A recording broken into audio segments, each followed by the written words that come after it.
the Archon, this is the only chance you'll get all year. Guess it's a good thing Venti brought it up earlier. Otherwise, we definitely would have missed this year's Rite of Dissension. Might be today, might also be tomorrow. Look, we're already in Liyue, so let's go ask some of the locals. Oh, right. About the Archon Morax. Did you know the Mora that we use is named after this god? But it's seen as impolite for people from outside Liyue to refer to the Archon by that name.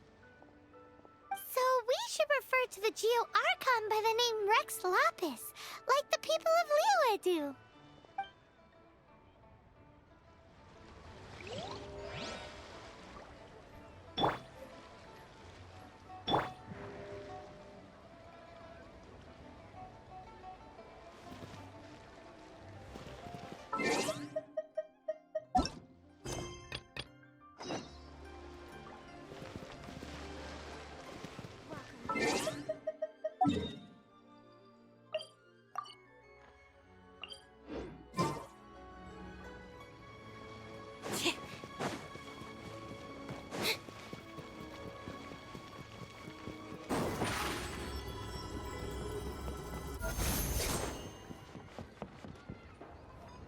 One Wind Bookhouse.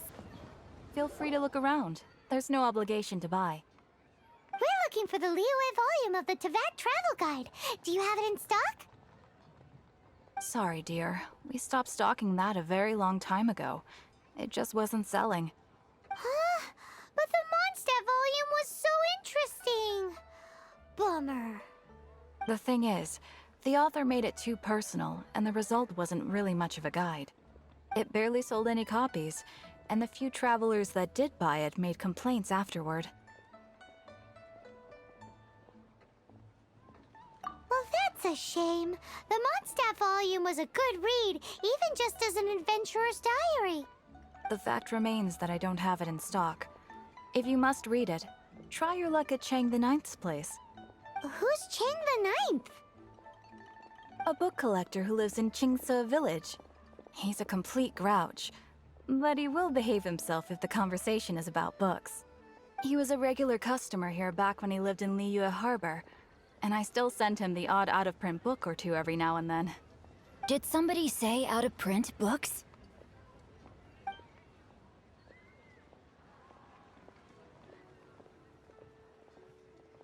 Is there a chance that Volume 6 of Legend of the Shattered Halberd is also in his collection? Apologies, my liege. Where are my manners? My name is Sing Cho, a humble literature enthusiast who happened to be passing by. Since you and I are both in search of lost books, what say we travel together to Mount Qingce and pay a visit to Chang the Ninth? My pleasure, fellow book lover.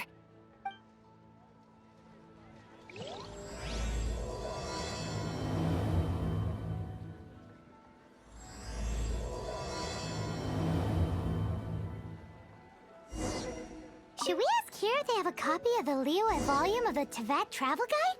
It's super duper interesting.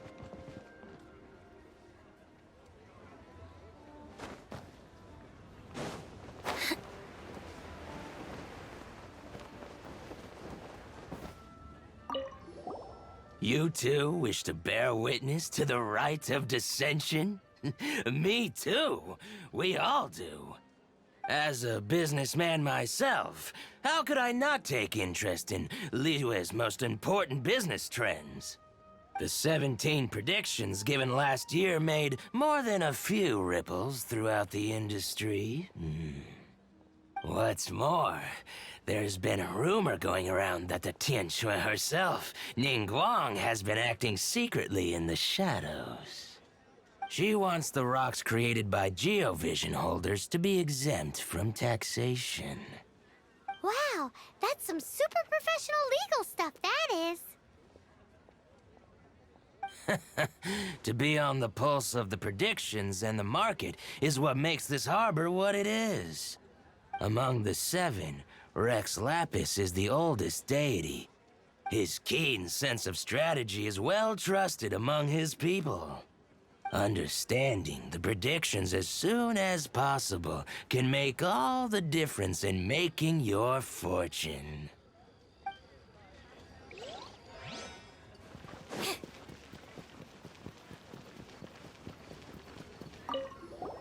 Oh, are you also foreigners here for the Rite of Dissension?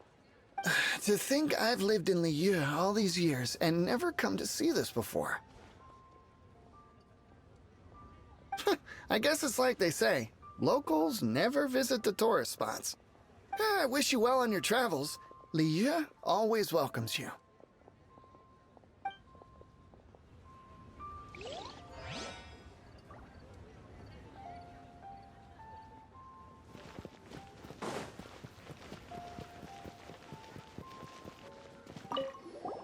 Rite of Dissension. Oh yeah, that reminds me. Isn't that today? Once a year, Rex Lapis bestows upon us his divine prediction, guiding us on how to run Liyue for the coming year. Last year, it was the Yuheng of the Liyue Qixing that was given the honor of asking for the divine prediction. Ooh, Paimon knows this one! Mondstadt is to freedom as Liyue is to contracts. Liyue has a strong focus on business and trade. The Liyue Qixing, the 7 leaders of the 7 enterprises of Liyue, hold true control over Liyue. That's what foreigners always say. But true control over Liyue will always be held by Rex Lapis. The Qixing is comprised of mere mortals. Rex Lapis is a god. Mondstadt's god is nowhere to be seen, whilst our god is forever with us. Stay in Liyue long enough and you'll see. Given that you just left your godless city, it's time you experienced what it's like to be in a city whose god has walked with it through all of history. Great! Then we can start our experience off with the Rite of Dissension. Good choice. Then get going. To the high ground.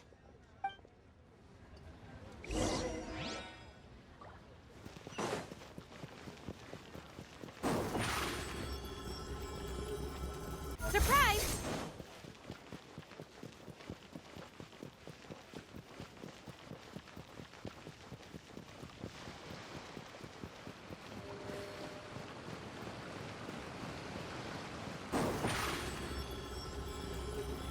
Over here!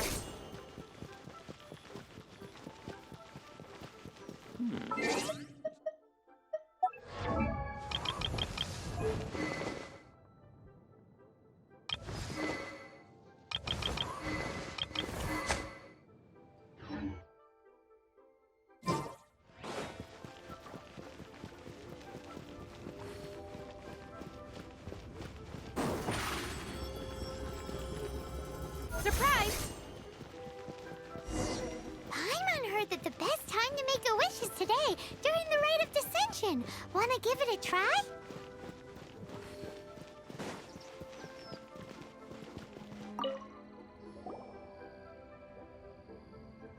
Oh, you also want a little Adepti luck too? Seems you know a lot. Making a wish during this time is sure to get you the blessings of both the Adepti and Rex Lapis himself. I've already made my wish, so you can take this. Great! Thanks!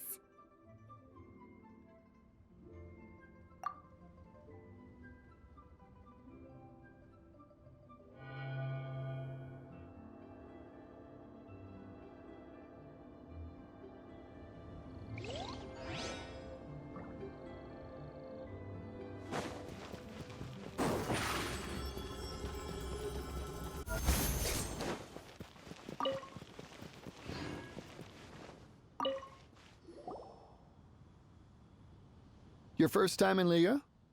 Actually, it's my first time to see the Rite of Dissension too. Ah, look, that's Miss Ningguang of the Liyue Xixing. Only those who have control in Liyue can preside over the Rite of Dissension. Oh yeah, not sure if you knew, but most of the Adepti appear in the form of various beasts. I heard that when attending these kinds of formal occasions, Rex Lapis himself appears as a celestial cross between 2 of Liyue's ancient mythical creatures. Ah, sorry, I shouldn't interrupt your wish. Please, take this.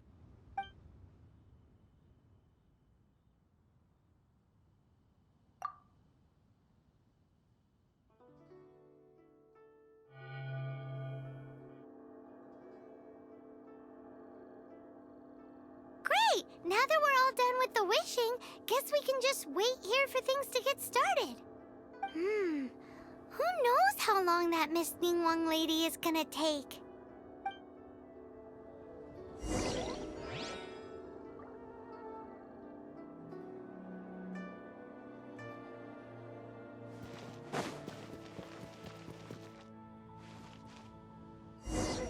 Whoa, look at all the people! We gotta get up front. We can't see squat back here.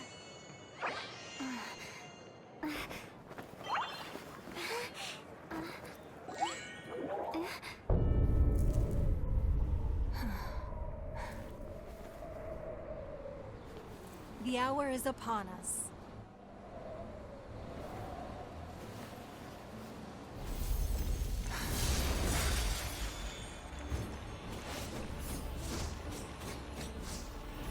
Hey. Hey.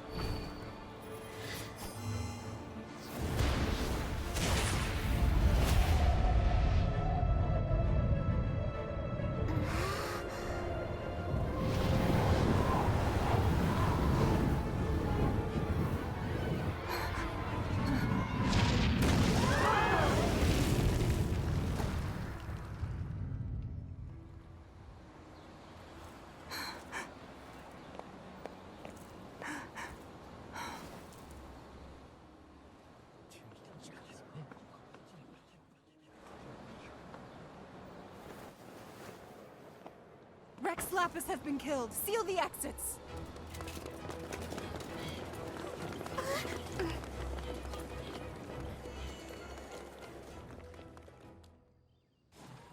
What? What's going on? Did she just say Rex Lapis is... The Geo-Archon is... dead? Oh no! The Millilith! Looks like they're nabbing suspects who got too close.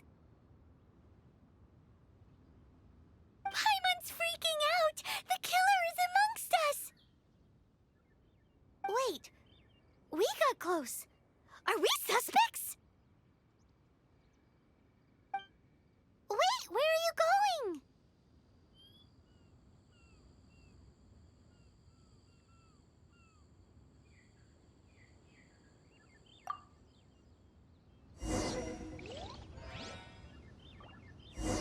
Oh no, there's a whole bunch of soldiers out there too. Your identity. You may not be the killer, but we can't let them get you. But can we even get out of here safely?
They're here!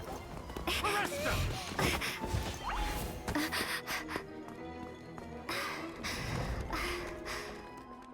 There's nowhere to run! Hey, girlie, hold still.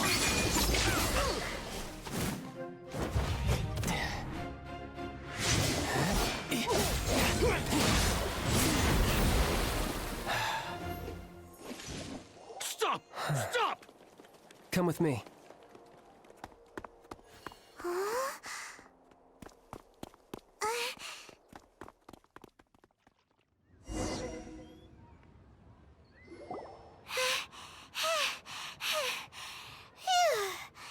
Paimon's exhausted.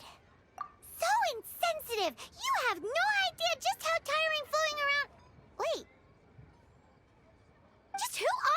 exactly? Call me child. Child? What, so we're supposed to dote on you? No, not at all. It's an alias of sorts.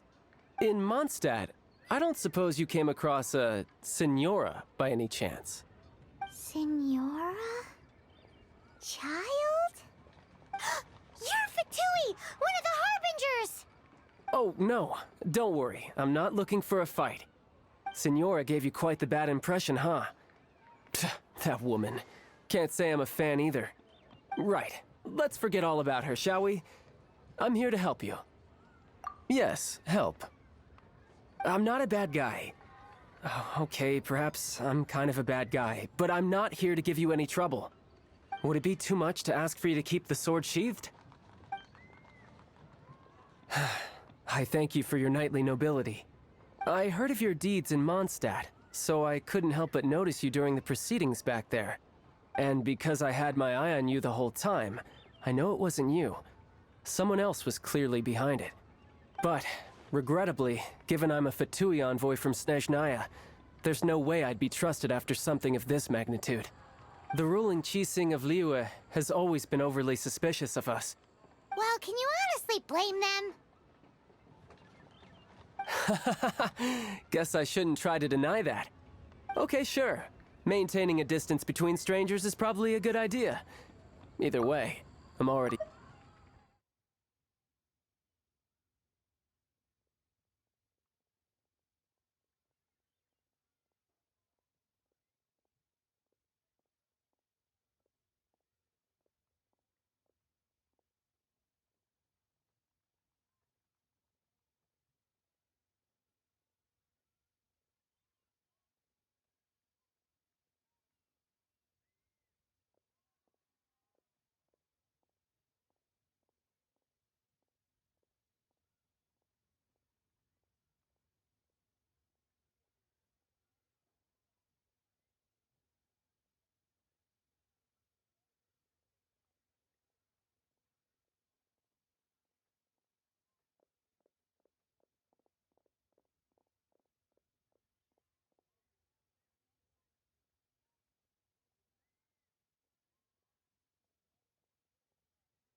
But right now, if you want to clear yourselves of any suspicion, you need to get yourselves to Northland Bank.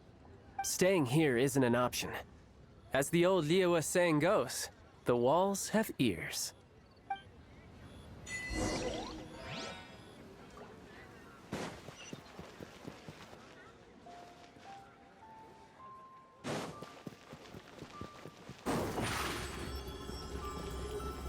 Over here! I can't wait to see my adorable daughter.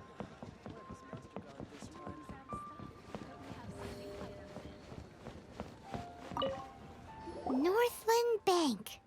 Correct. This bank was opened here in Liyue by Snezhnaya. Though everyone knows Liyue is the most enterprising in Teyvat, Snezhnaya is not short of change either. Yeah, well, poorer nations don't seem the type to have diplomats that come around acting the way yours do towards the Knights of Favonius. Here, let me give you this. This is a... I'm not sure exactly. Sometimes all money can buy is things, and not a name for oneself. All I know is that it's a sigil. A sigil to keep the mighty and illuminated Adepti from bringing harm to you. Adepti? If you head north from the harbor, then west from Guili Plains, you will eventually reach a stone forest known as Jueyun Karst. The people of Liyue believe it to be the abode of the Adepti. Legend or not, they believe it. As such, offerings to the Adepti are made at its borders. Nobody dares venture in. But I have no need for believing, not when I know for a fact that the Adepti truly exist. Hate to admit it, but your Fatui intel seems all right. But why would we go looking for Adepti anyway? Oh, my little friend. There are plenty of reasons mortals seek the blessings of Adepti. Money, health, love. But you will go for justice. Justice? The Chi Sing will already have dispatched the Millilith. They'll be seeking out the assassin from amongst the onlookers. But how could a mere mortal kill a god that can sweep aside entire armies?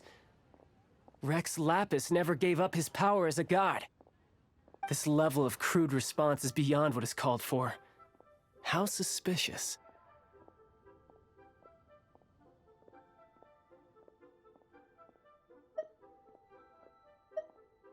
Or to hide something else.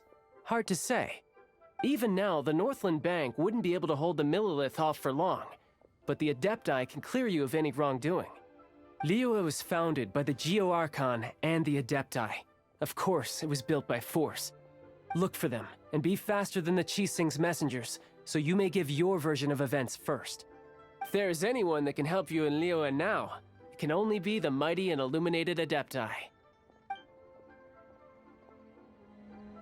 What should I put in my letter?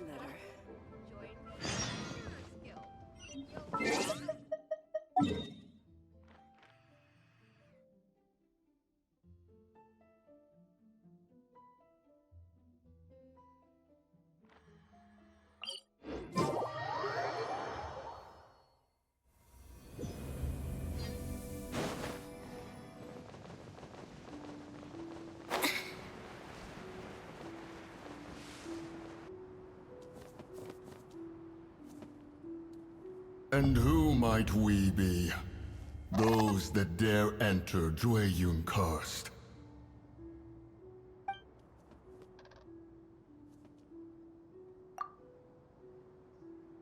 A sigil of permission. Many a season has passed since one was last in the presence of such an item. He before you is the mighty and illuminated Adeptus, Moon Carver. Speak, traveler. What business have you here? Actually... It's the assassin! They dared to flee here to Jueyun Karst. Sir, we've already stepped too far into Jueyun Karst ourselves. There's no choice. Apprehending the assassin is top priority. We must press on. Disturbing our borders. See them gone.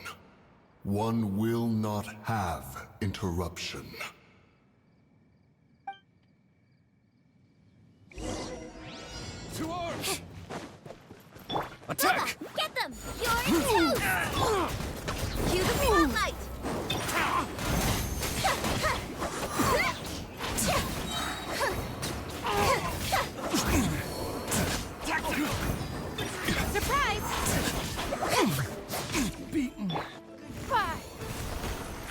Give up. Who goes there? Take the target alive!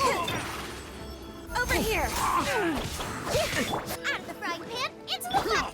Leave it all to me! Surprise!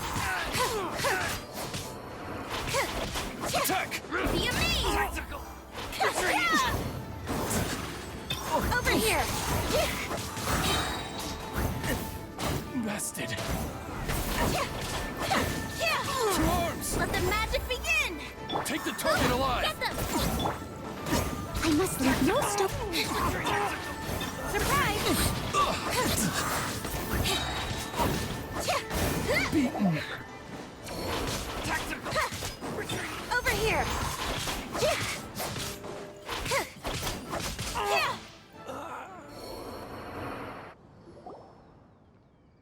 Well...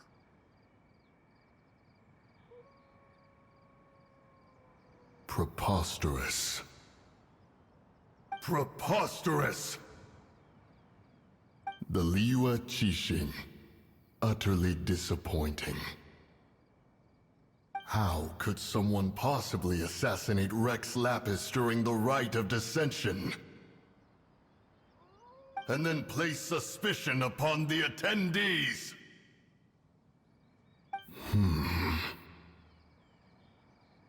Traveler, of the unjust accusations placed upon you, one has become aware. The mind knows its answer, though one must consult with one's fellows, lest the mind be misguided. Go, take your sigil of permission. Carry with you a message.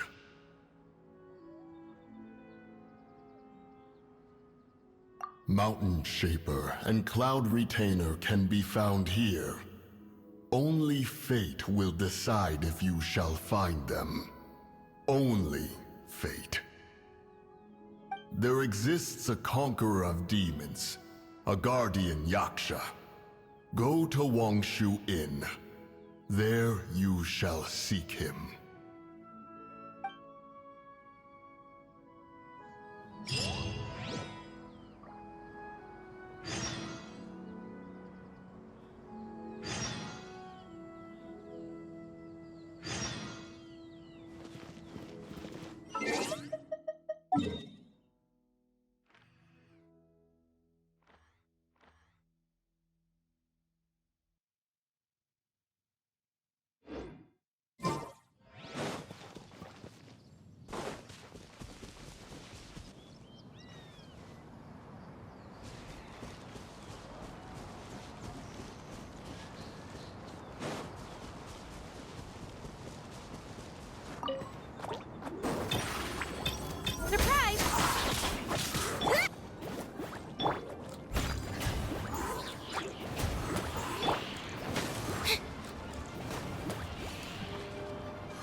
Just as I expected.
The scent of treasure. Step on up!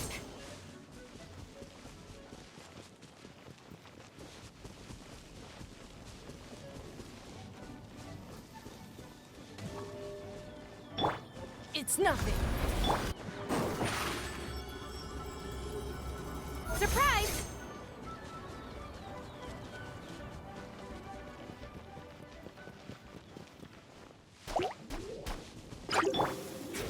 Leave it all to me.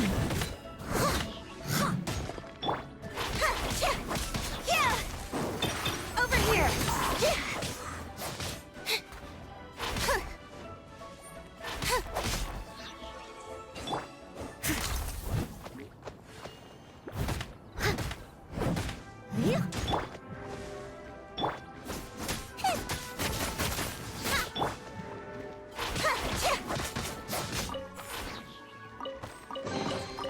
Piece of cake.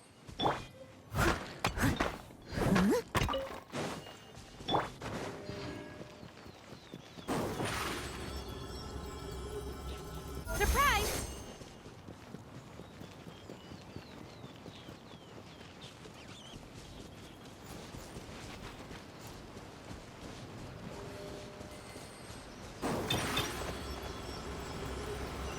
Step on up!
Have mercy, O mighty Adeptus.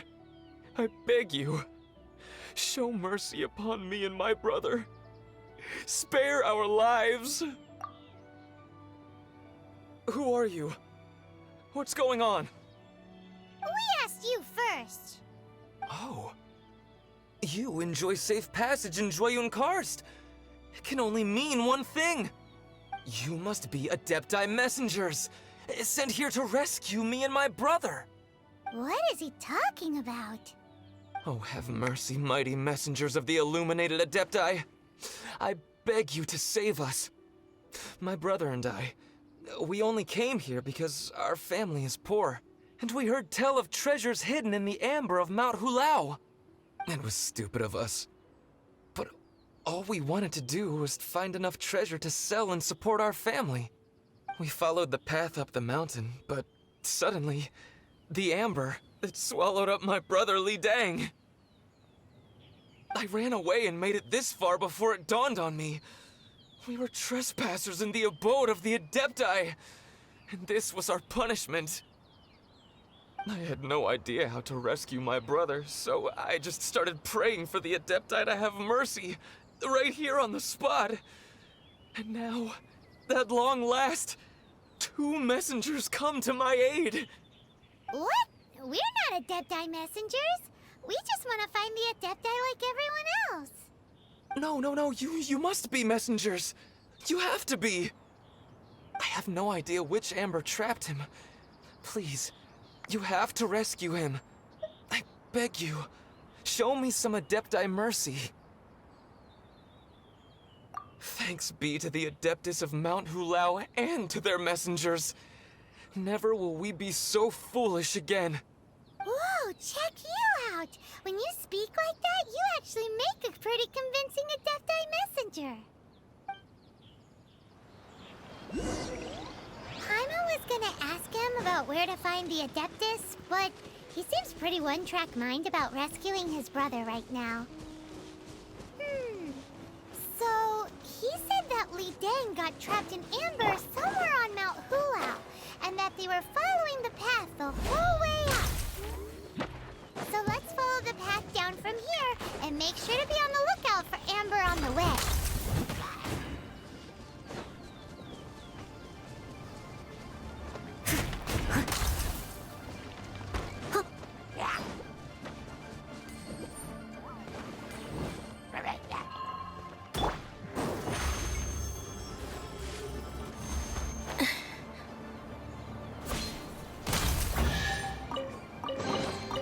piece of cake.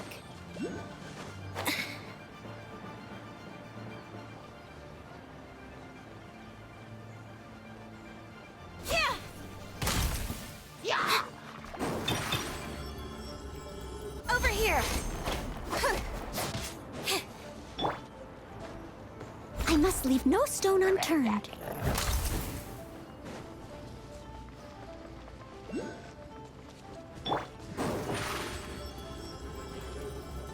Stefana! Someone needs assistance.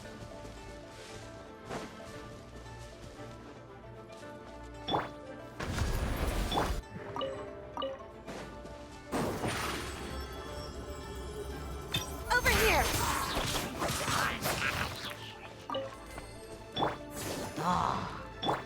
Steady as stone.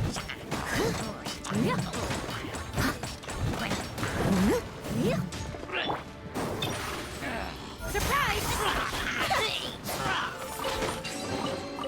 Just as I expected.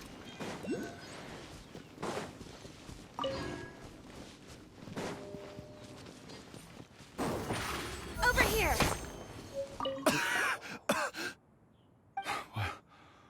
What happened? You rescued me. Thank you. Oh, and have you seen my brother? His name is Li Ding. We were climbing the mountain together. I just hope he didn't get trapped in Amber too. He made it to the top. That means he should be okay. Oh, thank you. I will head up to find my brother now. Here's hoping I don't run into any more Amber on the way.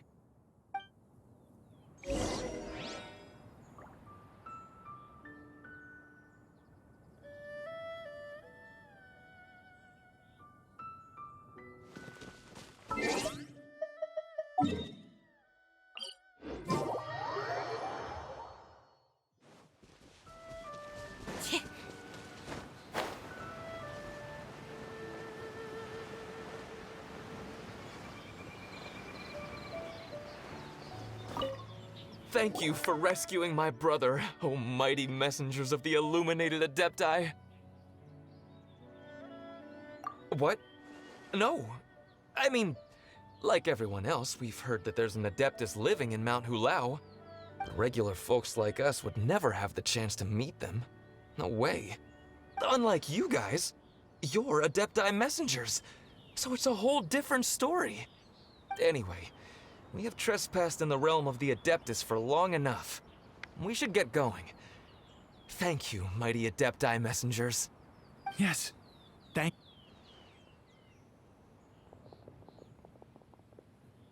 Boy, it'd be super helpful if we actually were Adepti messengers.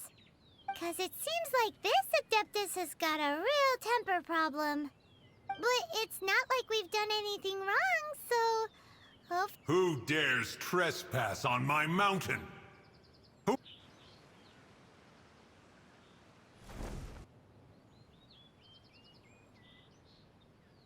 Foolish mortal, come forth and receive your punishment.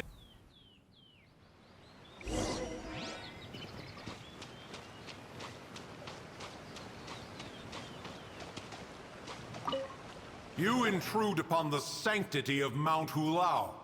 You destroy the amber of my mountain. And you free a thief whose freedom is not yours to give. The thief's ignorance was an affront to the Adepti. But your actions are an abomination of the highest order. Wait! We can explain! Mooncarver trusted a mere mortal as his messenger? Is this a sigil of permission? One is surprised to find such things still exist in the mortal realm. In the beginning, Rex Lapis cast them for the mortals with his own hand. Few were made then, and thousands of years on, fewer still remain. Speak. One shall listen to the matter which brings you here. Then one shall verify the truth thereof. You would be wise to speak the truth. For Liyue is not so far from here that one would be easily deceived. Rex Lapis. Assassinated? At the rite of dissension? What mortal in Liyue, nay, in all the world, would conspire to commit such foul treason? Or perhaps the more pertinent question is, what power in this world could aspire to achieve it? Rex Lapis charged the Adepti with the protection of Liyue, and we have always honored this duty. As the people have prospered, so have we gradually withdrawn into the mountains. Indeed, this was a gesture of goodwill towards humanity. But now, alas, Rex Lapis, gone. Traveler, of the matter you have relayed, one has become aware. One now knows why Moon Carver has sent for us. Once one has dealt with certain matters here that require my attention, one shall convene with the other Adepti. Paimon can! Adepti always have magical powers in storybooks. Seems it's true in real life, too. You know, like how grass is actually Adepti hair, and rivers are actually Adepti saliva. There must be something similar going on with the amber.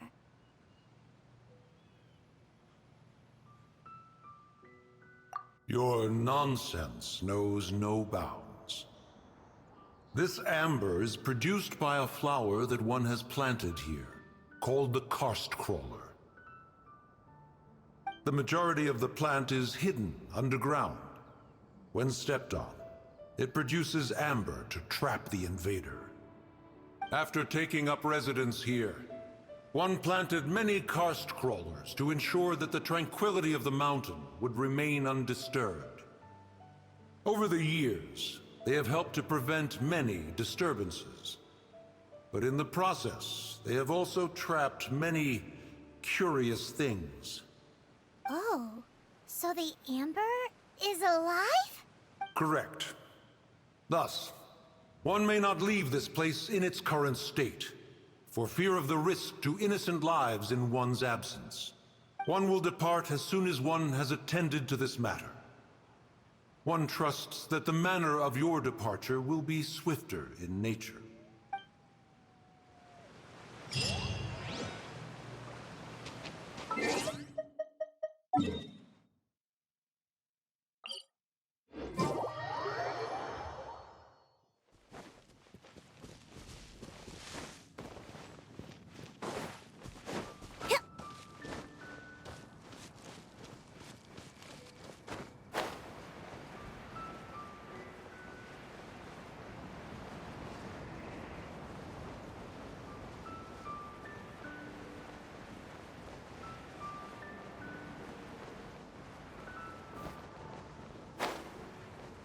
Hey, who put this table here?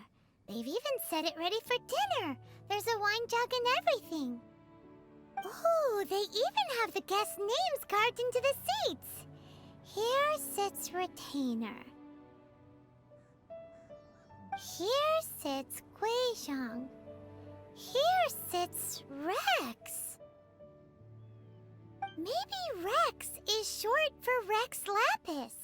But Paimon has no idea about Guizhong. As for Retainer... That's it! When Mooncarver was going through the names of his Adepti buddies, he said there was one called Cloud Retainer. So this must be where Cloud Retainer and the other Adepti have their dinner parties. How about we cook up some extra special dishes for the Adepti? We're sure to get Cloud Retainer's attention that way. But what do Adepti even eat anyway? Paimon has no idea. People must make offerings here all the time. Guess all we can do is look around the area for any leftovers. Maybe that'll give us some ideas. Do you think maybe it's at all possible that the Adepti might like to try some sticky honey roast?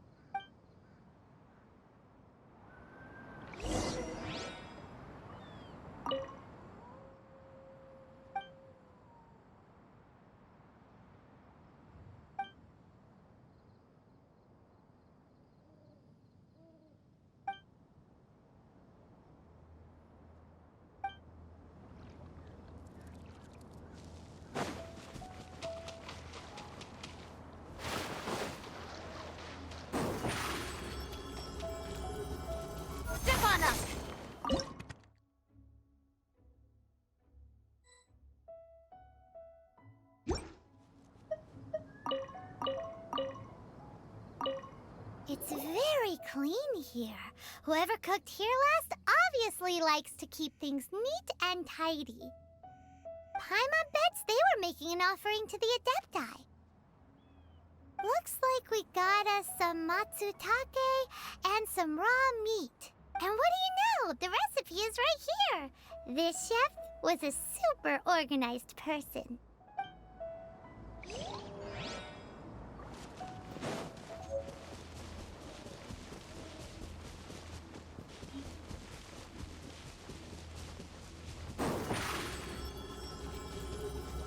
Surprise!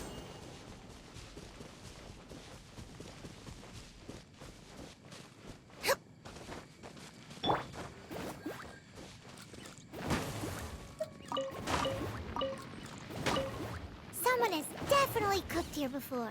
Do you think they were making an offering? Looks like they didn't use all the ingredients. Let's see here. We got some snapdragon, some lotus heads, some tofu. Whatever they were cooking, it sounds complicated. Hey, look over there. They left some notes too. Yup, it's a doozy. Paimon's not surprised they had to write it all down. It's a lot to remember. We should read it carefully.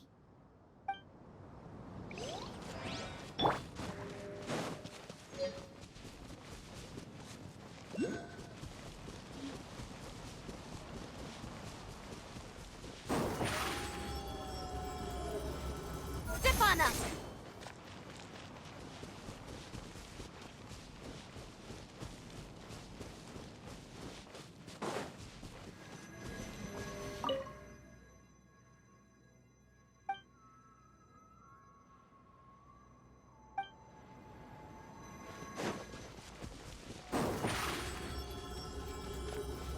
Over here! Out of the frying pan, into the fire! Whoa, the ground is covered in flour.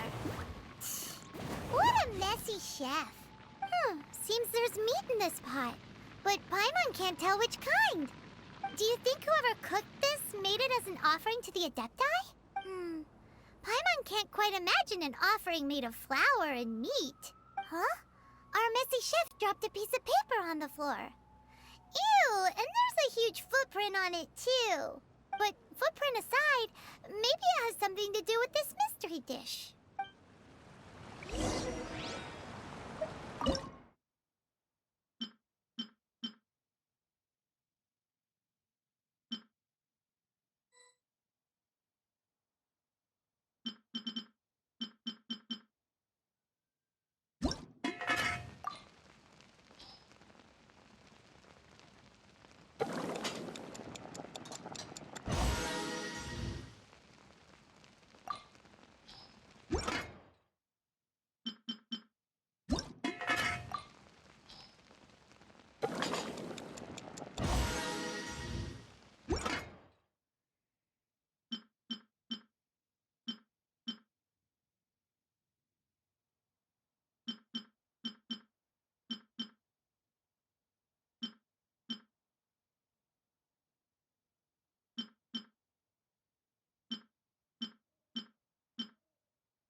Oh, you're taking me out?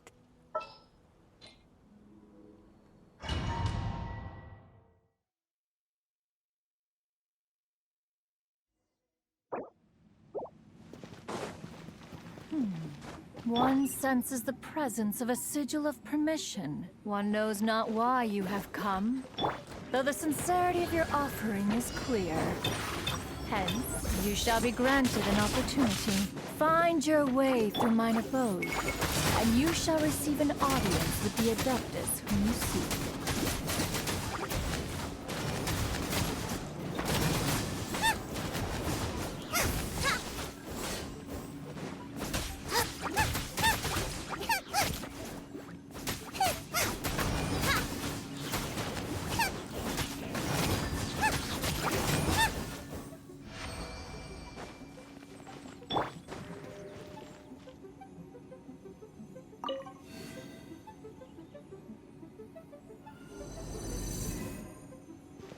Look! That platform is moving! So that's what this button is for!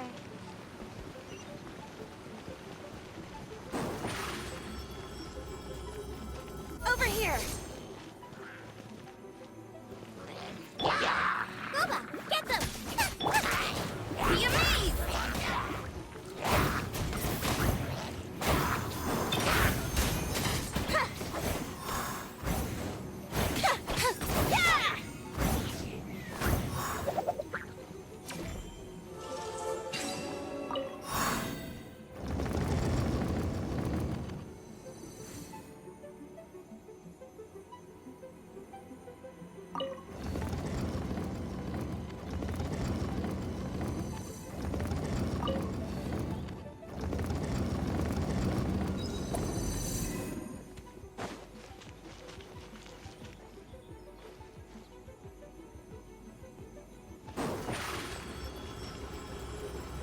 Step on up!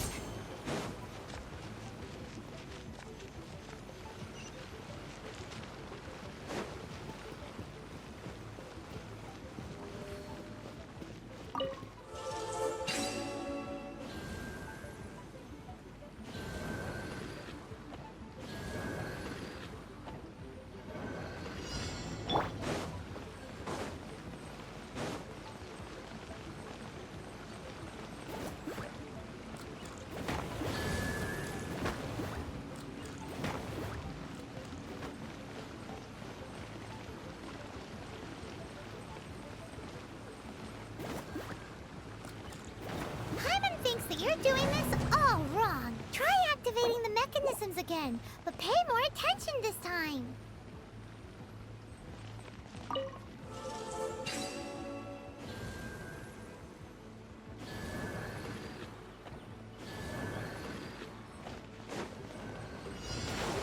Nice and spicy. Hyman thinks that you're doing this all wrong. Try activating the mechanisms again, but pay...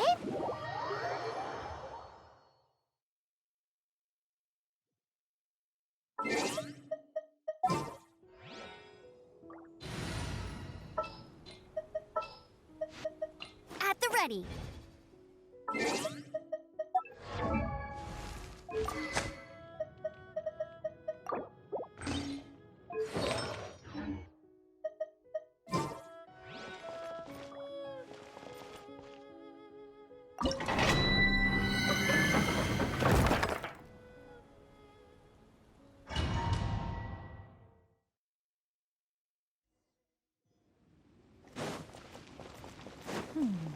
One senses the presence of a sigil of permission. One knows not why you have come, though the sincerity of your offering is clear. Hence, you shall be granted an opportunity. Find your way through mine abode, and you shall receive an audience with the Adeptus whom you seek.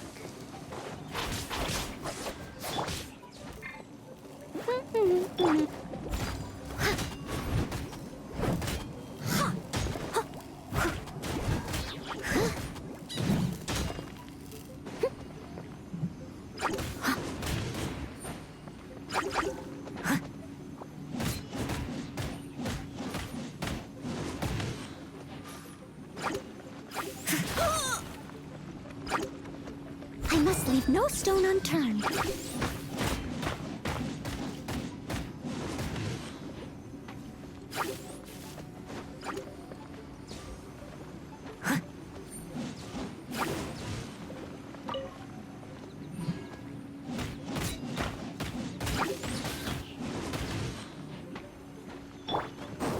Surprise! Steady as stone.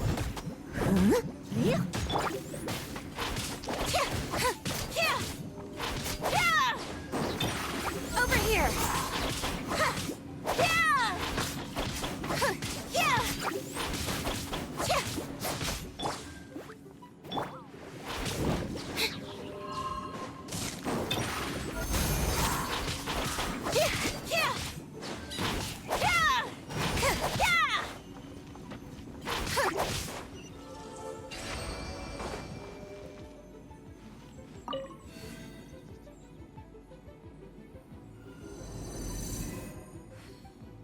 Look! That platform is moving! So that's what this button is for.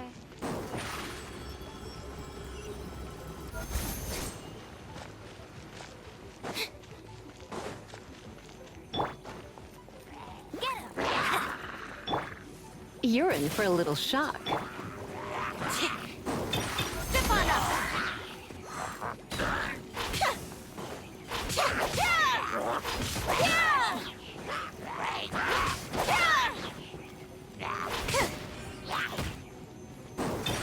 Surprise!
you, Eileen.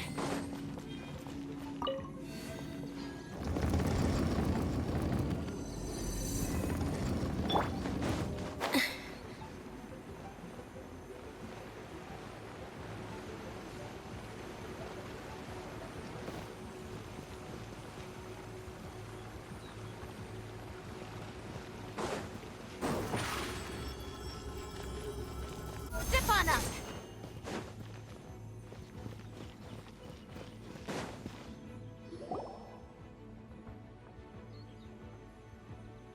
One is most impressed. The path that leads through this abode defies those of ordinary abilities. The one before you is the Adeptus Cloud Retainer. Now speak of the matter which brings you here. You surmise correctly. This place did one self-build, as did one design the mechanisms within. In fact, even Gui Zhang and Rex Lapis themselves found one's technological accomplishments to be worthy of commendation. This place is huge, and there are so many mechanisms. Do you really have this whole place to yourself? What's it even for? Did you build it as your private mechanism workshop or something? It's just like the stories say. The Adepti leave the human world, find somewhere to go be a hermit, and then they research and invent all these amazing things. One is simply not partial to the tedium of social interaction, and wished to find some peace and quiet. Find it one did. Shortly after which, you arrived bearing your sigil of permission. But enough. State the matter which brings you here at once. You have disturbed the tranquility of this place for long enough.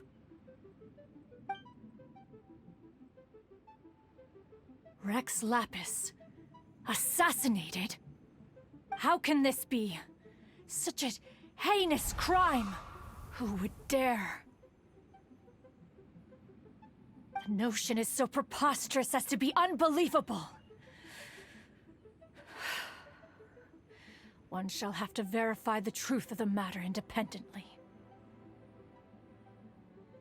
Perhaps one shall quash Liyue first, then convene with the other Adepti. Wait, what? Did you just say squash Liyue Harbor? Are you seriously gonna wipe out the whole city? Only a response of sufficient magnitude can negate the possibility of further incidents. It is as you say. We have protected Liyue Harbor under the leadership of Rex Lapis for 37 centuries. But in the face of this coup, by nefarious actors, exceptional measures must be taken. Yikes! Quick, you gotta think of something. She wants to squash Liyue flat, and it doesn't seem like she's bluffing. Exactly what Paimon was gonna say. We made all that delicious food and gave every last bit of it to you. We were hoping you might help Liyue out, not wipe Liyue out. Or at least let's, discuss it first. Can't hurt for you to get a second opinion. Contract? A cruel irony that you should appeal to the notion after the merciless murder of the god of contracts himself. The people of Liyue seem quite content to dispense with their contracts. They are quite adept at taking that which is composed of black and white and turning it gray. Nevertheless, since you come here in the name of contracts, far be it from one to abandon one's own contractual obligations. Least of all when you come bearing a sigil of permission. Rex Lapis infused these sigils with adeptal power when he first cast them. That power once aided humans in battle. Most of the sigil's power has long since worn off. It is but a keepsake now. This keepsake cannot be taken as proof of your trustworthiness. one must investigate the claims that you make independently. This, no doubt, is Mooncarver's very reason for summoning us. Your audience with the Adeptus before you is now concluded. Leave at once, and...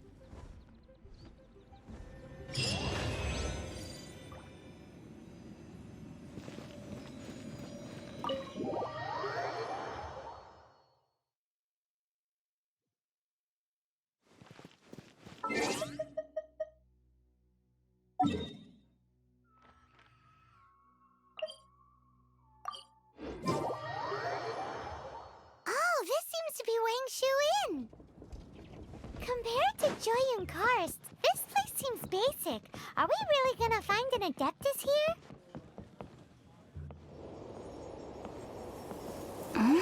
Oh, he's not here?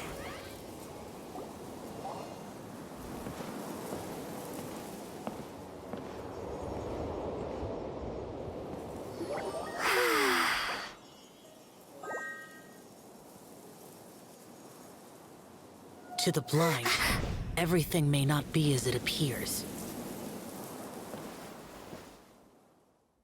What? A sigil of permission? You came prepared. Though this only prevents me from hurting you myself, doesn't stop you from getting hurt in other ways. Paimon doesn't get it. Too much contact with our world is breaking the rules. Mortal souls are not as robust as those of Adepti, nor can your blood carry this level of adeptal energy. It's for your own good. Leave. Now.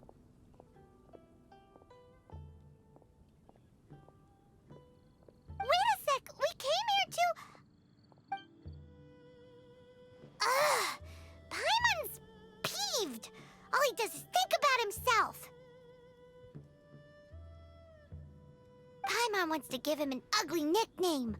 But if you tick off an Adeptus, the only thing you'll probably ever find in treasure chests is cabbages. Blech. Guess we should go ask the boss lady of the inn about just how she manages to talk to Adepti.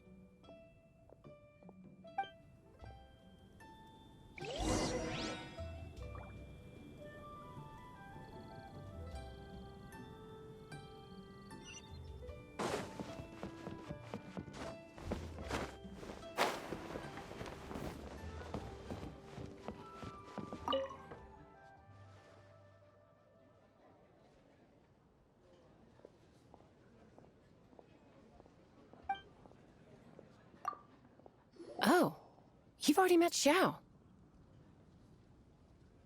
Not bad.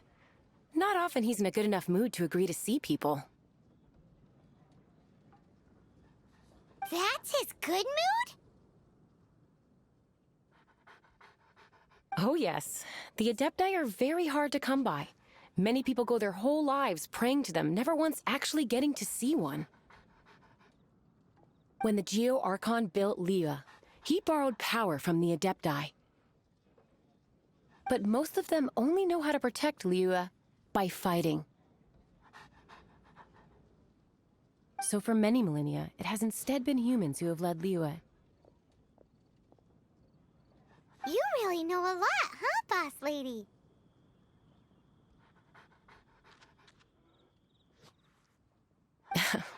It's not boss lady, it's just boss. Anyway, seeing as you have the favor of the Adepti, things should be a lot easier. Well, if you want to know my opinion, if you keep Xiao in a good mood, things should be okay. Good mood? Can't really imagine what a good mood looks like for that vigilant Yaksha. Will be interesting, won't it? Come to think of it, I've never seen him smile either. How about this? You go see the chef for a bowl of almond tofu and a plate of whatever it is you're best at making. Almond tofu is one of the few human foods Xiao likes. The other dish is up to you. Up to us, eh? you're the best at cooking. Wow! Never heard of that one! Paimon wants to try it! But if we're gonna be cooking for an Adeptus, perhaps the satisfying salad would be the safer choice.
Can't you see I'm on a break, kid? Scram! Scram! Whoa, this chef guy's service is about as good as that Wagner guy's back in Mondstadt.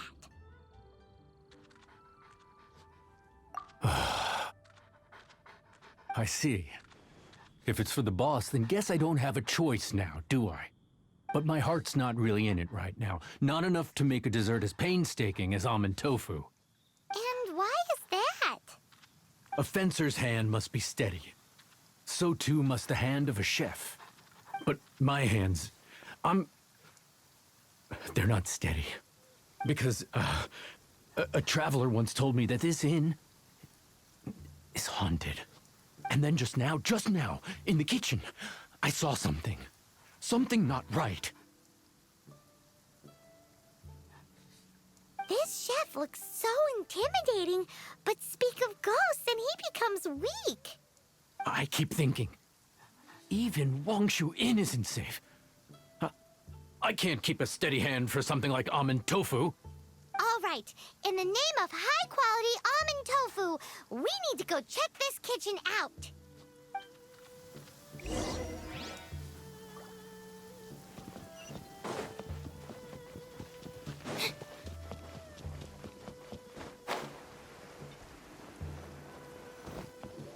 Doesn't seem to be anything.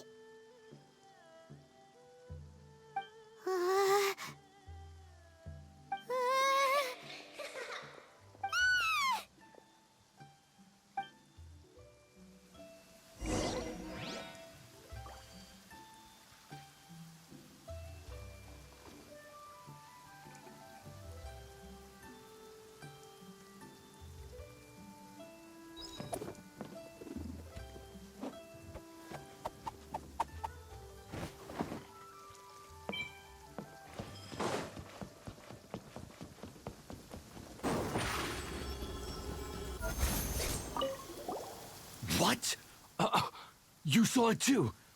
There really is a ghost. What? How could I? Okay, so he's useless now. What do we do? Forget it. Let's just go see the boss lady again.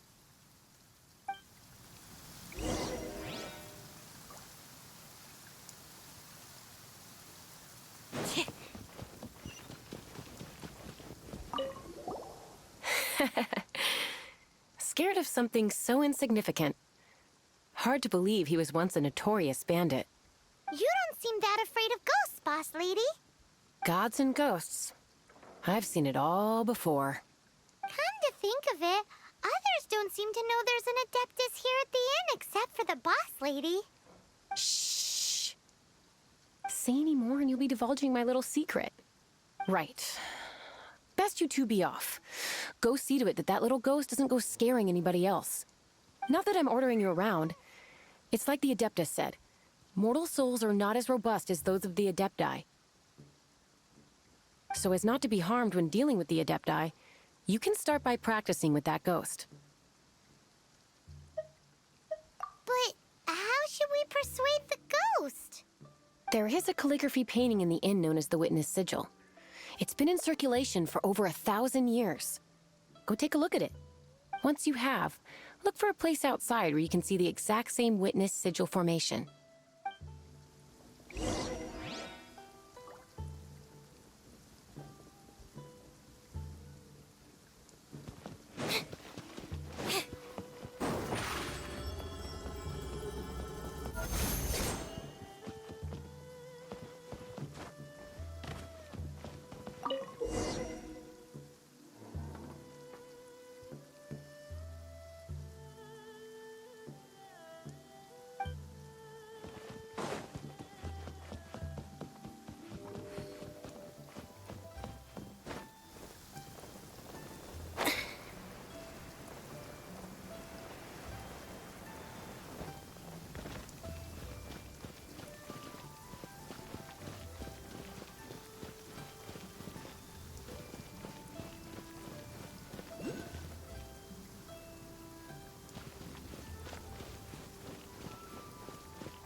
There she is! So scary! Quick, you grab her! She's trying to get away! We have to follow her! If it's as the boss lady said, she won't disappear like last time!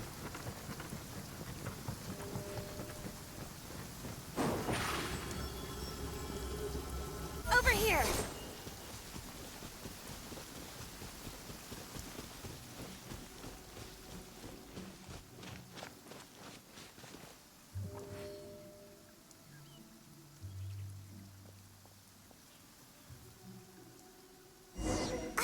She doesn't know when to give up! This old decrepit ruin guard? Surely it's not possessed?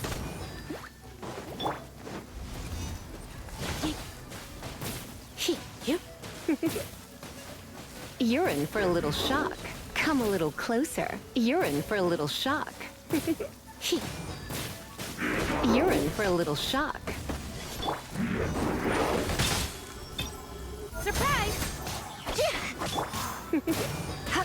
Come a little closer. You're in for a little shock. You come a little closer. You're in for a little shock.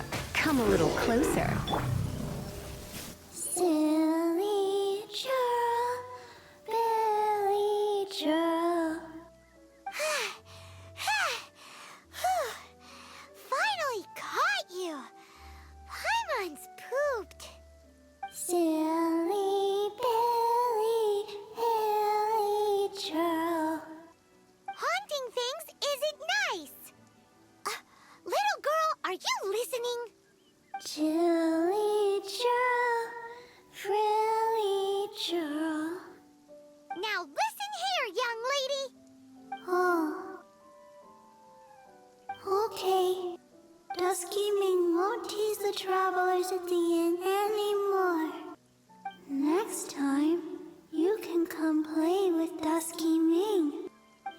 don't come and play, Dusky Ming will come find you.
Over here!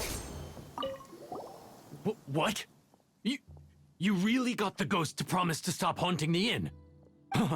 Wow. You really are something. I am in your debt. Please, wait a moment. I'll make you the smoothest, silkiest bowl of almond tofu.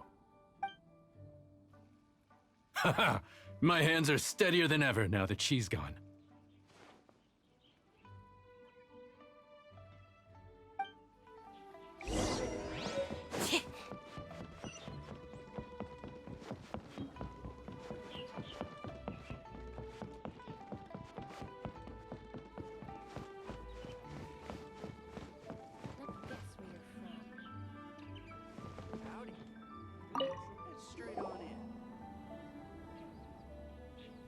You two, again. Wait, don't go disappearing again! What's this? It's your favorite almond tofu, as well as this distant traveler's best dish, a satisfying salad. Quick, tell him everything before he finishes eating. Rex Lapis.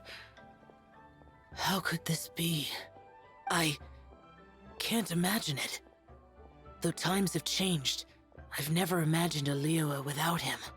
The ruling Qixing. Just what role have they played in this? I will seek Mooncarver, Mountain Shaper, and Cloud Retainer. It is time they too made their decisions.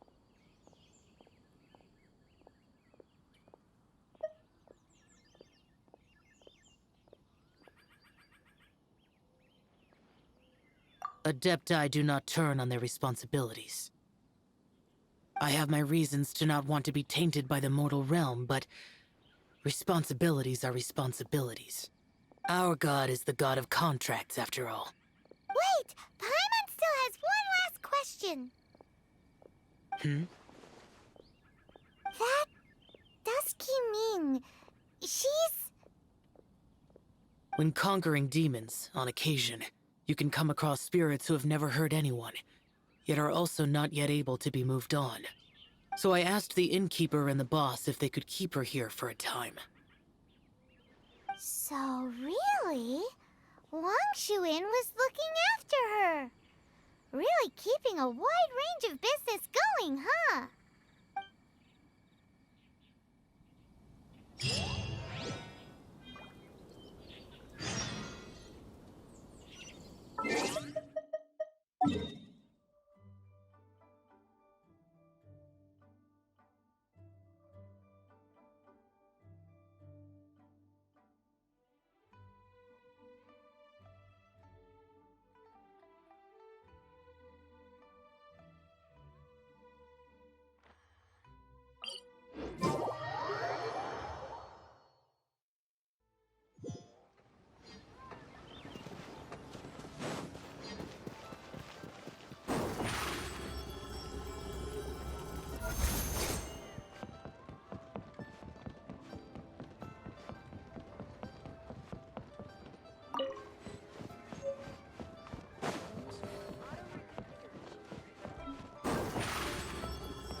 You finally returned. How was your journey to Jueyun Karst? I see. Huh. Moon Carver, Mountain Shaper, Cloud Retainer, Conqueror of Demons. Some of these names have never come up in the intel the Fatui gets hold of. As a returning gift, I too have information for you. Regarding the Archon's passing, the Liyue Qixing's response really has given me food for thought. They've announced that, as the true killer has not yet been found, they are not allowing anyone to pay their respects to the Exuvia. They've even gone so far as to try and cut off information. But with the right of dissension and all, even the Qixing isn't able to keep a lid on things. Exuvia? It's common knowledge in Liyue that Rex Lapis is also an Adeptus. The Geo Archon is also the god of contracts, and is also known as the Exuvia, prime of the Adepti. The mighty and illuminated Adepti of today all signed contracts to protect Liyue way back then. Guess that explains why they're all so focused on Liyue's well-being. Naturally, they both have the responsibility and the aptitude for the job. If the ruling Qixing became unable to perform their duty properly, the Adepti have the right to take corrective action. The Geo Archon's spirit has risen, so why would the Qixing hide his vessel? Truly suspicious.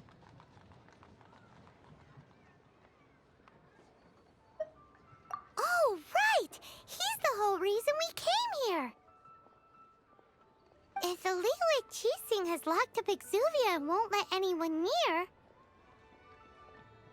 then our quest to find the Seven is already over. Oh? You're trying to find the Seven? And just why might that be, pray tell? Nice answer. A knight that gets duped by the Fatui would really be no knight at all now, would they?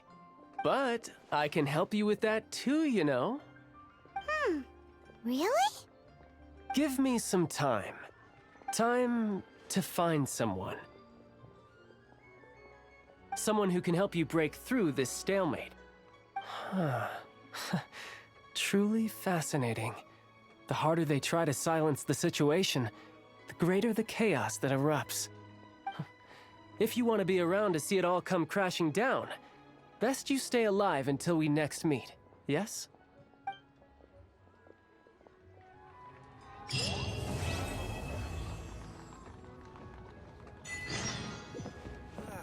Lee cuisine is inedible.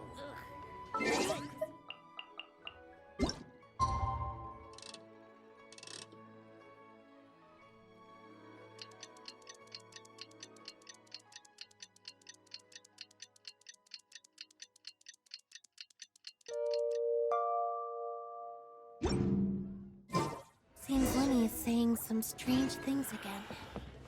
It's really worrying.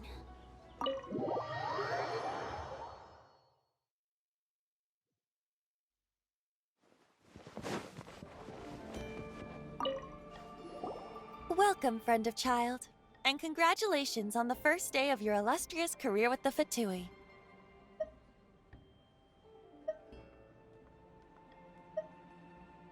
You sound remarkably sure of yourself. Remember, we are mere mortals. Our ideas are fluid like water. Only the Tsaritsa truly has a will as solid as the permafrost. But back to the matter at hand. Child tells me that he has upheld his end of your agreement. What agreement? Oh, the thing about him helping us find a guy? Correct. Child promised he would find someone to break the stalemate. And the Harbingers do not break their promises lightly. Ah, where is that guy anyway? Child is currently at Lioli Pavilion. Oh, Paimon knows this one! There are two styles of cooking in Liyue, known as Li style and Yue style.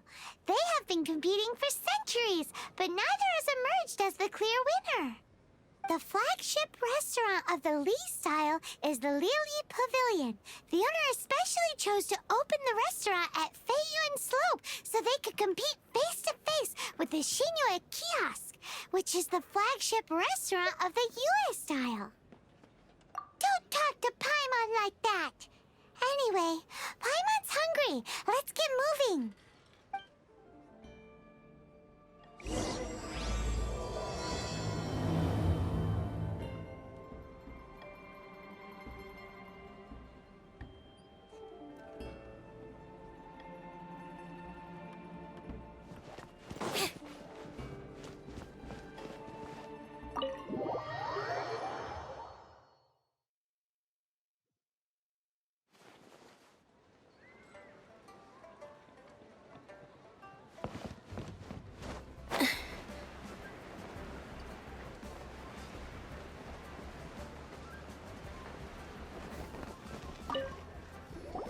Aha, you made it.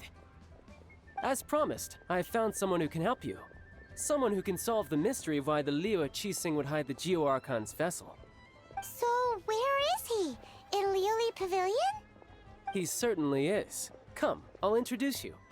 I took the liberty of setting up a business dinner, as per the Liyue custom.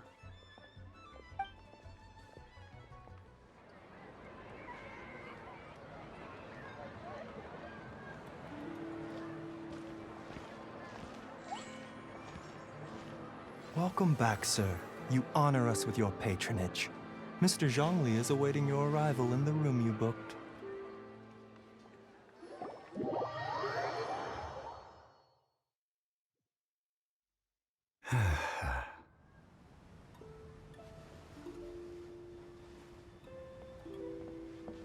Hi.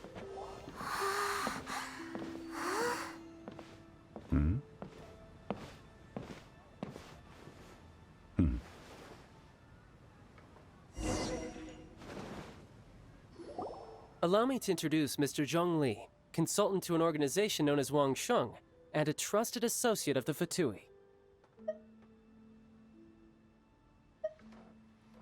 Indeed, Wang Sheng's line of work can be sensitive at times. Let's just say they understand when discretion is needed. And we, the Fatui, have always been glad to do business with friends who walk in the shadows. Walk in the shadows? It is an honor to meet you. I have heard tell of you from Mondstadt. Discretion? Shadows? Is Wangshan some kind of business involving dealing with people? Indeed. It is as you have guessed. The Wangsheng Funeral Parlor organizes burials.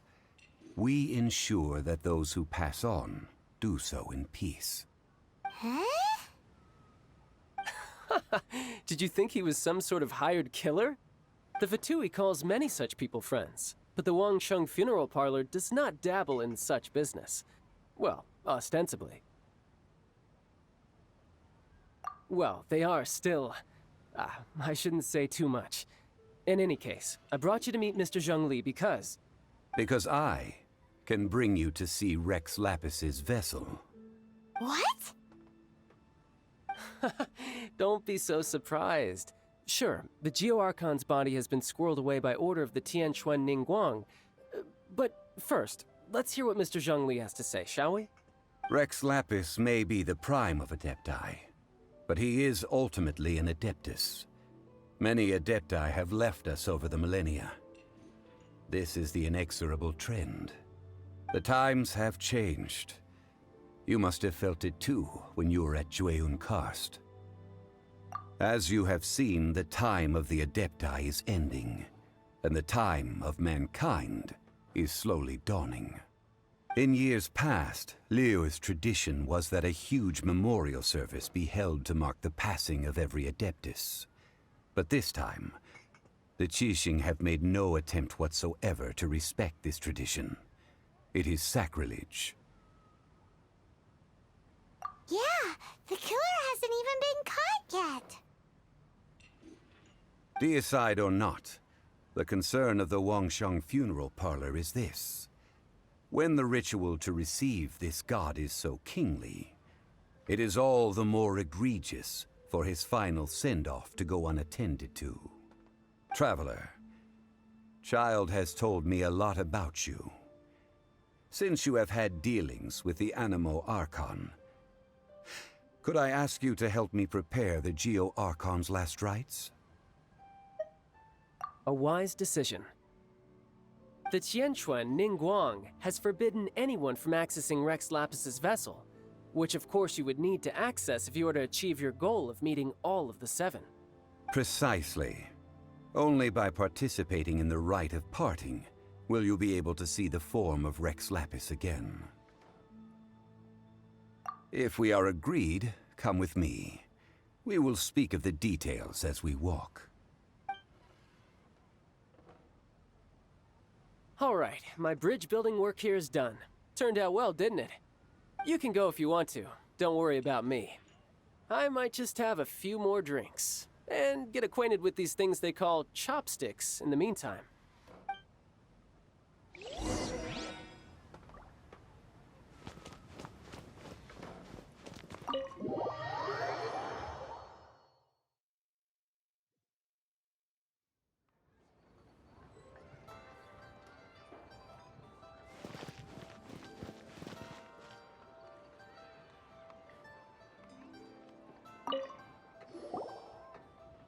After having experienced the land of the absentee Archon, traveler, how does it feel to know that our Archon and Adepti are here all around you in Liyue?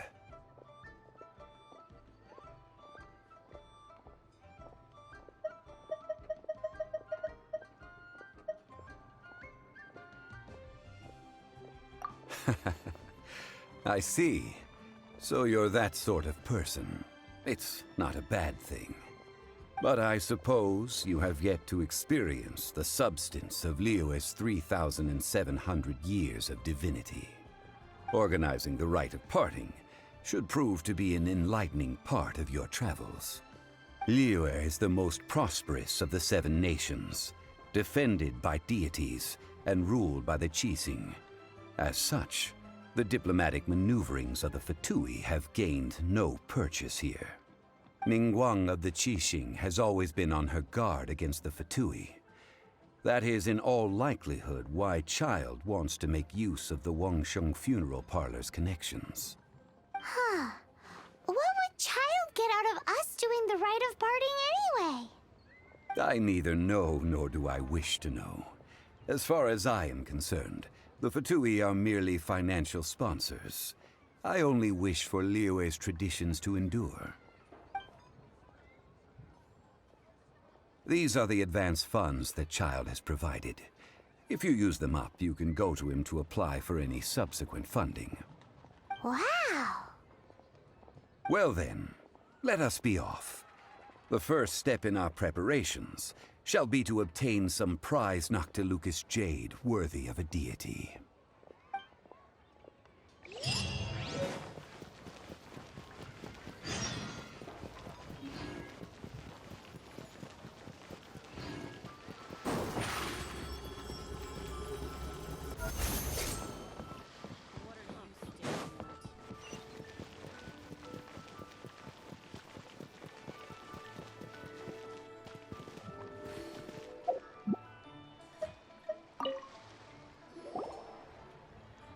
Welcome to the Jade Mystery, my good friends. Would you like to try your luck betting on Jade? This could be your lucky day. It's cheap and it's fun, and who knows, you just might strike it rich. Betting? No, we're here for... what was it again? Noctilucous jade, of radiant grade at the very least. Radiant grade Noctilucous jade? I see. You're not a tourist. My apologies. I have some here for your perusal. What do you think? The Jade Mystery is an old name in the jade business. Just look at that wonderful quality. Rex Lapis doesn't often bless us with such finery. Go on, pick whichever one you like. These 3 pieces really do look pretty. Not like the ones you usually dig up. But how do we pick? Should we just grab one and go? Very good. It seems you have learned some tricks of the trade. What do you think, Mr. Zhongli? How should we pick from these pieces of Noctilucous jade? Oh? You want me to decide? That is fine as well. If it were me, the answer would be simple. Oh? And that would be... I'll take them all, boss. Oh, you act with such panache, good sir. I always knew you were not a man of ordinary caliber. Oh, wait, boss! That one did... Hey! If we only need one for the ritual, aren't we wasting 3 times the more if we buy them all?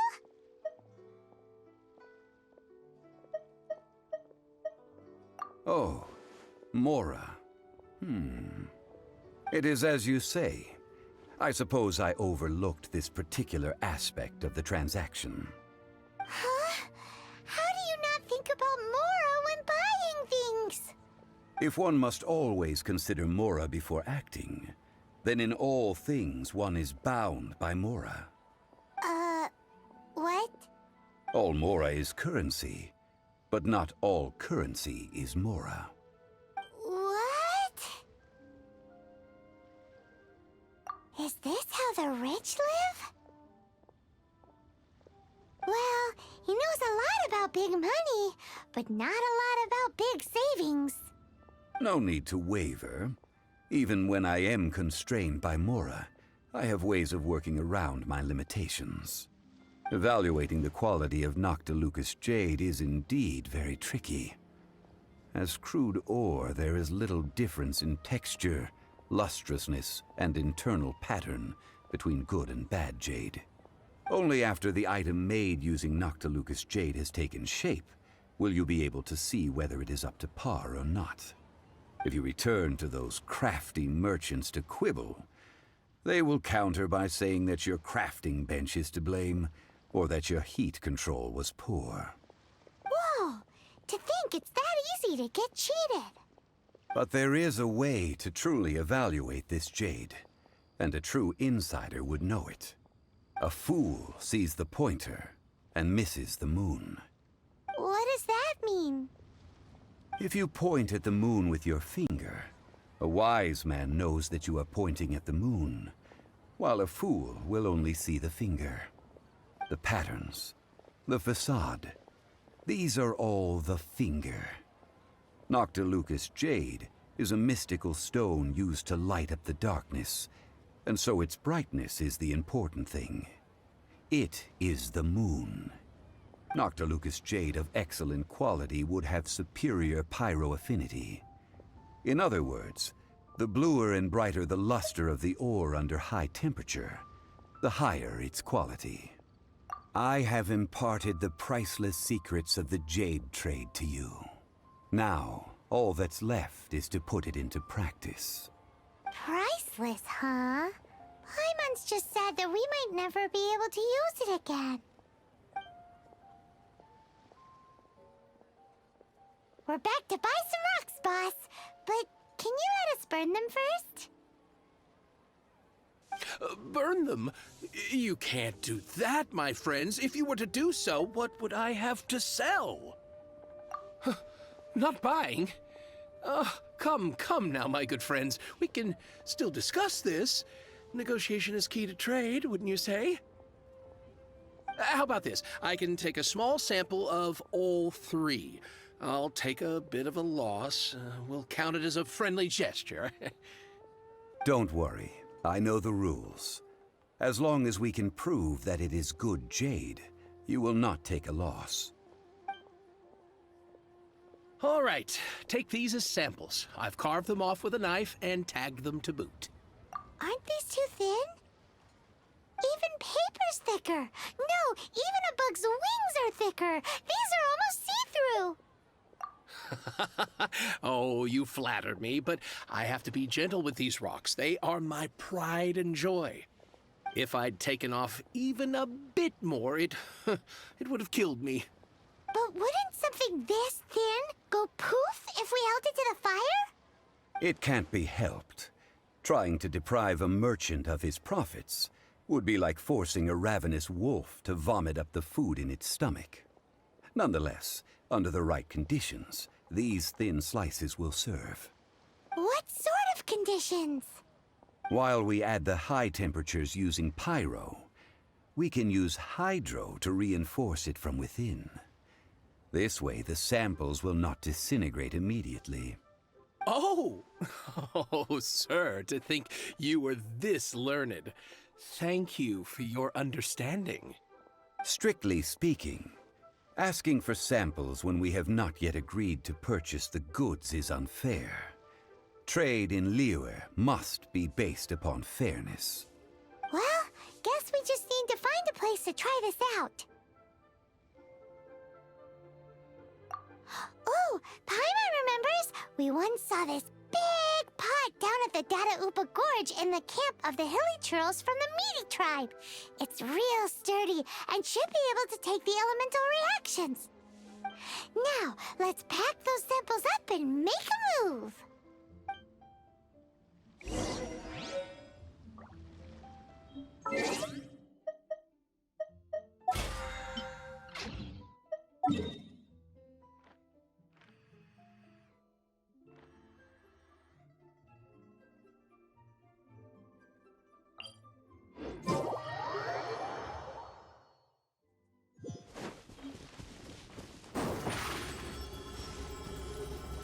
Surprise! It has been a long time since I last set foot in the Nation of Wind. A friend of mine from Mondstadt would always bring a few bottles of locally brewed dandelion wine whenever he came to visit me in Liyue. It must be said that the famed liquor of the land of pastorals is far better than Sumeru's frigid snake wine.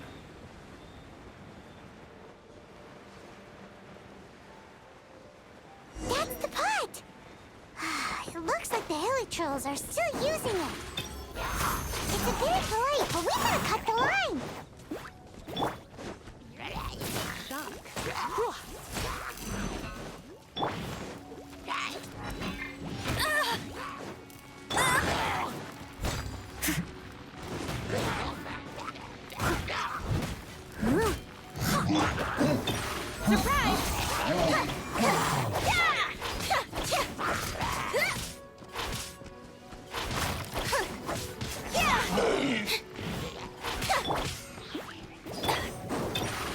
Over here!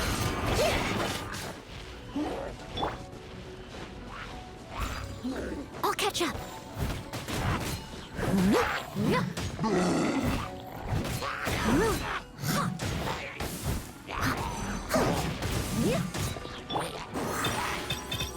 Step on up!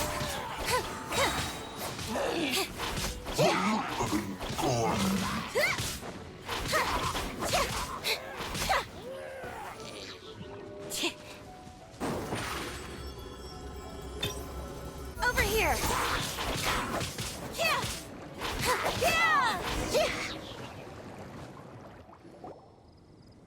There's still soup in here. These Hilly Trolls sure have big appetites. This soup looks like it could be used as our hydro-elemental protection. Let's fire it up and begin our experiment. We're ready to go. Paimon will help remember which one of the three is which. Use pyro to keep making the pot hotter until we get the results we need. Mr. Zhongli said that the shinier and bluer the ore gets, the better it is. So, pay close attention.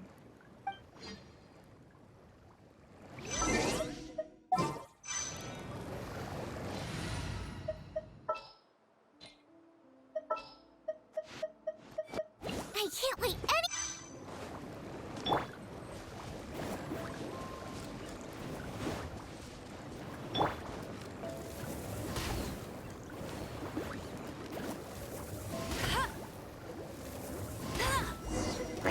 Whoa! That light came from the first Noctilucous Jade! Hilly Trolls are surrounding us again! Were they attracted by the light? Such nosy neighbors! Let's take care of them and continue again after. Let it rain!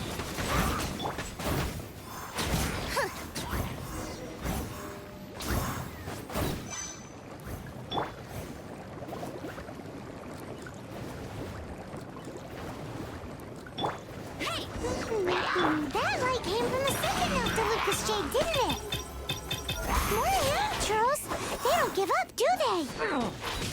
Looks like they're mad that we ruined their food.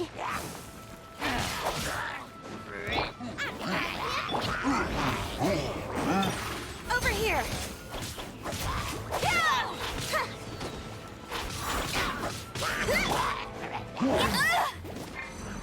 Boba, get them! I must leave no stone unturned. Step on up!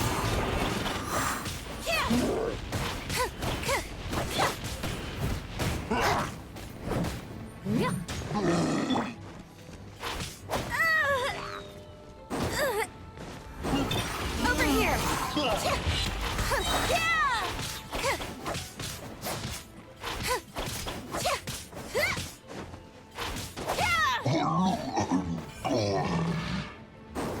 Step on up!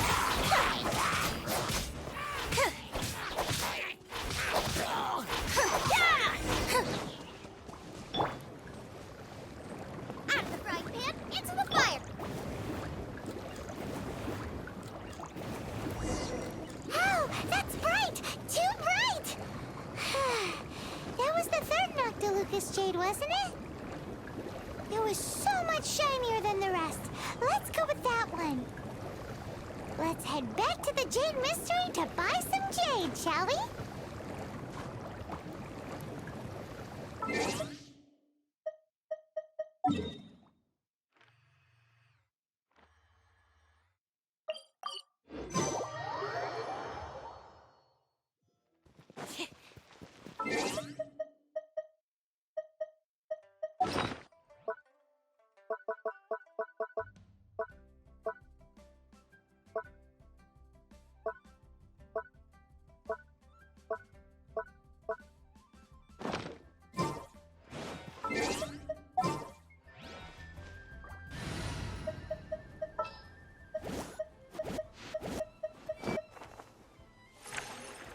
Understood. You're back, my friends. I've kept the goods for you. Which of them would you like?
Exactly!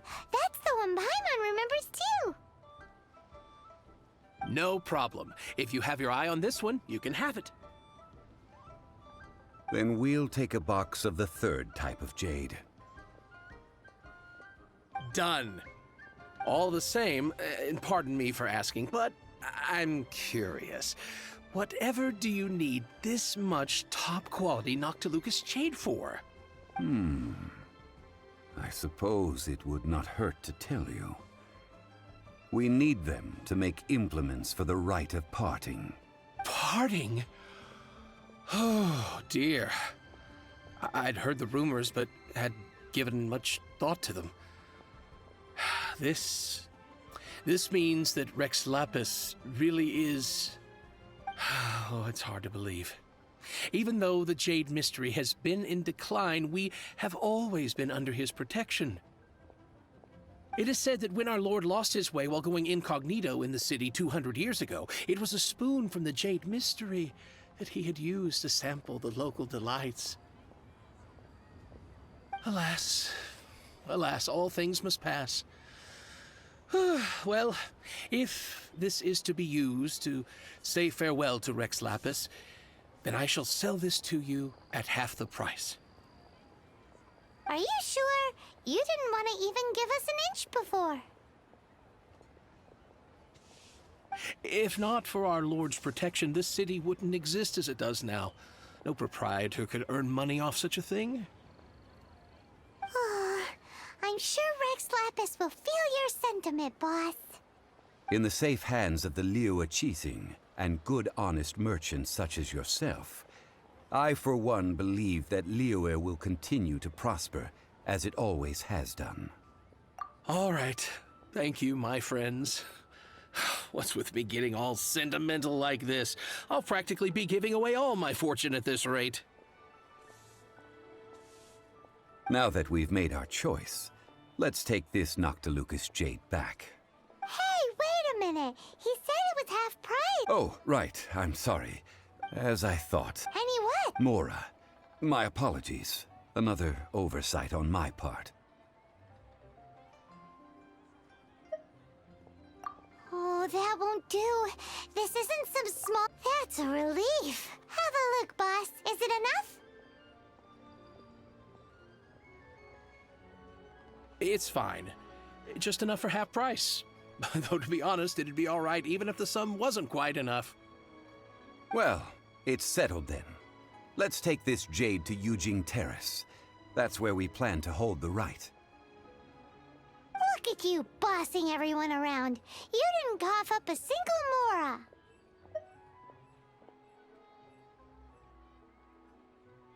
Mora. It seems that we must. I will keep that in mind. Thanks, both of you.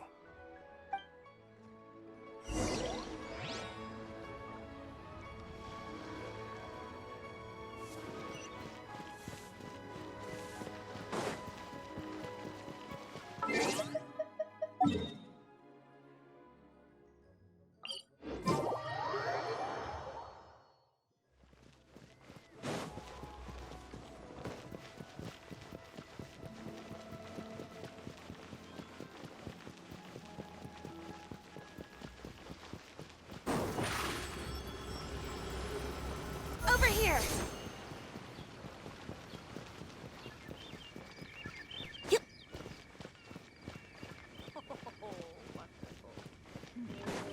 This is a peaceful neighborhood.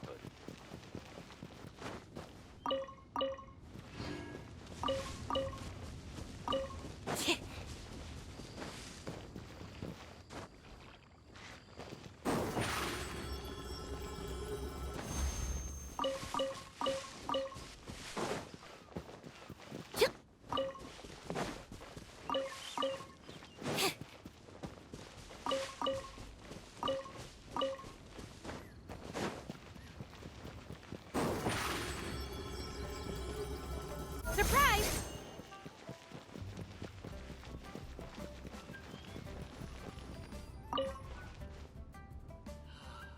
May the Lord of Geo protect you and fortune find you. We can leave the jade here. I have already called for a jewelsmith to shape them into the implements that we will need. Ah, yes. I have yet to go and see Child. So, as for the jewelsmith's remuneration...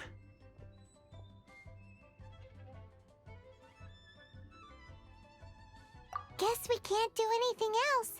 Also, is this where we're doing the rite of parting?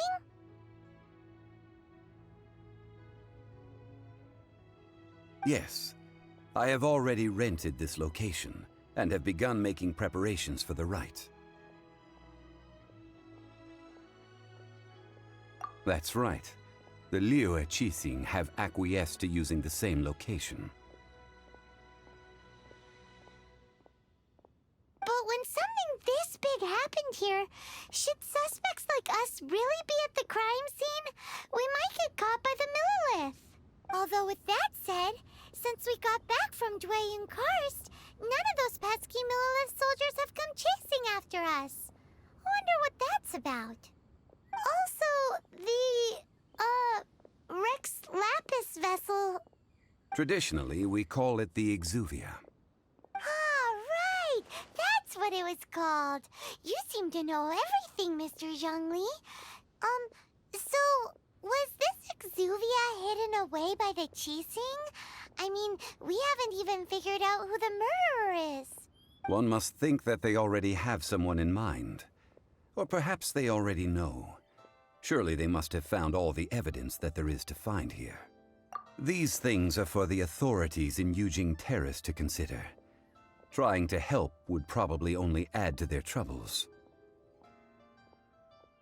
Before the rite is conducted, the Exuvia will be kept temporarily in the Golden House. Golden House? The only mint in Liyue, which is to say the only mint in Teyvat. All the mora that flows throughout the world is minted there. Wow! Oh, no! Paimon wasn't thinking about anything bad. Paimon thinks it suits Morax. But why do you know this, Mr. Zhongli? Since the rite of parting has the approval of the Qixing, it is a semi-official event. As such, there is already some limited information available.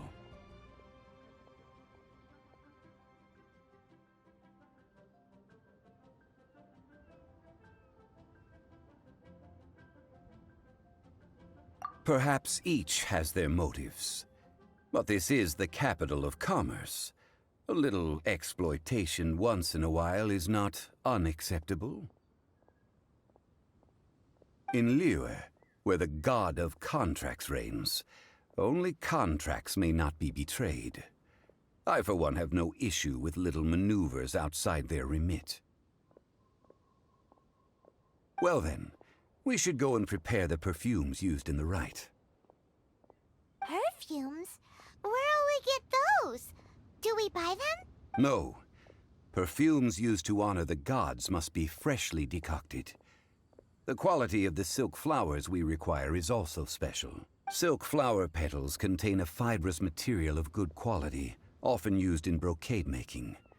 Its scent, however, is most elegant, and is especially suited for solemn events, like giving offerings to gods and adepti. It's time for Zhongli's lectures on high society again. We shall not speak of the details right now. Follow me. We shall go to the merchants to purchase our ingredients.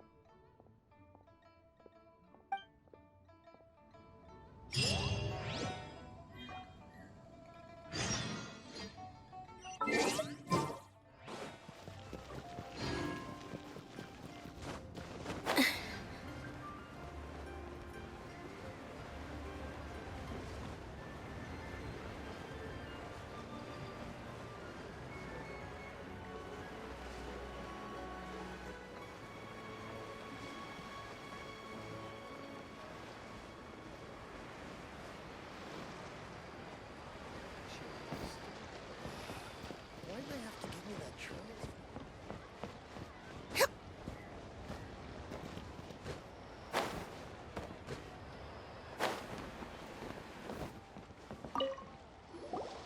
Hey, boss, do you sell silk flowers here? Silk flowers? We certainly do. Which kind would you like? Which kind? The good kind? The best kind? Remind Paimon what kinds there are again?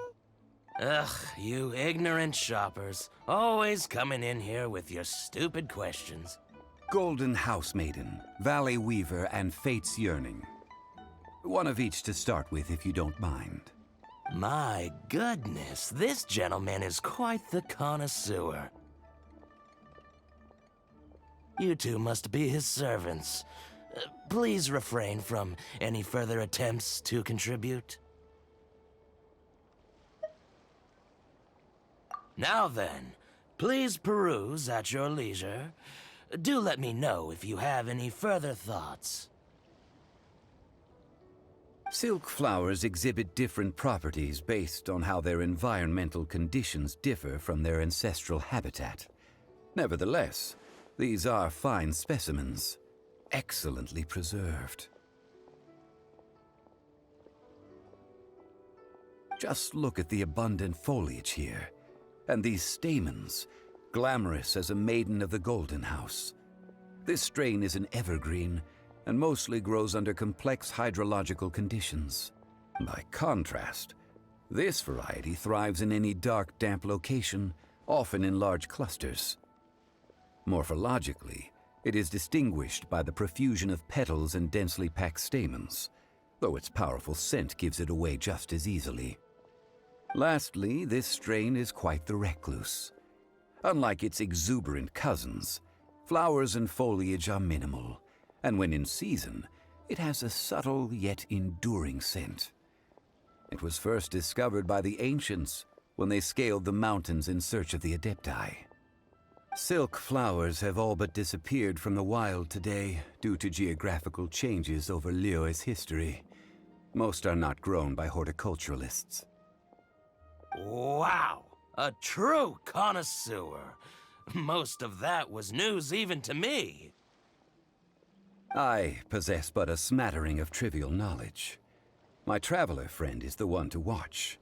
They are on track to set foot in every corner of the world. Oh, Mr. Zhongli, you're way too humble. I'll take them all, boss. Again? How can I put this? When purchasing opera tickets, it is natural to decide based on which singer has the most melodious voice. The same logic applies when purchasing a pet bird. But this silk flower purchase is not Perhaps you don't know. Tradition states that we should decoct perfume from different subspecies of silk flower when making an offering to a statue of the Seven. Rex Lapis will then make his own choice between the scents. Like several other tedious and complicated traditions, this one has become simplified over time. But this is the only rite of parting to take place for one of the Seven in 3,700 years. As such, I do think we should honor tradition down to the last detail in this case. Now that's settled, a question. You forgot to bring money again?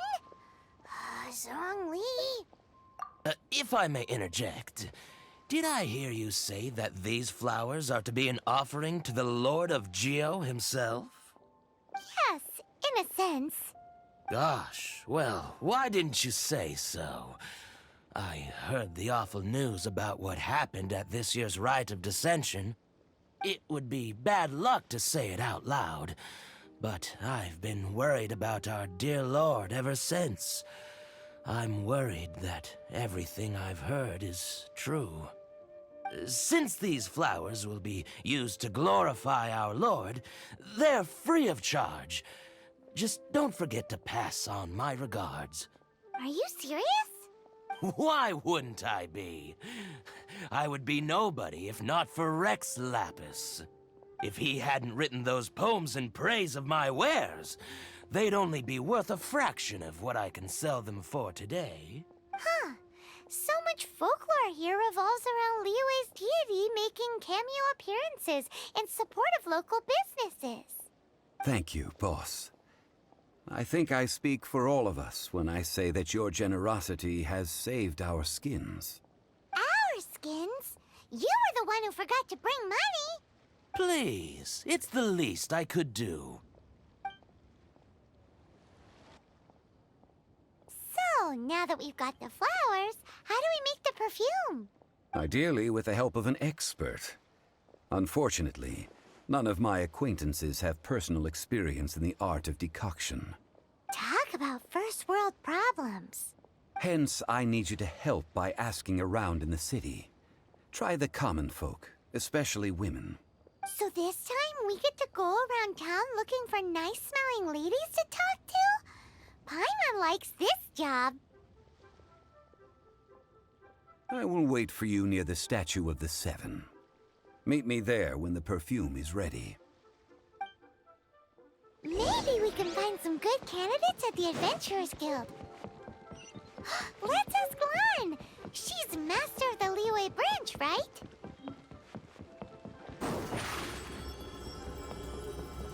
Zip on up!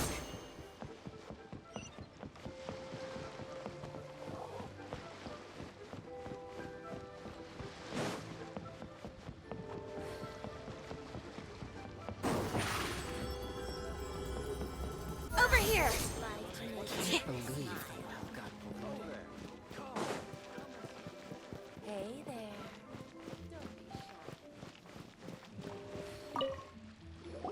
Lan, we need to ask you for a favor. I stopped accepting commissions a long time ago. Sorry, you two, but you'll just have to ask another adventurer. Oh, it's not that kind of favor. It's just a teeny tiny thing. Wow. Just wow. Do I look like the kind of girl who wears perfume to you? I think you're underestimating the kind of person I am. Well, Paimon thinks you smell amazing. So come on, Lan. What's your secret if not perfume? Now that you mention it, yes, there is something. What is that scent? Oh, it must be from the Qingxin flowers I picked on the way back. I forgot I still had them with me. Aha! The truth is out. Lan's got a soft spot for wildflowers. No, they were for medicinal use only. Anyway, this is a pointless conversation. If you want to know about perfume, try talking to Qiming. The fortune teller, right? Paimon remembers she smells pretty good. Thanks, Lan. See you around.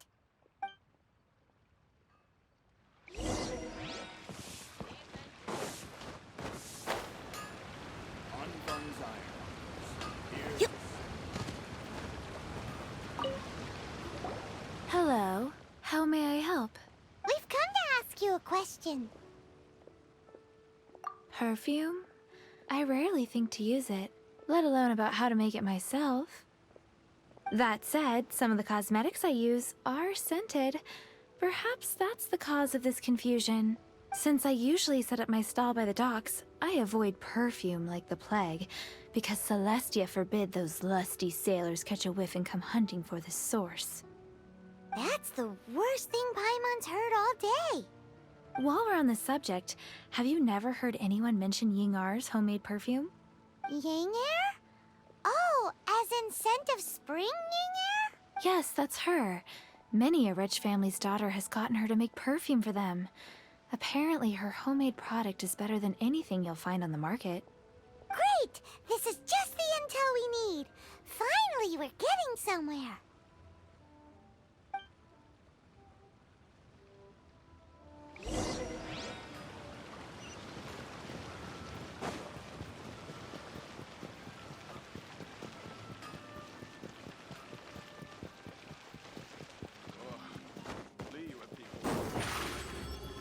Zip on up! Well, hello. You found me at last. I've been waiting for you. What? How did you know we were coming? Oh, I heard a rumor about a couple who were snooping around town looking for a sweet-smelling lady. Actually, I was starting to worry you wouldn't find me. This is the ultimate test of my appeal, after all. Snooping around? Why are you making... What can I say? People love to talk. Maybe you ought to be more discreet in the future if you don't want word to get around. Relax. I know why you're here. You want to get your hand on my homemade perfume, don't you? What kind would you like? 3 in one go. My goodness. You have extreme tastes for someone your age. Maybe the rumors I heard were true after all. You're on the prowl and need some sweet-smelling ammunition? Is that it? Is that the best you could come up with? Even if you were genuinely offering perfume to a deity, that doesn't explain why you'd need 3 kinds. Sorry, your story just doesn't hold water. Zhongli was right. People don't remember this tradition anymore. As one of my favorite poems goes, O cherry tree, begrudge not thy blossoms as they are deflowered in the spring, for come winter, even thy sturdiest wood shall wither. That went over Paimon's head a little. In short, I'm happy to help. Traveler, you can be my assistant, but you'd better make sure I'm the only person on your mind while you're hanging around with me. So, where is a good place for making sweet, sweet perfume?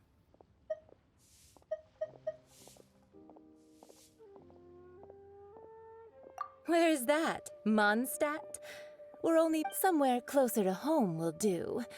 Let's go for the kitchen at Wan Min Restaurant.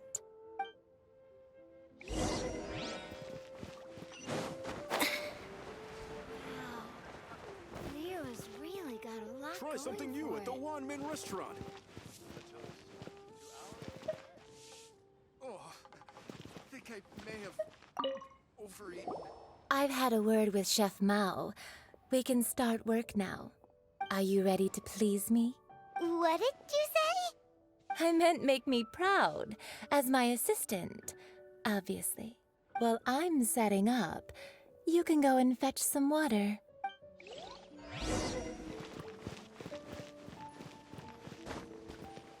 Cheap and tasty chop suey! Ugh. Liyue people must have pirates'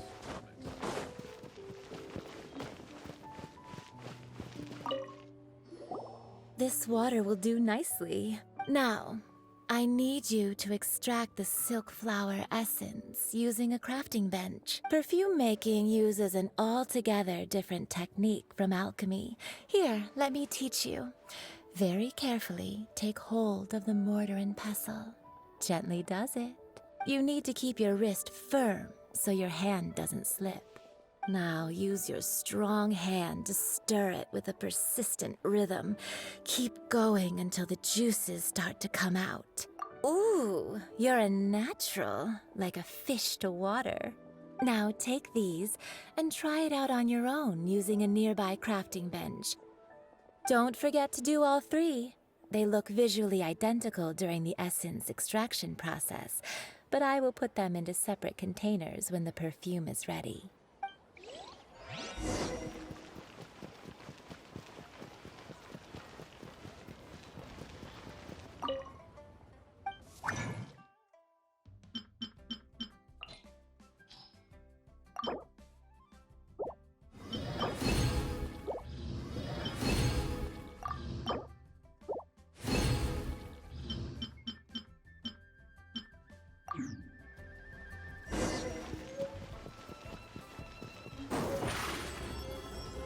Surprise! Wow, this is some exquisite silk flower essence. On to the next stage, the most important one of all. The essence is placed into water and simmered over a low heat until most of the water has boiled off. You must take care to control the heat during this process. If the temperature goes too high, it will affect the scent. So please focus on controlling the heat. This is the final step. Don't waste a drop of that essence now. We want all of it in there. All three perfumes are ready, and you, my friend, were a wonderful assistant. A testament to the lengths you will go to for romance. It's so rare to see nowadays. Wow, you actually remembered my throwaway comment. You know, you're cuter than people give you credit for. If I didn't have my guard up, I can see how easily one could be taken in. Anyway, shall I give you a brief overview of each scent? It might just help you match the right scent to the right occasion. Paimon wants to hear this. This first one is sweet as candy, straight out of a fairy tale. Younger women will love it. The second one is for those with more refined tastes, the first choice for daughters of high society. Finally, the third one has a soft but lingering scent, like a mist that captures the last light of dusk. Mature women adore this one.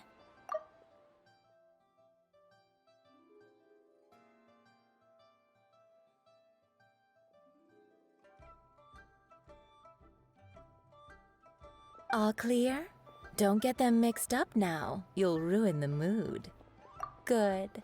Be sure to come visit if you ever need help with anything, okay? I'll leave you with some parting words. One who tries to sail 3 boats simultaneously should be careful not to go overboard. Come and hang out with me at Scent of Spring sometime, okay? Let's take these 3 perfumes over to the Statue of the Seven.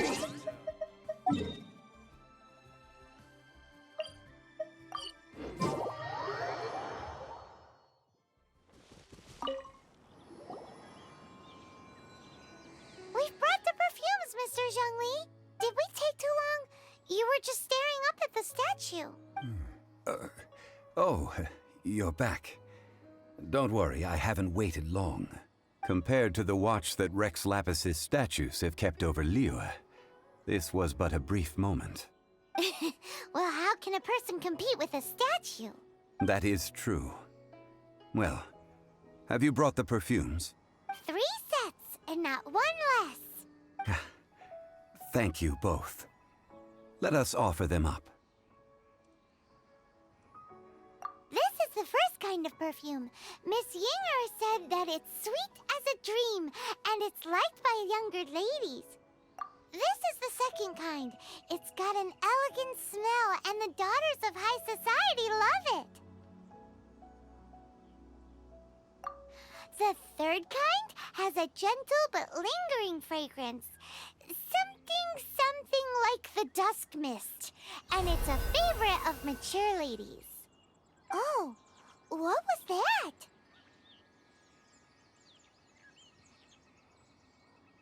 That's the one older ladies like, right?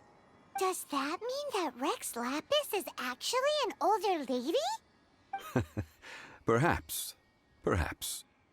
Rex Lapis has taken on countless forms. Perhaps that really was one of them. What a shame. We only got to see the giant dragon form, and... Let's hope the Qixing can catch the real killer. We can leave that to the authorities. Let us focus on the fond farewell for Rex Lapis.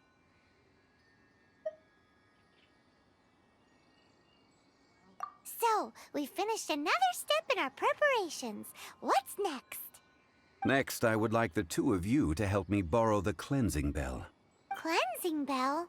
At present, a friend of mine named Madame Ping is the guardian of the cleansing bell. She lives near Yujing Terrace. If you ask her, she will know what to do. Sure, but aren't you going to come with us? Ah, I have certain reasons why I cannot be there in person. Please, do this for me. Man, why's he gotta be so secretive this time?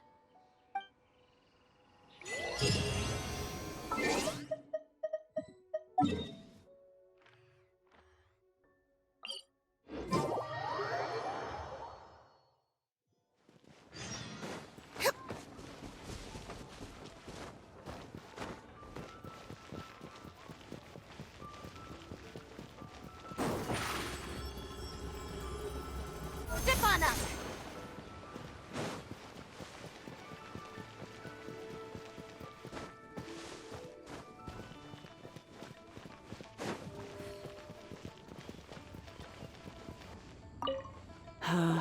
All things must change.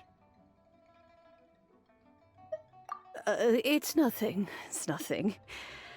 I just thought it a great shame that so many of these glazed lilies have wilted.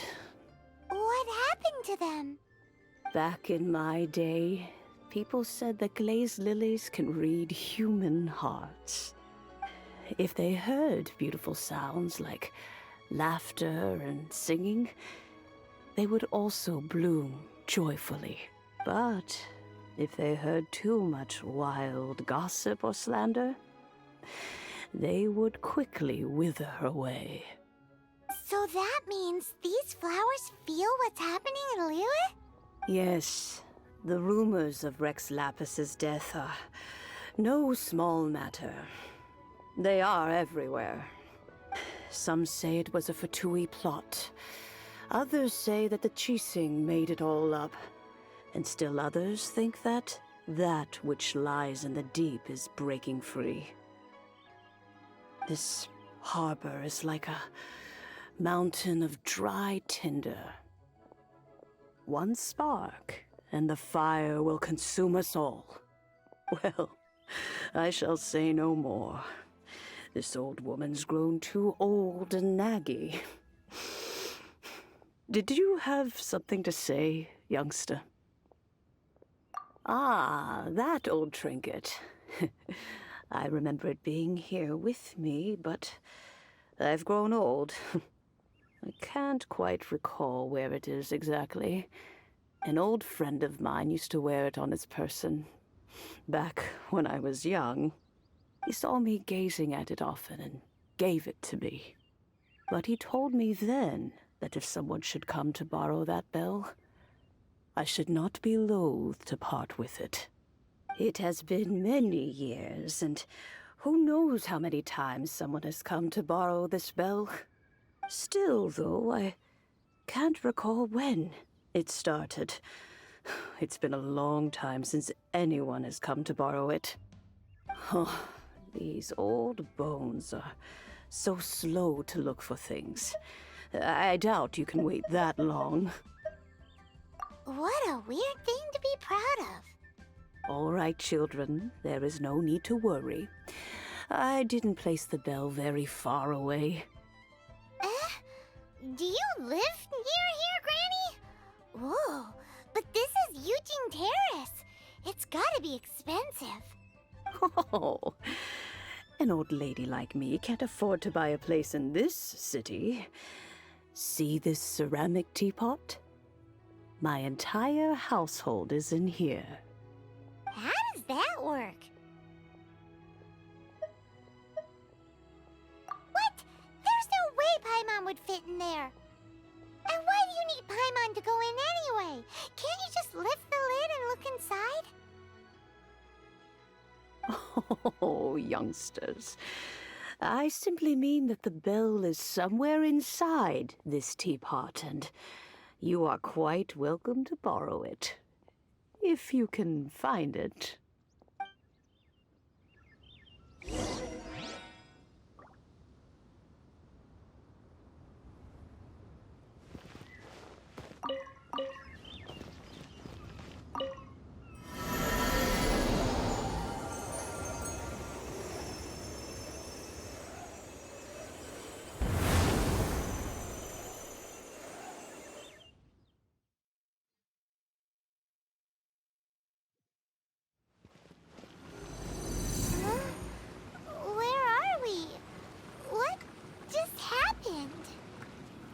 Youngsters, this is where this old woman keeps all her things.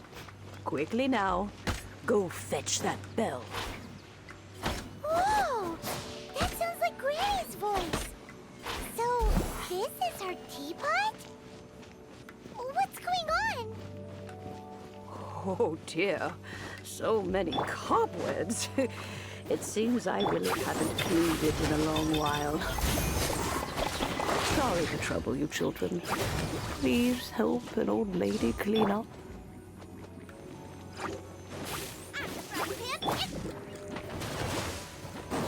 Surprise!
think this old granny could also be an Adeptus?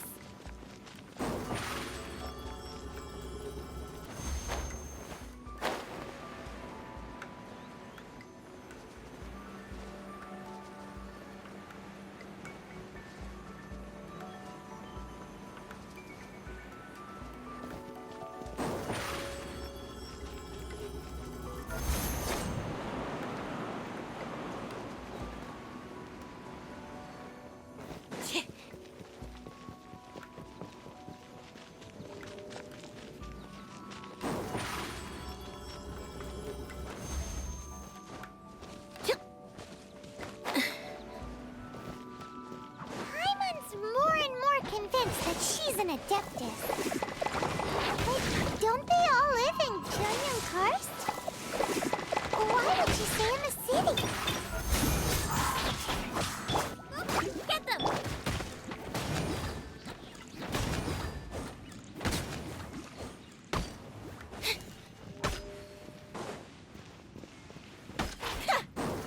Over here!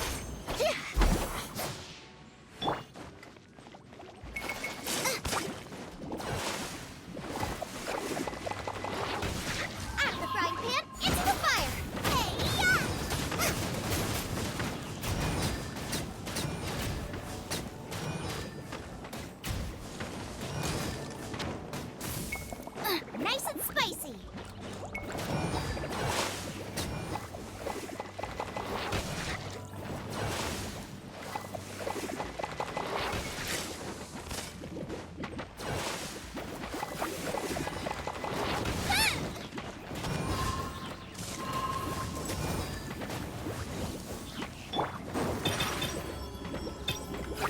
Step on up. Out of the frying pan.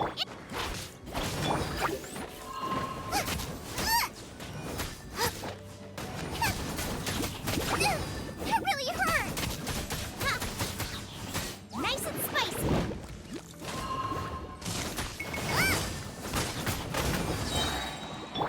Steady as stone.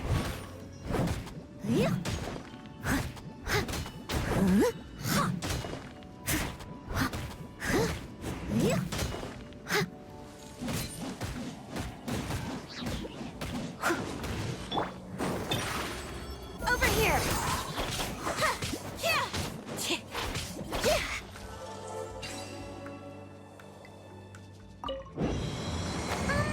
How many levels does this teapot have? It would be nice if we had one of these too. Or at least we wouldn't have to camp outside.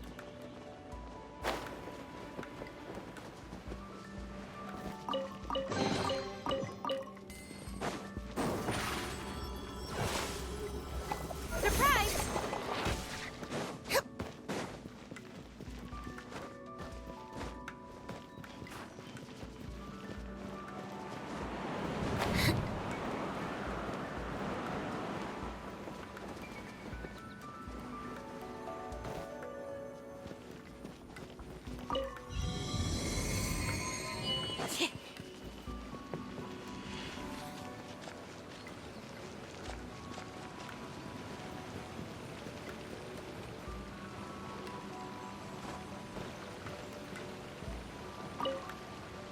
Oh, you found it. Youngsters are so quick on their feet. Oh, now, let me... All right, that'll do. Come on out now, children.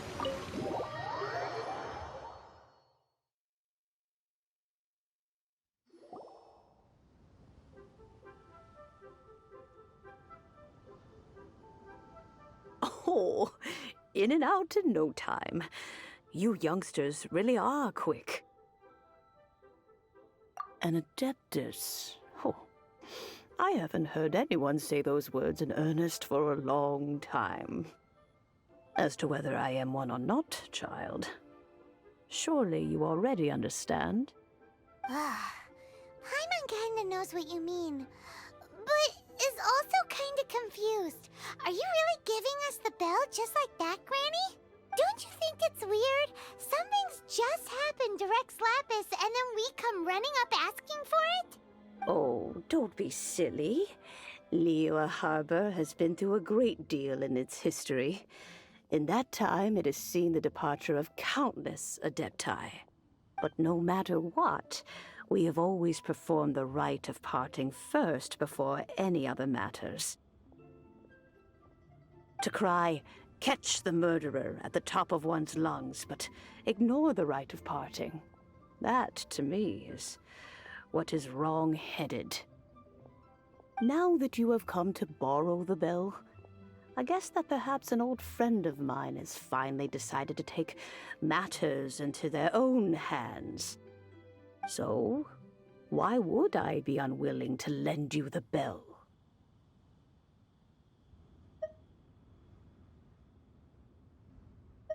Oh?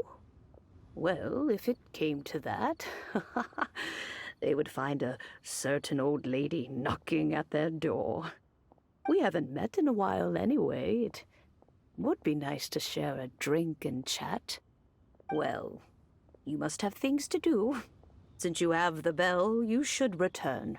Oh, and do tell the person who sent you that if they have time, they can come over for tea. I don't have much to offer, but you can always count on an old lady for a pot of tea. We will. Thanks, Granny.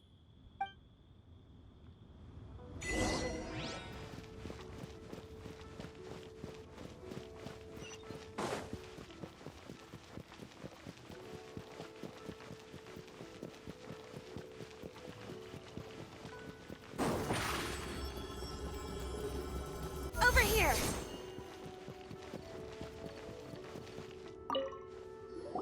Indeed, this is the cleansing bell. It's in good condition. Let's place the perfume we've prepared inside.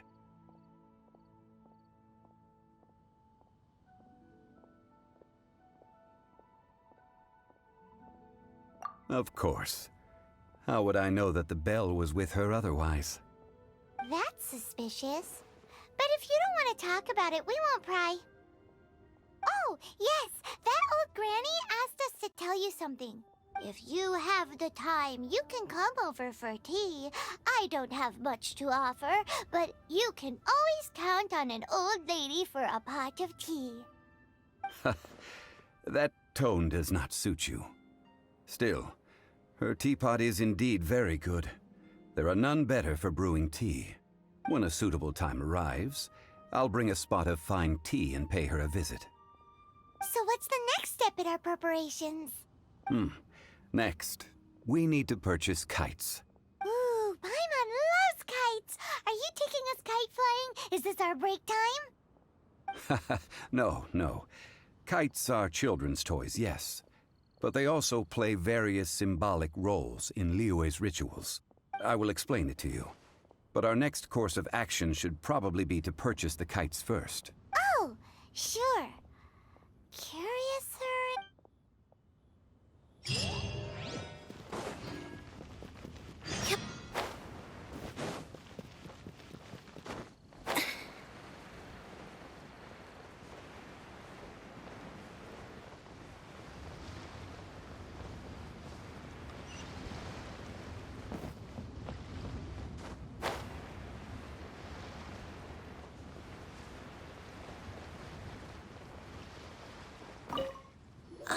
Sir, you're here. The 7 kites you asked for have been made to order. Would you like to take them now? Yes, thank you. It's rare to see customers who want to buy this type of kite nowadays. In the early days, we used to get orders from people of all walks of life. Well, this is Mr. Zhongli from the Wangsheng Funeral Parlor, so he's probably well-versed in all these walks of life. We've talked about a whole bunch of things while traveling with him.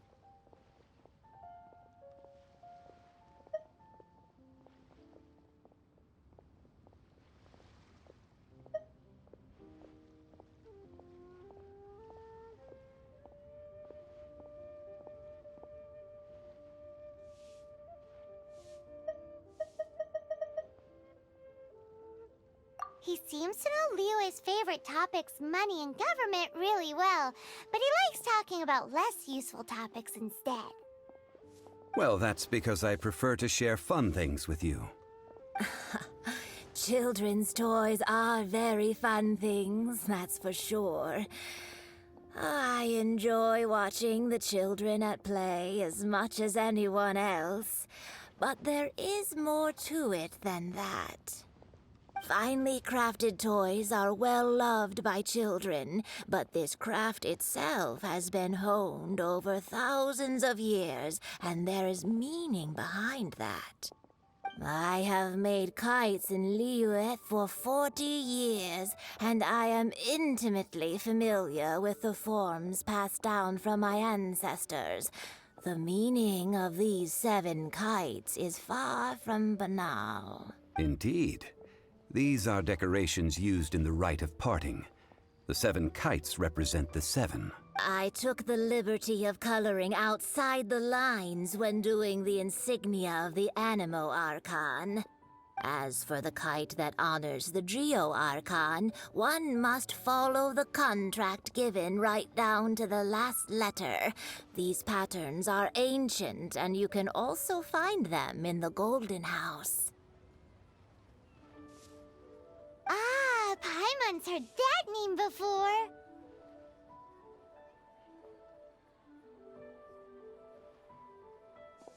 Huh?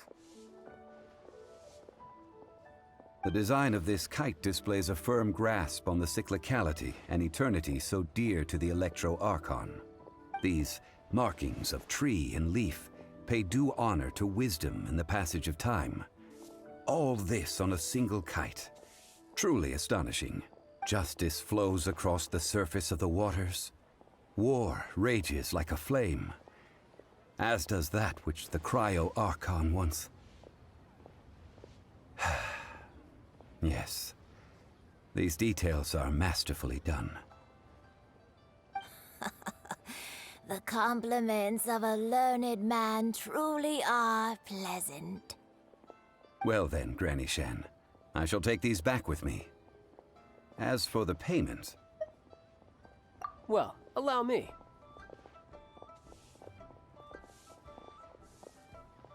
Hey, it's Child! No, I was merely passing through. I see Mr. Zhongli's the same as ever. When paying, well, when getting others to pay for him, he neither looks at the price tag nor his wallet. He knows a great deal about money, and about the trials of the common man. He just doesn't consider poverty to be something that could ever happen to him. Or perhaps, you could say that he cannot imagine himself lacking money. How has he not died of hunger yet? Child, you are as fond of jokes as ever. Well then, since we've purchased our kites without incident, there's no need to take a break before moving to the next step in our preparations. The rite of parting requires helping hands as well as materials. We should be able to find some people near the harbor. Oh, by the way, take this bag of money. You probably won't want to let Zhongli do the bargaining, if you know what I mean. Seems I missed out on some interesting information. I suppose I'll just have to find a more opportune moment next time.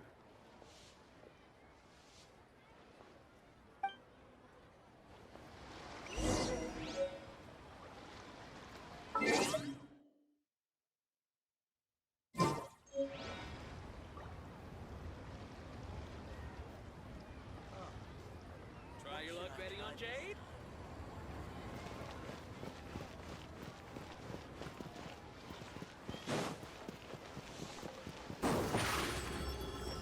Surprise! Hiring help? Sure. But let me just say first that I'm a reserve member of the Adventurers Guild. I take adventuring Adventure? Venturing into the mountains to capture a few crystal flies seems adventurous enough. That's not hard. Almost a bit too easy for a reserve adventurer. Never mind. I'll only charge you 15,000 Mora. What say you? A most fair price.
Let's see. No.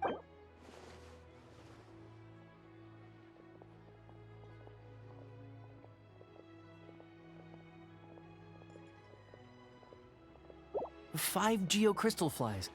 Yes, I do think it's worth about this much. I'll do it.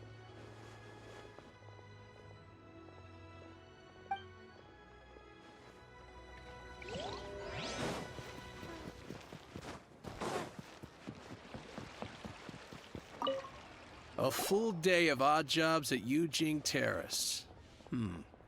No problem.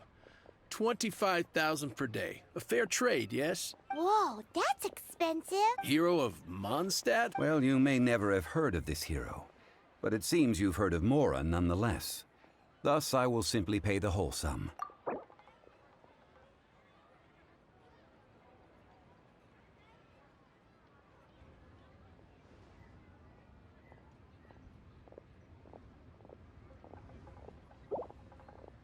Hey, that's a good price. Anyone would work for this much, Mora.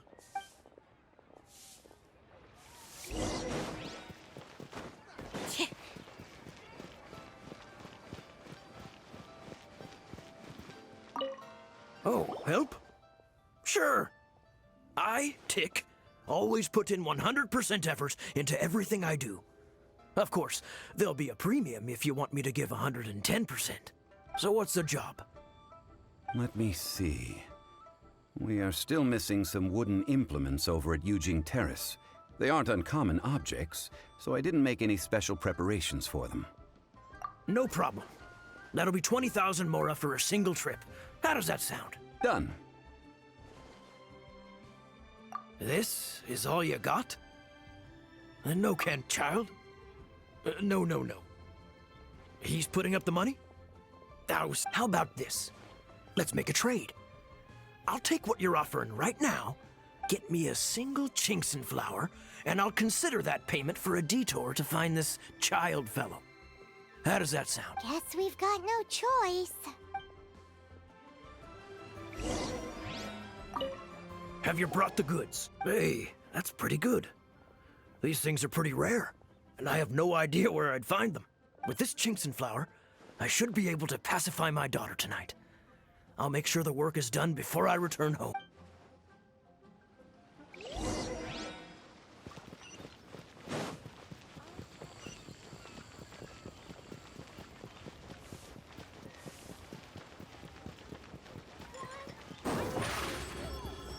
Step on up! All finished then? Splendid. Any leftover cash is yours to keep. A favor for the Fatui should never go unrewarded. You think you can buy us off with some loose change? No way! Paimon demands to know when the next payment is coming. Well, how does this sound? You give me the information I need, and maybe I'll leave the Northland Bank's vaults open and unattended for half an hour. What info do you need?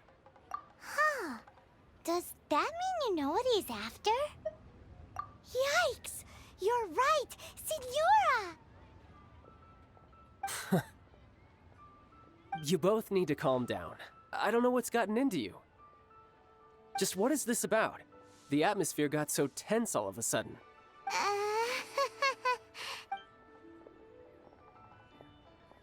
Next, we need some everlasting incense. For this, we need to go to Boo Boo Pharmacy, the finest pharmacy in all of... Is everything okay? Everything is fine. I was just informing them that they need not return the surplus Mora. Now, if you'll excuse me, I must be going. Paimon definitely felt like Child wasn't happy with us just now.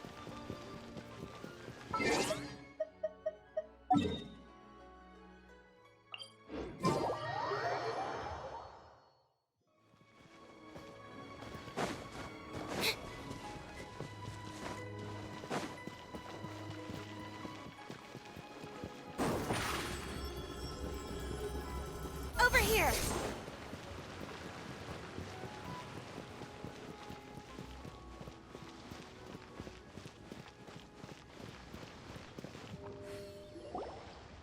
Huh. The reception is deserted. And it seems kinda spooky in here. Hello? Is anybody there? Welcome to Boo Boo Pharmacy. Huh? Did you hear that? Where did it come from? The reception, it seems. How about you go check it out, and Paimon will bring up the rear.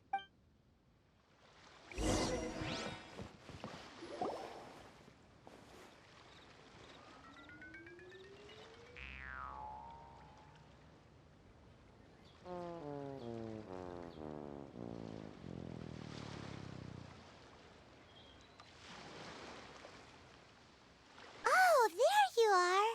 But you can't even reach the counter. Joke's on you. Paimon floats, so height is no restriction. Anyway, there's something weird about this one over here. What's the talisman doing on her forehead? It can't be. She's a zombie. Welcome to Boo Boo Pharmacy. I am Chi-Chi. Once upon a time, Chi-Chi died. Then, Chi-Chi was saved by the Adepti. Now, Chi-Chi is a zombie.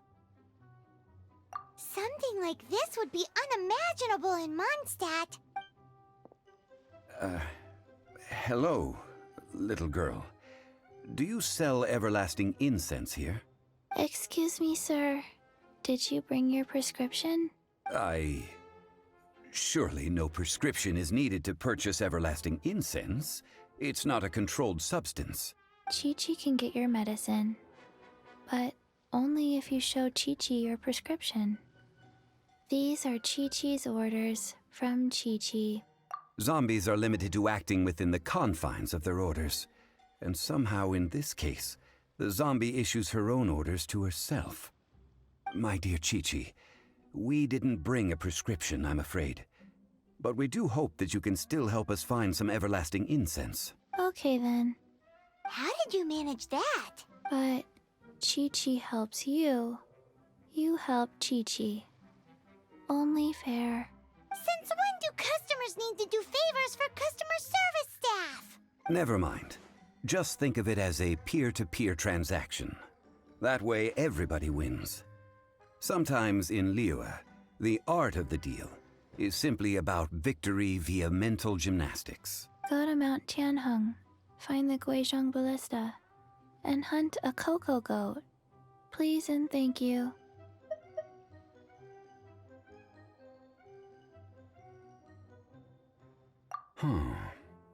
Guizhong Ballista. I have heard of this device before. It's a kind of crossbow turret, installed on Mount Qinheng by an adeptus in the distant past. An early mechanical device. Located in Qinheng Pass, it was designed to automatically fire at large monsters, protecting Liyue from external threats. Mr. Zhongli really knows Liyue inside out. Apparently not quite. This is the first I have ever heard of the cocoa goat. The cocoa goat is a legendary animal, an adeptabeast. Did you want to add anything else, or...? No, just that the cocoa goat is a legendary animal, an adeptabeast. What it looks like, don't know. Where to find it, don't know either. Where it came from, also don't know. Very well then. Let's start by investigating near the Guizhong Ballista. Perhaps we will find some clues. What the heck is a cocoa goat?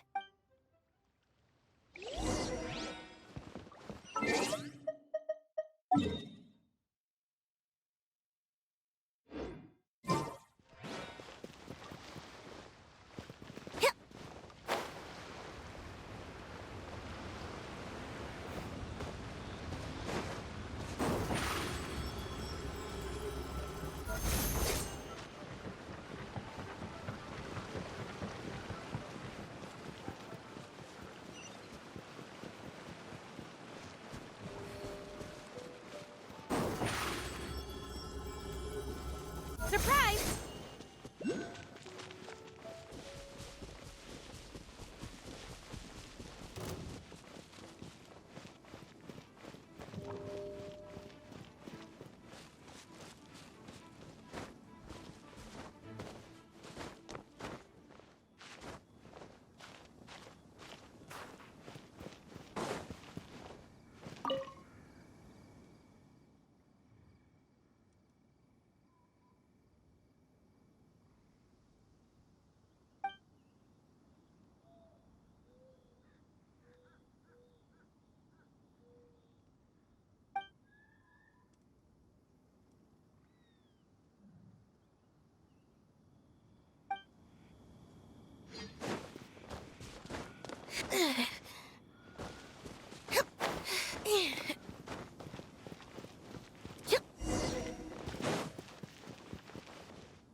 huge. Paimon can totally believe it took an Adeptus to build this. But how do you operate this thing? Just think how much strength you would need. It is currently inoperable in any case. This device is broken. Aw, what? It broke?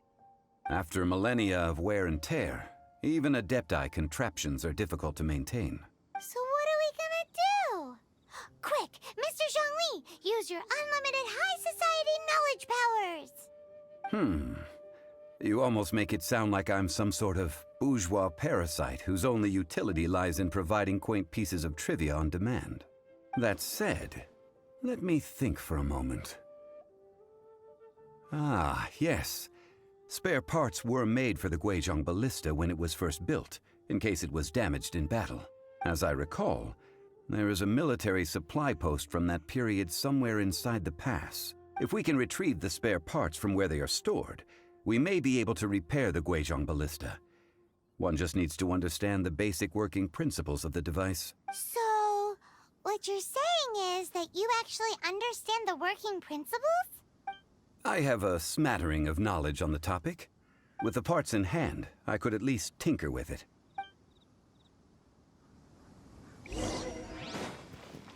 Where is that supply post? Here, post...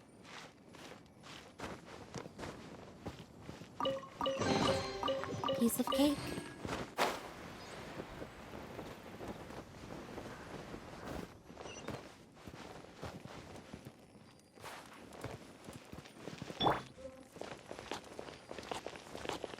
Don't waste my time.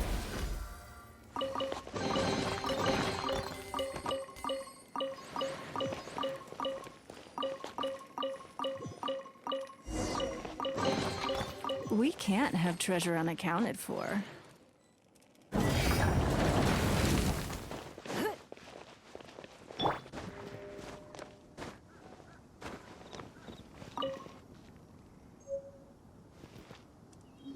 Ah, these parts look useful.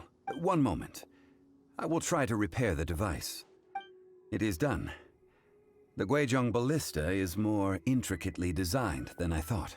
Ooh! Now how do we turn it on? It's easy enough. We simply need to do this. Look, it even has a scope. Over here we have... nothing. And over there... more nothing. Hey! Just what do you think you're doing? So you fixed up this turret because you're planning to do what, exactly? Not a turret. A Guizhong Ballista. Also, kindly state your name before you ask a question. It's just good manners. Ha! Are you blind or something? You're looking at the leader of the treasure hoarders, old man. This area's supposed to be chock full of hidden treasures, but you can't get anywhere near them with this thing keeping watch. It might look like any other mechanical device, but trust me, it's got a mind of its own. Last time we approached the mountain, it nearly skewered one of our guys. A few of us risked our lives to disarm it, which amazingly we managed.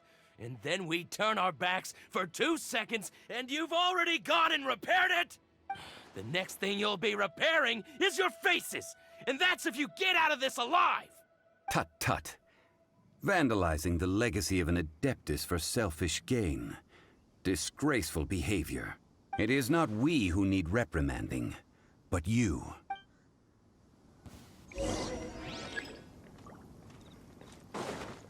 Want a taste of my hammer? Bubba, get them! I must leave no stone. Give up. Your life is mine.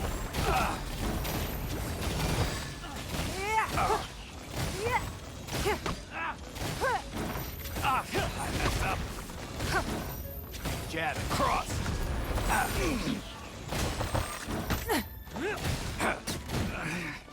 Should replace my hammer.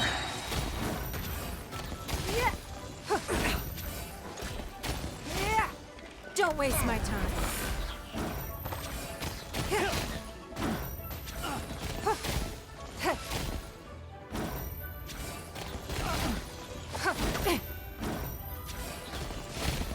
It's nothing.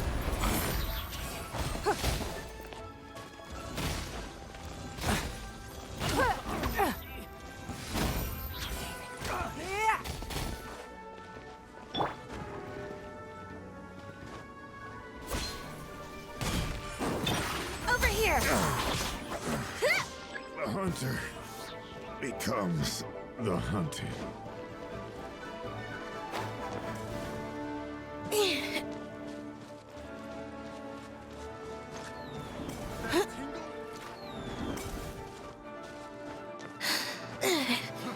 Fry!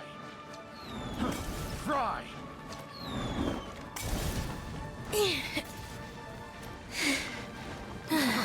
Fry!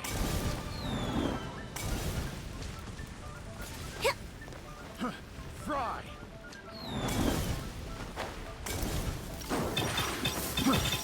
Surprise!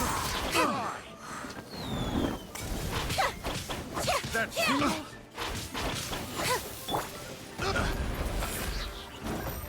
Submit! that tingle?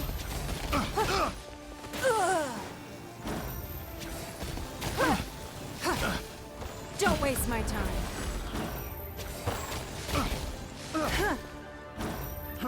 Fry!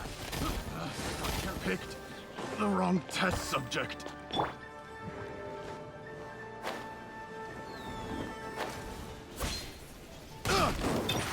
Step on up!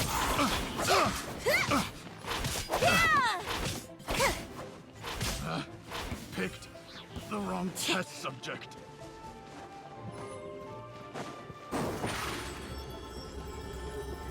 Over here! Out of the frying pan, It's nothing.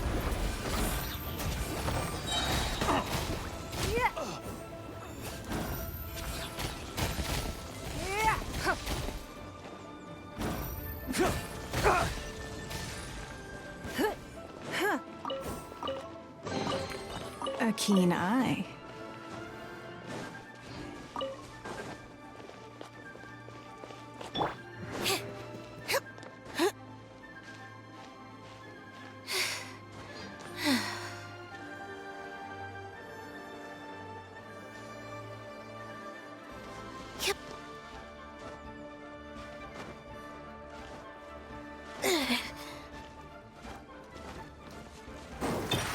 step on up!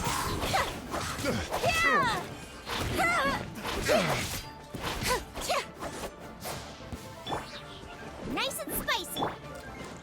Don't waste my time. Over here!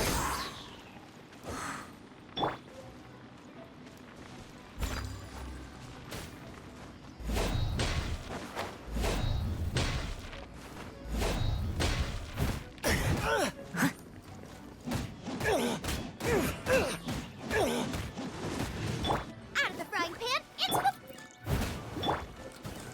Give up. step on up! Such a pain.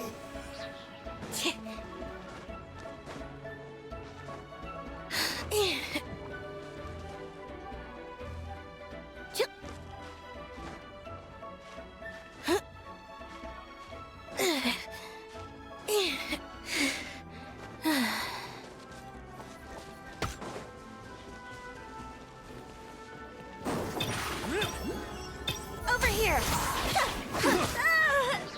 Cue the spotlight! Nice and spicy! You're open.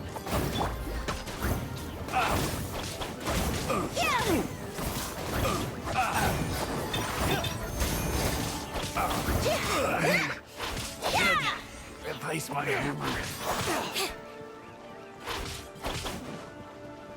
You're open. Step on up!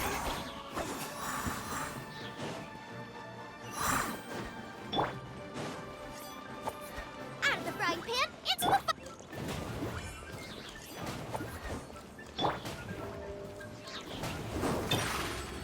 Surprise!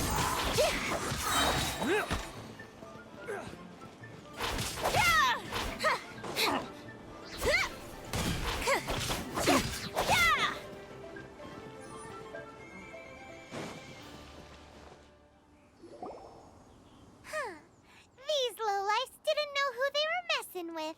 Troubling ourselves over this rabble is not worth the time. We should focus on our contract with Chi-Chi.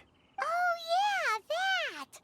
So we've got the Guizhong Ballista working, but where's our Coca Goat? A search using the Guizhong ballista revealed no significant life forms nearby, save for the usual wildlife. What's more, a contraption built using Adeptus technology should have no trouble detecting an Adeptabeast, as Chi-Chi put it. Which means... Paimon wouldn't go that far. We did something positive, right? We won't solve anything while standing here and racking our brains. Let's return to Boo Boo Pharmacy, explain that we could not find a Coco Goat, and review our next step. Good idea. We did our best, and that's what counts.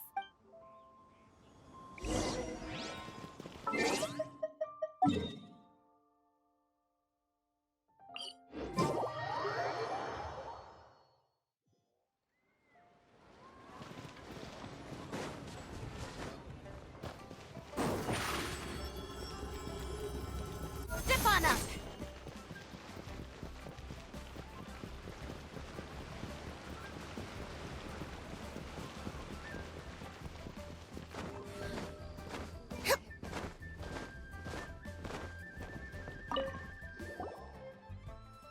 Forgive us. We were unable to fulfill our end of the contract. We found no trace of the Coco Goat Adeptabeast of which you speak. What a disappointment. Don't worry about it. But I feel very disappointed. Aw, poor Chi-Chi. Why does Paimon feel so guilty all of a sudden?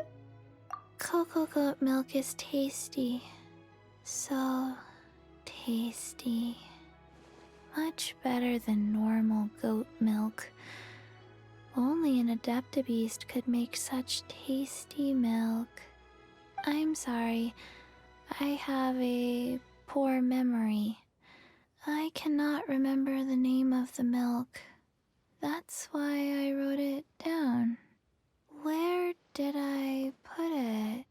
Ah, here. This is the name. Coconut milk. Huh?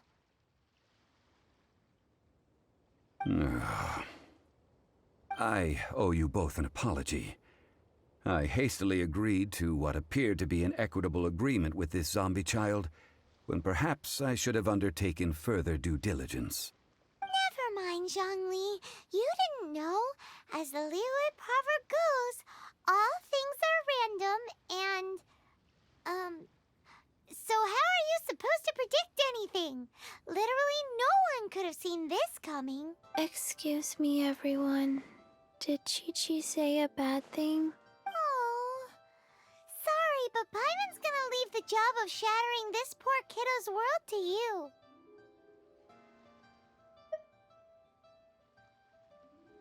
No.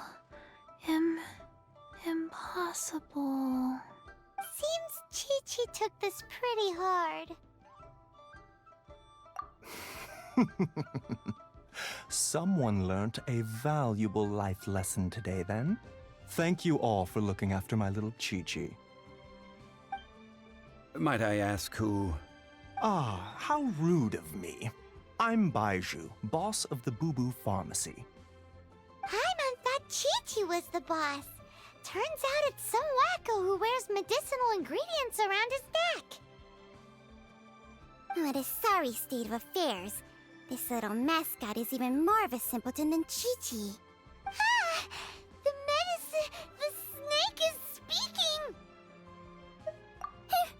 I prefer to stay silent, but faced with strangers, I must speak, lest you mistake me for an escapee from the medicine cabinet, for I am a living, breathing serpent! Don't mind Chung Sheng. She's a good girl, really. As for you three, communal chaos causing with Chi-Chi aside, what business brings you here? Do you sell everlasting incense in this fine establishment? Everlasting incense? Why, of course we do. Whew, at last! Things are finally starting to come together. 3 million mora. Top quality. Guaranteed.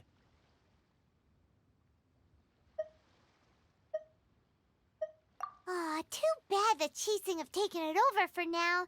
Security will be tighter than usual. 3 million. An innocuous number in and of itself, though practically speaking, it could be a hard sum to come by. It's a crazy number. We'd never be able to make that much, Mora. And as for Mr. Zhang Li, he's around 3 million short. This is correct. What are we gonna do? Is this the part where we go crawling back to Child?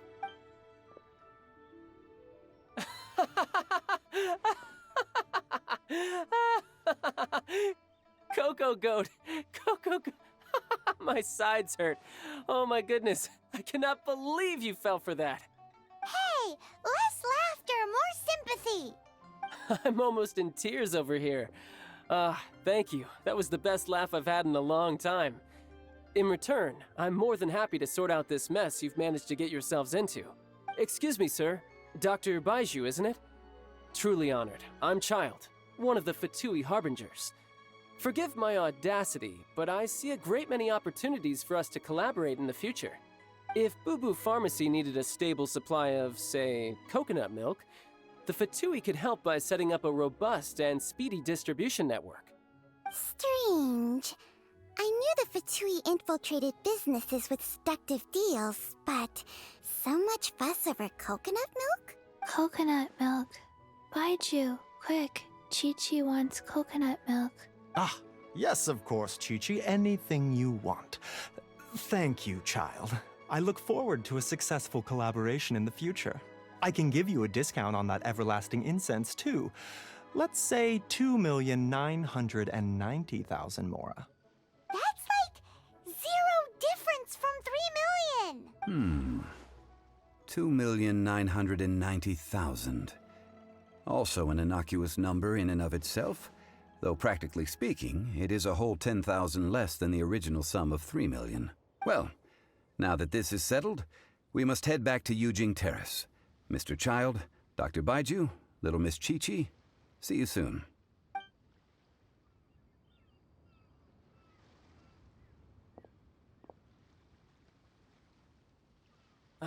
That lot is an absolute riot. Honestly, I can't remember the last time I laughed so hard. So, you've been eavesdropping, I hope. What have I missed? Yes, Master Child. They spoke of the Qixing taking the Golden House. Well, well, well. Ningguang and her Qixing cronies. What else would they be hiding in the Golden House, if not the Exuvia? I apologize, but I warned you, didn't I? As the old Liu saying goes, the walls have ears.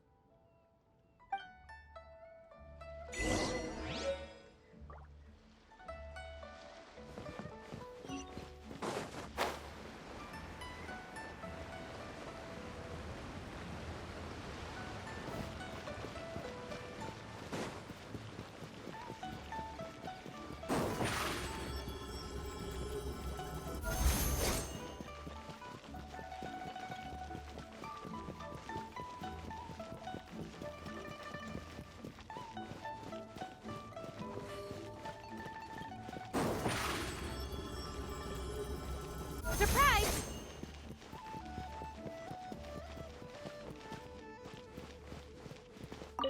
Well, as it stands, we've hired helpers, and we've acquired the everlasting incense. The completion of our preparations is not far off. Whew, finally! Well, traveler, have you gained anything from our adventure so far? Odd?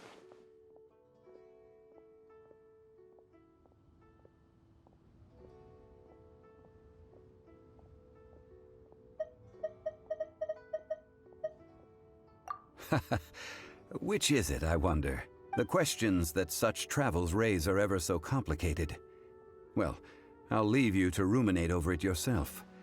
As to remuneration for your help, I've decided to treat you to a meal. Oh, yes, don't worry. I will remember to bring the Mora this time. Tonight, I shall take you both to an old hole-in-the-wall, praised throughout Liu. Hole in the wall? As in a cool restaurant? Indeed. Let us meet near the harbor, at third round knockout.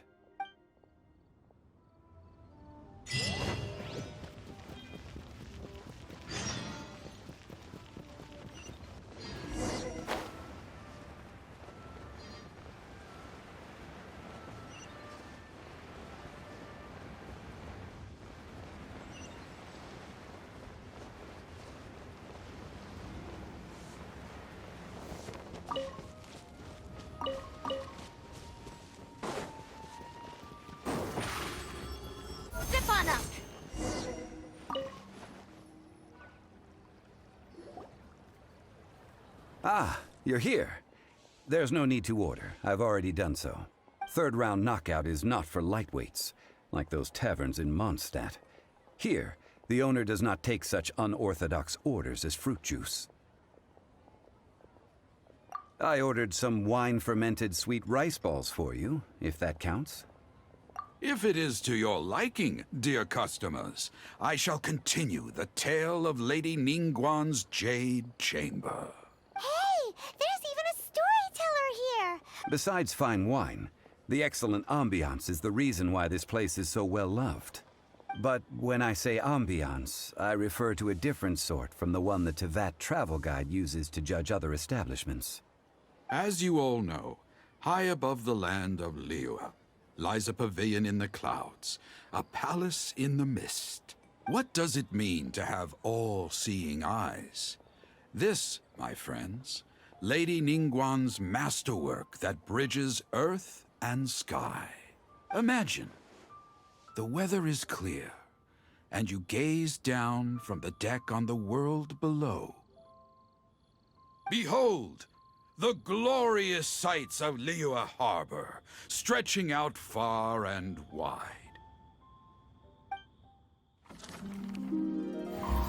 They say that when Lady Ningguang ponders important affairs, she retreats to her jade chamber with none but her 3 closest confidants in tow. Why brings she these trusted 3 to sift through sources, dig through documents, looking for information? Piece by piece, facts and figures paint a picture on the walls of the chamber. But well before the wall is filled, Lady Ningguang's mind is made up. Having made her call, she has every last document shredded, and whoosh, she scatters the shavings out her window. Ah, look at them, how they billow in the wind like a sudden swirling blizzard. As the fragments fall, traces of text flicker before the eyes of the merchants of Liyue, like ink stains in white snow. The saying goes, the rarest treasures in the land are the words brought by the paper snow. For the words of the Tianquan have the power to move mountains, and all throughout the land know it.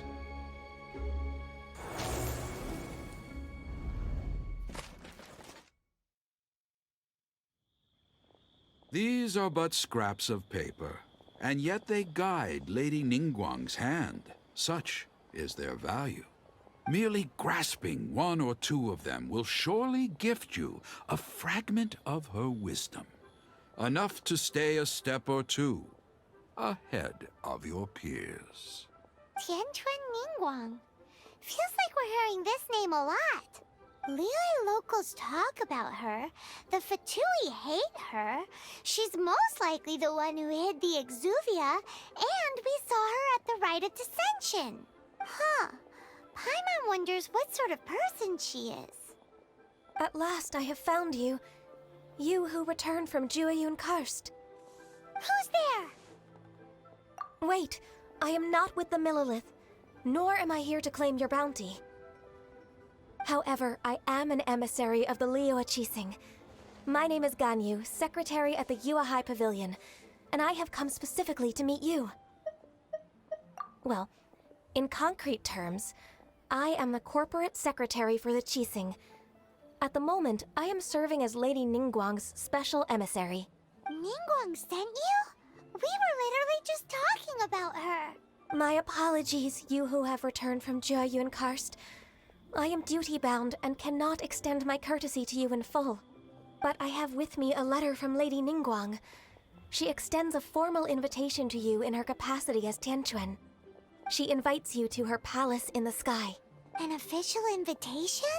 Lady Ningguang said this. Invite her to come here. I wish to meet her. At the Jade Chamber, together we shall snip every one of these entwining dark threads.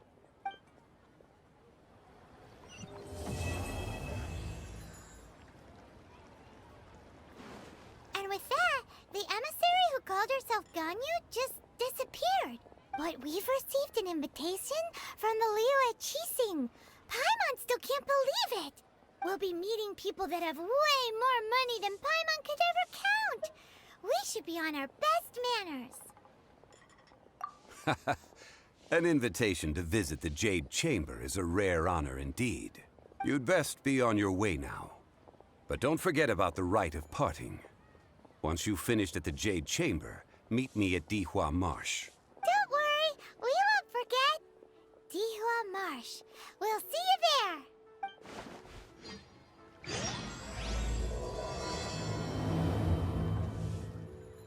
Listen, let's see our success.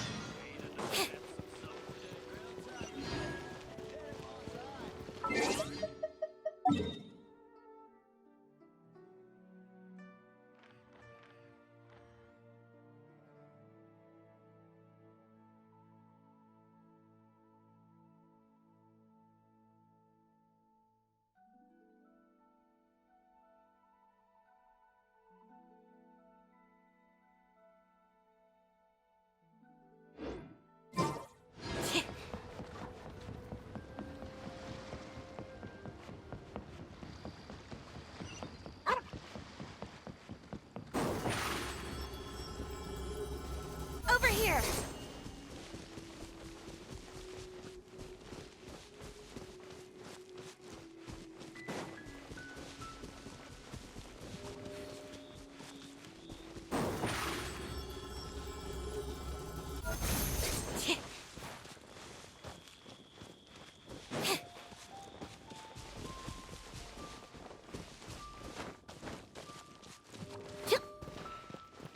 Though the clouds may darken and light turn to gloom, still the moon over the chamber roams.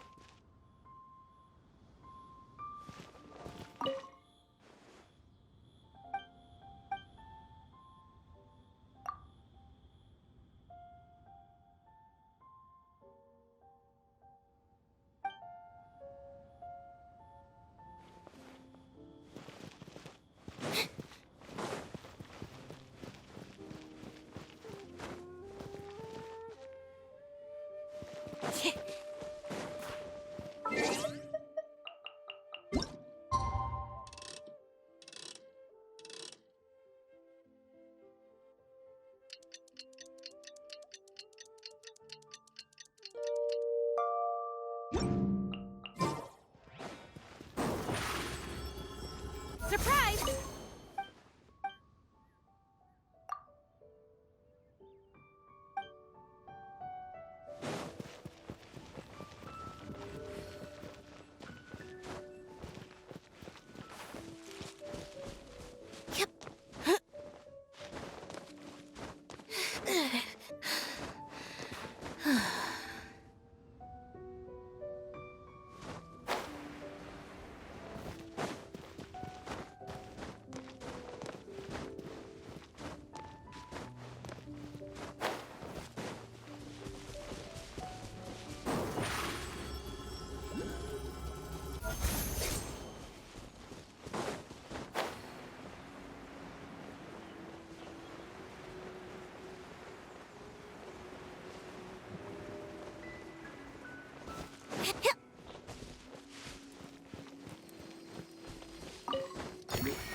Boba, get them! It's nothing. Over here!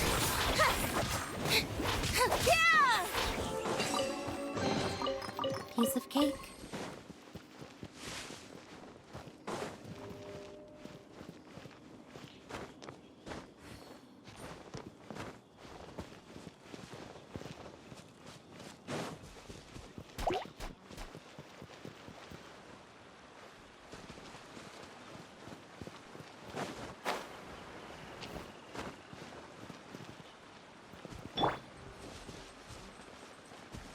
Out of the frying pan, into the fire!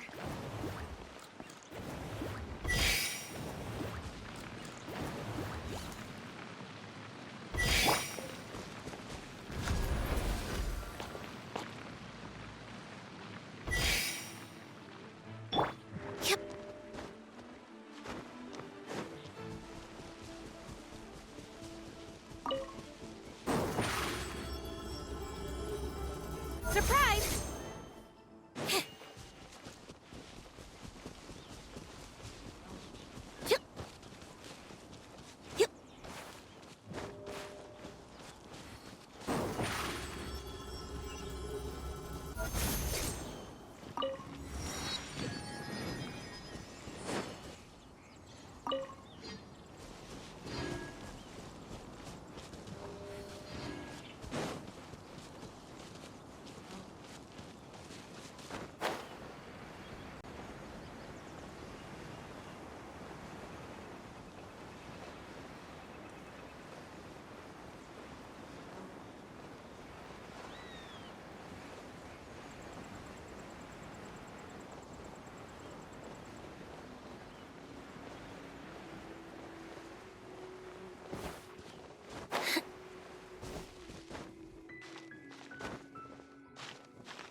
Look up there! That's the Jade Chamber! This is bad. Paimon's supposed to be your guide, but Paimon doesn't know where the way up to the Jade Chamber is. Well, since we want to go to the Jade Chamber, heading to its location on the map is the sensible thing to do. Let's look around. There has to be a way up there nearby.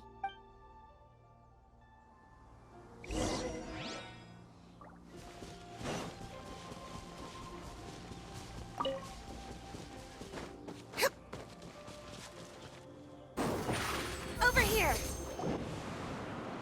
Hey, look! There's some sort of mechanism thingy. Since this is the right place, it must have something to do with the Jade Chamber. Yes, this must be the way.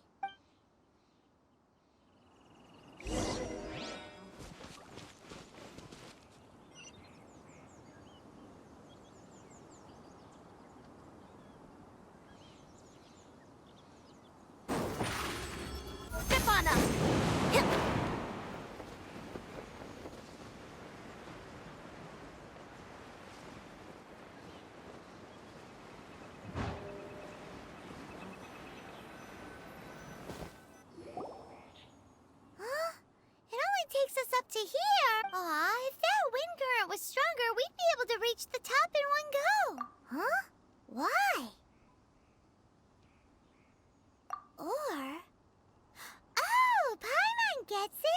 If it was a secret, Ganyu wouldn't have let us try to find it ourselves, right? All right, let's follow your plan. Then we can...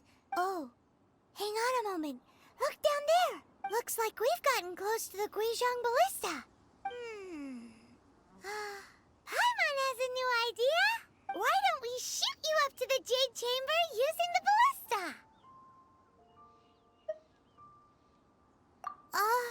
No. Paimon may have just forgotten to think about the safety measures. Oh, that's right. Now that you mention it, we could use the Guizhong Ballista to see if there's another way up nearby.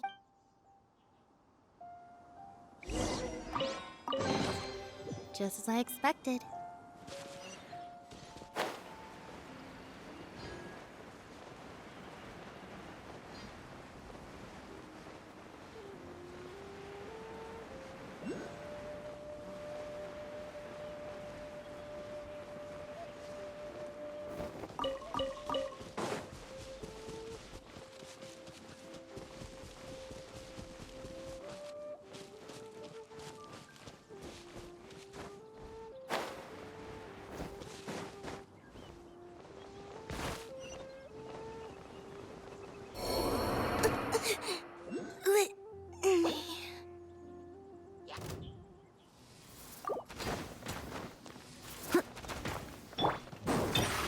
Over here!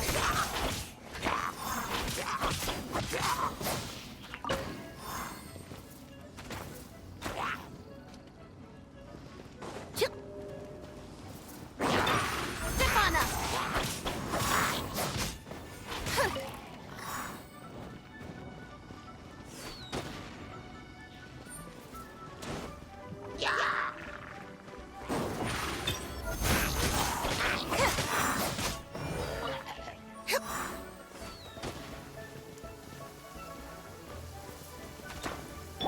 Steady as stone.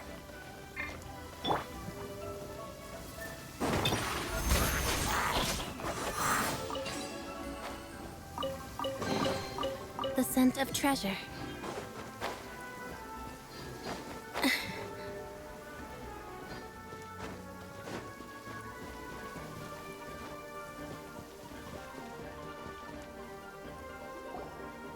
Halt! Who trespasses on these hallowed grounds? Exactly. What are you talking about? We're invited guests. What makes you think you can treat us like this? No. Wait. Maybe this was Ningguang's plan all along. She pretended to invite us to the Jade Chamber, but set up a Millilith ambush here to arrest us. Now Paimon's mad. You, over there. What? We're just on guard duty. What do you mean, shameless? What nonsense! Seize these suspicious intruders at once! Well, here they come. Line them up and knock them down.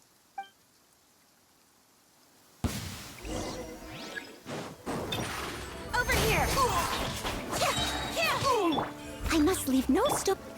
Give up! Your life is mine!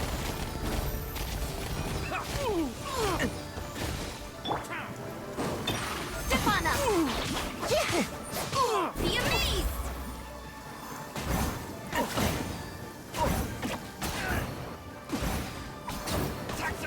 Who goes there? Over here!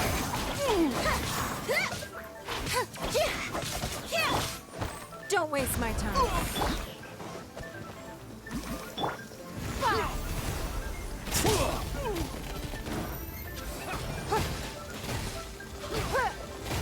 Take the target alive!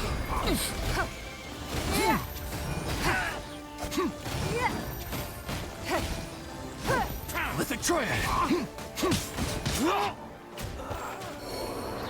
Give up! Step on up!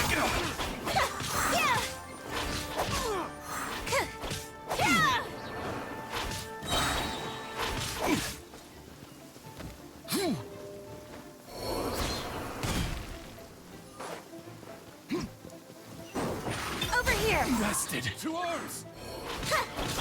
Take the target alive! Boba, get them! Don't waste my time. Submit!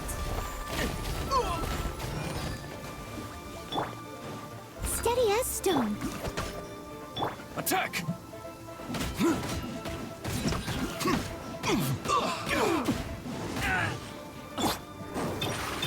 Zip on them! Take the target alive! With the triad!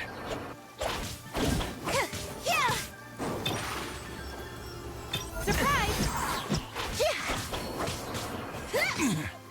Out of the frying pan, into the fire!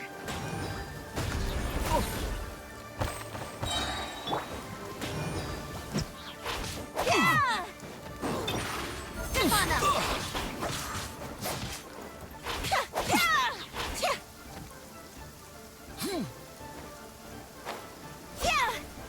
Bested! Stop! What's all this about? Lady Kuching, these two strange people suddenly appeared. They seem to have designs on the Guizhong Ballista. Who are you calling strange? You want to go to the Jade Chamber? Who are you? We're invited guests here to look for the Liyue Qixing. Who are you? Well, as it happens, I am one of the Liyue Qixing. Oh! I'm Kuching, the Yuheng of the Qixing. I know of you, traveler. You're Ningguang's guests, yes? Didn't expect to meet you here in the mountains. Wow. Paimon didn't think we'd meet some super rich big shot out here in the middle of nowhere either. The Guizhong Ballista in Tianheng Pass has long been in disrepair, and yet it was fixed in a single night.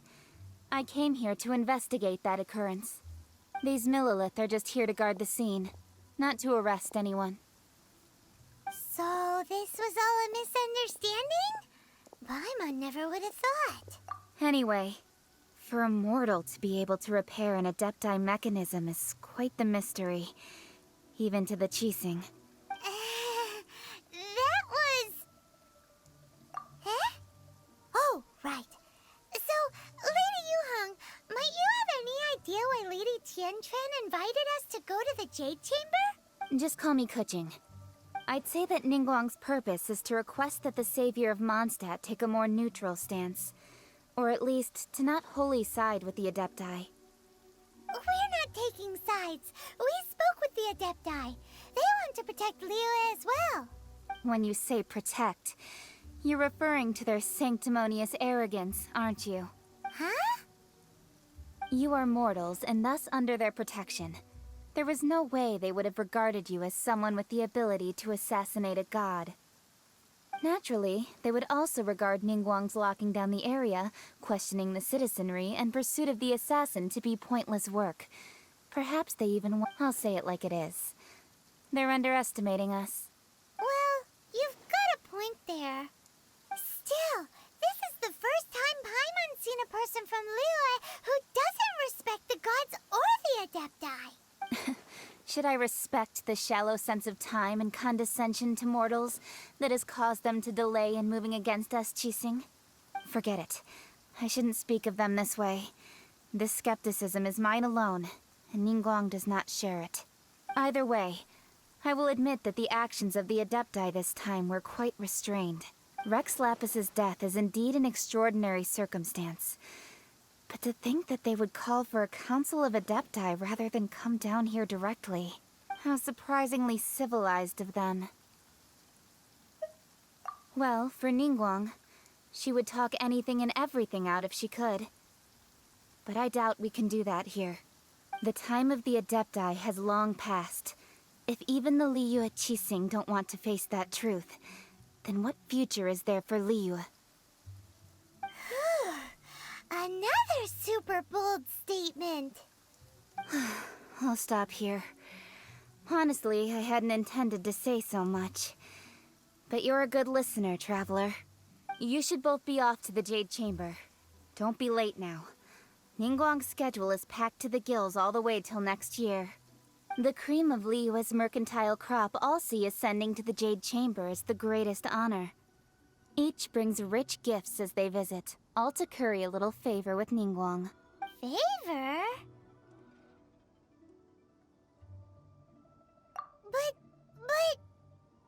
Wait, that's right! Greeting gifts are a staple of Liyue's culture. We need to get one. Not to curry favor or anything, just to respect Liyue's culture. All right. You can decide on your greeting gift yourselves. Let me tell you how to get to the Jade Chamber first. You didn't actually have to come to Mount Tianheng. Go back to Liyue Harbor. Find a guide at the Yuehai Pavilion, and, well then, may we meet again, traveler. Well, that Yuheng may not respect the gods, but Paimon thinks she's a pretty cool person. So, what should we give to Ningguang when we see her? Oh, right! Paimon dreamed of an amazing snack last night! Sugar-frosted slime! Paimon has a feeling that it would be perfect for a super rich person like Ningguang. Why don't we go with that for a gift? Nope! But Paimon's sure that we just need to make it with some boom shakalaka.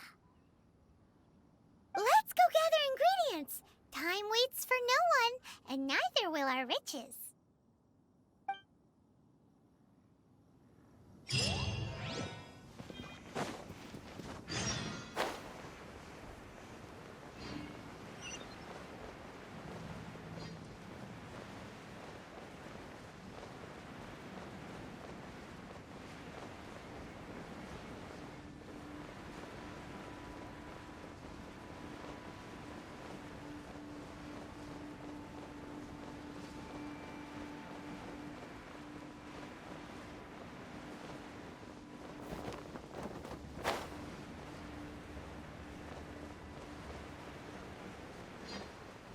Ooh, look at that slime! It looks crystal clear! And very delicious! That's the one!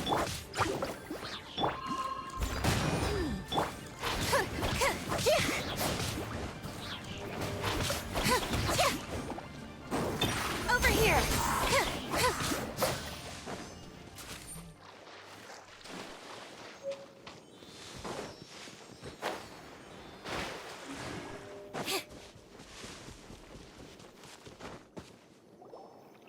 Huh? Is it just Paimon? Or is there a sweet fragrance in the air? Huh? Did you hear that?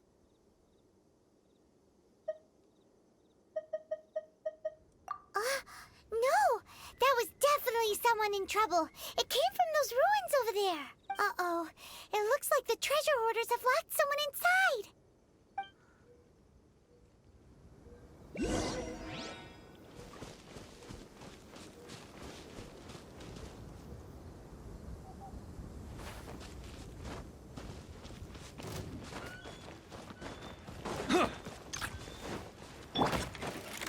Out of the frying pan, into the fire!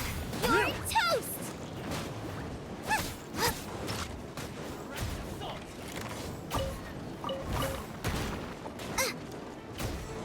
Nice and spicy! Surprise! Yeah!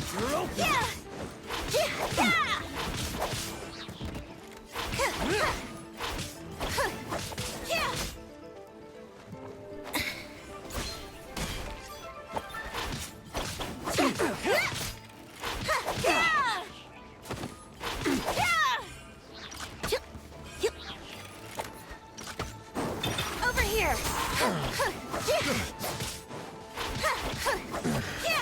The hunter. The hunting. You're open.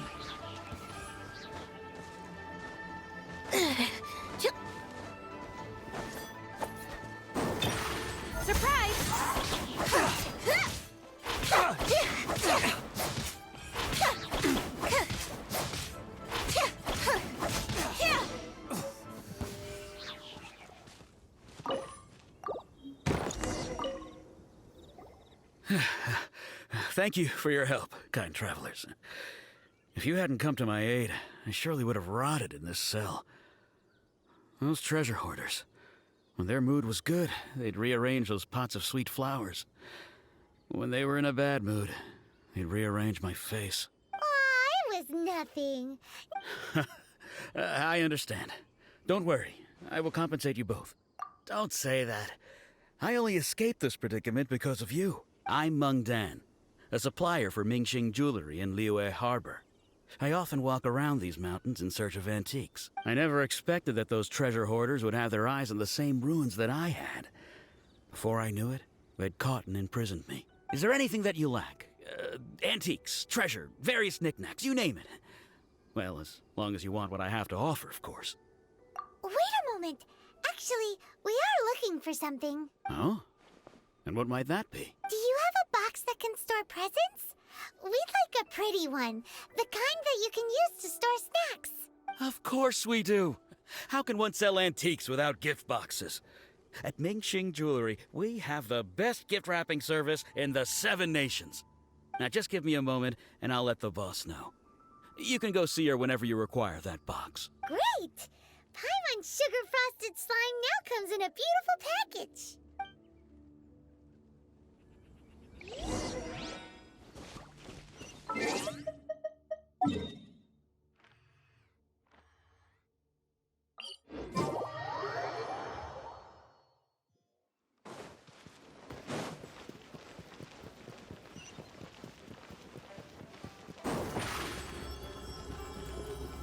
Over here!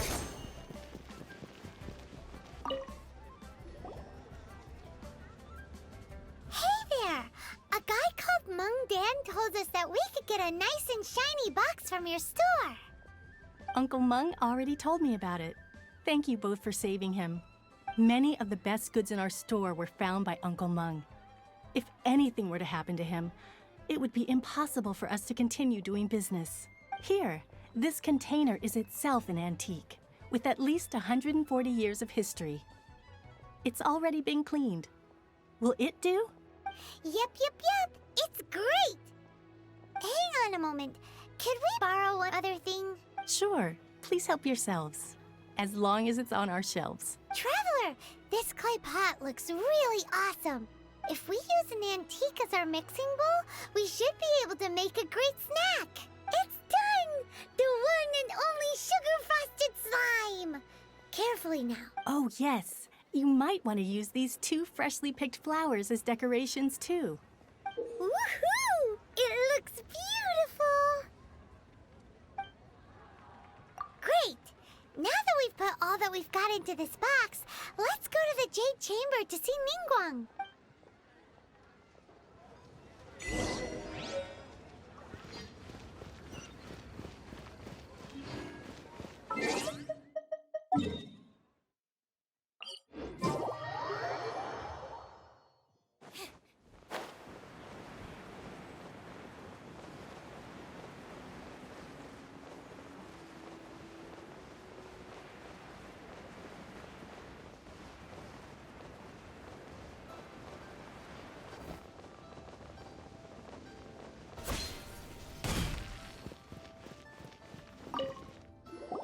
According to Kuching, this is what we should say. Excuse me, do you sell the moon here? Yes. How many would you like? It's not convenient to speak of numbers here. Ah, well said. Please, use this to ascend to the chamber. Yes, speaking of which, are you two the guests that Lady Ningguang has arranged to meet with today? Yep. And yet the code they used was not the one for guests, but for the Yuheng. What's going on here?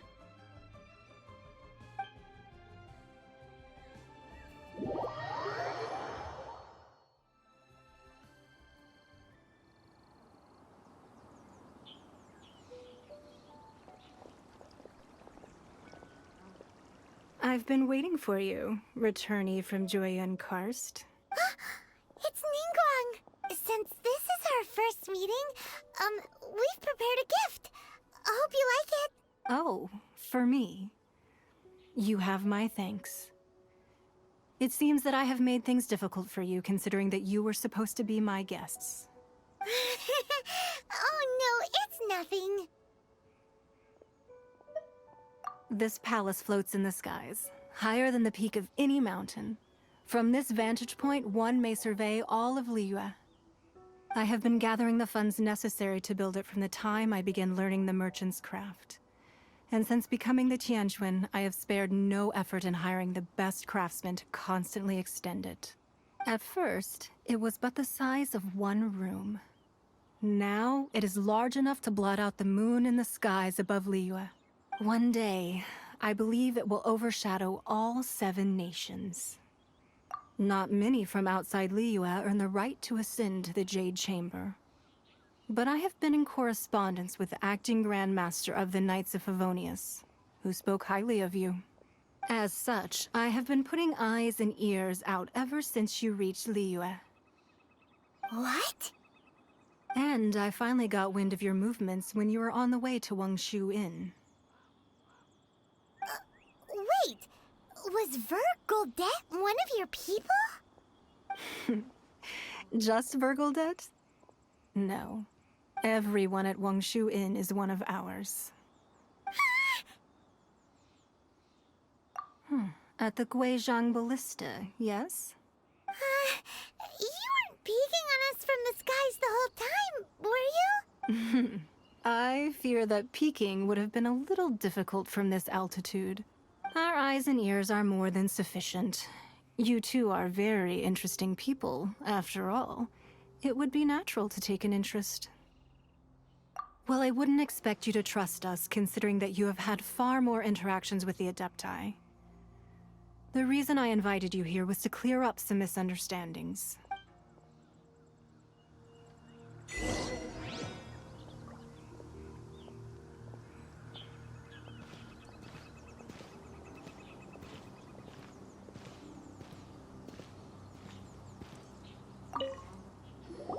I believe that you've heard of the Archon War. Many gods used to walk this earth, and many long wars were fought between them that did not abate until 2,000 years ago.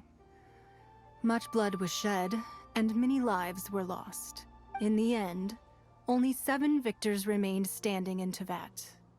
They built cities and nations on the corpses of the vanquished, and thus began the era of the 7. You can see Goyun Stone Forest from here, I trust. It is no natural rock formation.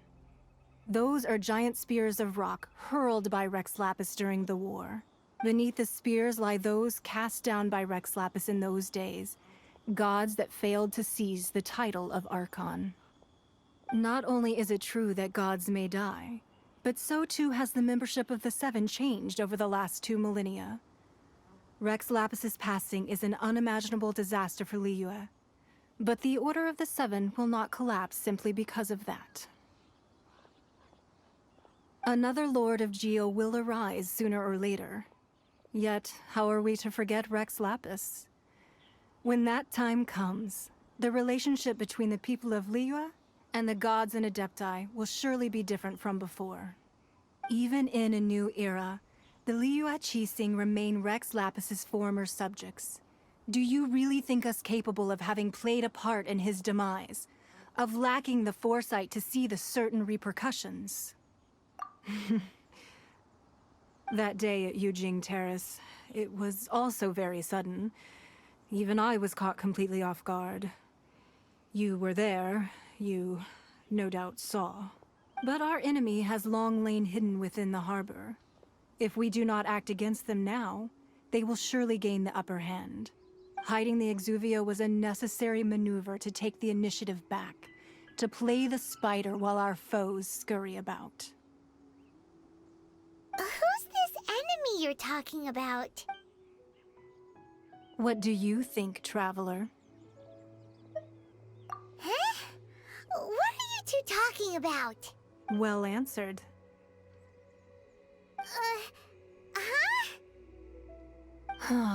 The scenery out here is fine indeed, but the wind is a little strong. Our preparations to receive guests within are complete, So please, this way.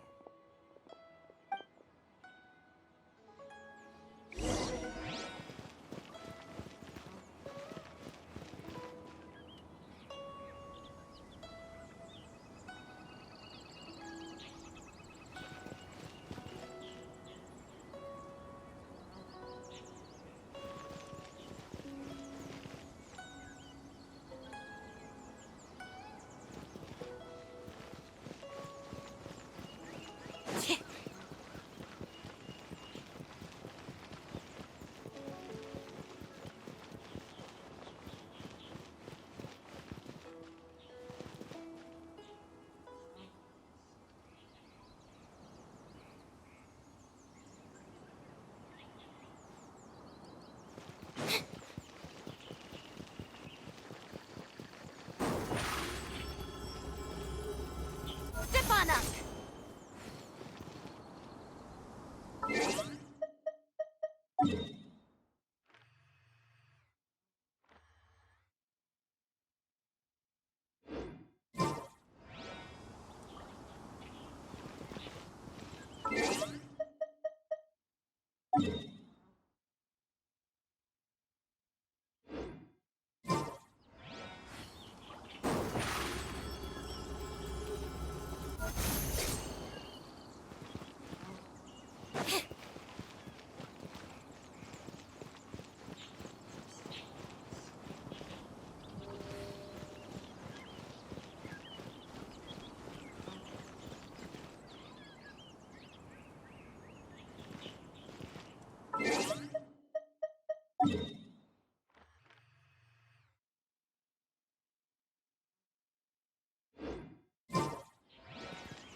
Wowee! What a huge hall! Paimon's never seen such a fancy place before.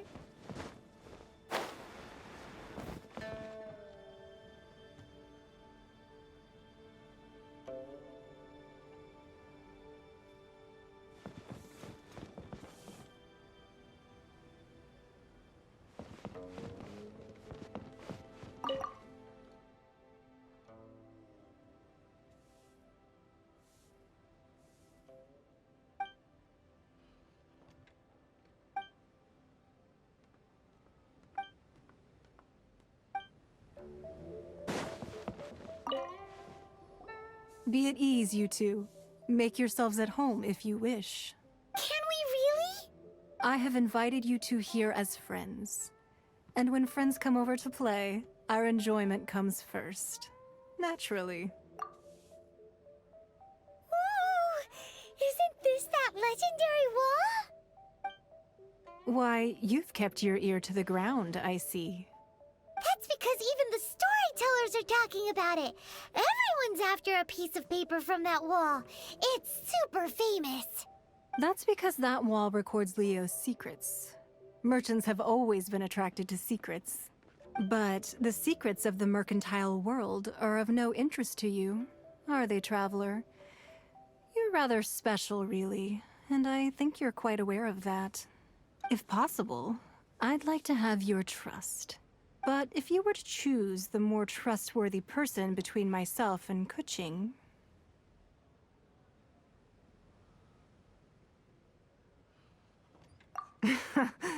You'd pick Kuching? Nah, I had a feeling. I originally thought her a bit too hard-headed.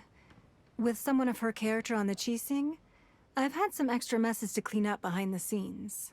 But after she said those words, the time of the Adepti has long passed. If even the Liyue Qixing don't want to face that truth, then what future is there for Liyue? Well, I must say that quite a few of my doubts have been dispelled. I won't deny that Rex Lapis's passing seems advantageous to us. But for Liyue's sake, we cannot allow ourselves to be shackled by rumors of our usurpation of power. Indeed, It seems that you understood what I meant to say from the very beginning. I called for the gag order and for the exuvia to be hidden to temporarily stabilize the situation, and also to prevent something similar to the incident in Mondstadt. With Rex Lapis's death, the Fatui have busied themselves with many clandestine actions beyond their diplomatic remit. As the Tianquan, one responsible for Liyue, I cannot be too concerned with appearances when opposing them. Allowing the rite of parting to take place was also meant to buy some time for us to take control of Liyue's administration. It's exactly as Zhongli said. The Qixing only provided the venue for their rite so they could use us for their own ends. Wait, that's right. Speaking of ends, could I say one other thing? Of course. Paimon's heard that anyone who sends a greeting gift gets a little something in return. So, does that include us? It's all right. I like direct people. Well, we have made quite a bit of trouble for you recently. How about this? You can pick any one object here as you please, and you may take it with you. Yay! Paimon was just waiting for you to say that! Let's see, what should we get? One of the sheets on that wall! Don't look at Paimon like that!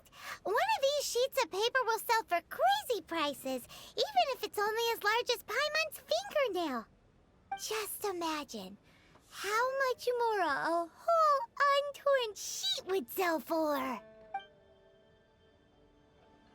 Let's grab one! The biggest one!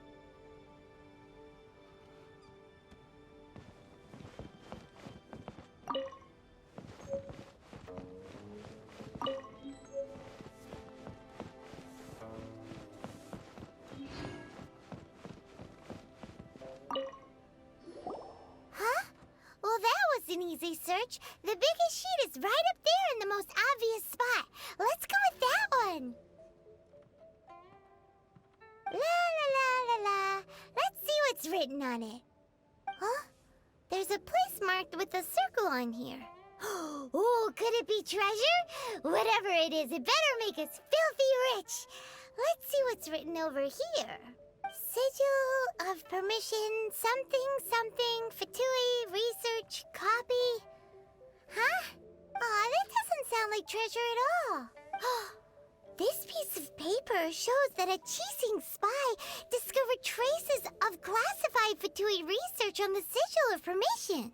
Oh, Ningguang did say that the Fatui have been up to all kinds of mischief in the shadows of Liyue. Spreading rumors, wanting to get their hands on the Archon's body and whatnot. But research on the Sigil of Permission? Paimon wonders what they're up to. Speaking of which, there's also some connection between you and the Sigil of Permission. Seems there's still more for us to find out. Oh, you really think so? Well, should we not go then? Oh, so you're saying that it's precisely because we can't completely trust Ningguang that we should confirm the truth of what she says for ourselves. That's way out of Paimon's league. Paimon thinks she's been nothing but good to us. Anyway, we'll see if you're onto something. Before we look for Zhongli at Dihua Marsh, let's go to the place marked out on these papers and see if the Fatui really are up to no good there.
information written down on this piece of paper.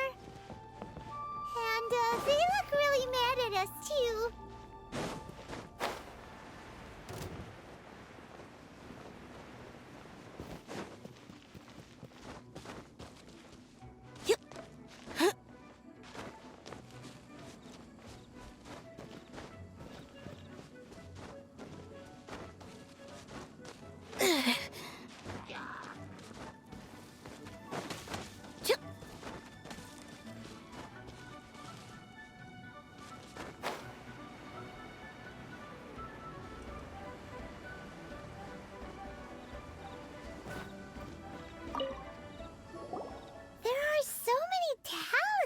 Here.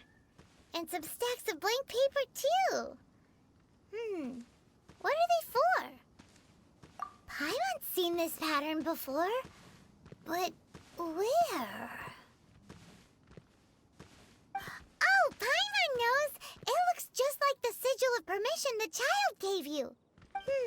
But how did a relic of the Adepti end up in the hands of someone like Child?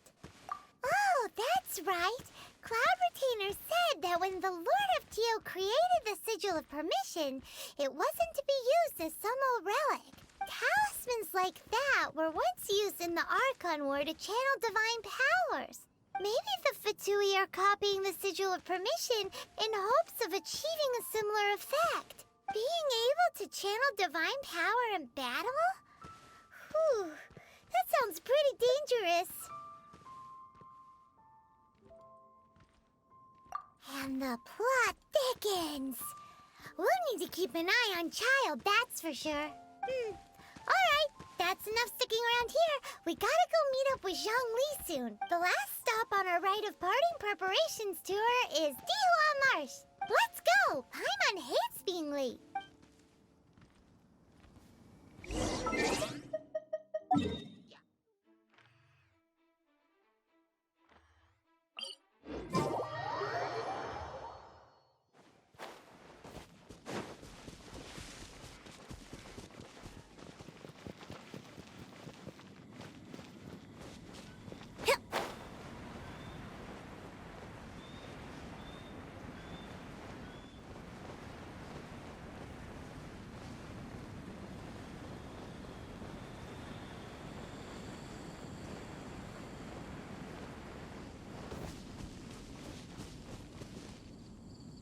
Right on time. I myself only arrived moments ago. Did you enjoy your visit to the... It was so big and pretty and expensive. Indeed. It's second to none in all of Liyue. Then you met with Ningguang, I trust?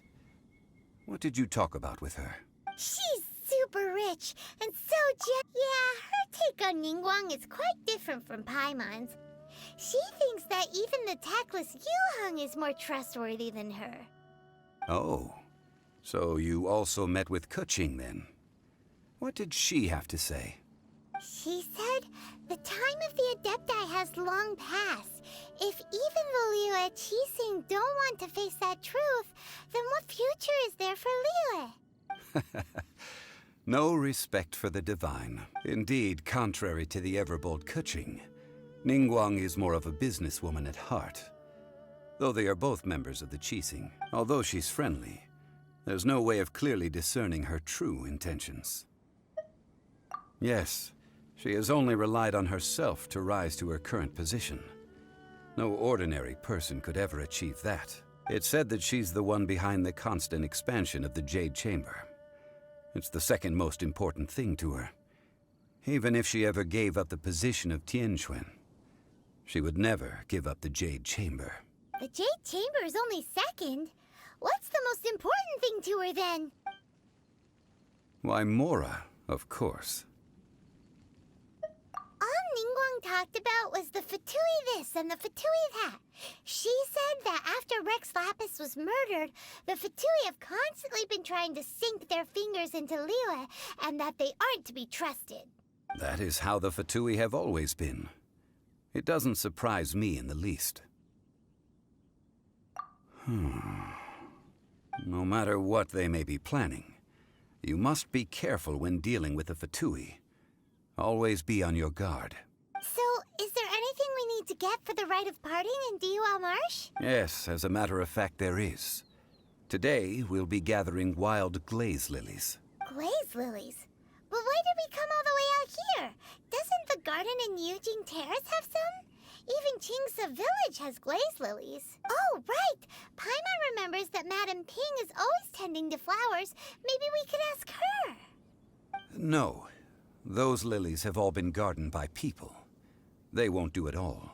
Dihua Marsh used to be full of glaze lilies.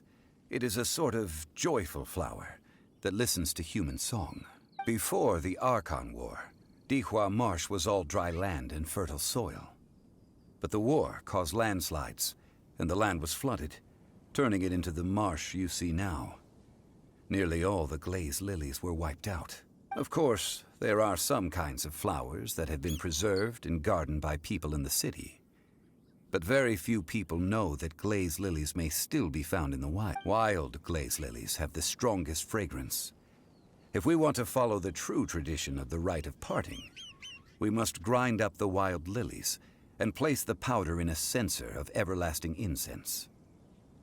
But I'll need your assistance in gathering these flowers.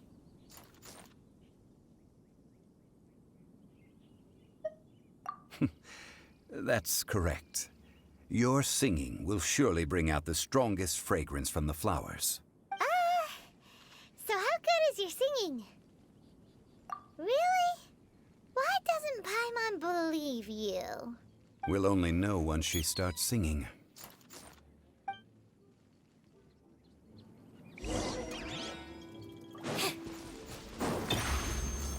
Over here!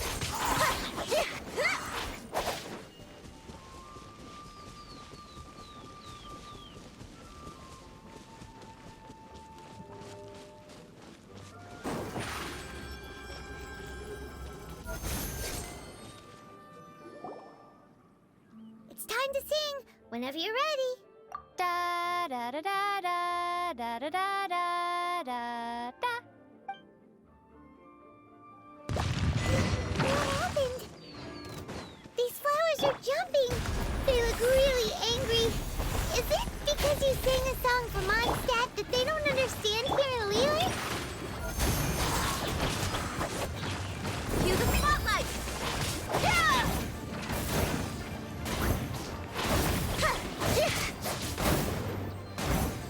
Yeah! Surprise! Yeah! Boba, get them!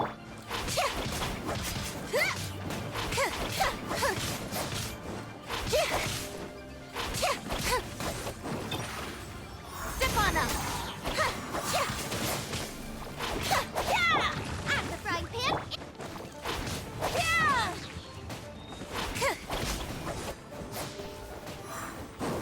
Over here!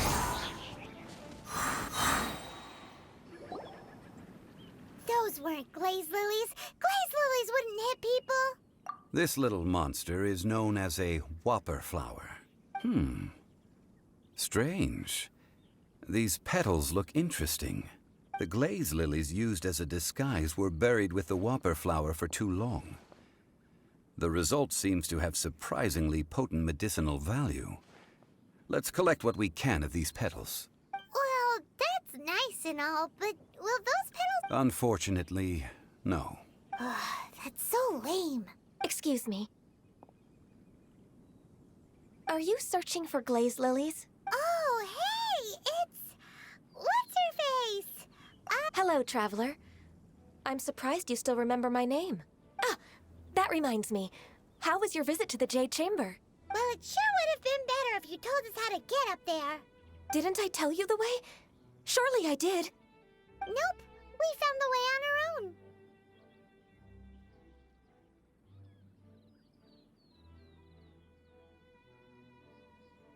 Oh, I see. Uh-oh. I guess I really did forget to tell them. Huh. Something seems a little off about Ganyu.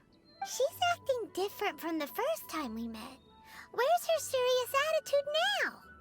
Oh, well, I met you at that time as an emissary of the Tianquan.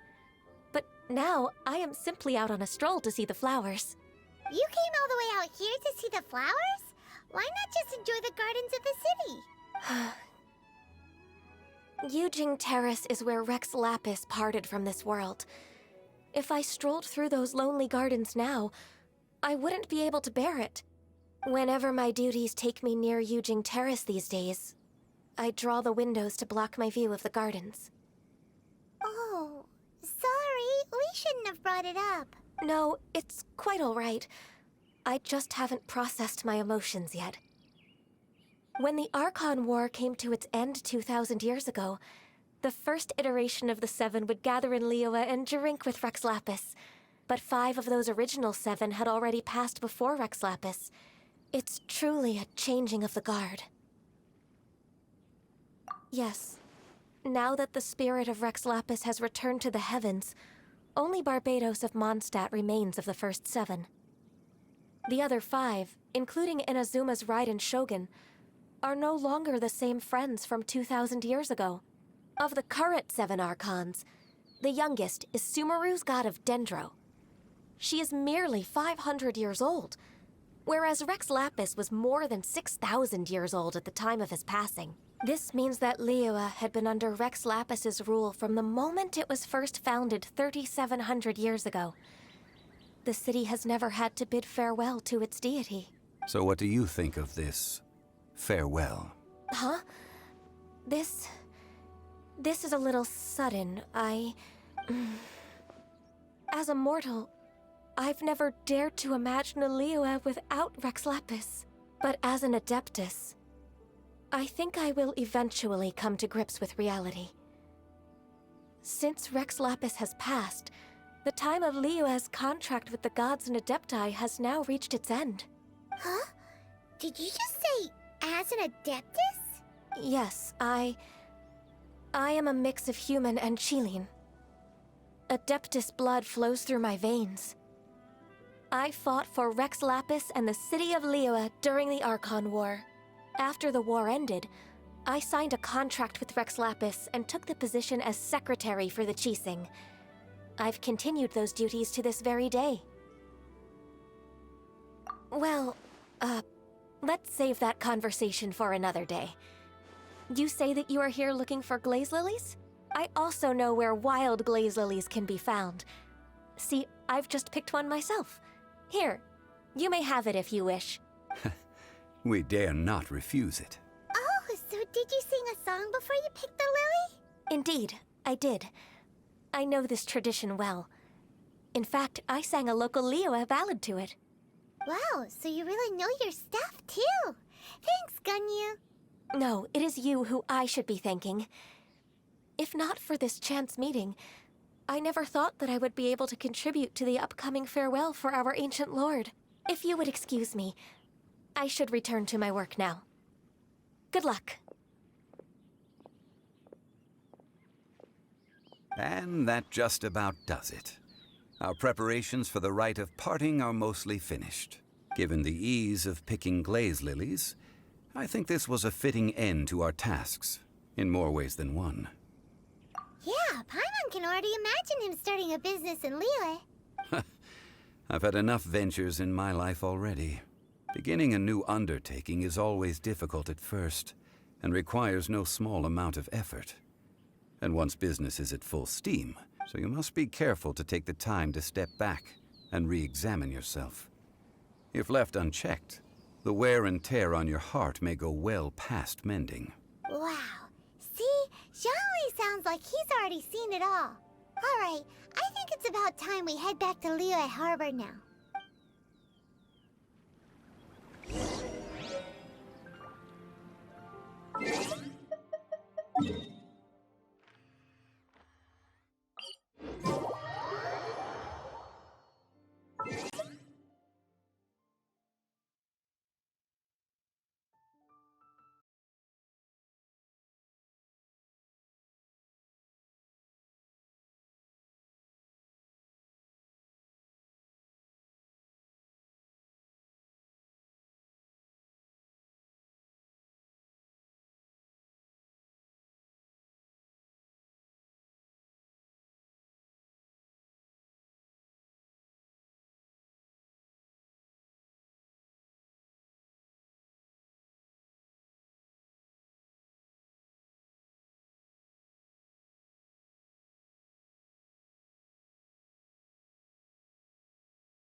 This atmosphere is highly abnormal.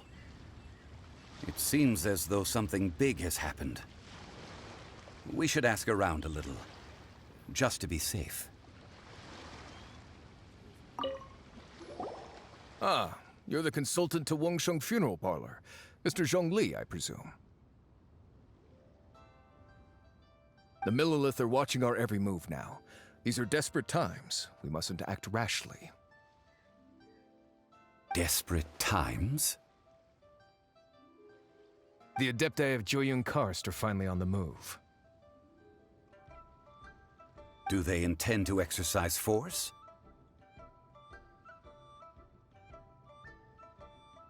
Most likely. I've heard that some members of the Qixing have already gone to meet them. Well, I say meet, but it's more like they're attempting to stall the Adepti outside the city. However, both sides were quite obstinate and hit an impasse. It seems inevitable, given the current situation. The Adepti do not acknowledge the Qixing. They only acknowledge the contracts of the Geo-Archon. If the two sides come to blows, Liyue Harbor will be in no position to stop them. Surely the Liyue Qixing are not the sort to give in so easily. Their boneheadedness is known throughout the lands. Yet it's because of that obstinacy that mortals and Adepti are now on the verge of conflict. And what now? How is it that the Fatui have come under fire? That's all Ningguang's doing. She proclaimed that in these tumultuous times, the Millelith must rein in the actions of the Fatui. Only now do they want to start keeping tabs on us? That's the Qixing for you. Anyway, Mr. Zhongli, you're one of Child's close associates. Please understand that your actions will reflect on us. Don't let anyone catch you off guard. It looks like things are about to boil over in Liyue Harbor. Do you intend to use your neutral identity as an intermediary between both sides? Or will you use your sword to turn the balance? Neither path is an easy one. Oh, by the way, Mr. Zhongli, we've heard that the Wangsheng Funeral Parlor has also been caught up in all of this. They're currently squaring off with the authorities at the gates. Things are taking a turn for the worse.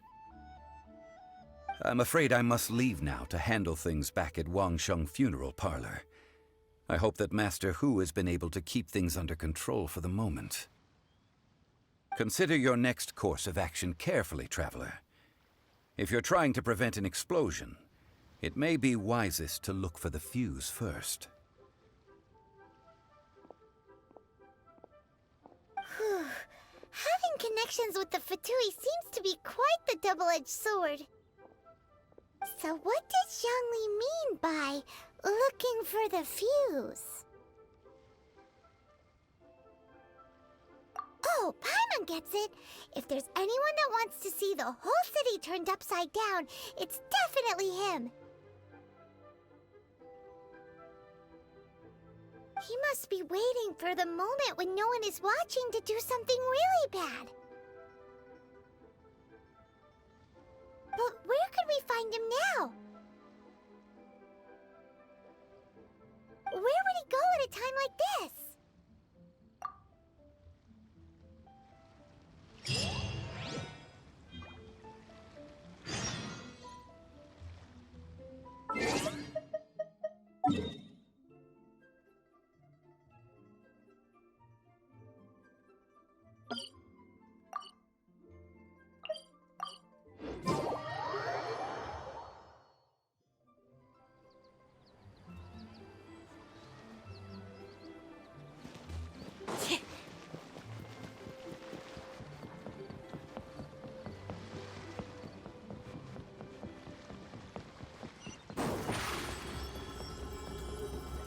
Step on up!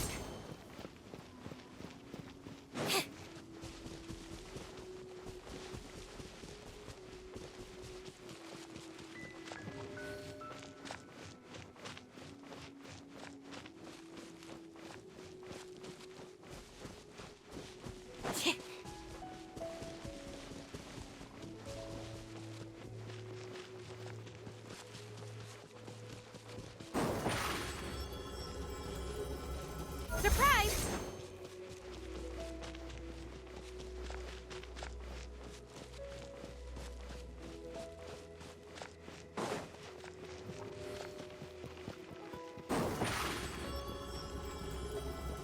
Step on up!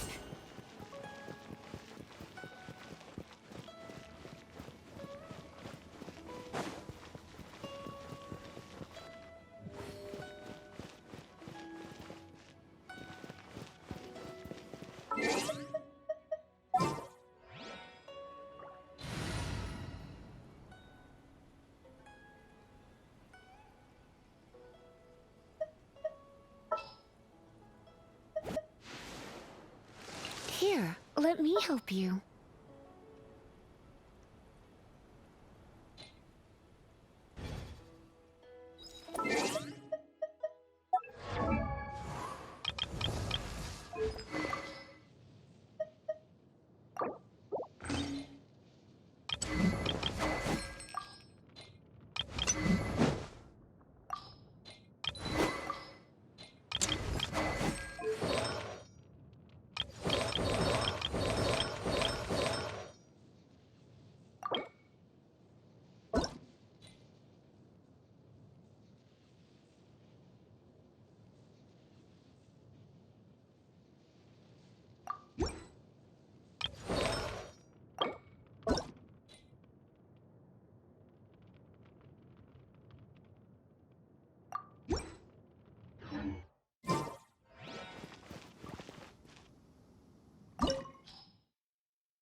Wow!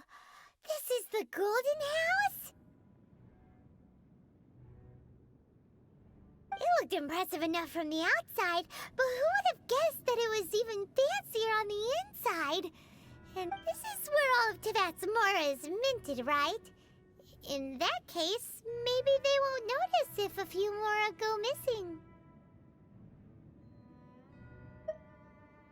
Oh, so it's a trap! Tricky, tricky. Good thing Paimon's got you here. But even if we can't take any, we can still have a closer look, right? Or better yet, take a nap on top of a mountain of mora. It's like a dream come true. Oh, right. Back to business. It's quiet. Too quiet. Surely someone's gotta be guarding something as important as the Exuvia. Huh? Look! What happened here? Uh-oh. Paimon smells trouble. Quick! We have to go make sure that the Exuvia is all right.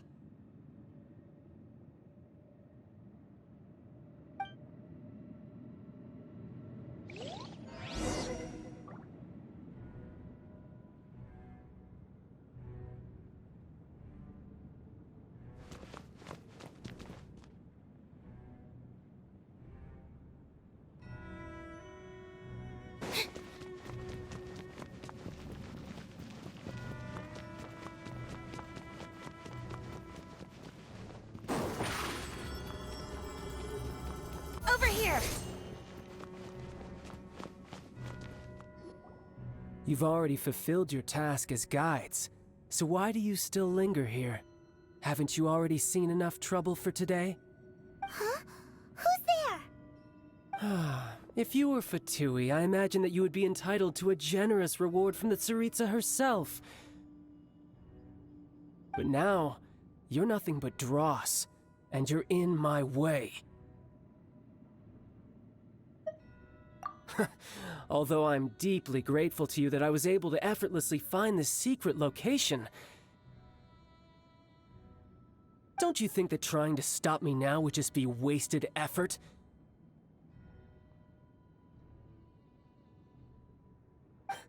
Stopping the Mora Mints, hiding away the Exuvia. The Chising are really pulling out all the stops this time. So you've been planning to take the Gnosis from inside the Exuvia all along? As one of the 11 Fatui Harbingers, it's my duty to see the will of the Tsaritsa fulfilled. She will get that which she desires. I'm not asking for your blessing, and there's nothing you can do to stop me anyway. The time for discussion and diplomacy has already passed. I mean, if it were up to me, I would have skipped that stage to begin with. But I'm willing to do as the Tsaritsa deems fit. Either way, we now come to my favorite part. A simple pleasure, and one that I am oh so delighted to be sharing with you. The battle. Battle? So you're the type that goes looking for trouble, huh? You could say that.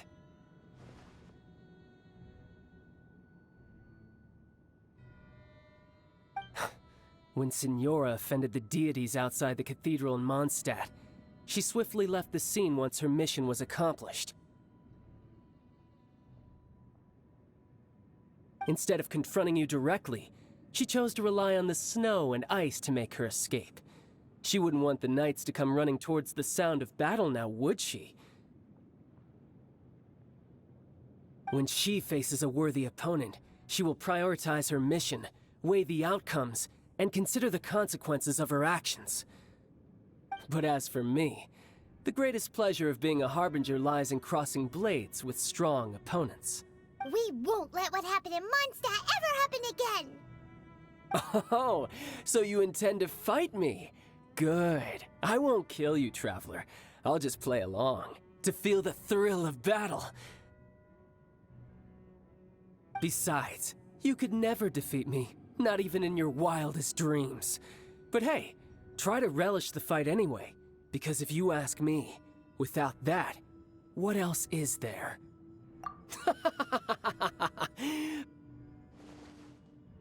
Fighting talk, I love it!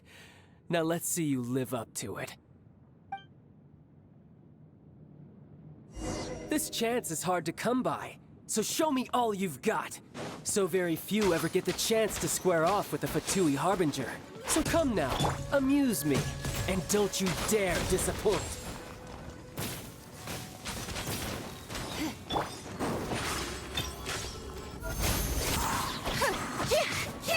Cowering already?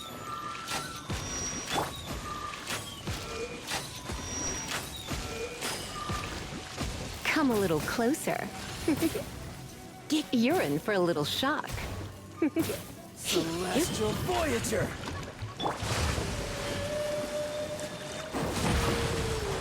Step on up! Fine opportunity!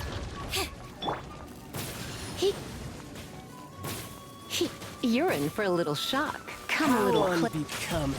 Race you, nice and spicy!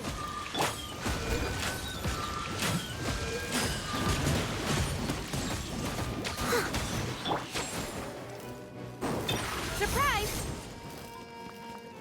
Let the magic begin!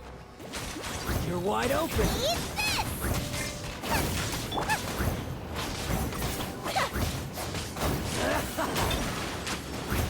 Over here! You've made some progress. Guess I should take you more seriously. Haha, good. No wonder Signora was so wary of you. Well, that just means I can go all out. Brace yourself. This is about to get tough. Now, show me what you can do against the might of a Harbinger.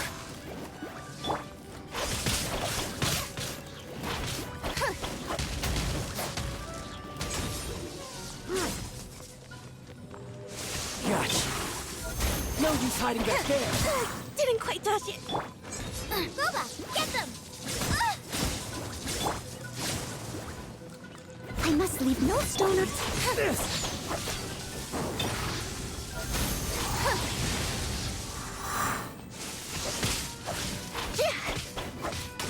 My turn.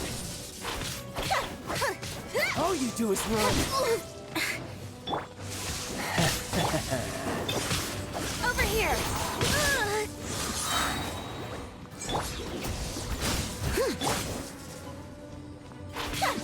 I'll crush you!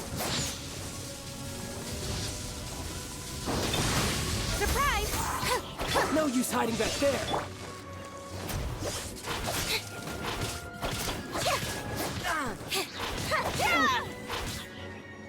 All you do is run!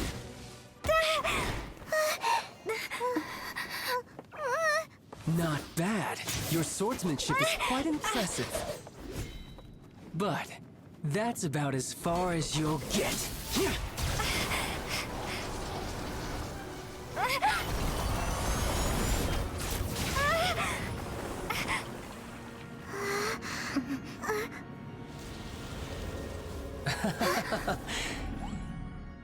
Didn't think you had that card hidden up your sleeve. You were just playing us to get close to the Exuvia! Oh, quiet down. Stop acting like some wide-eyed recruit. You've seen this world. You of all people should know. This should have been expected! Well then, I'll be taking Morax's Gnosis now! Huh? I see. Well, this is most unexpected. You beat me to it, didn't you?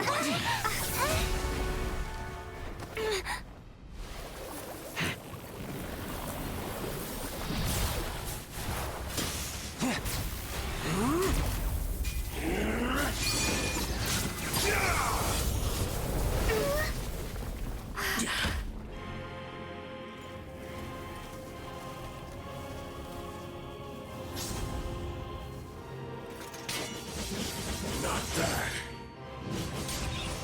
But this is going to cost you! Yeah!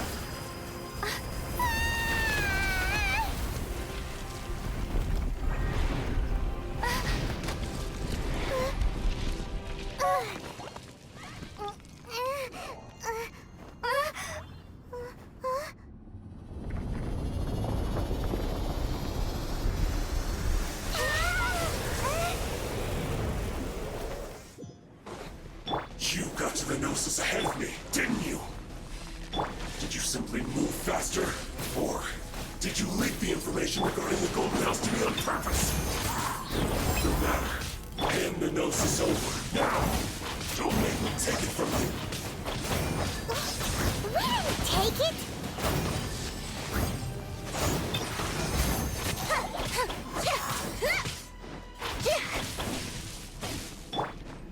Out of the frying pan, into As a good knight should.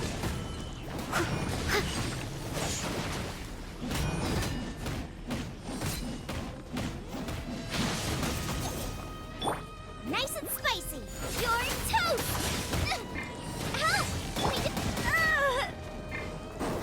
Surprise!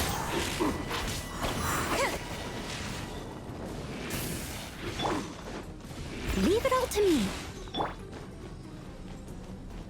Die here. Step on up!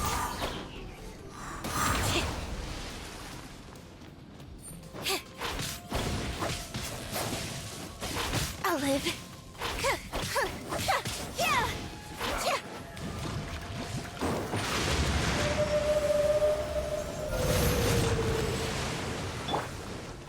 Out of the frying pan, into the fire!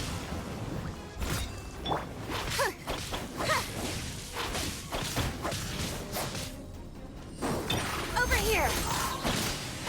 Yeah!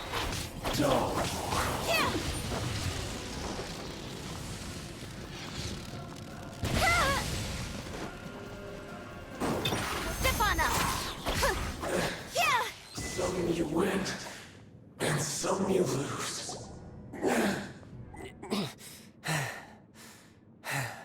Look!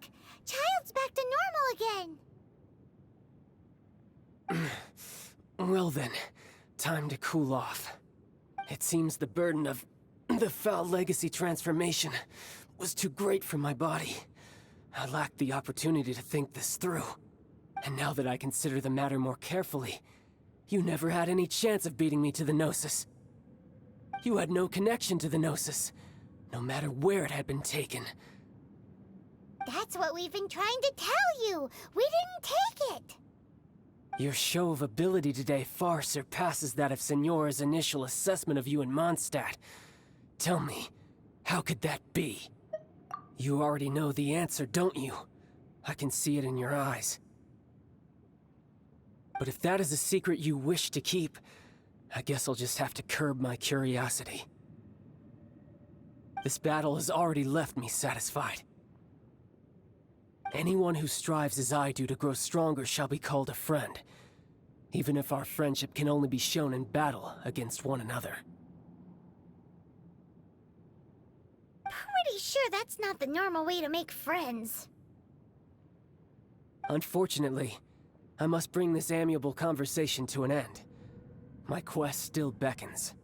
Given that the Gnosis wasn't taken by anyone, then we must look once again to the beginning. Perhaps it was never in the Exuvia to begin with.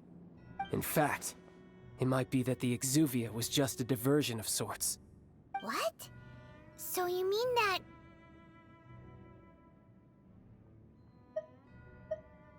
Yes, it appears so. Interesting to say the least. It seems that the guardian deity of the capital of commerce is also well versed in little maneuvers beyond the boundaries of contracts. As such, we must now look to our backup plan. Backup plan? I had hoped it would never come to this, for the weak will be swept away in the process.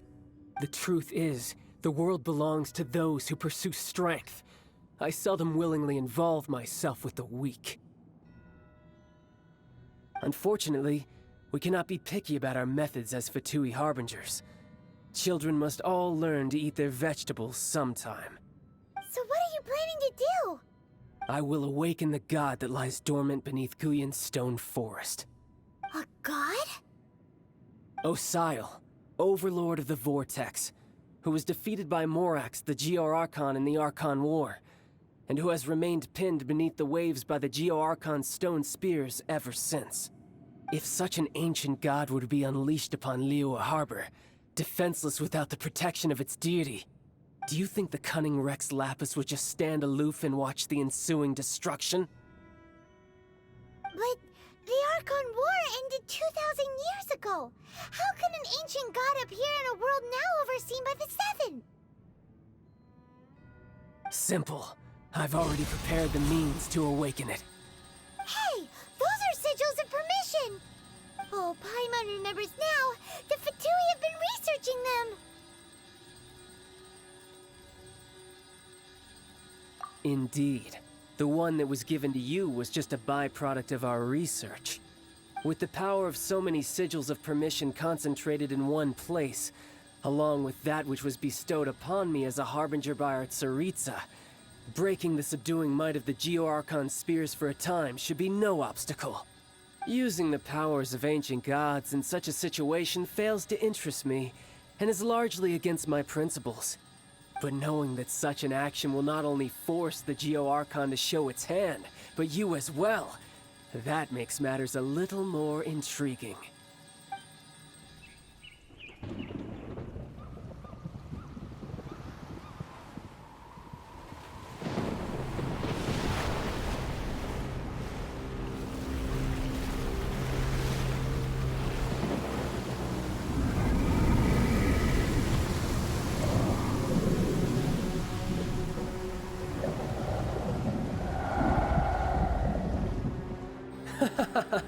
Let's see.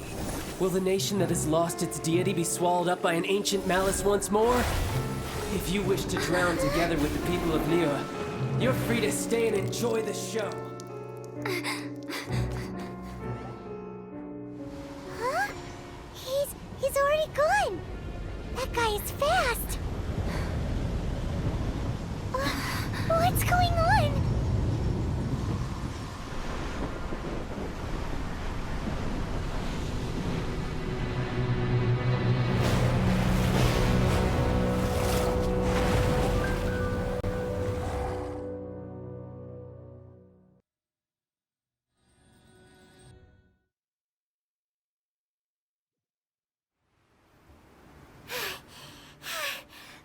Exhausted. If we hadn't happened to see the Jade Chamber flying over just as we came out of the Golden House, we really wouldn't have known which way to go.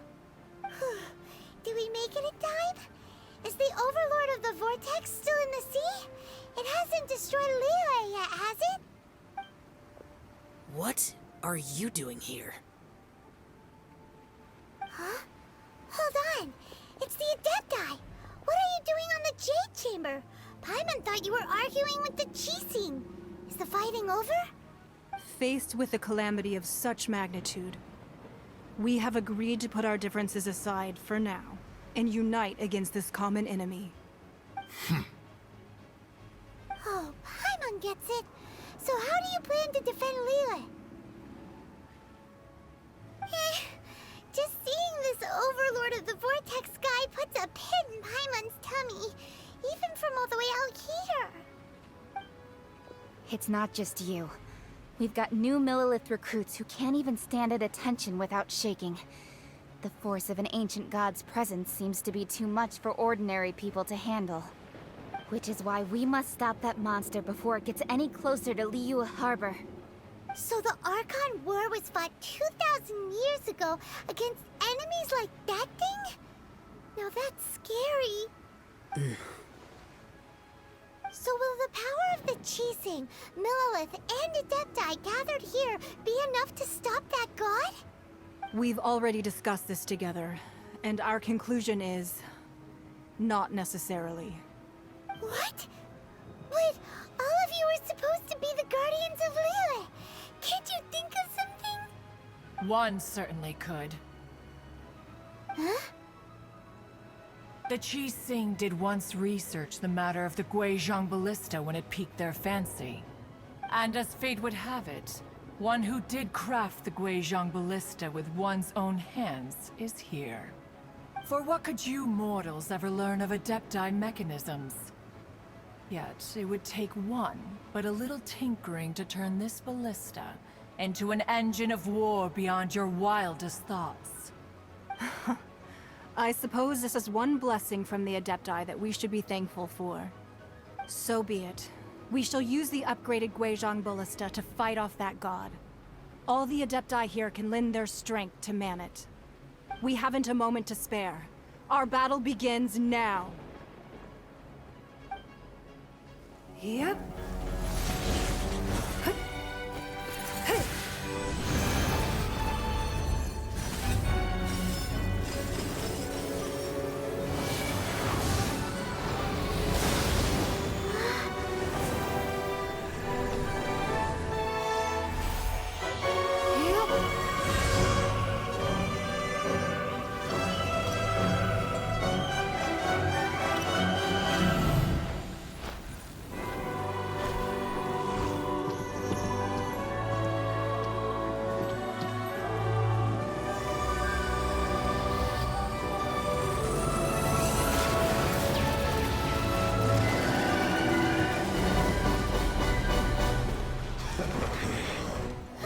The Fatui! They're attacking the Guizhong Ballista!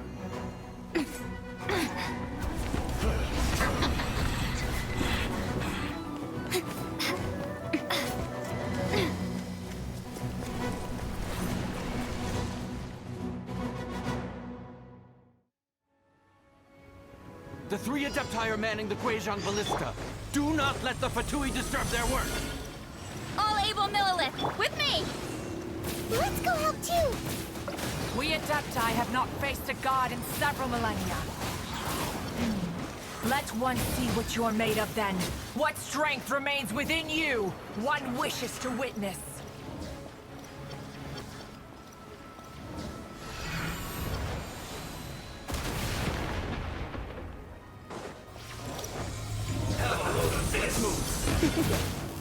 You're in for a little shock. Come a little closer.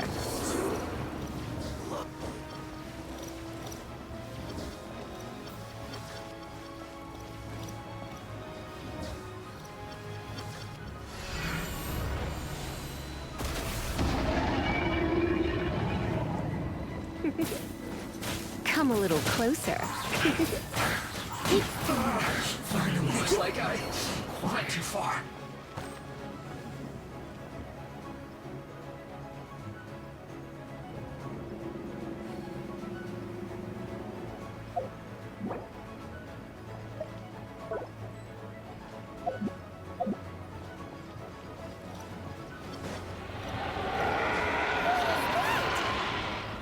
That is Osial's divine power. I am very familiar with it. Be careful not to get hit.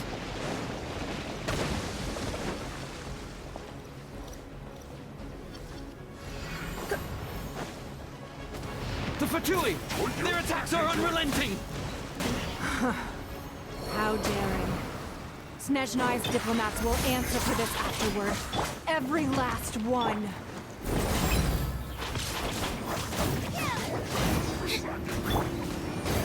I will leave no stone unturned. The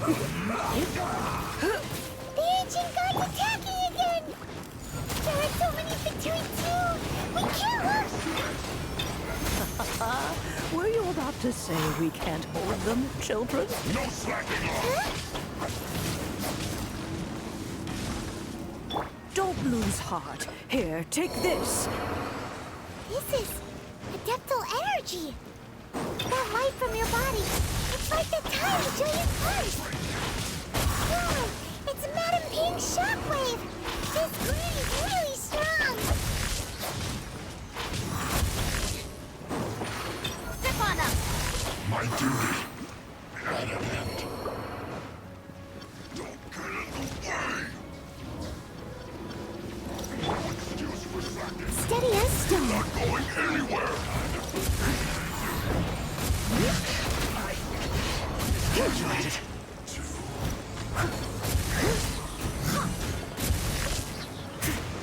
My work finished.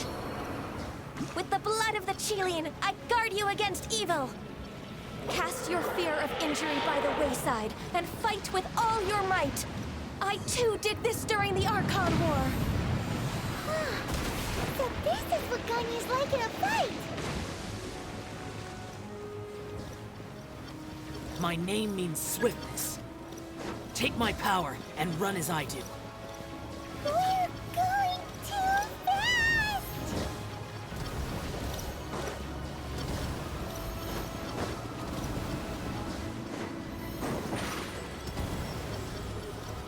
Surprise!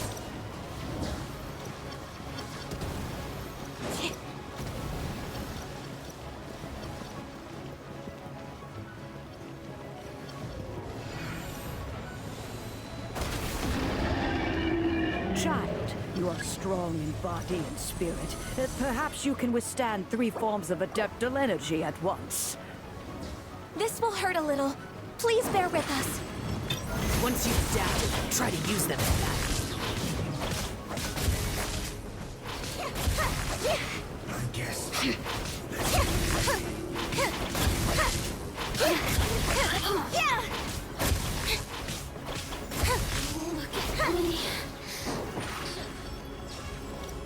Put your back into it. Cold cut. Cue the spotlight! Come a little closer.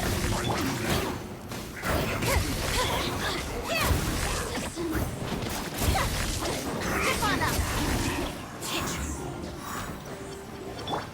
You're in for a little shock.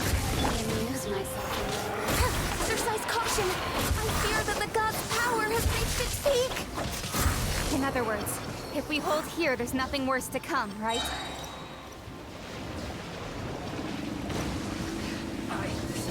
Miscalculate. Surprise! Let's end this quickly.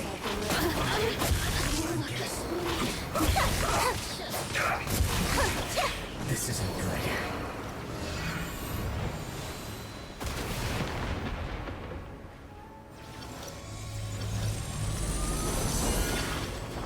Step on up! You're not going anywhere. Put your back into it.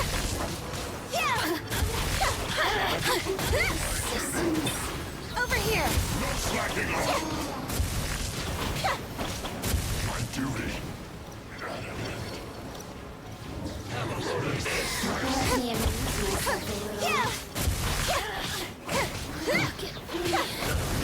The Fatui's numbers are thinning! Fight on, comrades! Once we finish this lot off, the Adepti will be able to deal with the god in peace.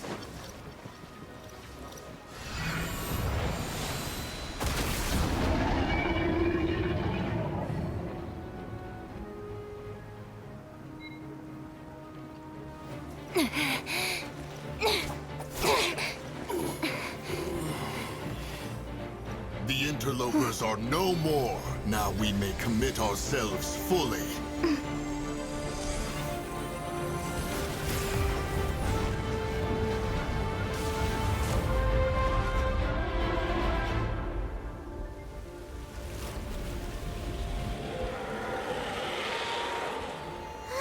It's working! We just need to keep this up!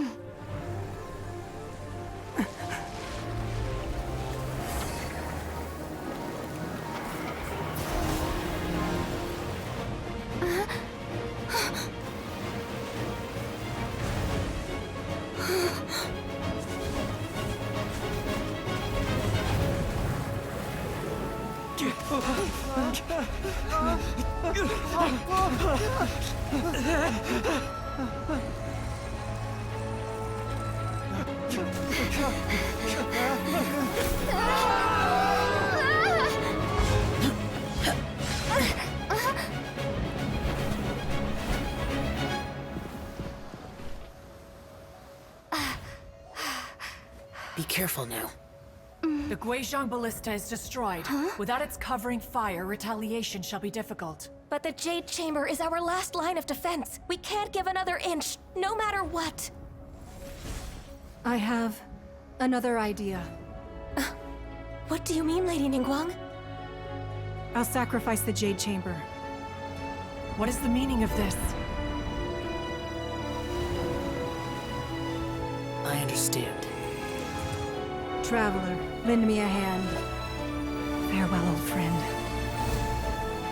Goodbye for now. Let us meet again in the future.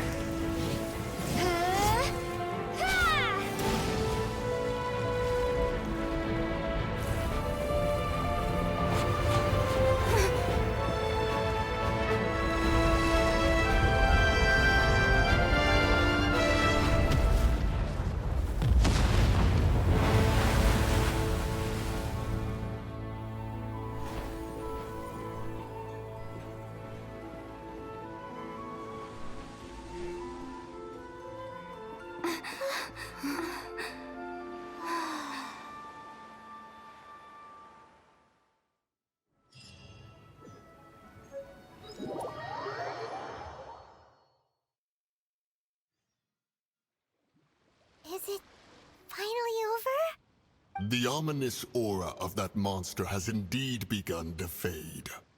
The effects of the Sigil of Permission last but a short time. It will be some time before the Overlord of the Vortex can make any waves again. We are indebted to you for your assistance. If the Adepti hadn't happened to be here, the future of Liyue Harbor would surely have been in great jeopardy. Save your flattery. We didn't just happen to be here.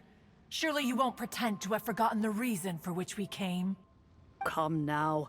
There's no need for such harsh words, Cloud Retainer. I've heard that when Ningguang began learning to do business, she had already started setting aside part of her then limited income in preparation for building the Jade Chamber. At first, it was only the size of a small room, but with continued expansion, it has become the palace that lies before you now. It is a testament to Ningguang's entire life, both as a businesswoman and as the backbone of the Liyue Qixing. Seeing the Jade Chamber destroyed in the defense of Liyue means much to her. To me, such cooperation and sacrifice deserves at least some recognition, don't you agree? Well, I was really hoping you would say that such sacrifice could at least be used as some leverage in our negotiations. Thank you all for hearing me out. We know very well why the Adepti came here today. But please forgive us. We cannot yield to your wishes. Oh? 3,700 years. According to our records, the Adepti signed a contract with Rex Lapis to protect Liyue 3,700 years ago.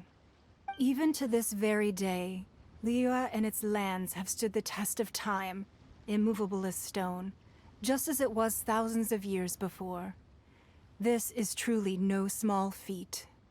But that does not mean that the Liyue of today is the same city as it was all those years ago. Do not merely cast your protective gaze upon the land. Instead, focus your sights on our city and each of the citizens that dwell within it. Are you questioning our means of protecting Liyue? I mean no offense. I simply hope that our Adepti forebears would see Liyue in a new light. Forebearers, you say?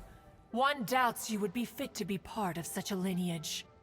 This morning, Rex Lapis appeared to me in a dream. What? In the dream, I yearned to tell him that we Qixing, though mortal, are equally bound to the contract. Each passing generation of the Qixing leaves many things of value to be inherited by the next generation. I also thought to tell him how the past generations of Qixing had strove under his rule to survive in our mortal world, establishing a network of contracts which has since come to be known as trade. But I dared not speak. I could only gaze at him in silence until the moment I awoke. Oh, Ningguang. Yet another perspective. What are you trying to say, Outlander?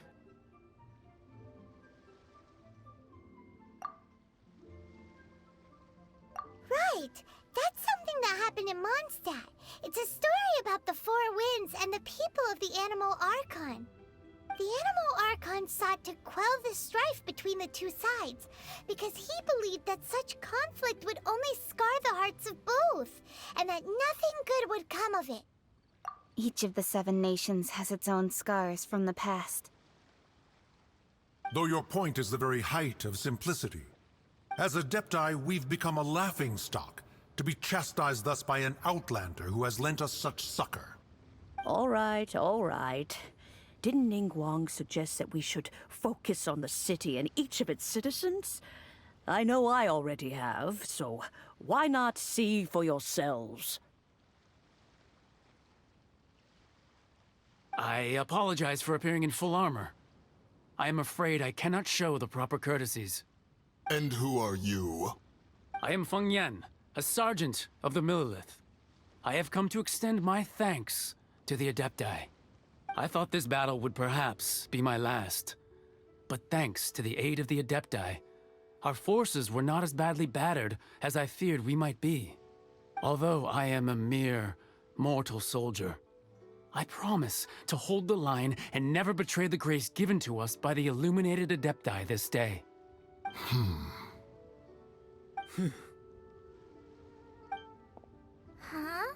Why does everyone look so down? Didn't we just beat that big monster? Weren't you frightened, dear? It was quite the predicament. I wasn't afraid. All the strong Millelith guards were there, and those powerful heroes with their visions were there. Everyone was there. When danger is near, everyone always protects me. And the rest of the time, they make fun toys and tasty snacks and loads of things that make the harbor so pretty. Thanks for protecting Liyue Harbor. Please come visit us for the next lantern rite. Unfortunately, we wouldn't be able to participate. Huh? Because we are Adepti. Oh, okay. It must be hard being an Adeptus. Aww. You see, this is what Liyue is like today. The country of contracts is grateful to the Adepti for their protection, but it is no longer necessary for the city to rely on the Adepti's power to solve every little niggling matter. Although their blood is weak, there is still strength to be found in those we call mortals. The time of contracts between gods and Liyue has long since passed. Now is the time of contracts between Liyue and its people. Seeing the port around us now, it is hard not to feel a bit out of place. Wouldn't you say so, Cloud Retainer? Your line of inquiry is askew. One did not spearhead this expedition to Liyue Harbor. Seems like the Adepti have had a change of heart. Let us return now. Eager to leave, Conqueror of Demons. Yes, one understands what the Conqueror of Demons means. The city of Liyue has changed much after our long separation. One fears that by the time one finally grasps the new contracts of Liyue, you humans would have once again changed the place beyond recognition. Fair enough. Away we shall, and return whence we came. Since we Adepti have consensus, then one shall persist no further. But how will we ensure that the Liyue Qixing will not simply exploit their power once we depart? In my view, that is still a thing to be guarded against. All right, Mooncarver, you needn't worry. It seems to me that this right of supervision is best left to the people of Liyue.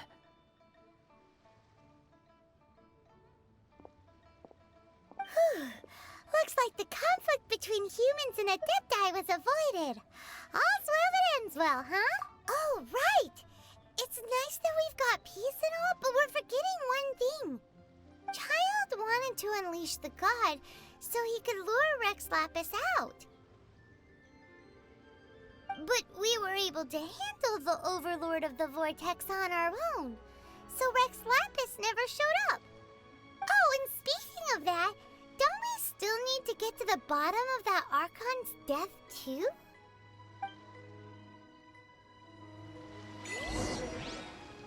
Hyman doesn't get it. But isn't the strongest lead we have the Adepti-less rite of parting that we're organizing? No idea where Zhongli's gone. Let's ask for him at Wangshen Funeral Parlor.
Is there anything I can do for you two?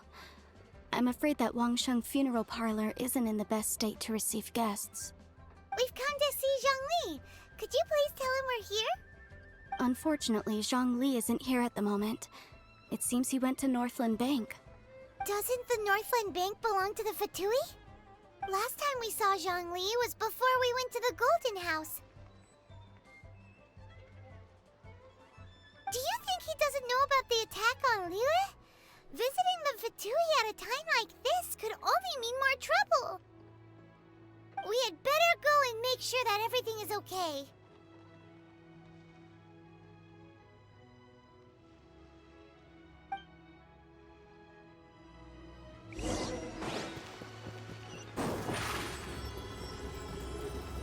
Over here!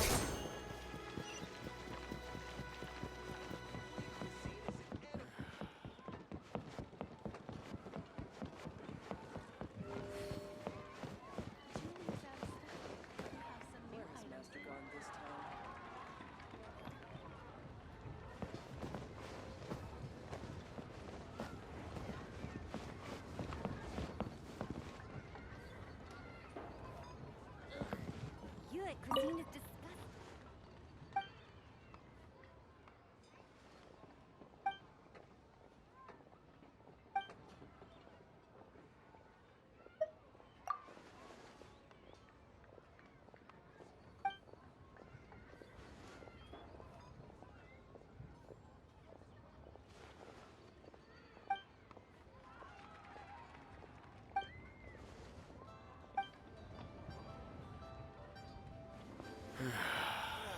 Holy cuisine is inedible.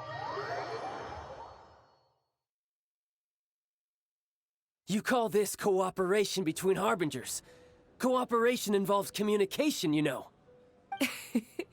Don't take it to heart, child. Besides, aren't you happy that you got to skip the formalities and bring chaos to the land? I'm sure you must have enjoyed that. Oh, it seems that some of your friends have arrived. Hey, it's Zhongli and Child. And you! You're also one of the Harbingers? It's you two. I believe we've met once before. In the city of Bards, was it? I'm glad you still remember my name. Ah, right. I imagine that it must have been rather hard to forget watching helplessly as something precious was snatched away from your friend. Well, if it isn't you two. This is our first time seeing each other since Liyue was nearly wiped off the map. This is certainly a bit awkward, wouldn't you say? Paimon knew that we should never have trusted a Fatui Harbinger. Oh, now don't say that. Sure, I may have misled you, but I never had anything against you personally. Besides, I thought we were getting along quite well together, didn't you? Except for that little tussle we had at the end. Nothing personal. We just have different views, that's all. Of course, you may very well hold this against me, but that's up to you. The real deceivers here are Senora and Zhongli. Curse them for leading me on. So actually, I think...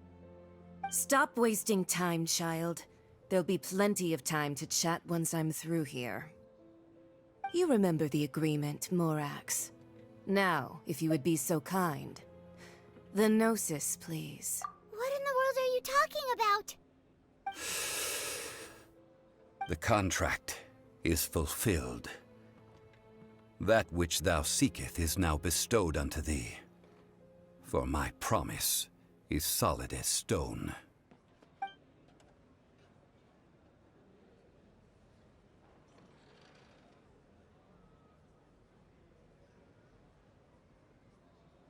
How sanctimonious. What? So you're the Lord of Geo? No, wait. That's an exciting twist and all, but why give the Gnosis to the Fatui? I do not give it for free. I give it as agreed upon in the contract, for it is a matter solely between the Tsaritsa and I. Yeah, you don't think you went a little bit too far with that whole fake death thing?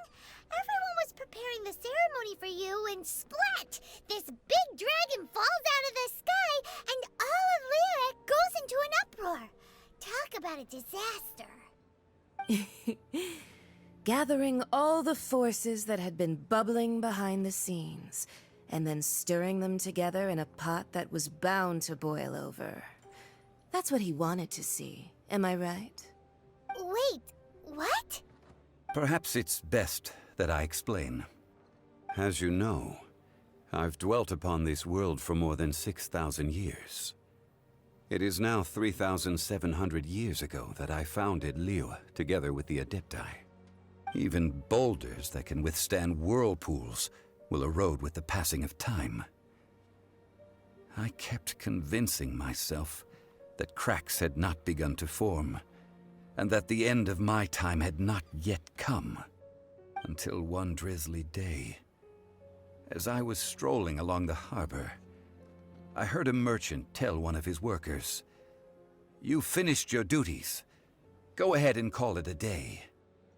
I stood motionless among the crowds, asking myself, have I already finished my duties? Oh, Zhongli. But as I began to consider relinquishing my divine role, I soon discovered that many reasons still remained to not hastily depart. Was Liyue, the city I had dwelt in for so long, already prepared to enter its next age? I decided that a test was needed in order to reveal the answer. So I feigned my own death, and gathered the cast of Child, the Adepti, and the Liyue Qixing to play their roles together on the stage that was Liyue.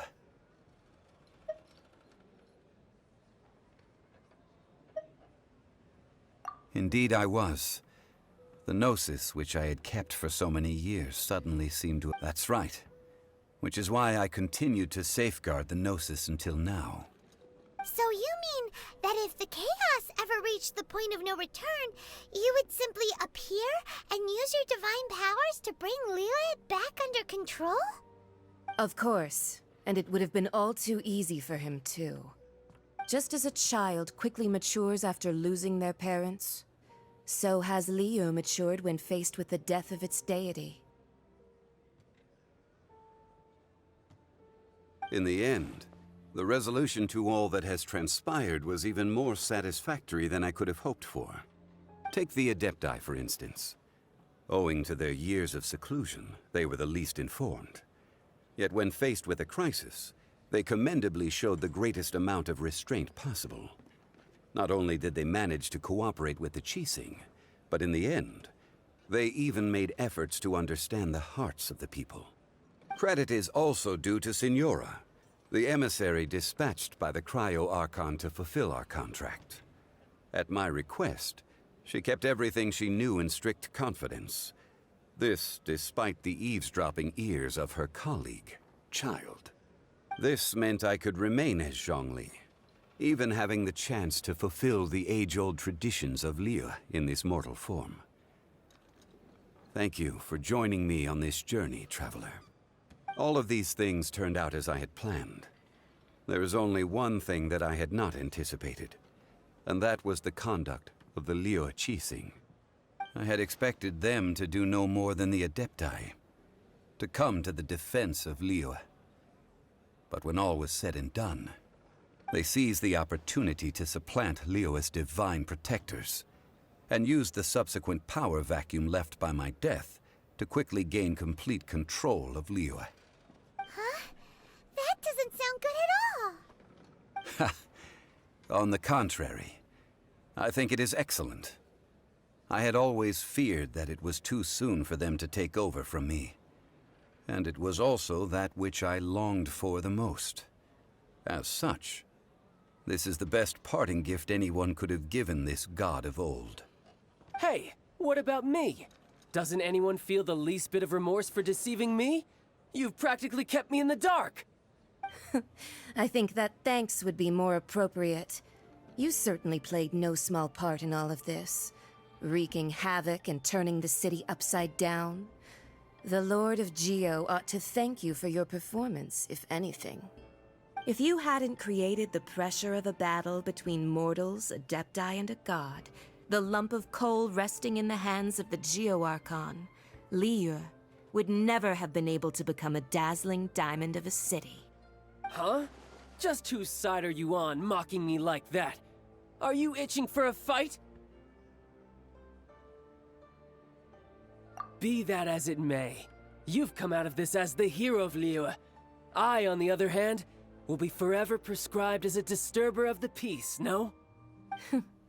Well then, with the Gnosis in my possession, I have no use for such idle chatter. We should return to Zapoljarny Palace and seek an audience with Her Majesty, the Tsaritsa. Come, child. Fine. I'll meet you there later. I'm not sharing a boat with the likes of you.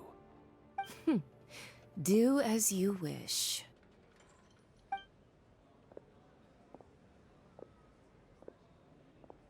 Now then, is there anything else you wish to ask me? Right! As Zhongli always told us, a good trade is a fair trade. Paimon has no idea what could be a good trade for a Gnosis. Realistically speaking, there is no such thing.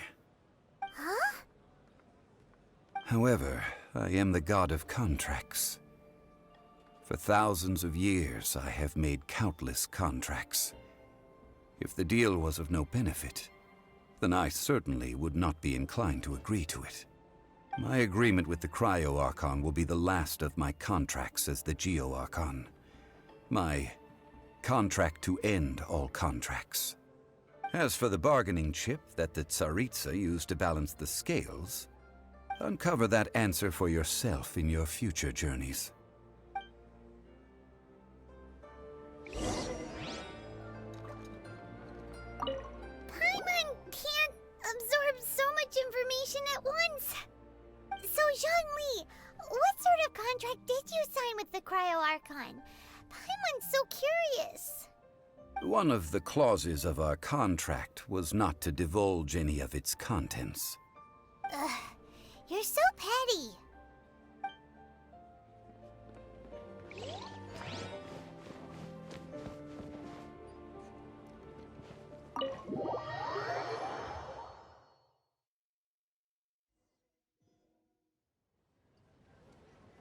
Today's the day of the rite of parting.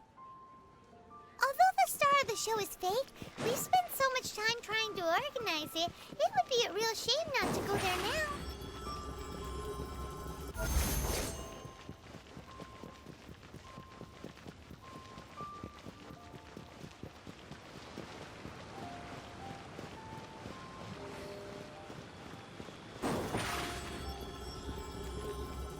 Step on up!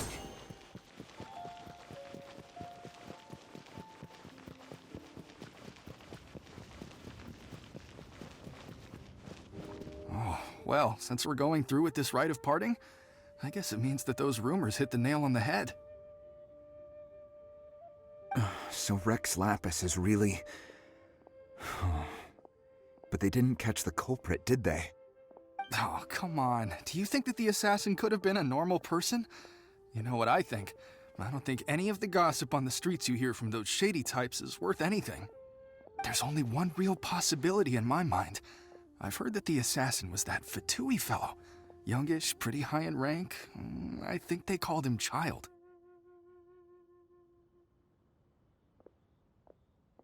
The Fatui? They certainly are very suspicious. Who knows what those greedy, crooked folks... Shh! Lower your voice. If the Fatui catch you in their sights, Rex Lapis won't be around to protect you this time.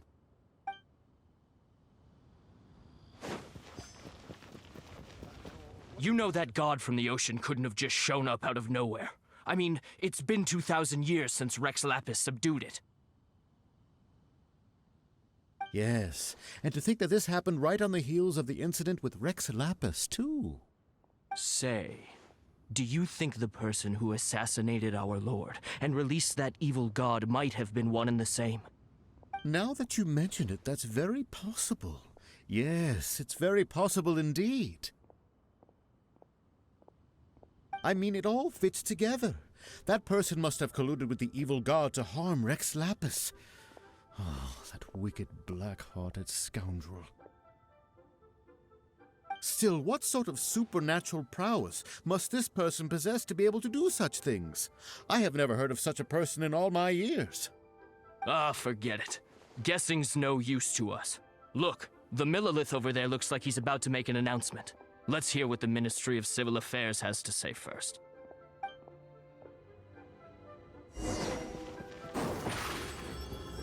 Over here! Hear ye all! The Qixing's words. Though a dragon soars ageless as the mountains, it too must return to dust. This is common knowledge. Gods and Adepti live glorious lives, but both light and shadow have their season. So too must they face divinely appointed trials. Rumors and hearsay abound on the streets that Rex Lapis was murdered. Now, let the truth be revealed. Having been thwarted in his trial, Rex Lapis's soul has recouped the celestial heights. He beseeches the people of Liyue to grieve not and to let not their hearts be saddened. Nor are they to believe street-born rumors or indulge in baseless speculation.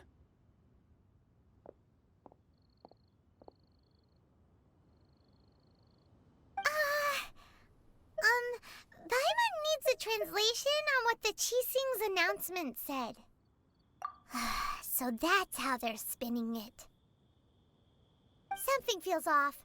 Why would they suddenly give up looking for the murderer? Not to mention how this excuse sounds like something they just made up on the spot. Could the Qixing already have known that Rex Lapis wasn't dead? But Zhongli said that neither they nor the Adepti knew anything. Did Zhongli tell them in secret after his gnosis changed hands? Exactly, right? Ooh, seems like the rite of parting has been going on for a while now. Let's go have a look.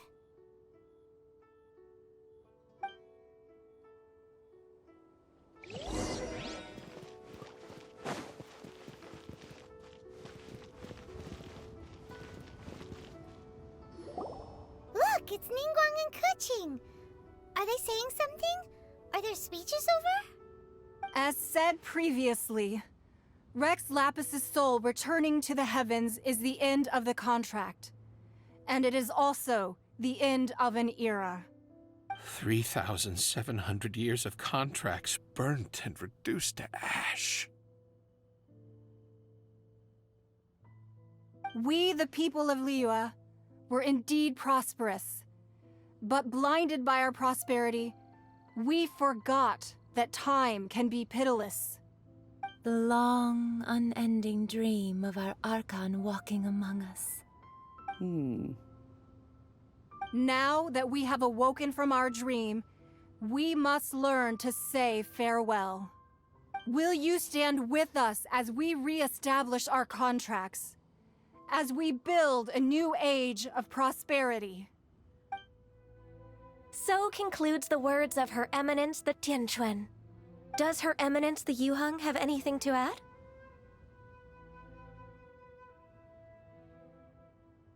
Huh? Is she looking this way? Traveler.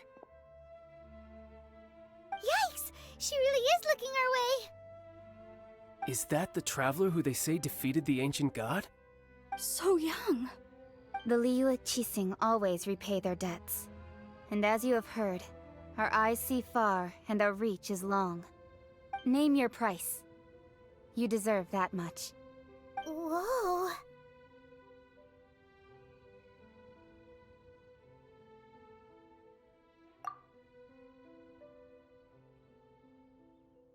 Well, could you help me put up some missing person posters?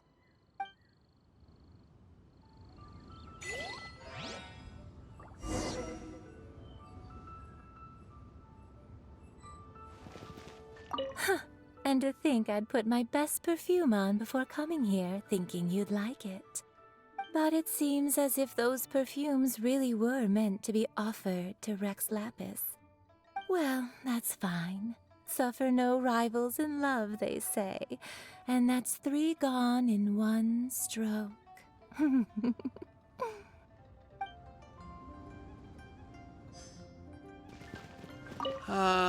Rex Lapis. Oh, Rex Lapis. Now that I think about it, if everyone's of the same mind as me, perhaps mementos for Rex Lapis might be the best short-term business opportunity. As for the mortals and Adepti of Liyue, what shape shall our relationship take from now on?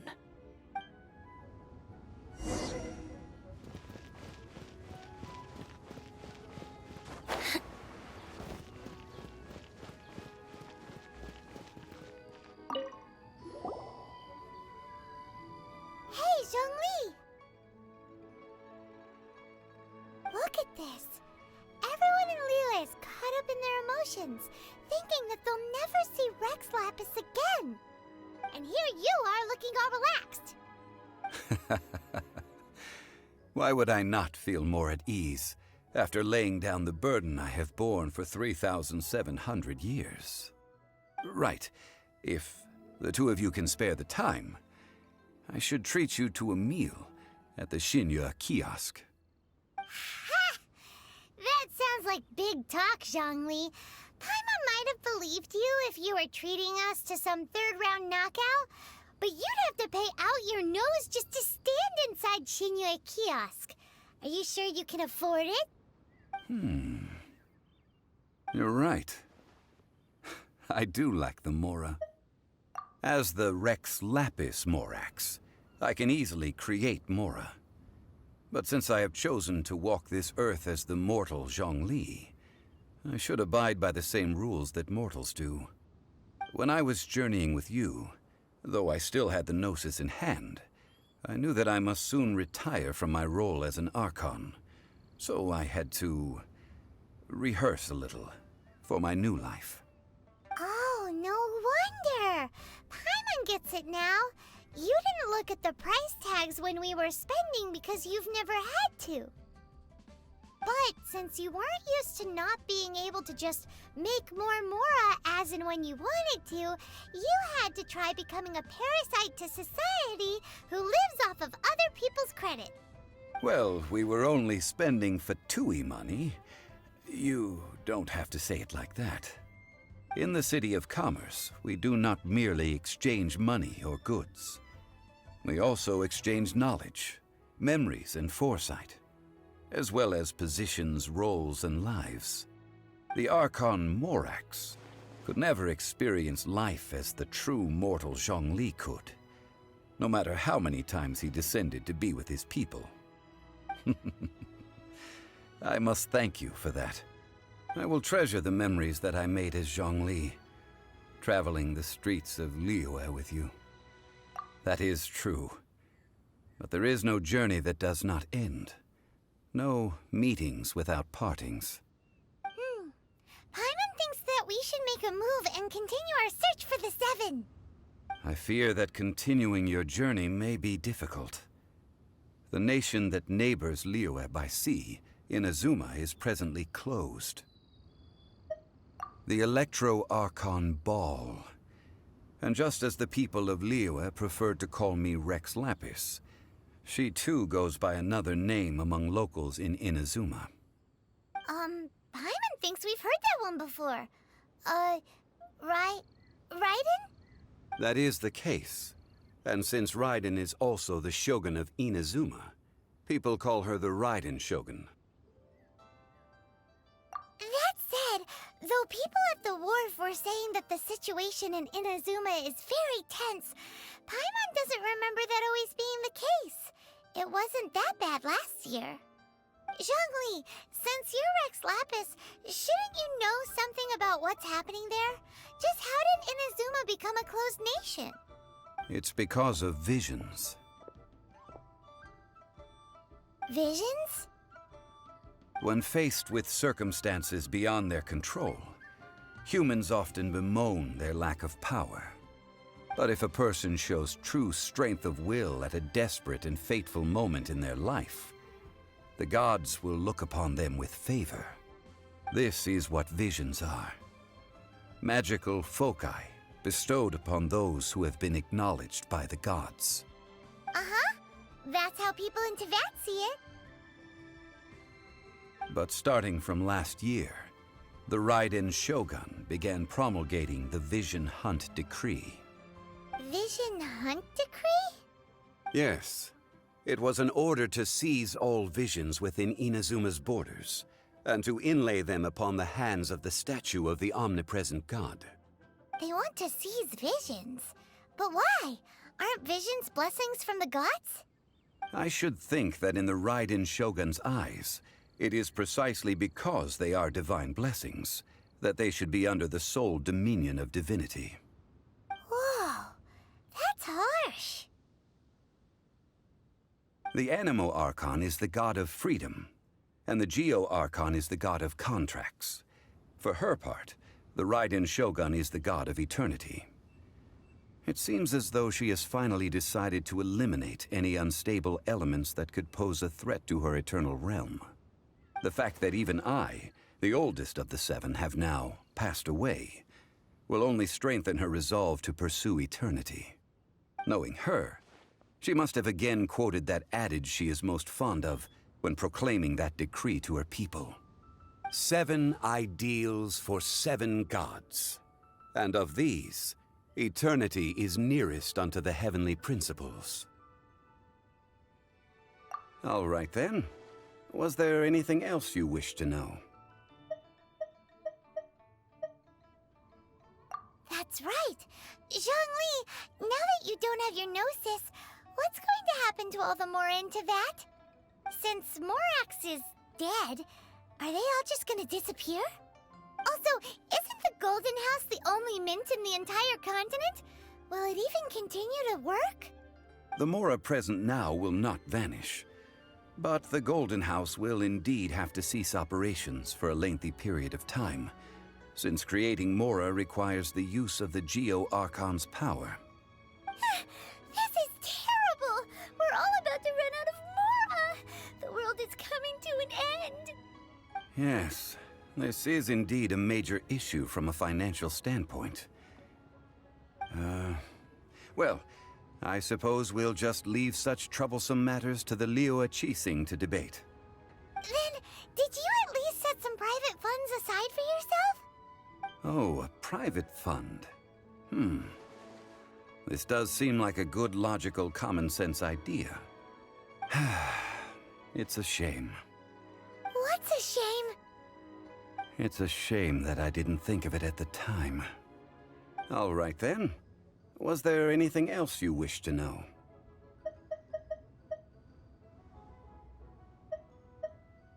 Yeah, about that. Before the Qixing made their announcement, we listened to a lot of people talking on the way. Most of them put the blame for everything on Child. These are indeed false accusations. But it remains undeniably true that Child did send people to the Jade Chamber to prevent the Adepti and the Qixing from defeating the ancient god. I've heard that Ningguang is busy milking that for all it's worth on the foreign relations front at the moment, browbeating the envoys of the Fatui. Ha! Those poor Snezhnayan diplomats. If it were not for Child's exalted position as a harbinger, I'm certain that they would have shifted all the blame to him and called for his dismissal by now. All right then. Was there anything else you wish to know?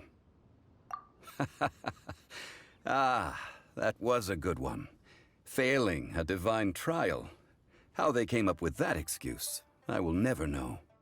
That said, the reason why the Qixing were so eager to resolve the incident and stop pursuing the culprit was indeed because they received news in secret that Rex Lapis was not dead. I hinted as much to the Adepti as well.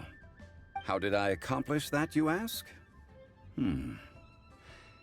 Have you ever heard of this particularly convenient Adepti art known as gifting dreams and visions? All right then. Was there anything else you wish to know?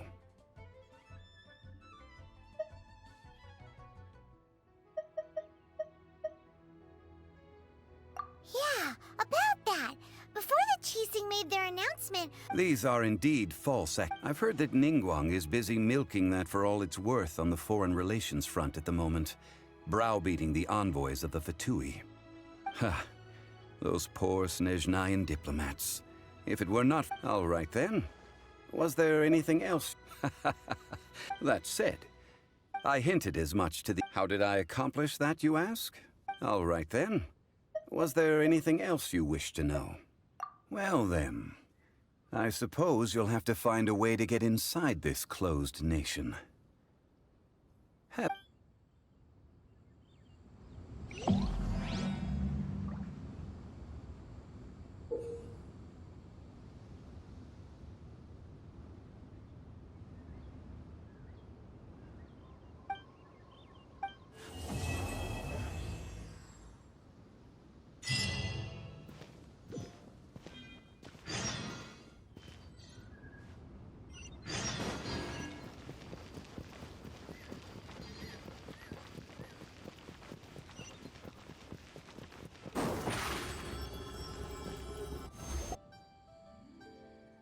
I have gathered everyone here today to make an important announcement. Perhaps some of you will have heard the news already. I am, in fact, planning to rebuild the Jade Chamber. Rebuild the Jade Chamber? That's a huge project! So the rumors are true. No wonder the price of building materials has gone up so much lately. The Jade Chamber means a lot to Lady Ningguang. Getting involved in this would be a huge opportunity. Lady Ningguang, is there any way we can be of service? Patience. Since the news made it out a few days ago, I have already had many people contacting me to declare an interest in joining the project. Nevertheless, I do have a few matters I should like to entrust to you here today. The building site has been chosen, and most of the materials have been assembled. 3 key items are, however, still outstanding. They are as follows: Sunset Vermilionite, Wonder Cores, and Adepti Sigils.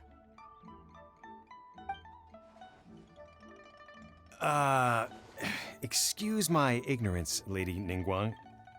I'm familiar enough with Plostrite, but I've never even heard of those other 2. Only sufficiently large pieces of Plostrite, or specifically Vermilionite, may earn themselves the Sunset moniker. This stone is what allows the Jade Chamber to float. Wonder Cores, meanwhile, are the central components of the mechanical structure of the Jade Chamber. Adepti Sigils serve as a means of integrating the mechanical devices with Adepti art. They are as indispensable as the mechanical core itself. Although these 3 items are rare, I trust that with your connections and capabilities, procuring them will not be a question of if, but of when. I take the saying, time is money, more seriously than most. Efficiency is everything. I will pay a generous price for the materials that you find, and in addition, the first 3 people who collect all the materials will have the opportunity to ask me a question. You may ask me anything, and I will give you an honest answer. I trust that this means of compensation will be to everyone's satisfaction. These things won't be easy to get hold of. But if it means a chance to get some inside information on Liyue Harbor's development plan for next year... Then it's the deal of a lifetime. Information from Lady Ningguang is priceless. Whoever gets to it first takes the market. Haha, what a coincidence! I won't divulge too much, but I heard some murmurings about some Plostrite just the other day. So excuse me all, but, I have some business to do.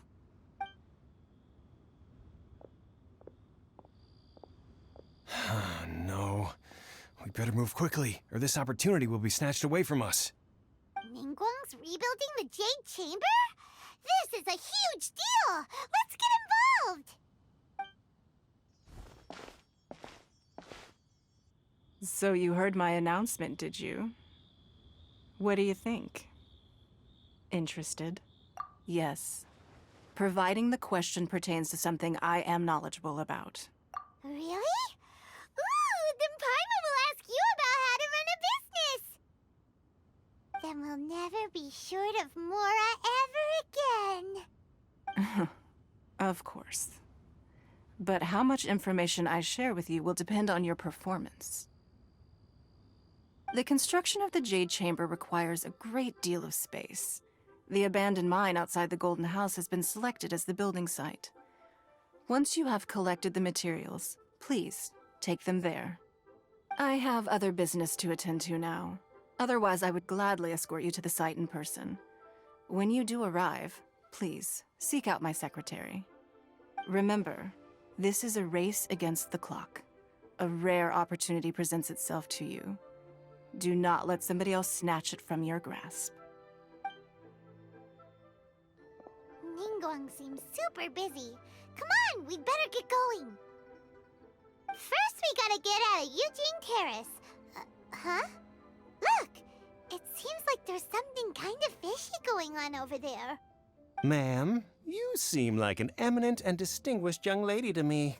I can see that you're easily gonna win this procurement contest Lady Ningguang has set up. As it happens, we have some information about the materials that I really think might interest you. Come on, let's find somewhere a little more private, and we can get down to brass tacks. No, I don't need it. Don't be like that. Hey, come on, don't go! Why don't you stand there after her? Oh, right, yeah.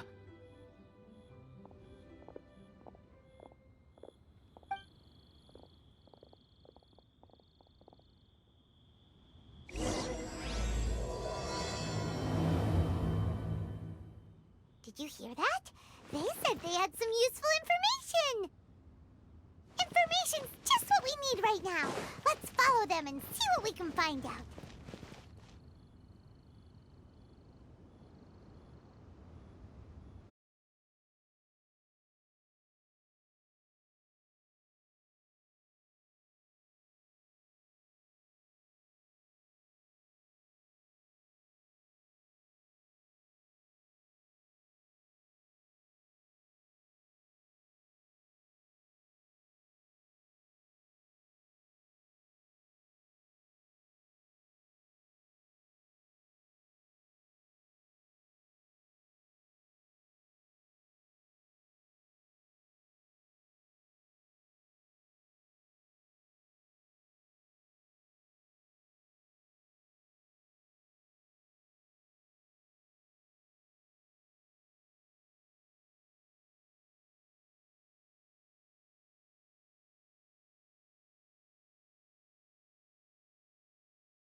Surprise!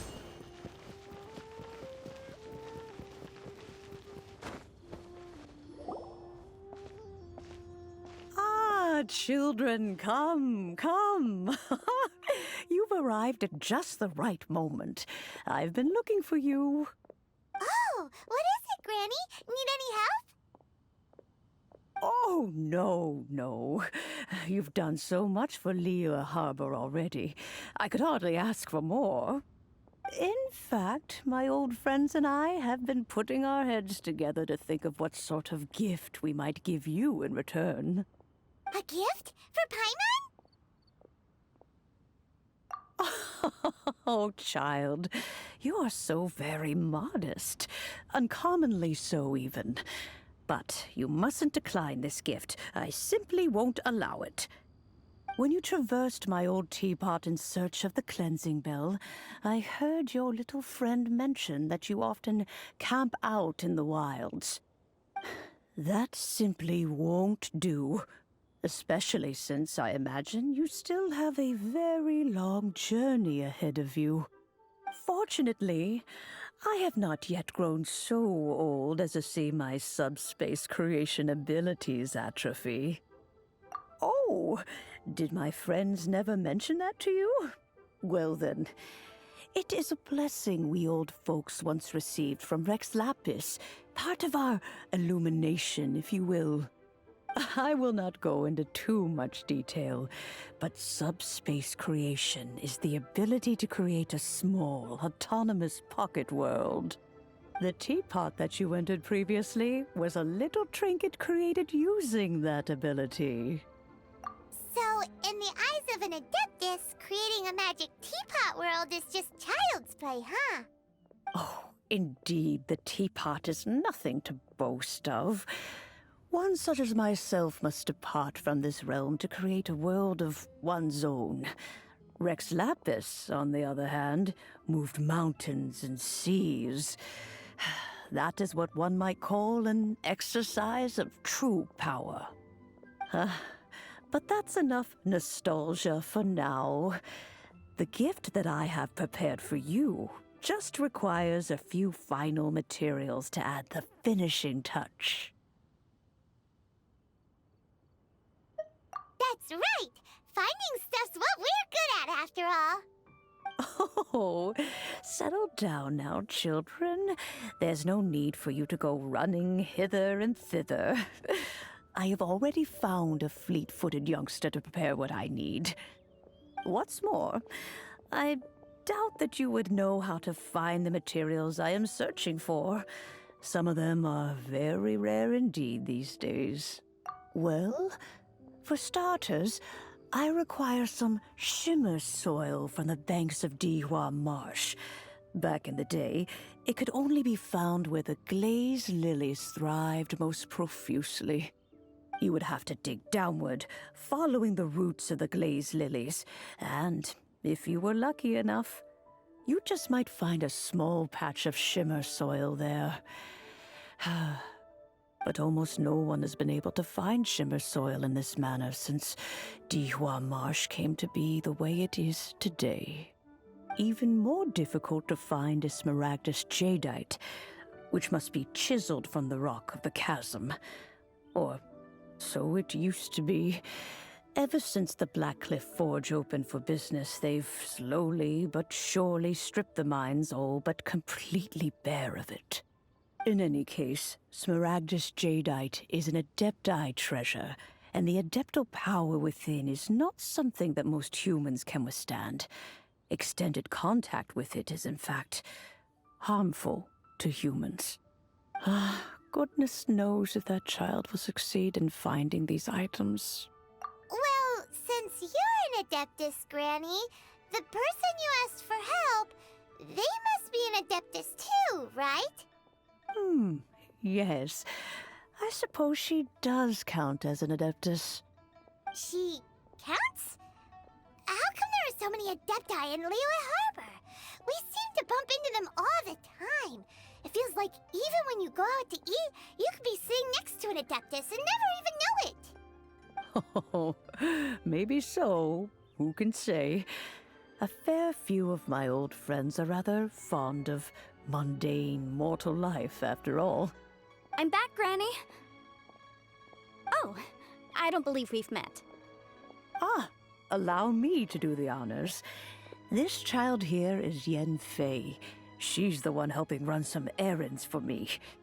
Yen Fei, I believe you've already heard of the Traveler and her traveling companion. Of course, who hasn't? Much has been written about you in the Millilith's records. You became one of Liyue's most wanted after the Millilith marked you as a suspect following the incident at the Rite of Dissension. After which, you fought off the Millilith at Julian Karst and made contact with the Fatui. before finally defeating an ancient god together with Granny and her associates, and subsequently being cleared of any and all suspicion by the Qixing. What a shame. A shame that we didn't meet sooner. If we had, well, I can't say that I would have been able to clear you of suspicion immediately, but it certainly would have been less, embarrassing for you. Allow me to introduce myself once more. I'm Yanfei, a legal advisor. Got a legal problem? You can come right to me. Oh, yes, here's my business card. You'll find it has my contact details and office address. Keep it handy. If you have an urgent issue, just leave me a note at this address. Oh, and I almost forgot to mention, I offer a very generous discount for first-time customers. All right, Yanfei, all right. Let's get to the business at hand. I do not think these two are in any dire need of legal assistance at the moment. You'll have to excuse Yanfei. She's always been like this, ever the talkative one when it comes to her own affairs. Paimon was gonna ask the same question. You seem really different from the ones we've met before. An Adeptus? I guess. Kinda. My old man said he was one anyway. He mentioned that he once campaigned with Rex Lapis for a long old time, and then after that was all over, he went back and married my mom.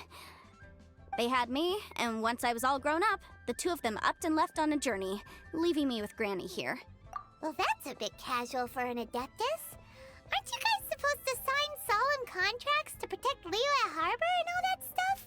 What do you mean he just went back to get married? Well, my dad did say that he'd talked it through with Rex Lapis, and that he was fine with it. Even contributed towards the wedding gift, apparently. Anyway, let's not dwell on that too much. So, Granny, I've gotten a hold of most of the stuff you asked for, except for Smaragdus Jadeite. I couldn't find any at all. Is that so? But Smaragdus Jadeite is really rather essential. Yanfei, are you sure you can't find some other way? They have helped Liyue greatly, after all.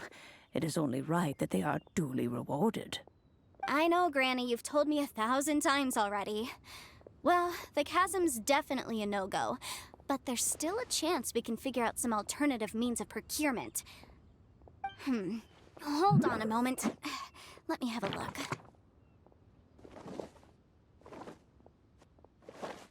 Whoa, that's a really thick book. What kind of things do you write in there? Commercial consultancy. Or Snezhnaya. Ah, found him. Krusel. A Snezhnayan merchant who once came to me with some legal queries on certain articles in the legal codices. If my memory serves, all of them had to do with rare ores. He mentioned that he was considering acquiring some Smaragdus Jadeite to make hairpins, and wanted to know if there were any legal ramifications that he should be aware of. Said he was planning to sell them in Snezhnaya. So, I guess I'll go look for him. With any luck, he'll have gotten his hands on some Smaragdus Jadeite, or might have an idea of where we can find some. Oh, you want to join me? I suppose that's no problem, but it's best if you just stand by and watch. If you try to get involved, you'll only risk placing yourself in legal jeopardy. Wow, an Adeptus imploring us to avoid incurring legal liability. Well, that's a first for sure. Best we be a little more careful than usual while we're with her.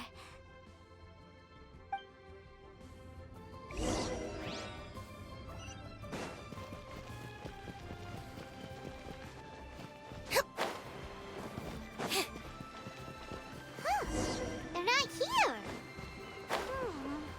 Let's keep looking.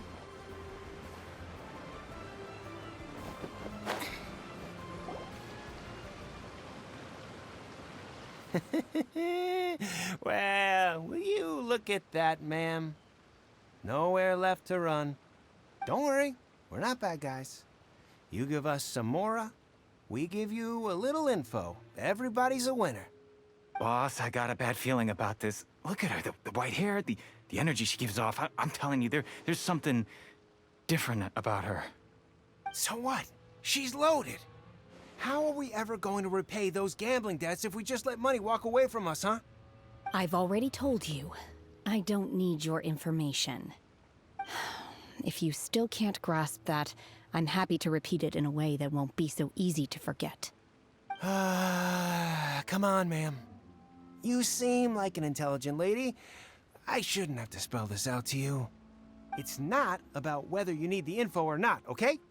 It's about you taking out your money and handing it over and nobody getting hurt. I won't... No more excuses! I know you have money. I saw you. Yeah, I saw you. Strolling into Leo Lee Pavilion, ordering a table full of food, and only taking a few bites. Then Shinyu at kiosk, then Wanmin restaurant. Same story each time. You order all the signature dishes, take a few bites, then you're on your way again. How could you afford to be so wasteful if you weren't from a rich family? And since you're so rich, what's the loss to you in giving us a little spare change, huh? Master warned me not to lay a hand on anyone in Liyue Harbor. But here we are. Perhaps... yes. Let's call it fate. Boss, I'm telling you, something's not right. What are you afraid of? We're just selling information. It's not illegal. If she lays a finger on us, all the better. We'll sue her for everything she's worth. Oh, you again. The Millilith? What are the Millilith doing here? Did you do this? You ought to mind your own business, I swear! Silence! How dare you threaten innocent civilians? You're coming with us. No, don't be angry, sir. Please, let me explain.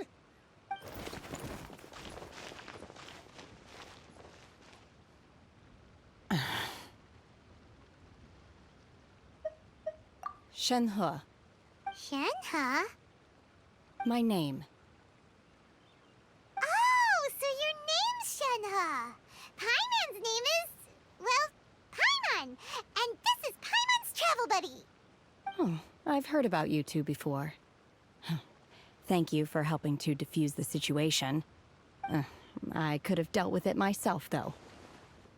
I suspect smashing his head against the ground a handful of times is all it would have taken to get him to surrender.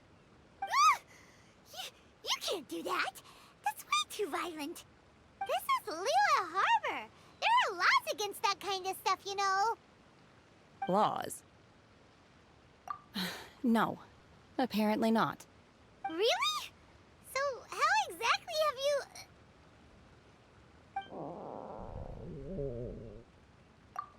That would be my stomach growling. I haven't eaten enough. She's so honest. Wait, that's right. They said you went around all the restaurants ordering this and that and the other, but only took a small bite of each dish. Then of course you're still hungry.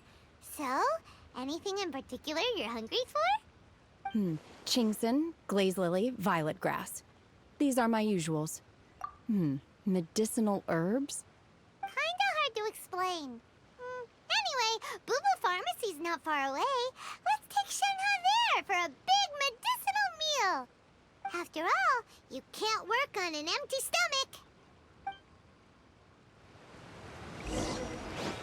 Psst. Do you think Shenhe might be an Adeptus?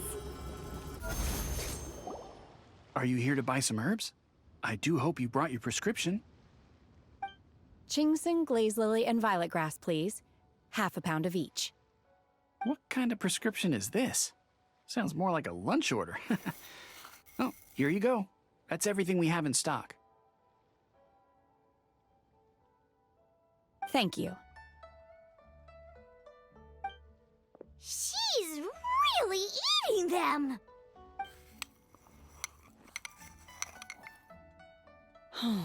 My hunger has now abated. Thank you. Rather awful. Though they were not completely devoid of sweet fragrance.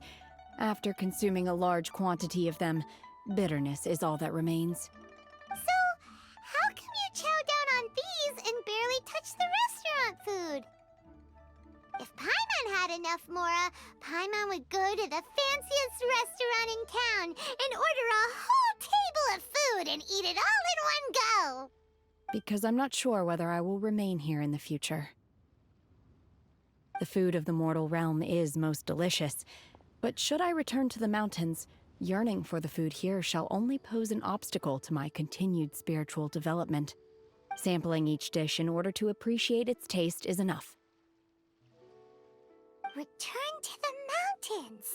That proves it. Paimon knew she was an Adeptus. Enough about me. What are your plans from here? Oh, right! Paimon almost forgot! We came out to take part in the Rebuild the Jade Chamber competition! And now we're probably super behind because we've been held up for so long. I see. I heard something about the contest when I was passing by. Yep! You get to ask Ningguang any question you want if you win! Were you interested in the contest too, Shenhe? I came for the rebuilding of the Jade Chamber, but until this point I had no intention of joining a contest. However, you have shown me your kindness, and I would now like to lend you my assistance. Oh, don't worry. I ask for nothing in return. Wow! You really don't have to. But having an Adeptus help out will make things a whole lot easier, so... Then let's not delay. I have a plan. Great! Paimon bets this is gonna be the awesomest plan ever! I am not sure whether or to what extent this plan can be classified as awesome. I do, however, believe it will be highly effective. We simply need to dispose of everyone who is currently ahead of us. Then, we alone shall become the victors. Veto! That is not acceptable! Not by a long shot! Really? But I hear that competition is in essence about conflict and one-upmanship. Look, we want to win this competition fair and square, okay? Sunset Vermilionite, Wonder Cores, and Adepti Sigils. Let's start at the top of the list and work down. So, for Plostrite... I was wondering who I could hear arguing over there. So, it's you. Baishu? What are you doing out here? Lady Ningguang wishes to purchase a large batch of wound dressing. We're running low at the store, so I came out to fetch the ingredients personally. Huh? How come Lady Ningguang needs so much wound dressing all of a sudden? I'm not too sure. I did hear she's looking to rebuild the Jade Chamber. Maybe for its first aid on site? I didn't ask, though. Far be it from me to pry into my customers' personal affairs. Oh, and she also borrowed Chi-Chi. Meaning Boo Boo Pharmacy is very short-handed right now. I don't suppose any of you are looking for part-time work by any chance? No. We've got other stuff to do. While you're here, though, you seem to know a lot. Have you ever heard of something called Sunset Vermilionite? Ah, the variety of plostrite used in the Jade Chamber, yes? There is some mention of it in the Seven Mountain Treatises.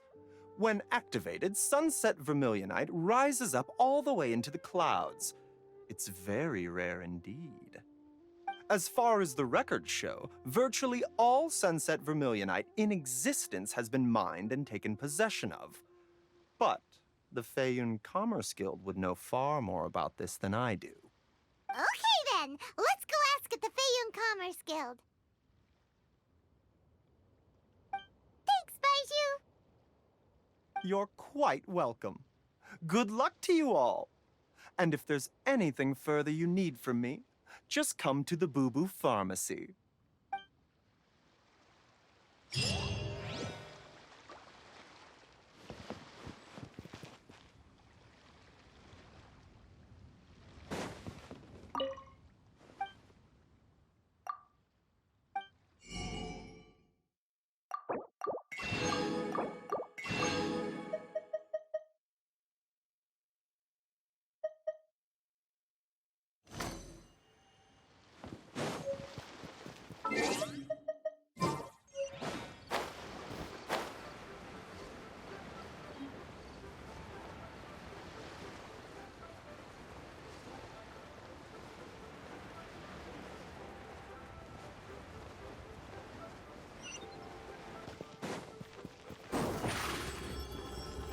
Surprise!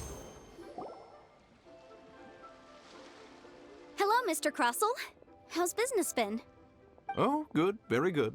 All thanks to your advice, Miss Yanfei. What brings you here today? You're too kind. I was simply doing my job.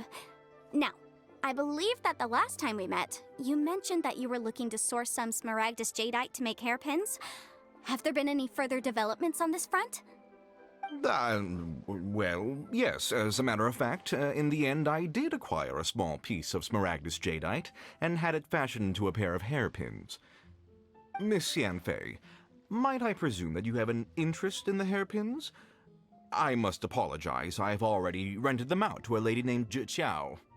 If you'd like to inspect them, you may have to wait quite some time. Wait, isn't Smaragdus jadeite really rare? Aren't you worried about the hairpins getting damaged or lost while they're being rented out? No, I'm not worried in the slightest, because I signed a contract with Miss Zhi Qiao before renting them to her. The contract makes it quite clear that if she loses or damages the item in question, she must compensate me for its full original value.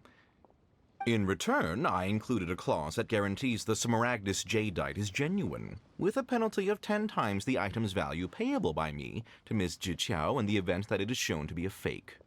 Guaranteed genuine, with 10 times the value payable if this claim is shown to be false. Yes, these terms are very clear indeed. Of course. This way, both the client and I have the assurance we need. To ensure fairness, each of us has retained an original copy of the contract.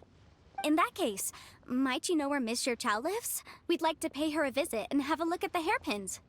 Oh, of course. She wrote her address down when we signed our contract.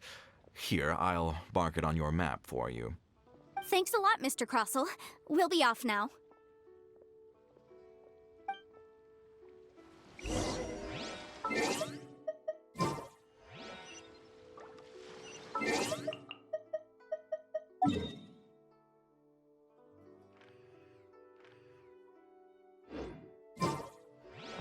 Can't be the atmosphere here.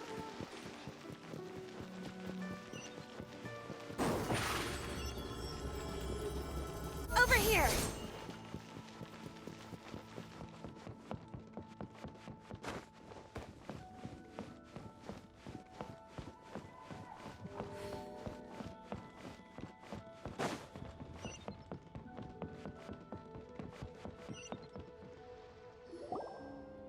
Oh, whatever shall I do? Yes, that's me. Is there something I can help you with? How do you do, Miss Zhi Qiao? We understand from Mr. Crossell that you recently rented a pair of hairpins from him. My associates and I are very interested in them. Would you mind letting us take a look at them? The hairpins? I don't know how it could have happened. I always kept them right by my side, and I hadn't even... I spent so much money on them. If I have to pay their original value... There's no way I could come up with that amount of money on such short notice. My family is in the ore business too, but business has been suffering ever since the chasm was sealed off. We now have a backlog of paid-up orders just sitting around, so we've been having to purchase some stock from other ore merchants to complete them. A big banquet is coming up in a few days, and several ore merchants I know of will be there. I need this opportunity to mingle and discuss prices. That's what the hairpins were for, well, to keep up appearances. I can't have them looking down on me. But now that I've lost the hairpins, what will I do? Why does Paimon have a sudden strong sense of deja vu? Would you really? I sent a commission to the Adventurers Guild, but I haven't heard anything back from them yet. Hold on. Don't run off looking for the hairpins just yet. Miss Zhi Qiao, would you let me have a look at the rental contract you signed? Huh? Well, I mean, sure, I have it right here. Here you are. Let me see.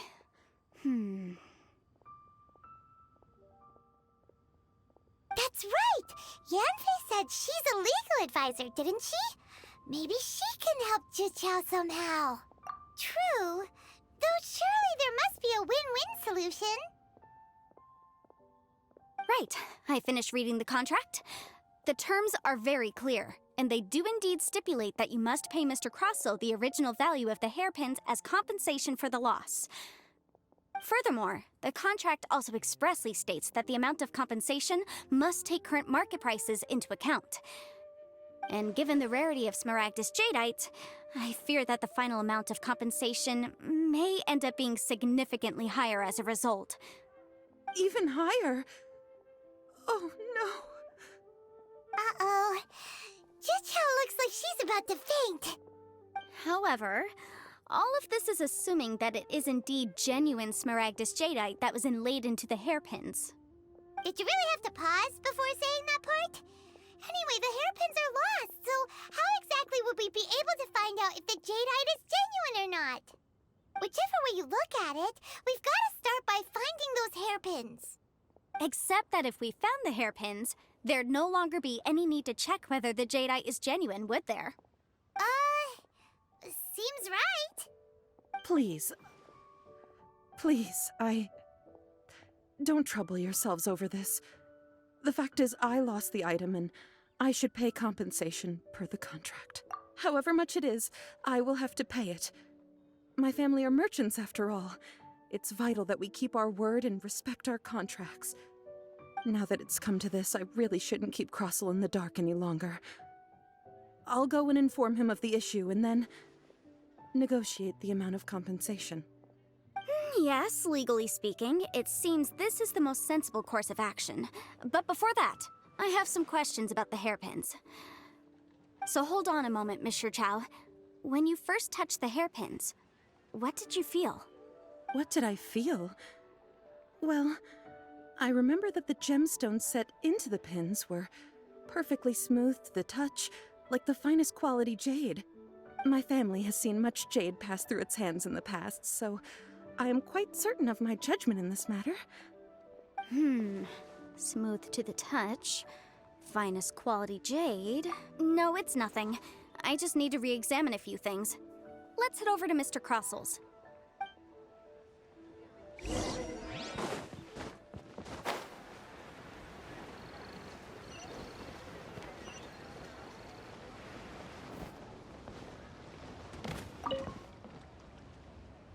Ah, Miss Yanfei, you've returned. With Miss Juqiao in tow, too, I see. How are the hairpins? I trust you're quite satisfied with them? About that.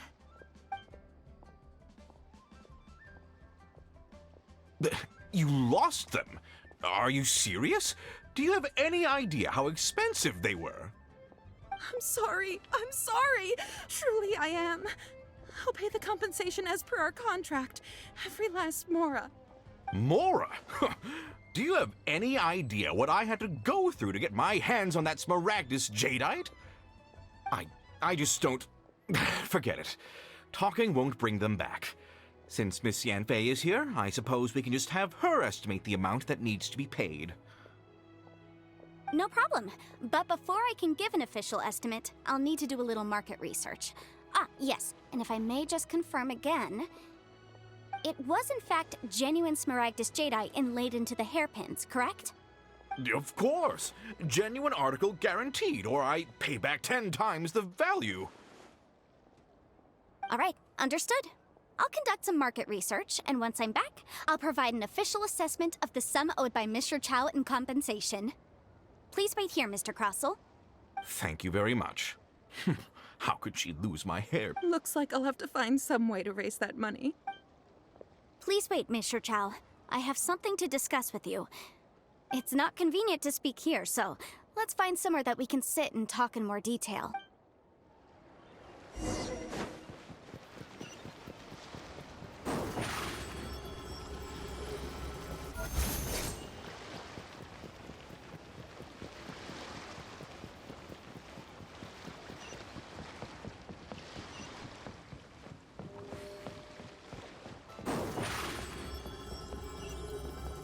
Zip on up!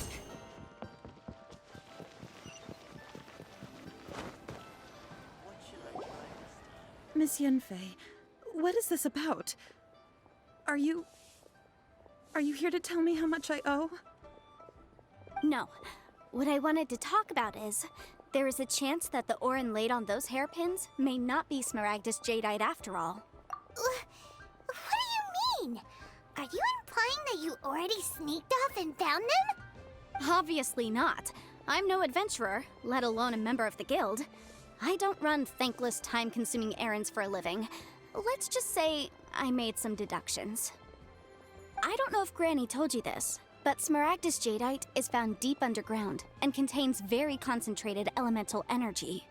If mere mortals come into contact with it, well, they'll be sick in the best case. And in the worst case, they could even experience a dramatic change of personality. It most certainly would not be smooth to the touch. Mr. Chow, did you at any time feel unwell while the hairpins were in your possession? No, not at all. I felt perfectly fine the whole time. Not even the slightest bit unwell. I didn't feel anything special at all, in fact. Now that is strange. I noticed earlier that there were elemental traces in Mr. Crossel's vicinity. If I've deduced correctly, he may still have the Smaragdus jadeite in his possession. If that's the case, we should go confront him right now and expose his dirty scam right to his face! Absolutely not. If we were to confront him now, there's no way he would admit to it. Eventually, he would find some argument to compel us to leave. And then, he'd throw the Smaragdus jadeite into the sea the moment we were gone. After that, he would simply insist that Mr. Chow pay up per the contract. He would lose nothing. Meanwhile, we would have to look under every stone in Liyue, hoping and praying that the hairpins do actually still exist somewhere in this world. So vivid that Paimon thinks it might be experience talking. Oh, it certainly is. I've seen my fair share of situations like this, and brute force methods are certainly one way of resolving them. Fortunately, I have far more elegant solutions at my disposal. I'll share them with you in due course. Well then, since you're so experienced in dealing with problems like this, perhaps you could help me, Miss Yunfei. Oh, that won't be a problem. But first, Mr. Chow, can I ask you to please sign this contract? Huh? Does there have to be a contract for everything? Paimon feels like Yanfei is even more concerned with them than a certain someone else we know. These are my formal terms of engagement. Everything prior to now has just been pro bono advice. But for me to investigate any further, I require a written contract. Any work commissioned but not bound by a contract cannot be relied upon. I understand. Then I will be glad to place this matter into your capable hands if you will take it, Miss Yunfei. No problem. Just sign here, and I'll sign too. Okay. Now write your address here, and then sign on this page as well. And I'll also need your signatures on pages 5, 7, and on the very last page. Finally, if you could just use this ink pad to make a handprint over here. This contract has so many pages. Paimon's all out of brain juice again. All right, that should do it. My fees are the same as always, and they're written in the contract. Have a look through and let me know if you have any questions. I've had a read through. Everything checks out. Well then, here's your copy of the contract. I will retain the other copy. Not for now, no. Despite how intractable this problem might sound, it will actually be quite straightforward to resolve, once we've got some things squared away. I don't believe you have been part of an investigation like this before, in which case, hopefully this should be quite the experience. Miss Yunfei, I have to ask, why are you helping me? Because, as it happens, I'm currently trying to acquire some Smaragdus jadeite myself. I noticed strong traces of geo-energy around Mr. Crossel, so perhaps he has, in fact, secured some. Whether he actually made it into an item of jewelry or not is a separate matter, but either way, it's a lead. As long as we follow it, who knows? We might just be able to get our hands on some Smaragdus jadeite. Also, the idea of someone abusing the law to their advantage, I won't stand for it. But again, let's not dwell on this. Let's go to... where can we find someone who processes ore? Ah, I've got it! Let's pay a visit to Chateau, the boss of the Jade Mystery. He's a professional when it comes to working with stone and ore. If Mr. Crossel had his ore worked on at all, Chateau would undoubtedly have been his first choice.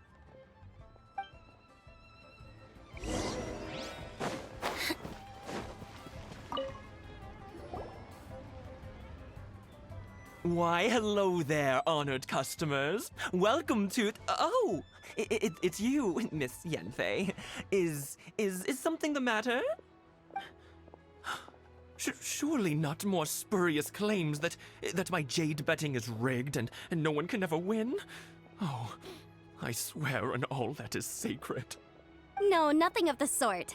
Has a Snezhnyan merchant named Crossel enlisted your ore processing services recently by any chance? A Snezhnyan merchant named Crossel, you say? I do remember that. He brought me a piece of ore, claiming that it was Smaragdus jadeite. That was the first time I'd ever encountered it, so I had no way of telling if it was really Smaragdus jadeite or not. But if a customer insists, far be it from me to contradict them. He was quite generous with his money, too, so I didn't give it too much thought. I processed the ore as per his request. Do you have any leftover debris from your work on it?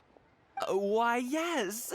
It was my first time encountering this ore, after all, so I kept a few loose shavings to study myself later. They're right over there, in fact. Thank you, sir. We'll take a look at them.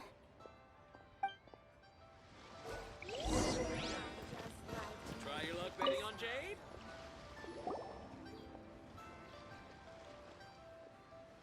Huh? If my eyes don't deceive me, the cross-sections and patterning suggest that these are Smaragdus nephrite shavings. Yes, it's not particularly rare, nor is it especially valuable. It's used to make jewelry all the time. I've heard it said that Smaragdus nephrite is in fact the outer layer of Smaragdus jadeite, though no one's ever proven it. A thin layer of separation, huh? If you must see for yourself, try examining these shavings for traces of elemental energy. Smaragdus nephrite is an entirely ordinary ore, containing no elemental energy whatsoever. Is that so? Well, we might as well give elemental sight a shot. So, did you find anything? So they really are different. But wait, how come Jichao was able to tell what it was just by looking at the shards? That's pretty awesome. There's nothing special to it. It just so happens that I've come across a great many of these in my time. These two stones actually look very similar. Someone without a deep understanding of them would find it very difficult to tell them apart. There may be only a subtle difference for the casual viewer, but that translates to an astronomical difference in terms of the market price. And, I'm sure, a significant difference in the cost of having them carved into shape. All right, let's focus up. We're going off on a tangent. But, never mind, Shirto. Why would Mr. Crossel...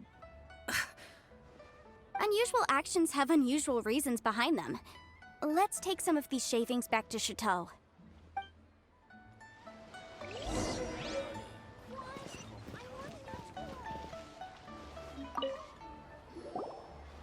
Miss Yanfei? Might I be so bold as to inquire, If you could just confirm for me once more, sir. Mr. Crossel did indeed claim that the ore he brought to your store was in fact Smaragdus jadeite, did he not? Yes, that's right. I still have a record of the job with me, in fact. Here. It says quite clearly, 1 chunk Smaragdus jadeite, uncut. Then I have no further questions. But could I borrow the processing record and these stone shavings? Of course. But might I ask why you need them? Oh, I have my reasons. Yes. Please sign here on this affidavit. This document shall serve as signed proof that these stone shavings originated from the, ore that Mr. Crossel brought to your store. Please read it carefully. Yes, I see. Forgive me for asking again, Miss Yanfei, but might I know the nature of the incident on this occasion? I wouldn't say there's been an incident, just a minor issue. Thank you, sir. I'll take these with me. With this hard evidence to back us up, Crossel won't dare try to deny what he did. On the contrary, this is far from sufficient to build a case. we need to find something a little more compelling. If you want to make jewelry, you need a professional jewelsmith. Let me think. Jewelry. Nope. Aha! Got it! Sinxie. She often helps people to find a jewelsmith. Let's go pay her a visit. Well, that was quick. How come you know so many people? Because lots of people come to me for legal advice every day. As you know, Liyue Harbor is the city of contracts. And contracts, well, I should say laws, are very important to us. But the amendments made by the Tianquan to our laws are unnecessarily complicated. How can I put this? It just seems like they're hard to understand and impossible to finish. As such, legal advisors like myself provide quite the popular service indeed. So you help them make sense of the law. But didn't you say that it's hard to understand and impossible to finish? Yes, well, that's no obstacle because I've memorized all the legal codices. You memorized them? You sound surprised. Knowing the law inside out is a legal advisor's bread and butter, you know? Oh, this has nothing to do with being an adeptus. I just like reading things. Again, with that casual tone. Well, that's that then. Let's go look for Sinxie.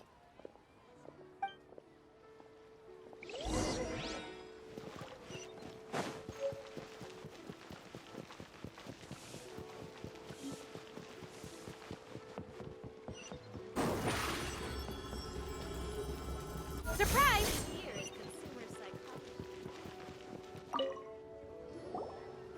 Oh, Miss Yanfei, it's you. Has something happened? Did the client from last time, Have no further trouble from then on? Yes, of course. I'm just here to ask you a few questions. Has a merchant by the name of Crossel asked you to put him in contact with a jewelsmith recently? Crossel? Yes, I remember him. He's a merchant from Snezhnaya, no? Yeah, he came to me with a chunk of something he called Smaragdus Jadeite.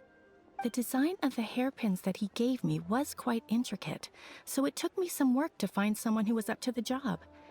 Eventually, I found an older jewelsmith who made them exactly according to his specifications.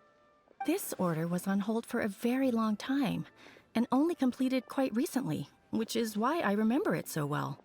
Doesn't seem like there's any evidence to be found here. Miss Sinxie, I'd like for you to confirm for me once more. When Mr. Crossel commissioned you to find him a jewelsmith, did he or did he not assert that the material he presented to you that day was called Smaragdus Jadeite? Yes, I'm sure of it. The hairpins were made using many expensive materials, and the asking price was quite high, so we had to put this transaction on record with the Ministry of Civil Affairs. Mr. Crossel wasn't very familiar with the necessary procedures, so I filed it on his behalf. I also kept a copy for my own records. See for yourself, the item is called Smaragdus Jadeite Twin Phoenix Pins. The inlaid gemstone is recorded as Smaragdus Jadeite. The document even has the official seal of the ministry on it. Thank you, Sinxie. Now, could you let me borrow this document? Sure, it isn't serving much purpose here anyway. I take it then that there's been some more trouble? Nothing you need to worry about, just a minor issue. I'll return your document as soon as I'm done with it. Thanks again. Why is everyone's first reaction always to assume someone or something is in trouble? I believe we have almost all the evidence we need. We just need to make one last trip. Let's go to Boo Boo Pharmacy to speak with Dr. Baiju. The weirdo with the snake around his neck? What do you want to speak to him for? Because only he can provide an authoritative statement confirming that Smaragdus Jadeite is harmful to the human body. Once we have this final piece of evidence in our hands, we can wrap this case up.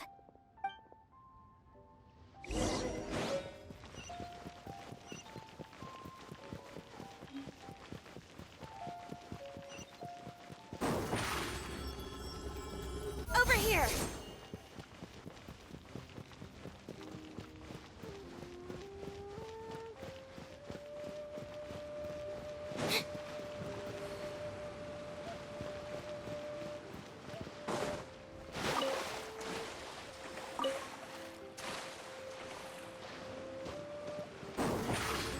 Surprise! Please, show me your prescription. My, to what do I owe the pleasure? Though I'm afraid that if you're looking for our little Chi-Chi, she's out gathering herbs. And if it isn't Miss Yanfei as well, now that's an even rarer honor. What business brings you here, might I inquire? Some charlatans peddling ineffectual medicines again, no doubt? No. I'm here this time to ask if you're familiar with Smaragdus jadeite.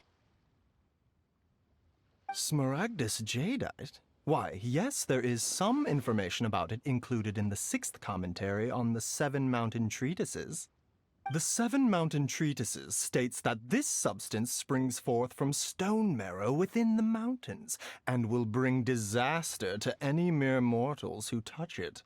It is abundant in elemental energy, so if someone without a vision is in contact with it for a prolonged period, best case scenario, they fall ill. Worst case scenario, they'll suffer great changes in personality, and their illness will only ever get worse. Anyway, I'm sure you didn't come all this way just to chit-chat. Knowing you, Yanfei, and given the specific nature of your question, I suppose that you're about to ask me to write an official affidavit attesting to the pharmaceutical peculiarities of Smaragdus jadeite? That is indeed the case. If you would be so kind, Dr. Baiju. No trouble at all. It's just a single document. Won't take me a moment. I would mention, though, that you are not the only one who's developed a curiosity for Smaragdus jadeite recently. A Snezhnayan merchant came to ask me about it not long ago. But after I gave him my reply, his expression shifted to one of remarkable disappointment.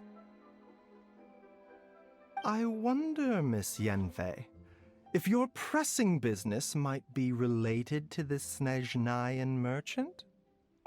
You needn't concern yourself about that, Dr. Baiju. Thank you for penning us that document. I'll make sure to compensate you in due course. You're too kind. Take care now.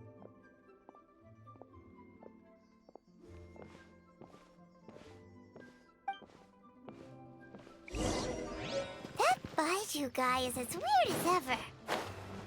Is it just Paimon, or does it feel like he was fishing for something back there? Dr. Baiju's always been like that. Well, we have the evidence we need. Let's go find Mr. Crossell.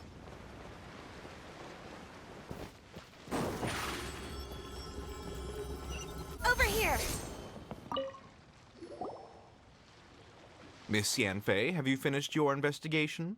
I trust you will now be in a position to assess the compensation due. Yes, my investigation is indeed concluded. I can now provide a final figure for the amount payable. Wonderful. Well then, please, could you do the honors, Miss Yanfei? Of course.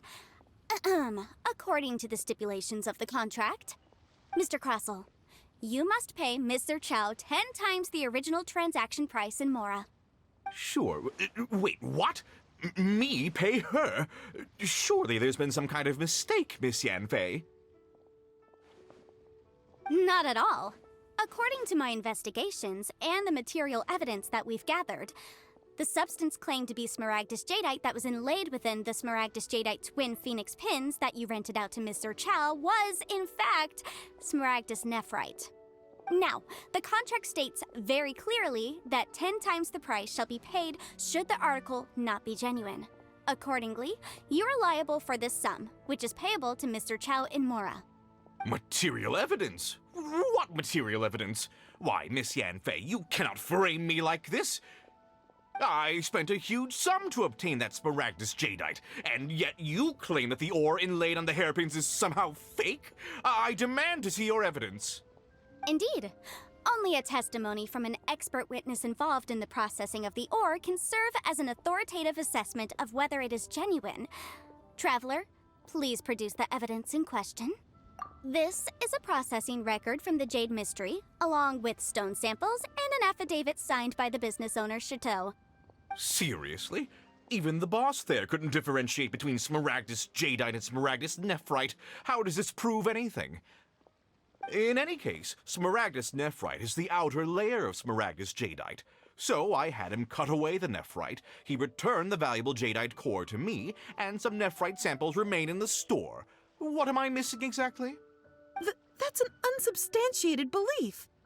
Well, your claim that my ore is fake is just as unsubstantiated. And we are here to talk about evidence, aren't we? Ugh. Looks like our first piece of evidence didn't convince him at all. Seems like he came prepared. What should we do next? Hard evidence, something legally binding.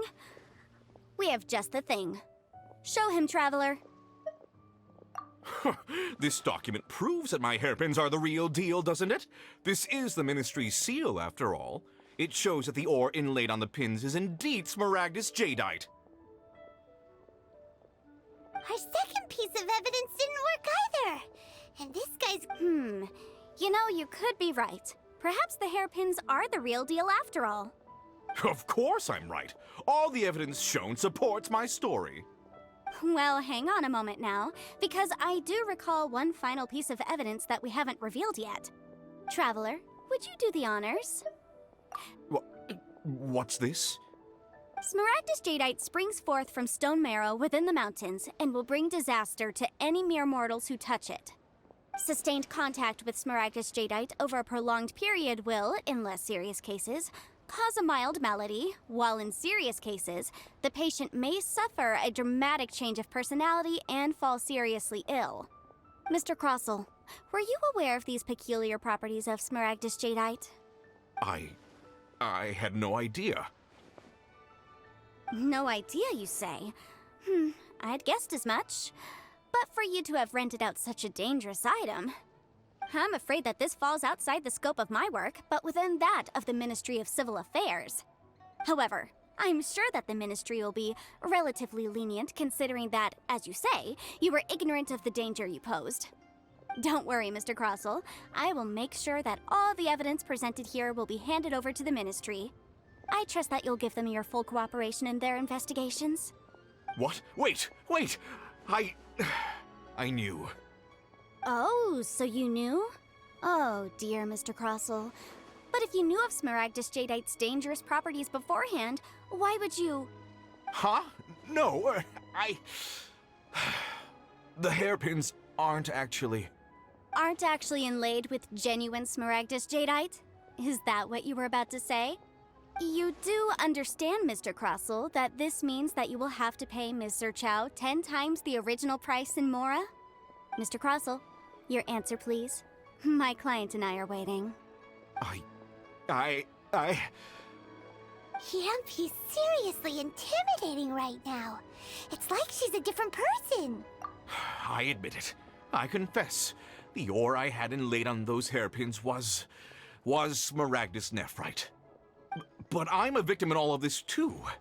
I invested a great deal of time and money into acquiring that small amount of smaragdus jadeite, in the hopes of turning it into a piece of jewelry that would fetch a fine price. But after receiving it and carrying it around for a few days, I started to feel extreme discomfort. I couldn't sleep a wink or eat a single bite. I was in a constant state of agitation, too. I went to Boo Boo Pharmacy to get myself checked out, only to discover that this sort of stone cannot be worn as jewelry. But how could I let all that money go to waste? That's why I had another pair of hairpins made from smaragdus nephrite, which is almost indistinguishable from smaragdus jadeite. I kept the real smaragdus jadeite in a specially made box. I daren't touch it again.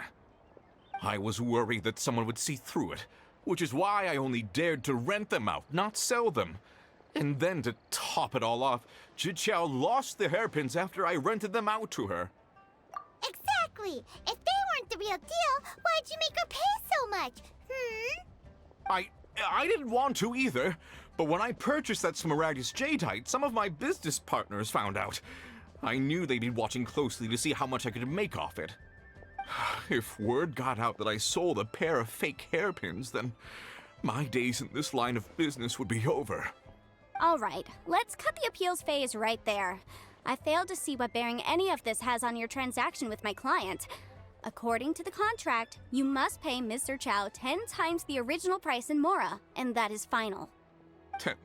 10 times. Crosel looks like he could faint any second. As for me, according to my contract with Mr. Chow, 20% of that sum will go to me. 20%? That's as much as I spent on that Smaragdus Jadeite! There's no need. It's fine. You don't have to pay me that much, Mora. Even if the Smaragdus Jadeite on those hairpins was fake, I still bear responsibility for losing them. Legally or not, I think I owe some compensation for that. Ms. Jichao, you...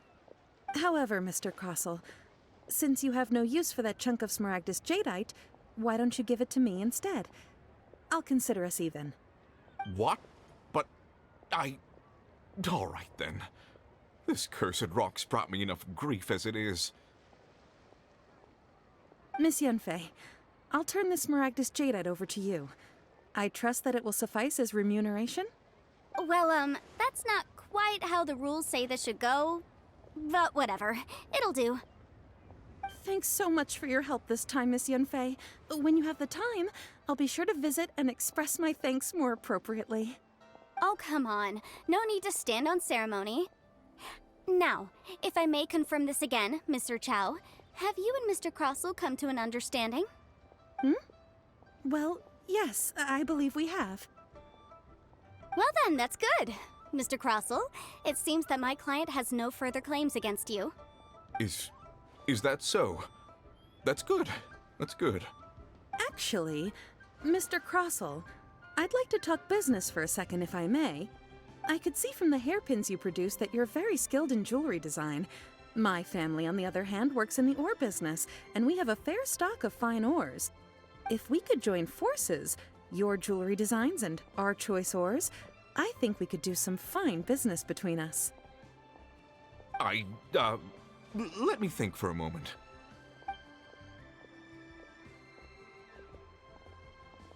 Well, that's that. And we've got the Smaragdus Jadeite that Granny wants too. All's well that ends well, eh? Exactly. Usually when someone tells us they've lost something, we end up searching all over the place for it. But this time, you managed to solve the problem with just a big stack of documents. Even though the solution didn't involve actually finding the hairpins. The right solution depends on your perspective on the problem. The objective of my client, Mr. Chow, was to reduce her liability to pay compensation. So, rather than looking high and low for some hairpins, proving that the rented item was nowhere near worth what the vendor had claimed it to be was the more efficient solution. An Adeptus. Speaking of, you took part in that battle, didn't you?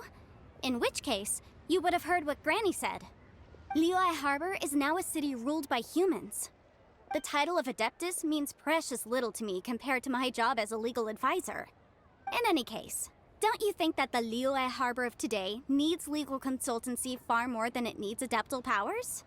Paimon can think of someone who would definitely disagree with your reasoning. Well, since we got what we came for, it's time to pay Granny a visit. I bet she's been on tenterhooks for a while now.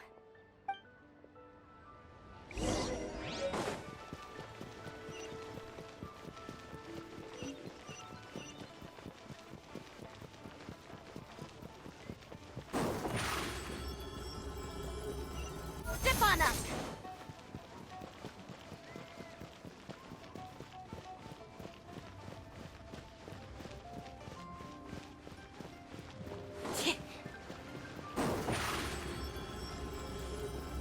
Surprise!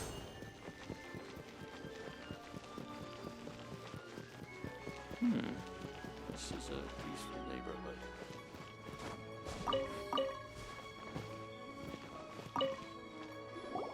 Ah, you've returned.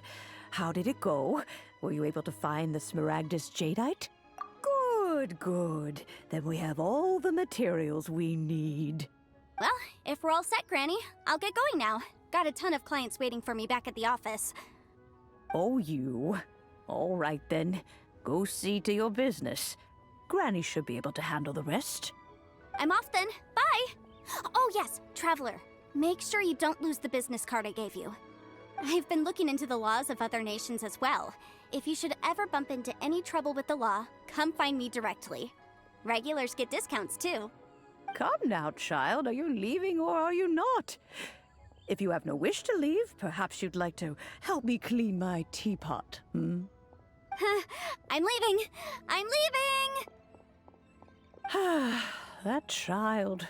Goodness knows where she learned to be so rambunctious. Her father was hardly so riotous or fond of talking nonsense back in the day when he stood beside Rex Lapis. Indeed she is. Liyue has changed, and the Adepti must also learn to change. Yanfei might be overly garrulous, but she is also the most intimately acquainted with the city among us all. Liyue is not the same place I once knew. All right, then. Let us speak of this no more. Back on topic. I believe that I still owe you a little gift. Oh, Paimon's so excited! How is it made? It is but a single teapot. It shan't take long at all. Just wait here for a moment.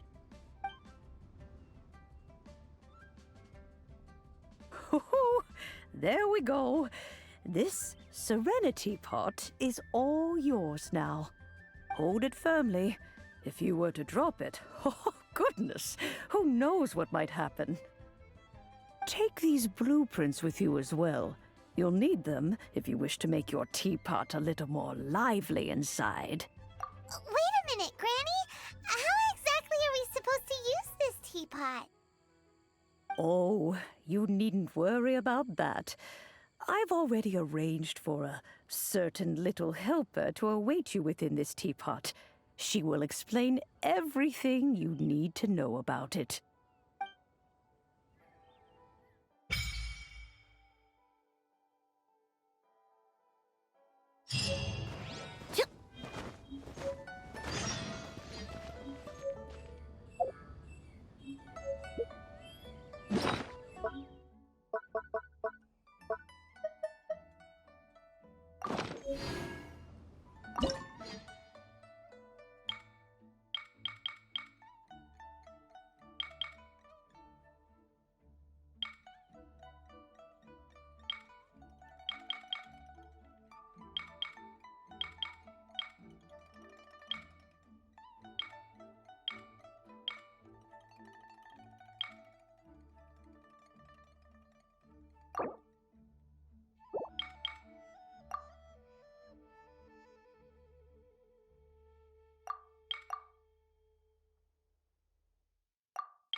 Wow! This teapot seems even bigger inside than Madame Ping's! There's even a great big house in the middle, too! Huh. But there's just a whole load of nothing around it.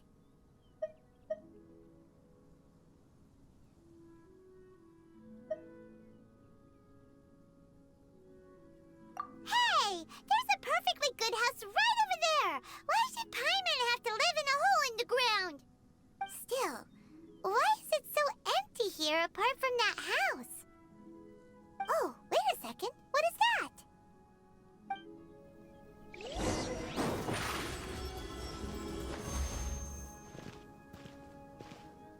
Well, it seems that we have a visitor. It's a huge finch! Excuse me, I am not a finch. I am a teapot spirit, and you may call me... hang on a moment. What am I supposed to be called again? Oh, call me. I suppose you may call me Tubby. So you're the little helper Madame Ping mentioned? Madam Ping? Oh, you must mean Ping. Yes, she did summon me here. She told me much about you. You may leave all matters regarding the upkeep of this realm to me. Your journey may be far from over, but at least this way you will not want for a comfortable place to sleep each night. Though it is the Adepti who create realms such as this, they generally do not have the time of day to attend to the banal matter of their maintenance. Thus, we teapot spirits were created to help guard their realms and manage their affairs. You may consider me a butler, if you will. Now, allow me to explain this realm to you. Have you any blueprints on you? Specifically, blueprints with beautiful rooms, chairs, and the like. As long as you have a blueprint, you can refashion this realm however you please. Blueprints? Oh, that's right! Granny handed us some when she gave us the teapot, didn't she? Let's take them out and have a look.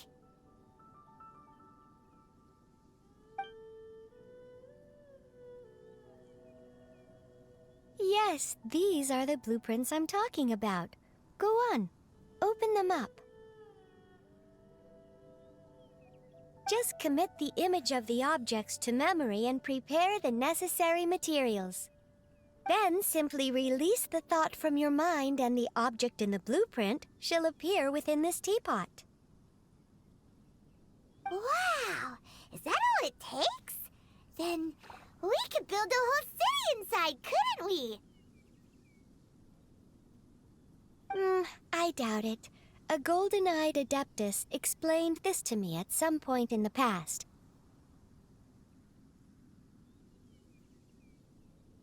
He said that even though subspace creation is a product of adeptal power, even that has its limits.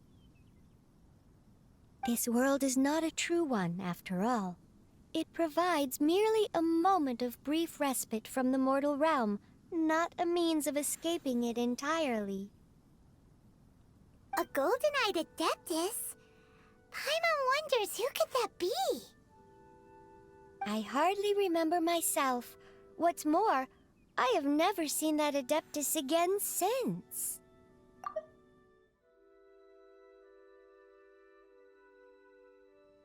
Well, let's not dwell on that. Have a look around. Best you get accustomed to this realm. If there's anything you would like to ask, just look for me.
Maybe you're not used to the place at the moment, but once you've materialized enough rooms and furniture through subspace creation, it will feel just like home.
If you ever have any questions about the realm within, you may ask me.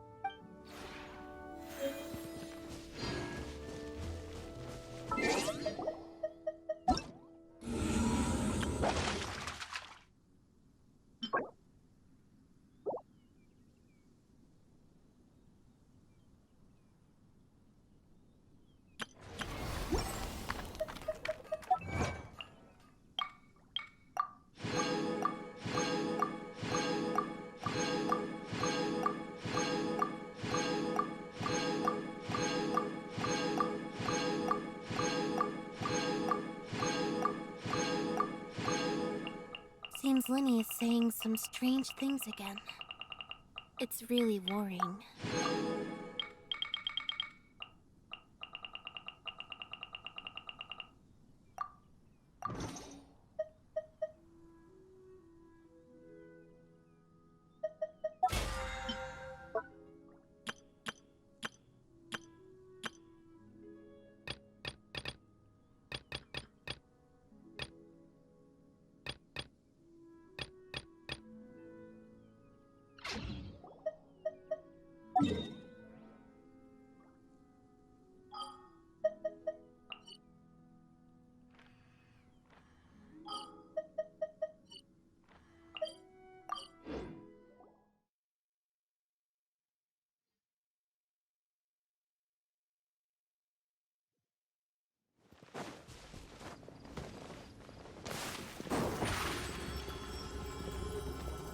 Zip on up!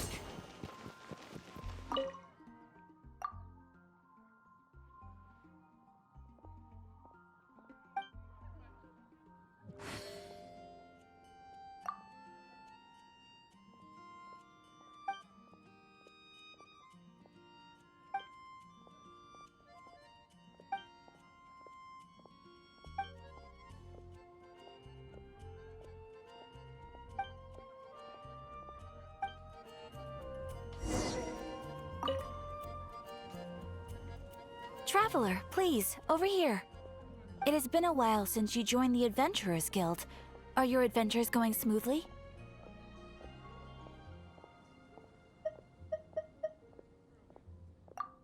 Is that so? Apart from your own skills, reliable teammates are also indispensable when adventuring. Another person to count on is always good after all. But recruiting such dependable companions is no easy matter, is it? Yep, and it's even harder to get a guide as good as Paimon. Ah, yes. I do have some information that may be of help to you.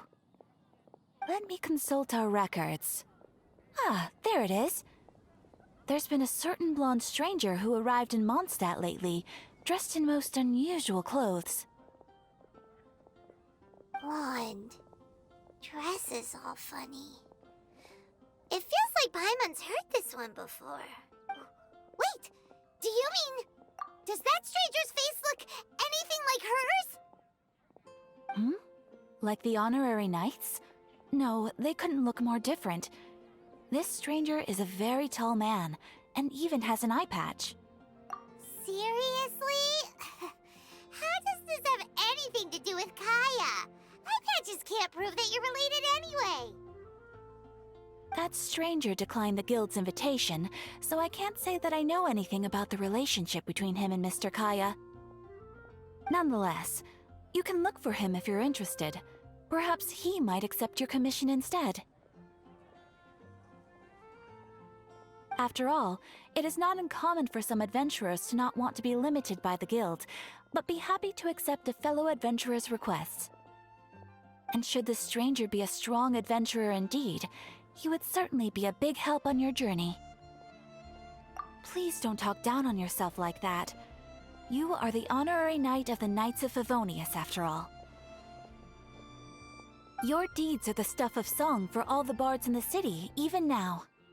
Well, as to further news about him, you may want to ask Mr. Lawrence. He stands guard at the city gate, so he may know something about that stranger. I wish you every success, adventurer.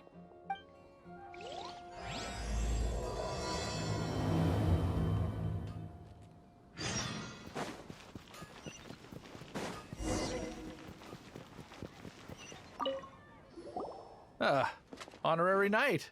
Is something the matter? A stranger with an eye patch. Let me think. Oh yeah, I remember seeing someone like that. A blonde stranger dressed in unusual garb. He was wandering all over Mondstadt at first, which I found rather suspicious. So I decided to keep an eye on him for a while. I lost him pretty quickly. Still, I didn't think that this was such a huge matter that we needed our outrider to pursue him by air. As long as Master Jean is here, there's nothing to fear from some suspicious, unusual-looking person. That might be true, but if it were up to Jean, she'd take this way more seriously. That is true. But on the other hand, knowing that Master Jean may overreact to the situation is all the more reason to not tell her, no? Anyways, oh yeah, he was at Wagner's smithy for a while before I tried tailing him. He might have said something to Wagner. You should go ask him. Maybe he has more news about our stranger.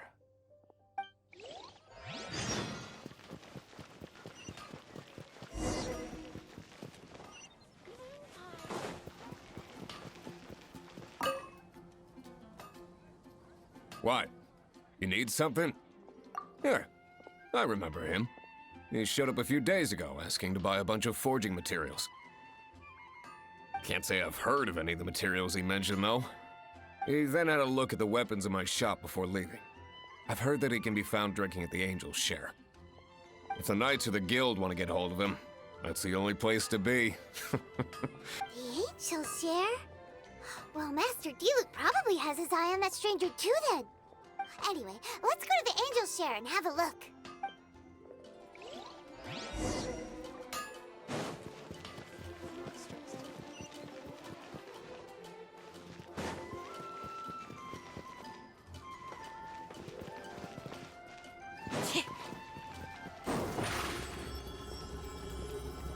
Over here!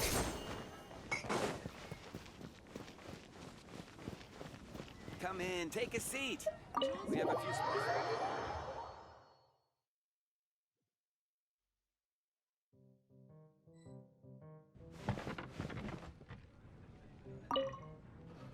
What will it be? Grape juice or apple cider? Hey, Charles! Have you seen a blonde stranger who wears an eye patch around here by any chance? That I have. He comes here every night. Just a drink, though. Doesn't order anything else. He even sometimes mixes his own drinks after he orders them. I don't know anything else about him, but from his selections and mixes, I'd say that he's quite the connoisseur. And what's Master D-Luke's opinion? Why, I just gave it to you. Quite the connoisseur.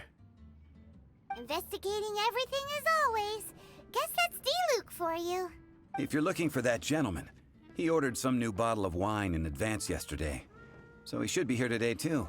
There's too many raucous patrons on the first floor, so if you want to wait, best to go to the second.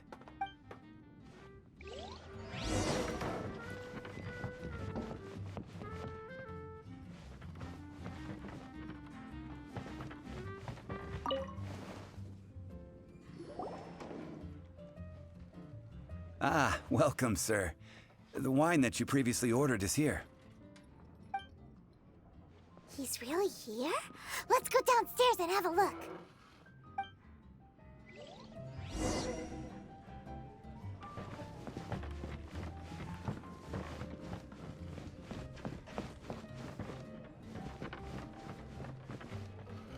Hey, go on, drink some more.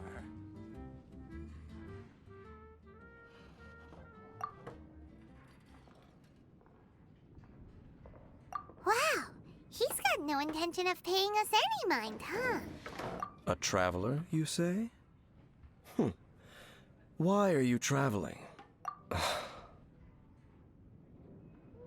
Well, that's as good a reason as any. Sit down over there, then.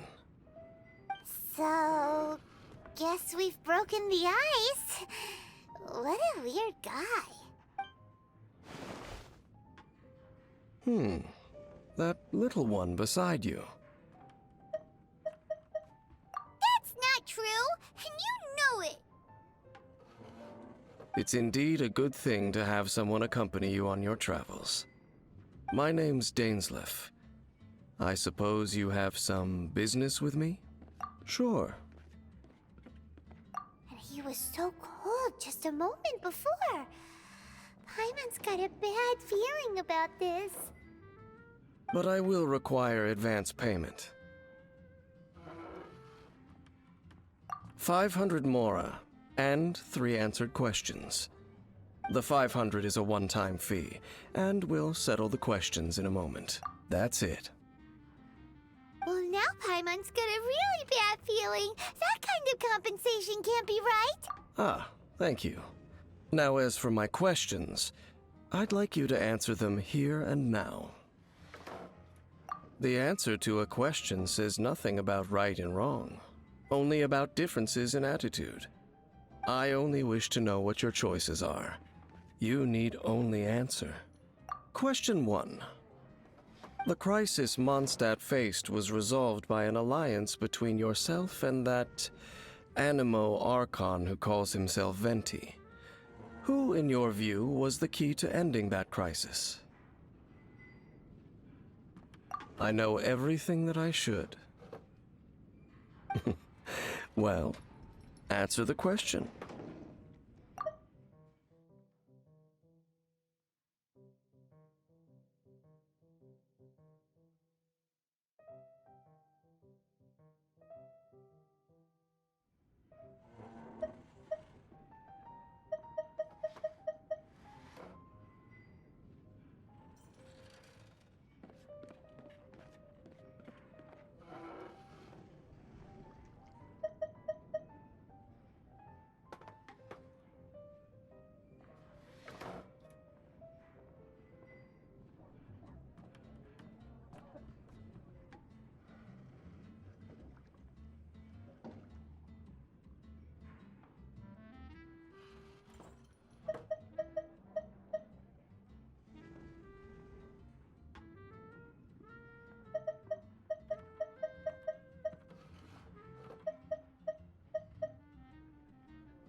Is that your answer? I see. Question number 2. Rex Lapis, who has defended Liyue Harbor for millennia on end, used his gnosis to lay down a contract to end all contracts, of which the stipulations are still unknown. Who do you think will defend Liyue Harbor in the future, now that they've lost their deity?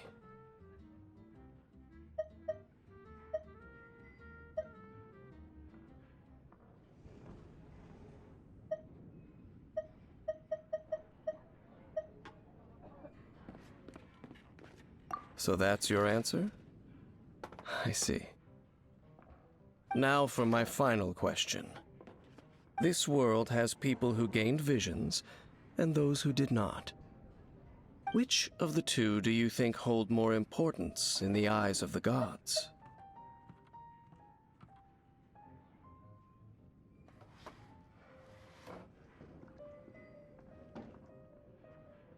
So, this is your answer then. It seems that you're different from him. I'll take that 500 mora. And now I also understand your views on this world. As we agreed, you may now commission me. That said, I only take commissions related to the Abyss Order. Like you, I am currently on a journey. You intend to find your sibling, while I wish to oppose the Abyss. Ugh. Those creatures that serve the Abyss are the fangs and claws by which the Order spreads chaos in this world. I have come to Mondstadt this time while on the trail of an Abyss Herald. An Abyss Herald?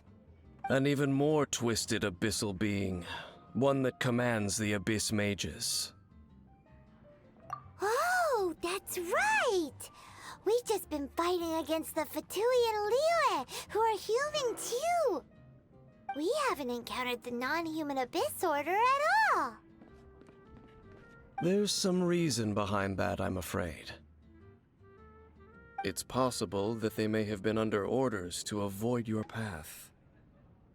Oh, that does sound pretty dangerous. Maybe they're looking for a better time to ambush us or something.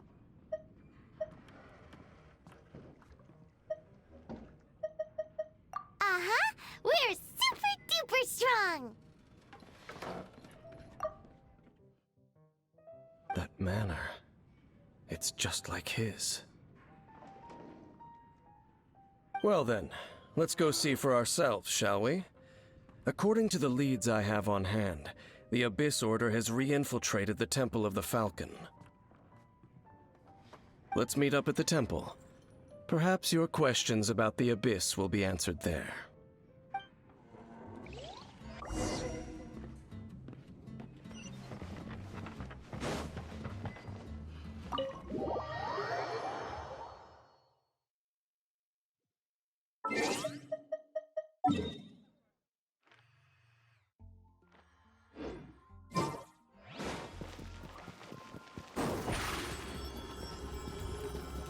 Step on up!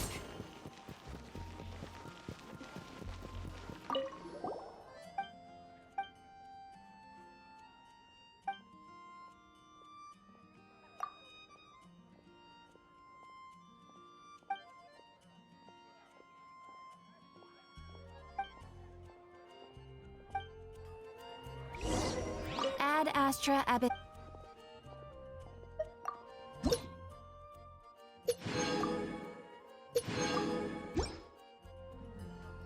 Ad Astra.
days are perfect for spacing out.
This abandoned temple does bear some marks of the abyss.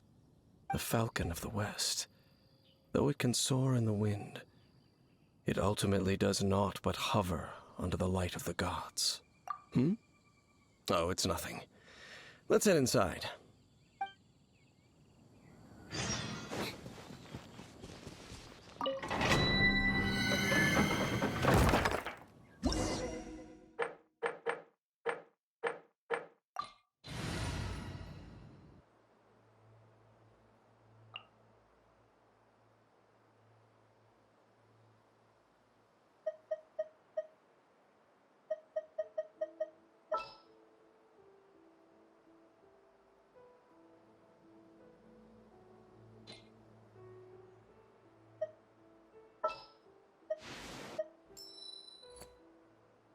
Ready when you are.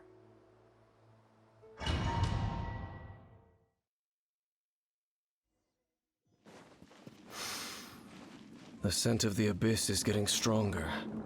It's not far now. I wondered what the abyss girls look like. Do they look something like the abyss mages? Let's head further in first. If we do see that creature, that'll spare me the explanation either way.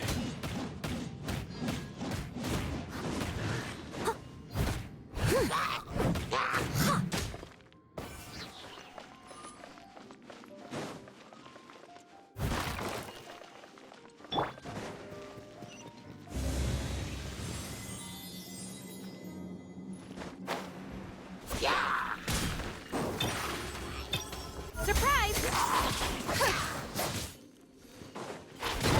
Didn't quite touch it.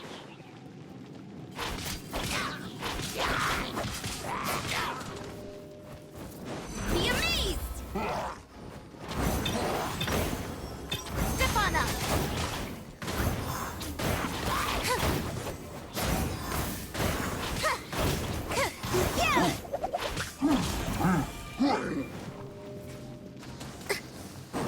Surprise!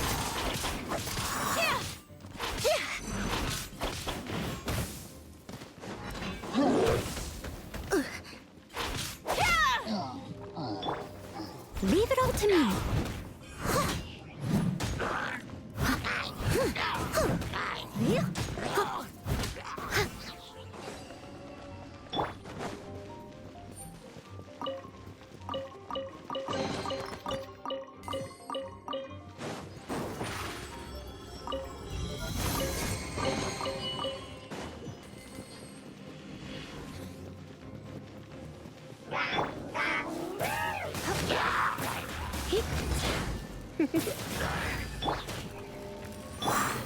Steady as stone.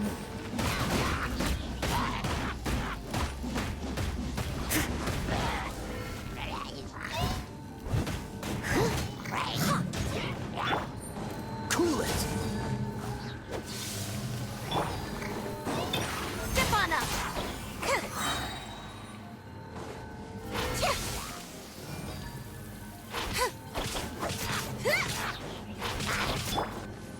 Come a little closer. Surprise!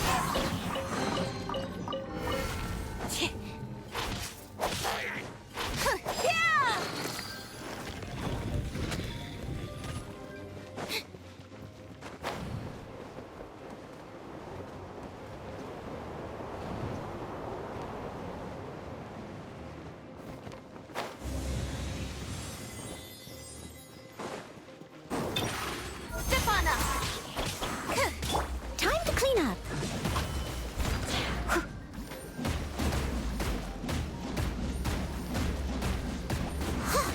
Someone needs assistance.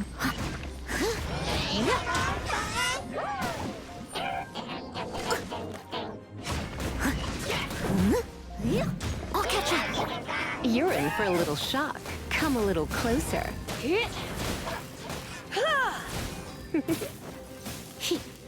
You're in for a little shock. Come a little closer. Surprise!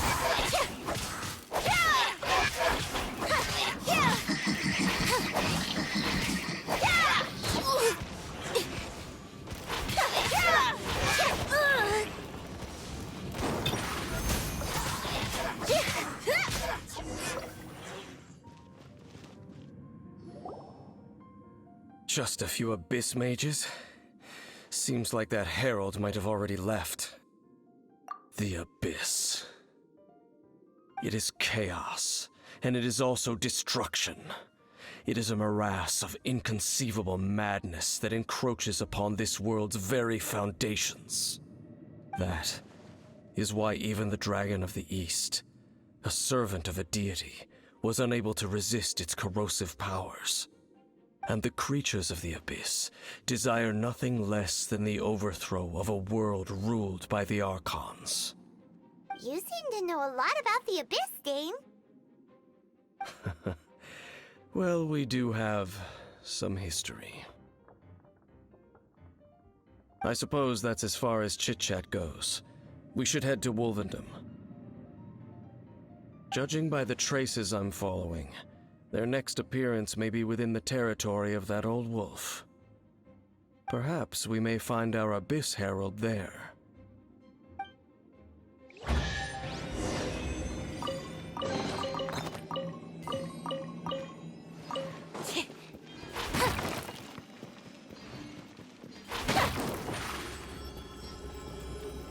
Over here!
Surprise!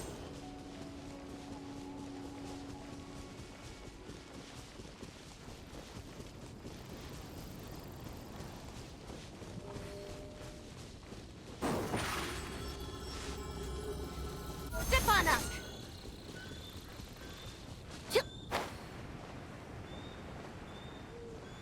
Well, we're in Wolfendom now. Think Dane's waiting for us up ahead? We should meet up with him quick, in case the wolves decide they don't like him.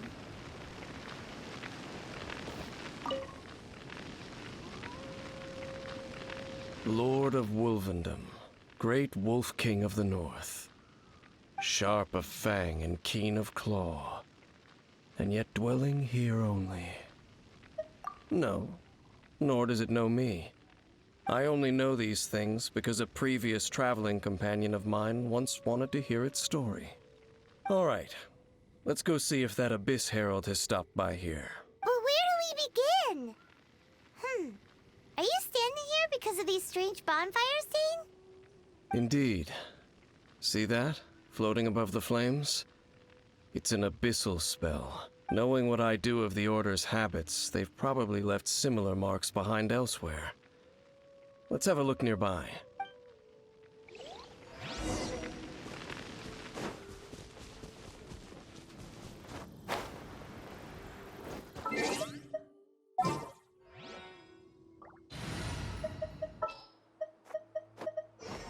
I'll bring my season.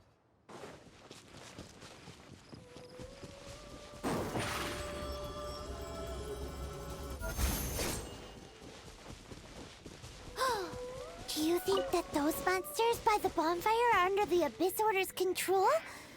Looks kinda scary. Let's beat them up first.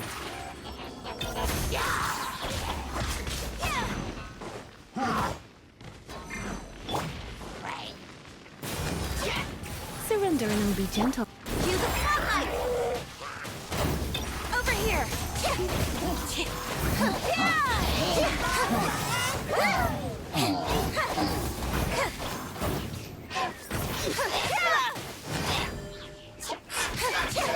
Surprise! Whew, that's that. Looks like this bonfire's also got something to do with the Abyss.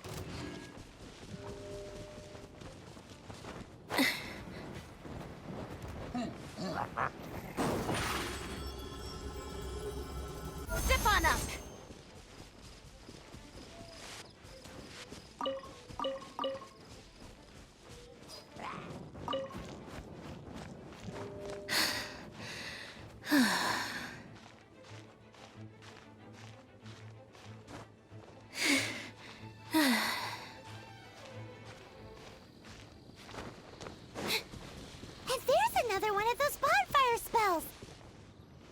Looks like the abyss really has been around. Yikes! Where did these monsters pop out from? Let's clear them out, and quick!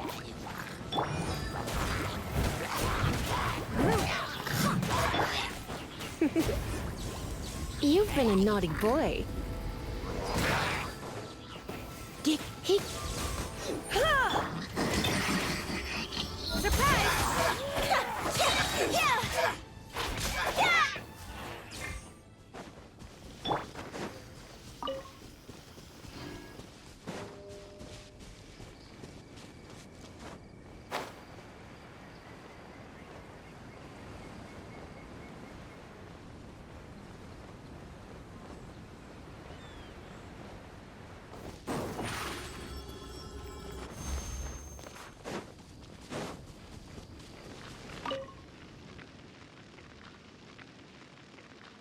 Have you finished searching? I searched around these parts and found some signs myself, but they were left behind by abyss mages, and there was no deeper abyssal power to them. It seems that even an abyss herald would not wish to make trouble with the Wolf King of the North. We should leave as well. If there's anything praiseworthy about that old wolf, it's his territorial nature. But now we're out of leads. Are we going to have to give up? No. There is one more place we can go. Let's get a move on then. I'll wait for you at Storm Terror's lair.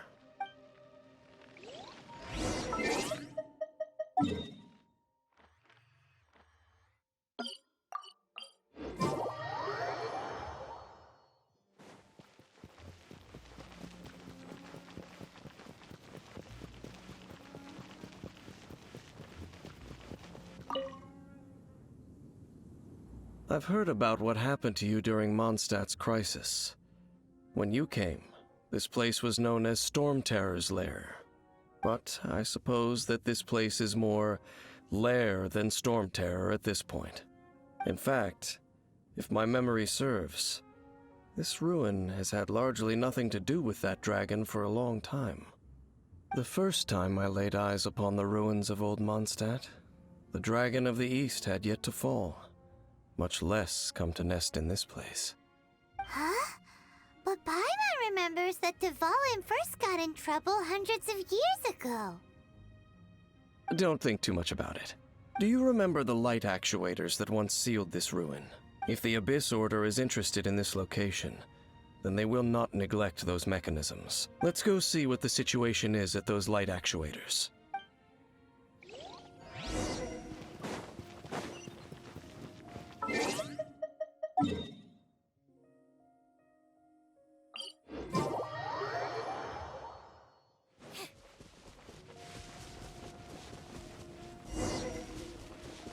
Look!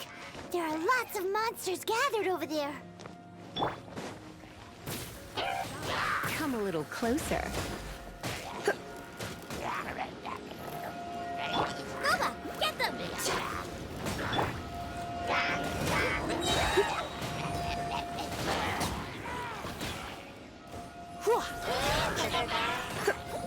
You're in for a little shock. He'd come a little closer. You're in for a little shock. Step on them! I must leave no stone unturned.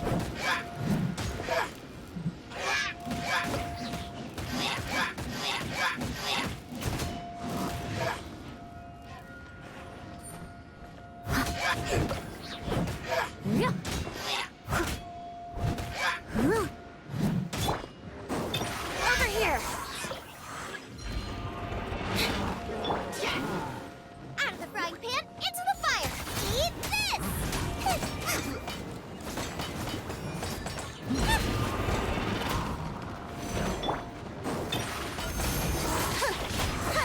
Let the magic begin!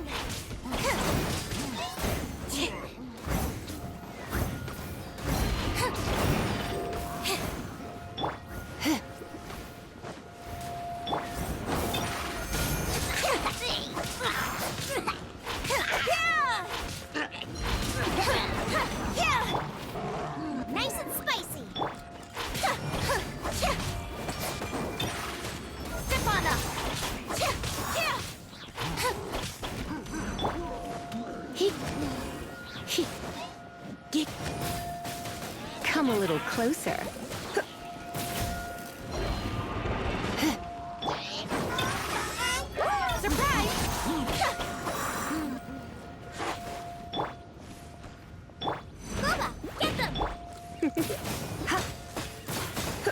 You're in for a little shock. Come a little closer. You're in for a little shock.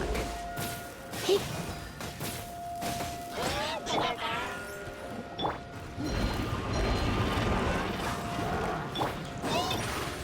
Step on up.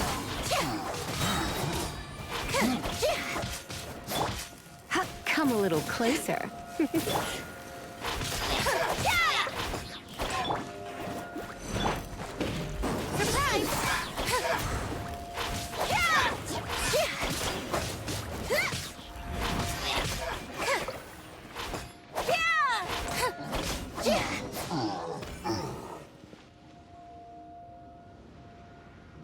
Oh, so in the end, we still couldn't find that Abyss Herald.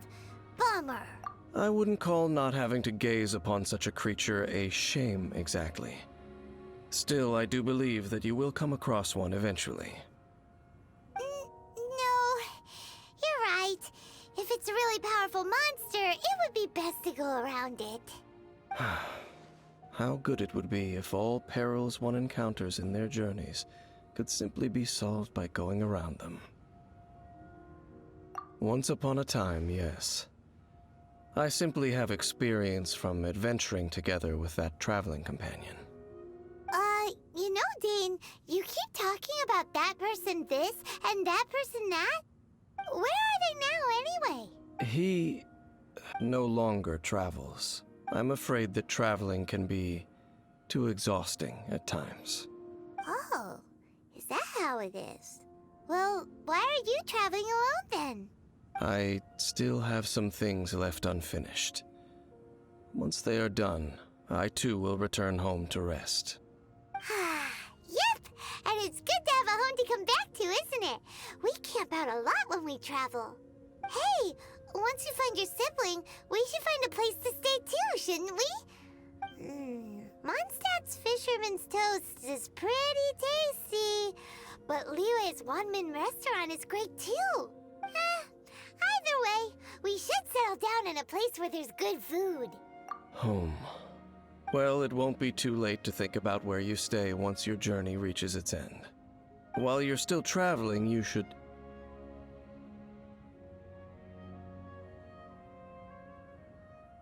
Huh? What's familiar? A familiar feeling, you say? It could be someone you know well, or perhaps a monster. Whichever it is, we should see it for ourselves, and thus see clearly. We can reach the top of that cliff from over there. Let's go. Whoa, Dane moves really fast, doesn't he? Let's use that wind current nearby to catch up. Step on up.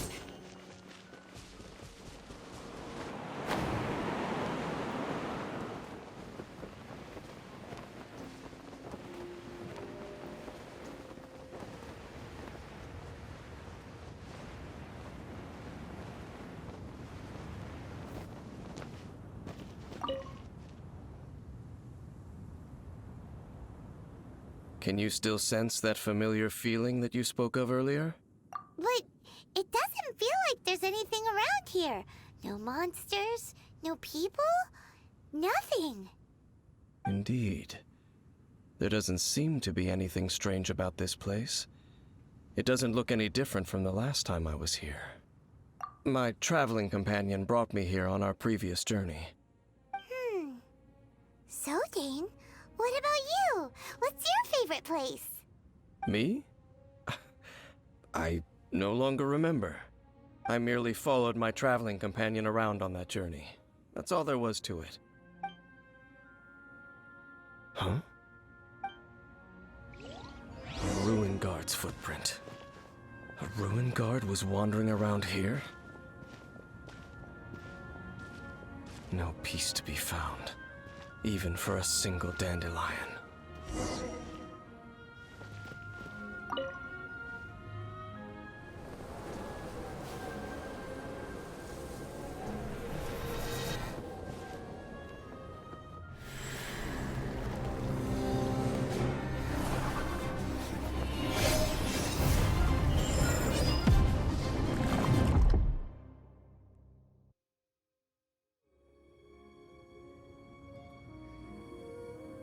What's gotten into you? You were just spacing out. Huh? You mean your brother? But how could that be? You only touched that dandelion for a second. Perhaps that dandelion bears some sort of scent that only you recognize. As for why, has it perhaps experienced something related to you? You're saying some real confusing stuff. Paimon doesn't get it at all. Do not rush. Vexation and anxiety are the enemy of rational thought. Your journey has only just begun, has it not? At least you now know that he is still on this world. At this time, the most important thing is the journey to find him itself. Yes, and this is something you must keep in mind as the meaning behind your journey. May you find your kin at the end of that journey. Well then, let us part ways here for now. Huh? You're leaving? Already? Only for now. Don't worry, we will meet again. After all, I did take 500 mora and those 3 answers you gave me.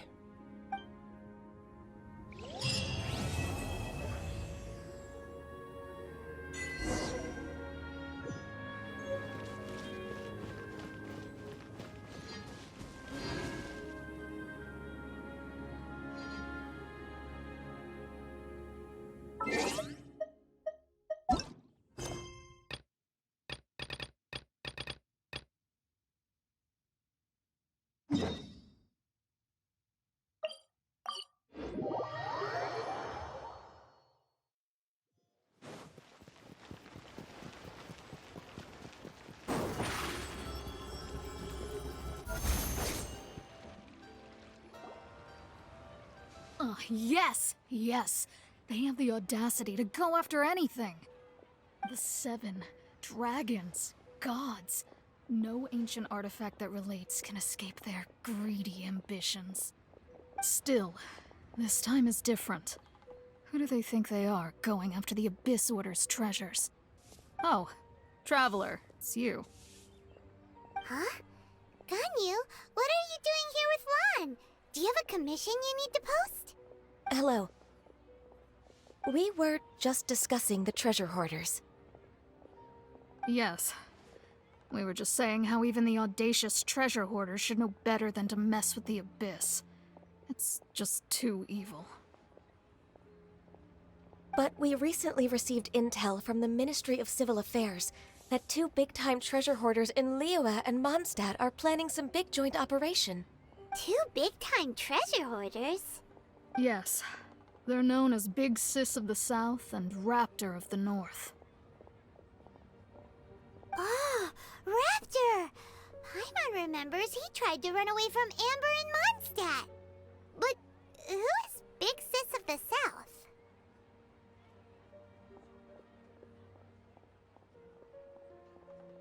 You are correct. She's the head of the treasure hoarders in Liyue. As I understand it, the treasure hoarders all call her boss. Some say that the god of thieves even bestowed a gift upon her for her exploits, making her Big Sis of the gods. But that's probably just a wild rumor. Anyway, the treasure hoarders discovered some previously unexplored ruins that the Abyss Order has been secretly guarding in the shadows. Despite how dangerous that makes it, all the treasure hoarders can think about is what kinds of treasure could be inside. They have already devised a plan. They will send out a decoy to divert the Abyss Order's forces away from the ruins, then send an expert thief inside to steal the treasure. To this end, Big Sis and Raptor have reportedly recruited a certain Grand Thief from Fontaine. Grand Thief? That's quite an impressive sounding title. Oh, indeed. He is an extraordinary individual. The Grand Thief is highly respected in the treasure hoarders, in the same way that we adventurers look up to great adventurers.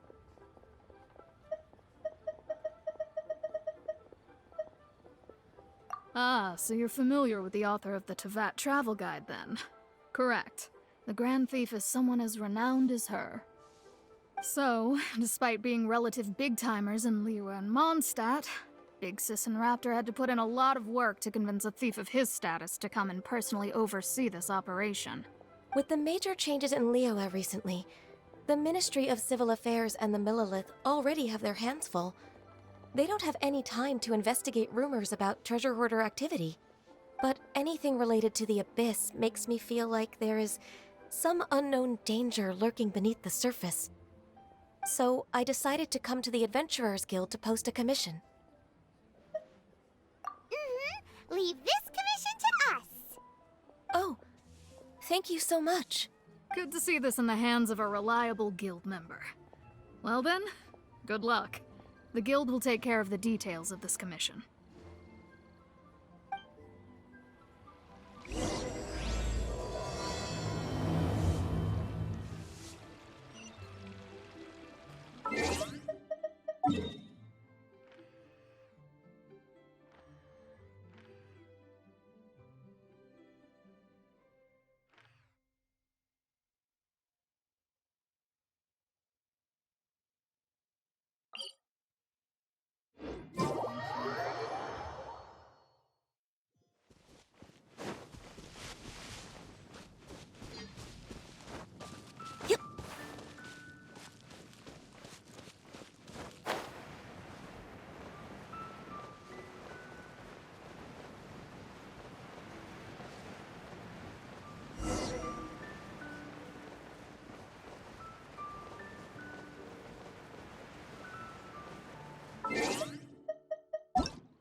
There are signs of treasure hoarder activity here.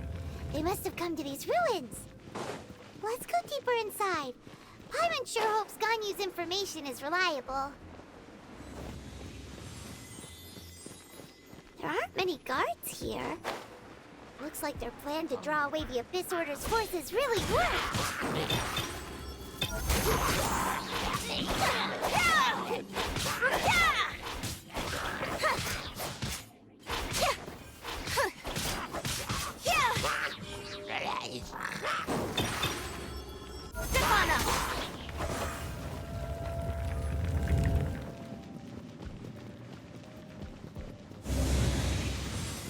More signs that a treasure hoarder was here. This should be the right direction. But why does it feel stranger and stranger as we make it deeper into these ruins? Be careful now. Paimon's right behind you.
This looks like a person. Could it be the Grand Thief? Why is he in that position? Is he praying to something? That's...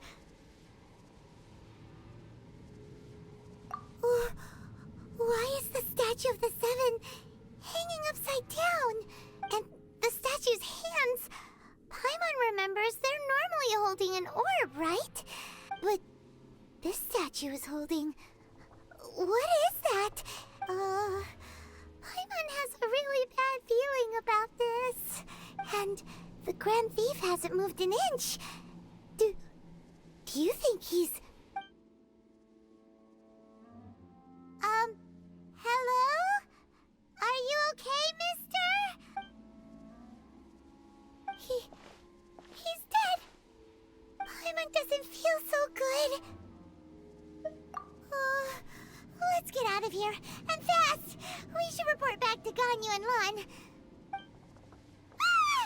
Now what? We can't stay here! Quick, run!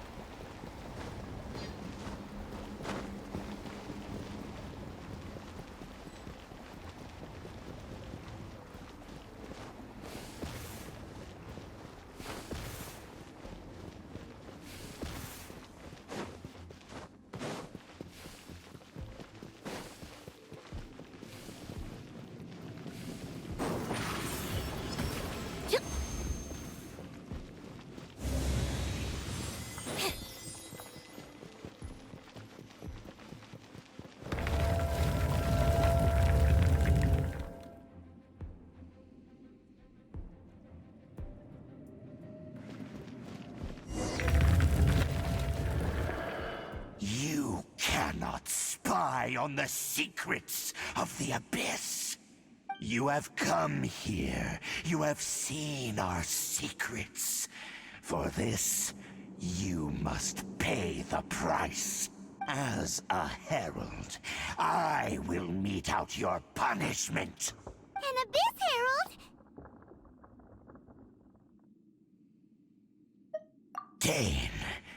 Dainsleif. Oh, I thought you were just a couple of pests that stumbled in here by mistake. So, you are with Dainsleif, that constant annoyance in our affairs. Did he send you here to die?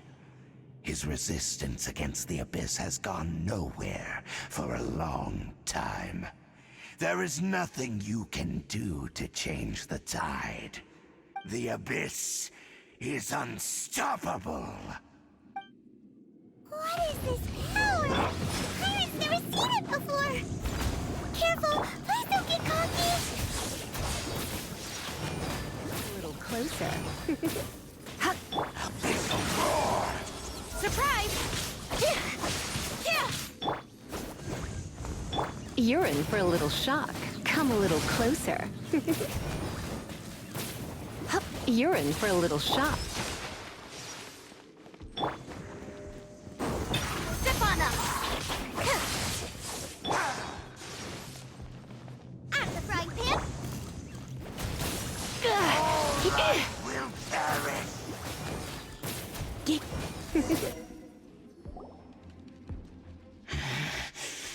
This power, it seems familiar.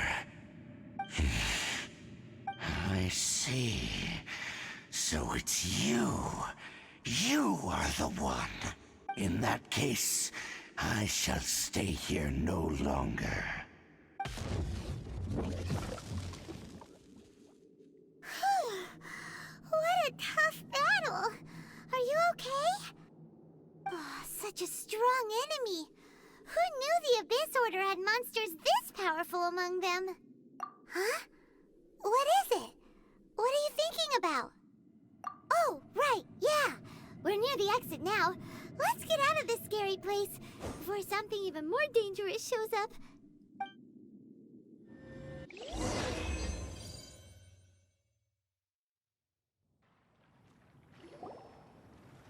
So, we meet again. A little sooner than I had expected. Hey, it's Dane! Judging by your expression, it seems you just experienced something quite strange. Could it be that you encountered an Abyss Herald in those ruins? Huh? How did you know that? I've been on the Abyss Herald's trail. I didn't expect to find you here as well.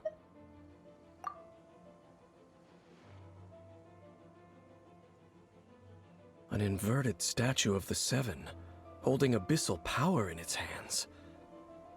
No, I have never seen such a thing during my time fighting the Abyss, though I have had my suspicions. Tell me the rest of what happened in there. So you escaped the ruin depths filled with abyssal power, and then? And then, as we got close to the exit, an Abyss Herald suddenly appeared and blocked our way! We fought a big battle with that thing.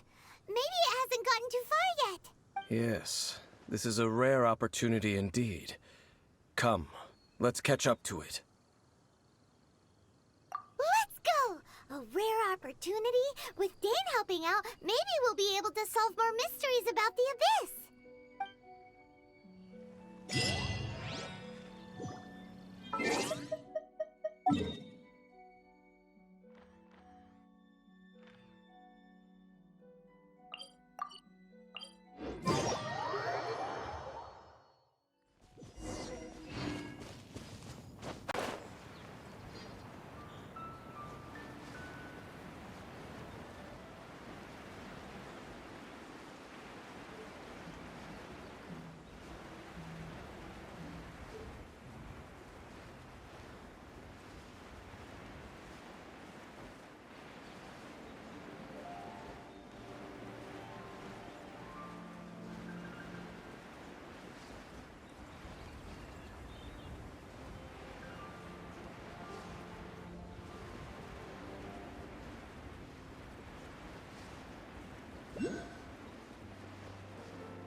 Huh?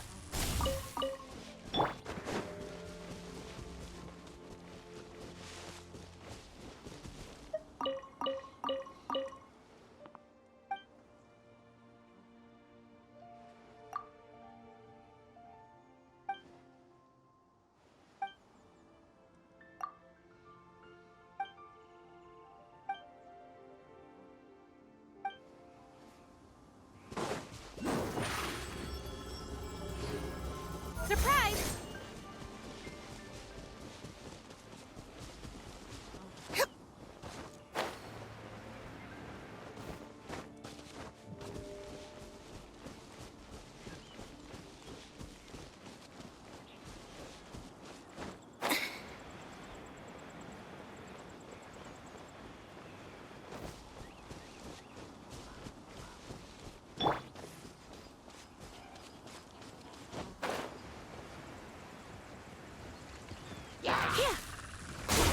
Come a little closer. Hup.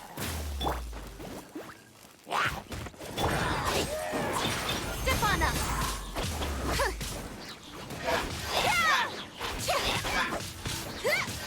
You're in for a little shock.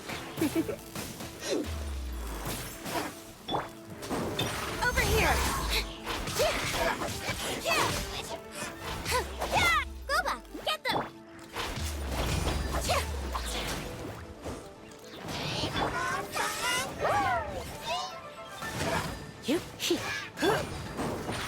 Step on up!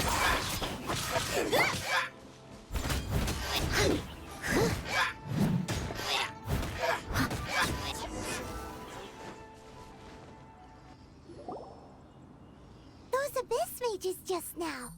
Were they trying to ambush us? No. They were just digging through these abandoned ruin guards looking for something of value. Oh, is that so? The Traveler here seems to like doing that a lot, too. Looking for chaos devices, chaos circuits, you know, that kind of stuff. They wouldn't be searching for such ordinary objects.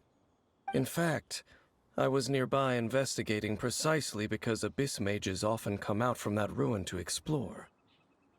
They seem to be searching the remains of ruin guards for a certain valuable object to take back to the ruins. However, they look disappointed, so it would seem they haven't found it yet. Well then, why didn't you grab one of them just now and ask what they were up to? I certainly don't mean to be merciful towards these monsters of the abyss, but I have a feeling that their plan with this object is of major importance to the entire Abyss Order. One cannot discover the truth behind it through interrogation. Or rather, these Abyss mages likely fear something else, much more than they do a painful interrogation.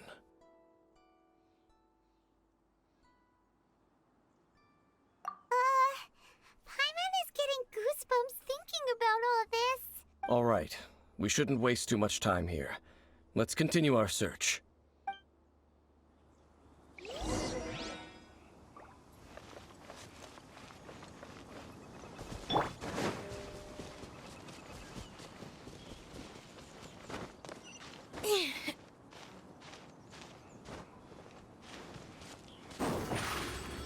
Over here!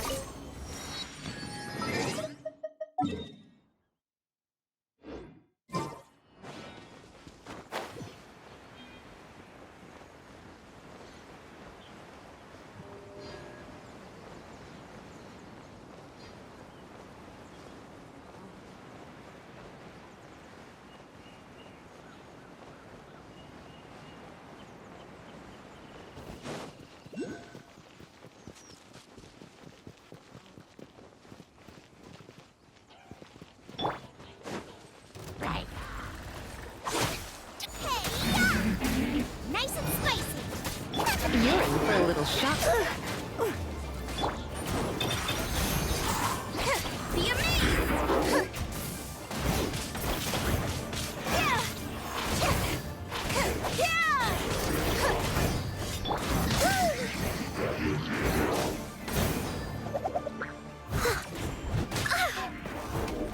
Leave it all to me.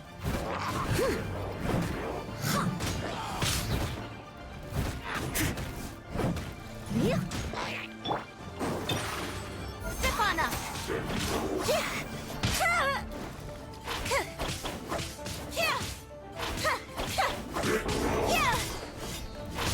Didn't quite dodge it. Surprise!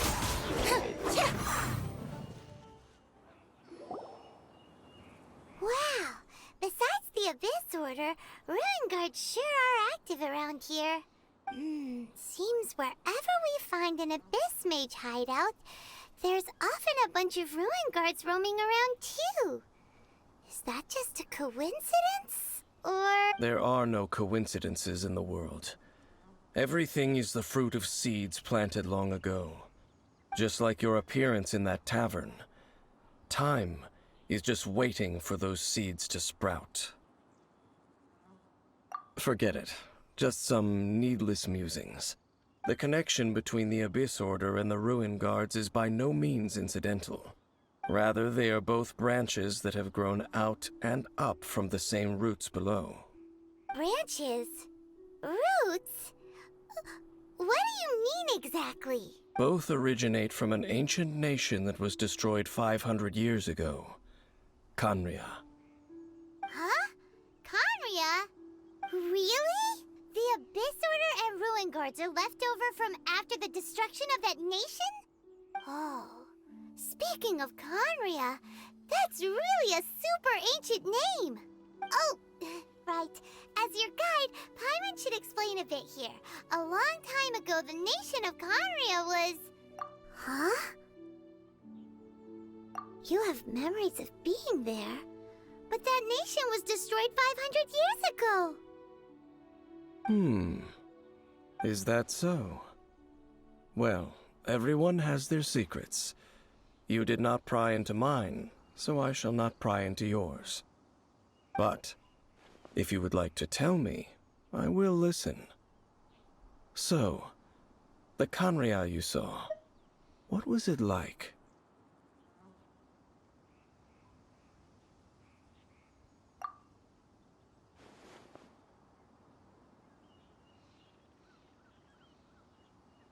So that's the complete story, huh? Paimon thought that you ran into that unknown god first. I see. So your first memory after coming to this world was being awoken by your brother from within that meteorite. It seems your brother woke up first. But the question is, how long before you? And then your brother told you that the destruction of Kanria plunged the whole world into chaos, and that you two should leave this world called Tevat? The destruction of Conria? He said that? That destruction you witnessed, that's history from 500 years ago. It seems the first time you awoke in this world was indeed during that period. Huh. So your brother must have understood this world better than you did, because he woke up first. And it was shortly after that that you encountered an unknown god who blocked your path, so you couldn't escape.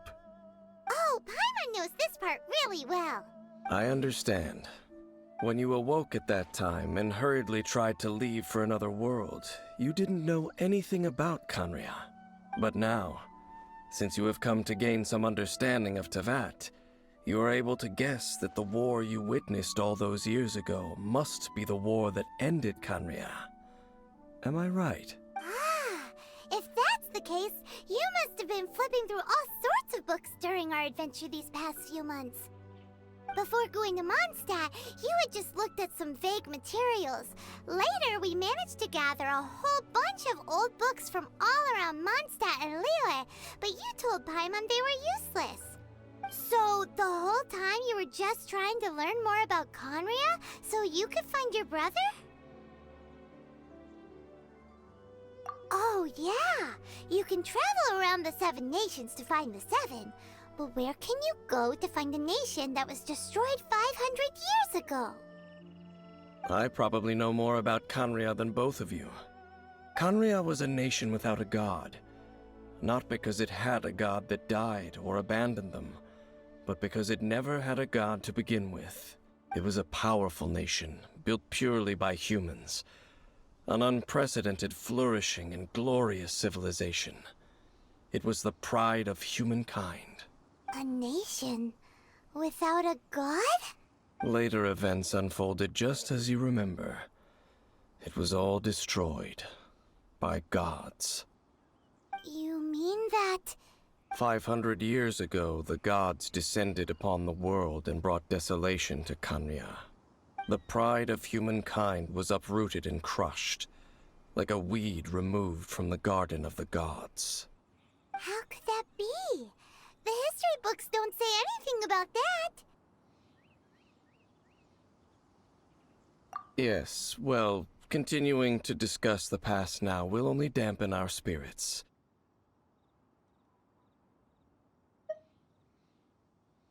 Let's keep moving.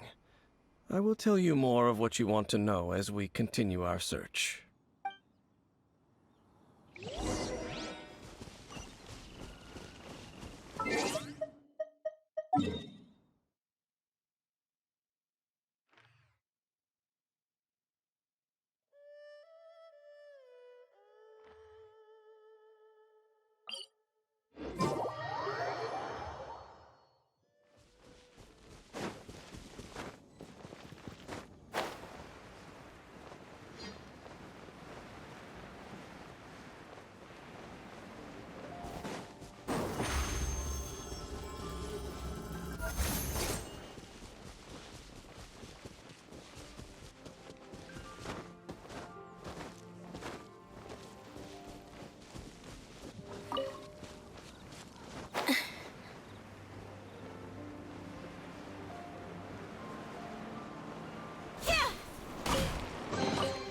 Just as I expected.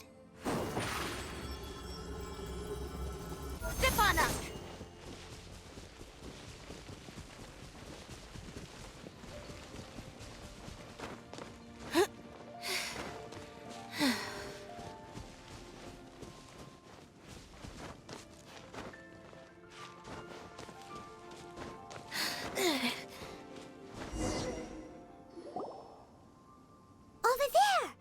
More ruin guards and abyss mages. Dane was just saying how these ancient machines are from Conria. So, did Conria have a lot of ruins that needed to be guarded? No. Ruin Guard is the name modern people have given these machines. No one called them that 500 years ago. These ruin guards were known as field tillers by the people of Conria. Field tillers? What a strange name. It's not like you think. Field tiller was just a code name. The people of Conria like to give code names to their weapons. The land is not to be tilled with farming tools, but rather is to be fought for with steel and blood. This is how the field tiller came about. Fought for with steel and blood? Well, that's an interesting way of understanding tilling. Paimon doesn't think it's a very positive interpretation. After the destruction of Conria, these masterless field tillers went completely out of control. They wandered aimlessly over the centuries, gradually spreading to every corner of Teyvat, perhaps resonating with the sorrow of other civilizations lost to time. They found their way to various ruins across the land, where they lie dormant. Well, that sounds so sad. Once you understand more, those details won't mean much to you. But no matter their past, all that remains of them now is the danger they pose. So destroy them all.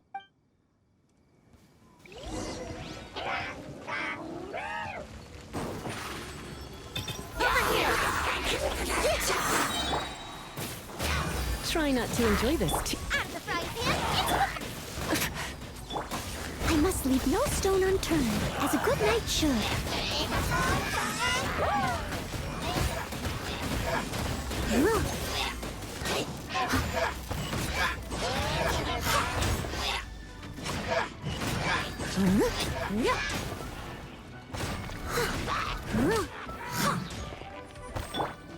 You're in for a little shock. You're in for a little shock. Come a little closer. You're in for a little shock. Surprise!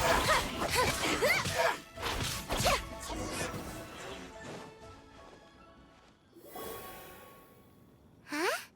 This abyss maze dropped a talisman. Could it be a communication of some kind? This talisman seems connected to the Abyss Herald. But why would an Abyss Mage be carrying it? Perhaps it really does contain information about their operation. But Paimon can't read the writing on it. Is that the script of Conria? Engulf the faith of the enemy in flame, and bring glory to His Highness the Prince. What? Is that what it says? Loom of Fate, initial operation. They, the Abyss, seem to be carrying out a large operation. The keyword here is Loom of Fate. It seems like they are still launching the operation, or rather, are still conducting preliminary tests. Loom of Fate? What's that? Is it literally a fate-weaving machine? From the horrible feeling Paimon's been getting, those eerie ruins are super likely to be related to this fate-weaving operation. So, Dane, what message does this talisman contain? I'm reading it now. An ambitious operation. But some parts are difficult to understand.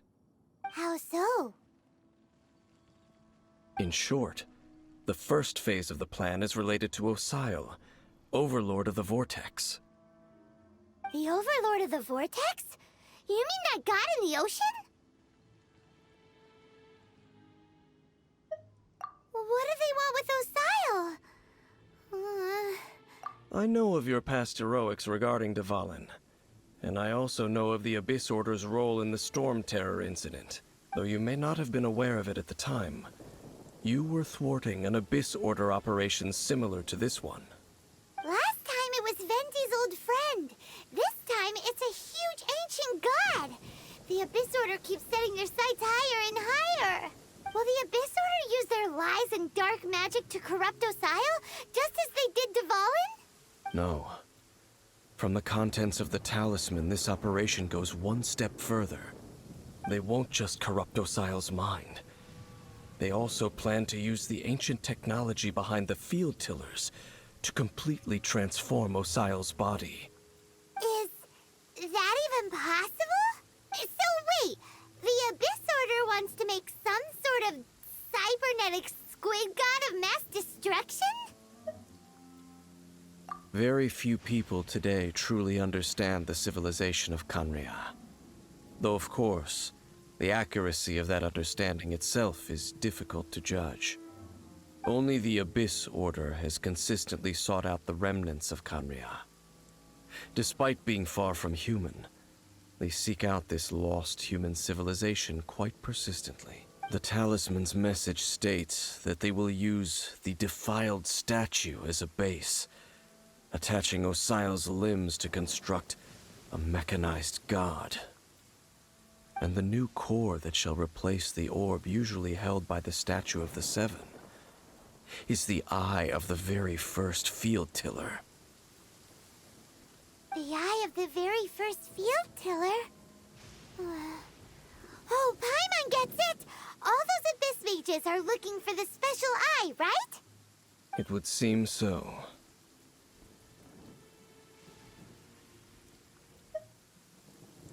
This whole thing keeps getting more complicated. But basically, it all has to do with that eerie Statue of the Seven we saw, right? Yes. According to the talisman, the eye should be placed in the hands of the defiled statue, thereby imbuing the newly born god with the power to topple the divine thrones of Celestia. Oh boy, the Abyss Order sure isn't holding back with this plan.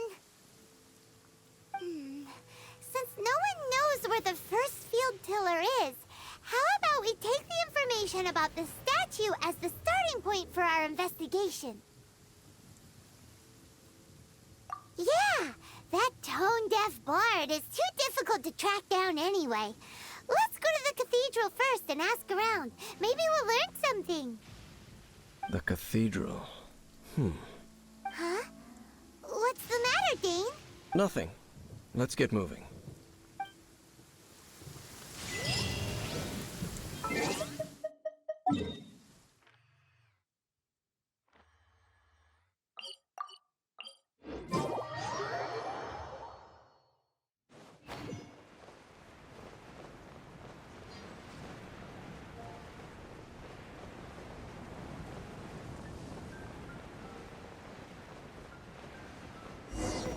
A huge statue, a grandiose cathedral.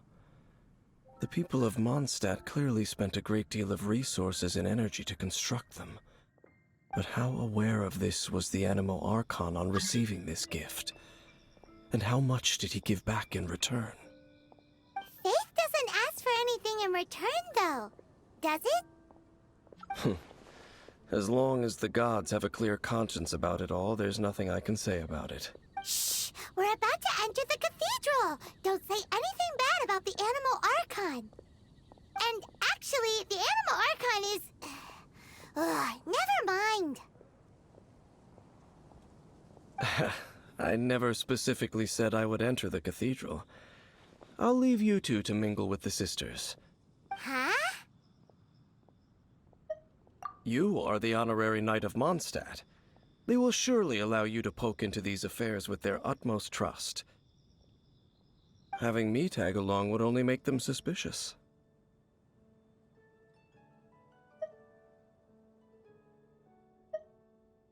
Correct.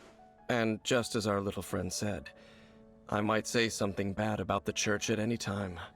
When a non-believer steps onto holy ground, the result is never pretty. I have never received the favor of the gods in the past. I don't see any reason I would need it now, or in the future either. That's enough about that. While we've been chit-chatting, the Abyss Order continues to act. Okay, then we'll just go in ourselves and ask around. I should warn you about one thing. Don't go mentioning the defiled statue inside the cathedral. The Church of Favonius wouldn't ignore the matter of the statue, but if they rashly tried anything against the Abyss Order, it would only ruin whatever element of surprise we may have. Also, meddling in the affairs of the Abyss usually doesn't end well for anyone.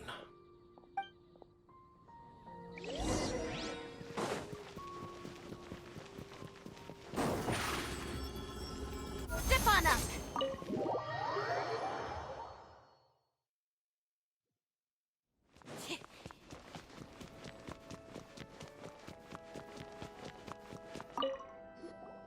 Honorary Knight! Hi, how have you been? Do you need anything today? But I should first make it clear that if you need to borrow the Holy Lyre de Hermel again, we cannot oblige. It seems she hasn't realized it's just an illusion. Oh, we're here to ask some questions about something. Barbara, have you heard about the first field tiller? What's that? Field tiller. What does it do? Of course you wouldn't know anything about that. Okay, next question. Has the church ever lost a statue of the Seven? Huh? You're here to ask about that old story?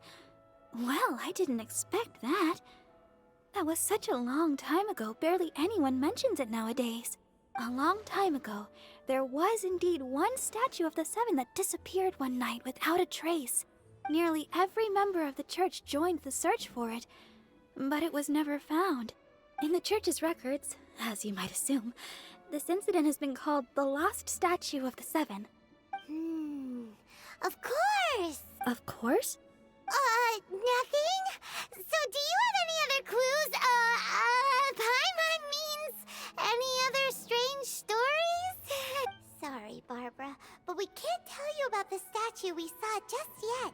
Like Dane said outside, it's for your own good. Other strange stories? I'm not sure. Let me think about what other unusual incidents are in the church's records. Oh, the Tyrant's Final Fury? No, that's from another time. Probably unrelated. The Tyrant's Final Fury? Oh, this refers to a time of great danger that engulfed Old Mondstadt, the place now known as Storm Terror's lair. Many, many years ago, there was a time when balls of fire would rain from the sky whenever anyone approached Old Mondstadt. Balls of fire raining from the sky? How terrifying!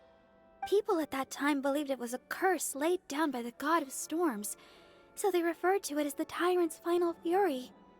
This strange phenomenon continued for about a year. No one was ever able to solve it. It just gradually ceased on its own. Right. Later, the theory of the Tyrant's Final Fury became less probable in the eyes of the church. Common reasoning dictates that the god of storms wouldn't shoot fireballs. Perhaps it was something else that caused the disaster.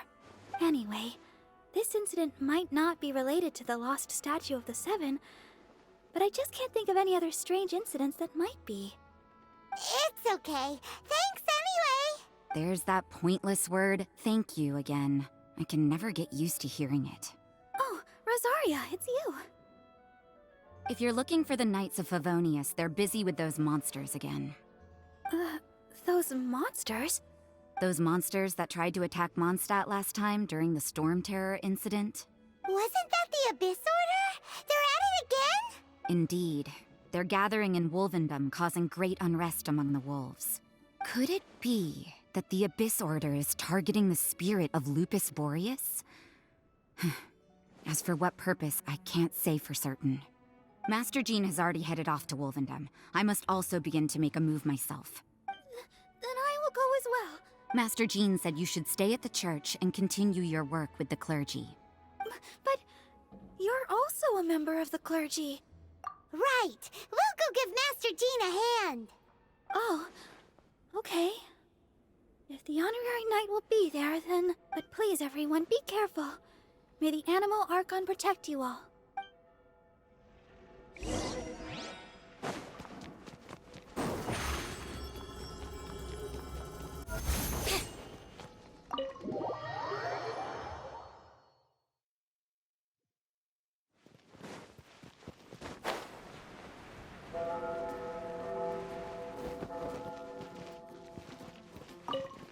I see.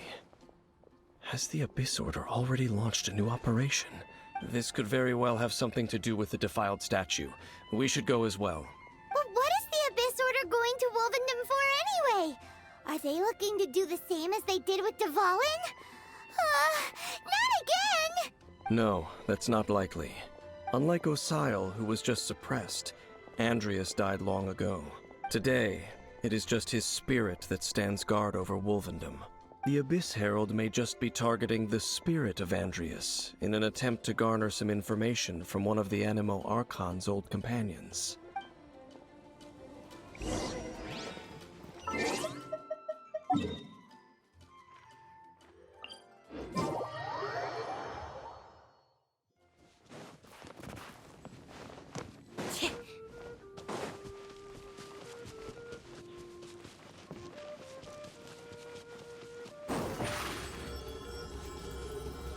Over here!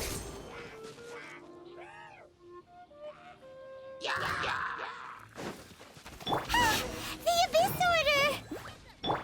Don't underestimate the enemy. Let's take them now.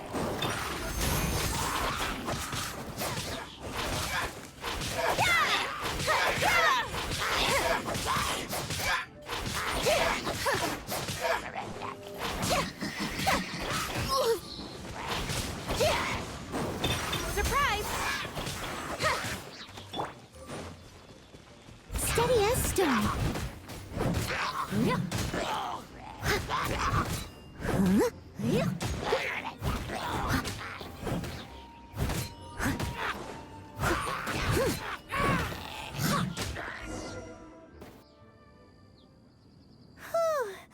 There sure are a lot of enemies around here. The closer we get to the target, the more enemies there are. Fits the Abyss Order's style. Yeah, let's go! I'm not going any further. Huh? Why not? Is it because you're afraid of fluffy animals? It has nothing to do with wolves. It's because Boreas was an ancient god, yet he willingly became a servant of the Seven. I cannot possibly agree with his actions. I don't desire any interaction with him. Besides, you're the one people like. I'm less likable. I have no problem interacting with people, but interacting with gods, that's a different story. It's just my opinion, but a word of advice. Always be on your guard when around gods. You shouldn't place too much trust in them, but at the same time, don't go too far in the opposite direction. Don't go trying to overthrow them or hunt them down, even if the god in question is your sworn enemy. Don't trust them and don't hunt them. That's some awkward advice. Does Dane hate the Seven, or is he protecting them? Lest I repeat the failings of my forebears, I will tell you one final fact. Huh? What fact? The destruction of the nation of Canria by the gods is the reason the Abyss Order now seeks to destroy the nations watched over by the Seven. Well, enough chit-chat. We should get back to business. I will go take care of the remaining Abyss Order members in the area. Try and keep your visit with Boreas brief. Afterward, let's meet at the entrance to Wolvendom. Up, there he goes. What a strange man. Yeah, that's true. You also keep your guard up against unfamiliar gods. At the Rite of Dissension in Liyue, your decision was very similar to what Dane would do. Not the easiest situation. Honorary Knight, Paimon, what are you two doing here? Oh, Master Jean! So glad we found you. Rosaria told us that you came here to fight the Abyss Order, so we came to help. Then your help is greatly appreciated. The Abyss Order's sudden offensive is very strange. They have surrounded Wolvendom. I am preparing to send out some knights to fight back. I just scouted out all of Wolvendom, but I did not see you. Rosaria told me that the Abyss Order is going after Boreas. But the Abyss Order and Boreas... what is the connection between them? They just like to cause trouble. Do they really need a reason? The Abyss Order already went after Dvalin. It's not too surprising that they would also go after another one of the Animal Archon's buddies. That is true. Regardless, whether the reason behind the present threat is clear or not, I will handle the situation. Honorary Knight, please go and check if Lupus Boreas is in any danger. This god's spirit. He does not often see people, but I hear that you have met him before. Maybe it is best that you are also the one to meet him this time. Okay, be careful. Thank you for your help, Honorary Knight of Favonius.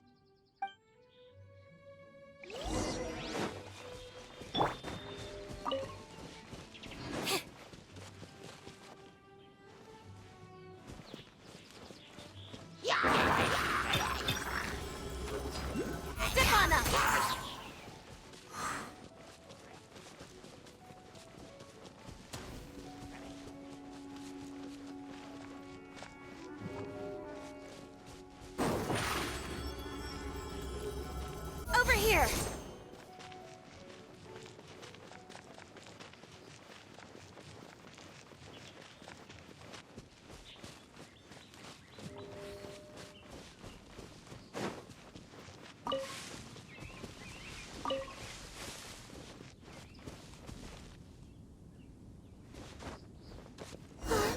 Look! Over there, it's Razor! And the Abyss Herald! You not welcome here. So, the wolf's wretched spirit likes to raise wild pups now. You claim to be a guardian, yet your once sharp claws have clearly dulled since your days of godly glory. If you serve us, we can restore your divine powers you once held in the past. Lies. Lies. What the heck is this ceremony? He looks like he's in a lot of pain. Oh no! Is this the same thing they did to corrupt Dvalin's mind? Wolves never surrender. But this can't go on. No matter how many times you resist us, your efforts are all in vain.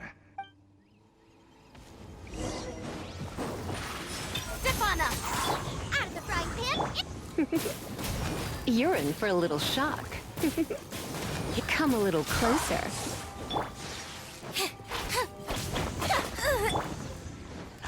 Leave it up to me. Surprise! Nice and spicy! You're in for a little shock. Come a little closer. Out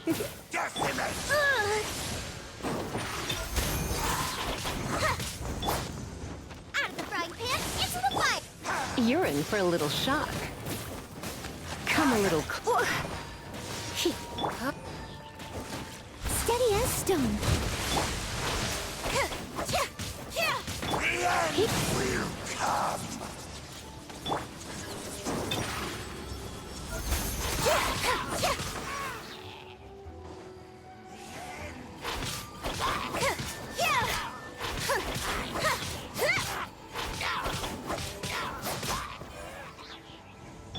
Nice and spicy!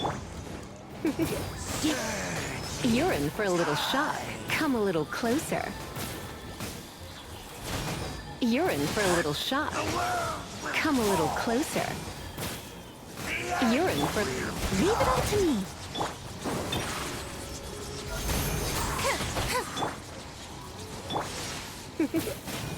Come a little closer. You're in for a little shock. Come a little closer. Come a little closer.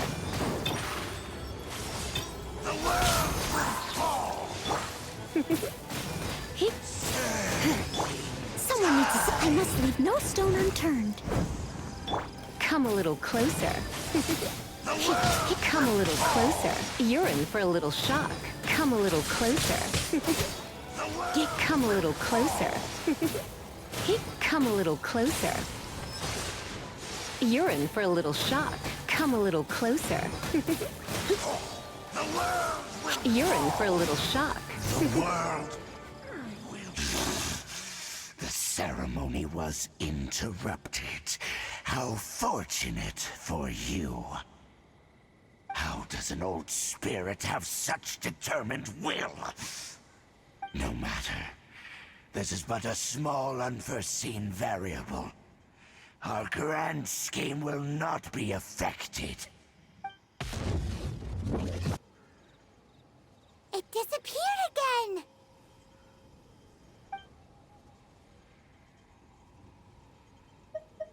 Thank you. You came. Just in time.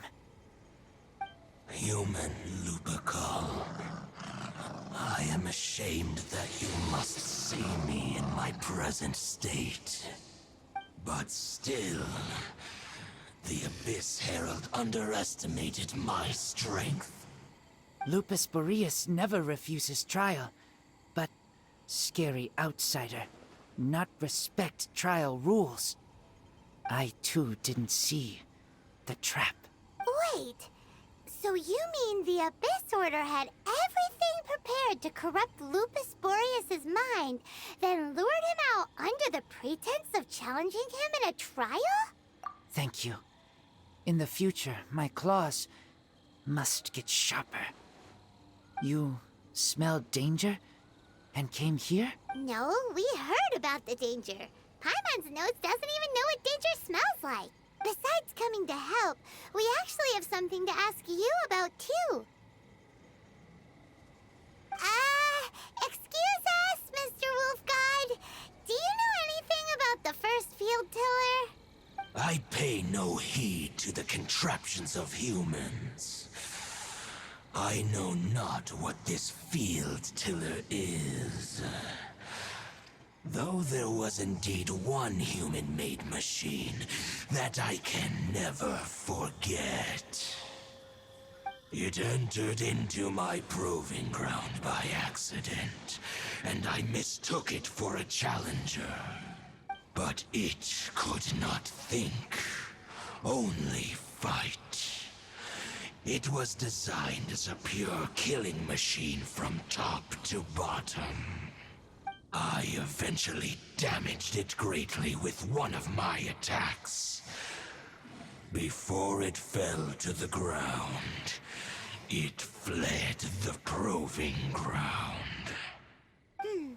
By the sounds of it, it's possible that could have been the very first field tiller, right? Missiles. I do not know this strange word. As I said, I pay no heed to the contraptions of humans. It could spin, leap high into the air, and even shoot fireballs. Although no match for a god, it was stronger than even many who wield visions. Fireballs? Hey, didn't we hear this somewhere else recently as well? Anyway, this pretty much proves that the first field tiller came to Mondstadt, doesn't it? It sounds like the first one was way stronger than the mass-produced ruin guards that came after.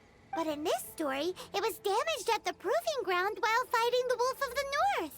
Don't know, but did we help? Yes, you were a big help. Thanks. We need to keep investigating something super important. The Abyss Herald may have left, but the Abyss's forces are still attacking. You two be careful. Yes, I smell more danger. Bigger danger. You too. Also, be careful. Well, that was some good intel. Quick, let's go tell Dane.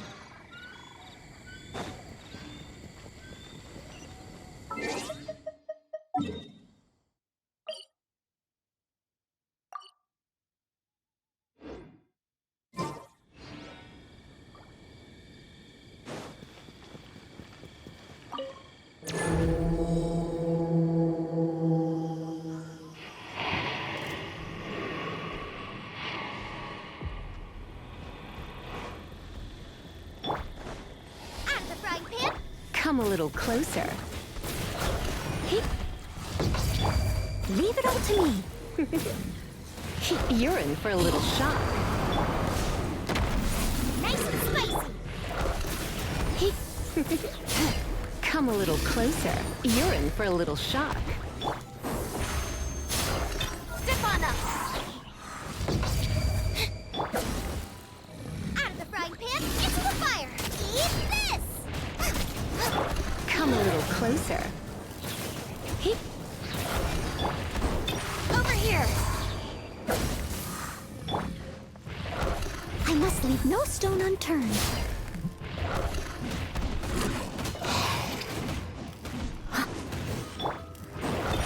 Surprise! Boba, get them! You're in for a little shock. Come a little closer.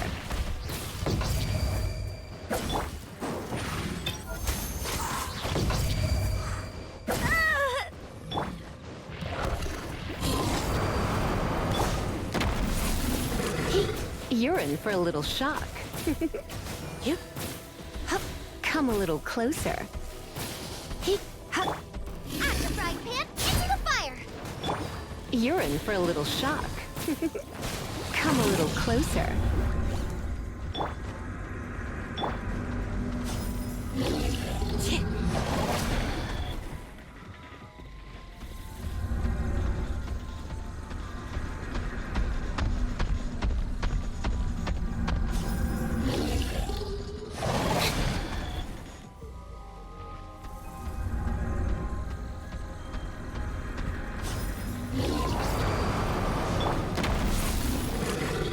You're in for a little shock. Come a little closer.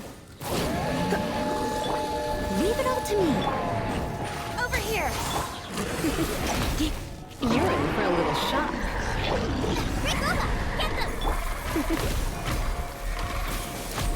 Come a little closer. You're in for a little... Come a little closer. Don't be such a brute.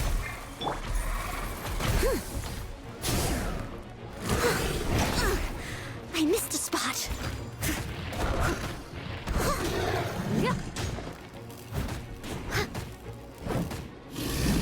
Someone needs assistance.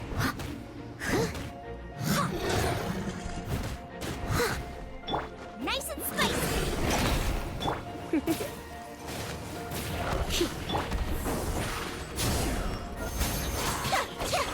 You're in for a little shock. Boba, get them! Come a little closer. Come a little closer. Surprise!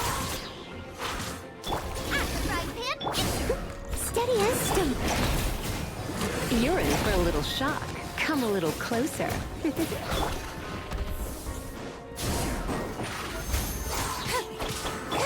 nice and spicy! Come a little closer.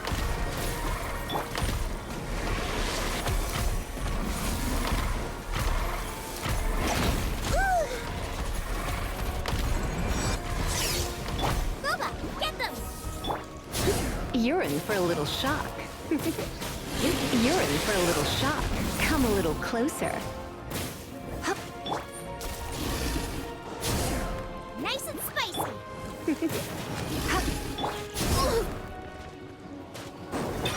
Over here! Come a little closer.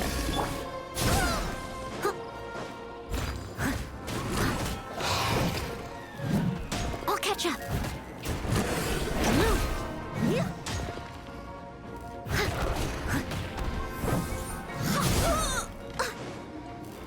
Out of the frying pan, step on up!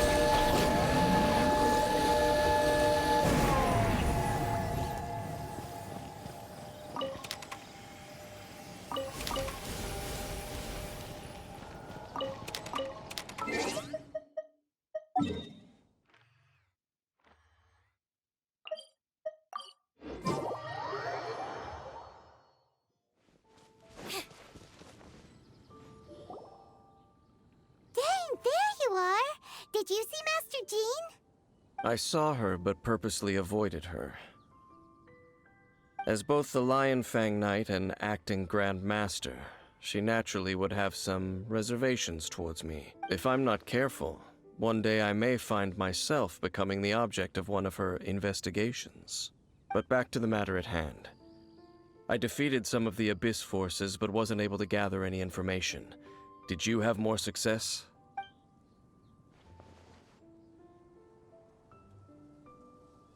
I see.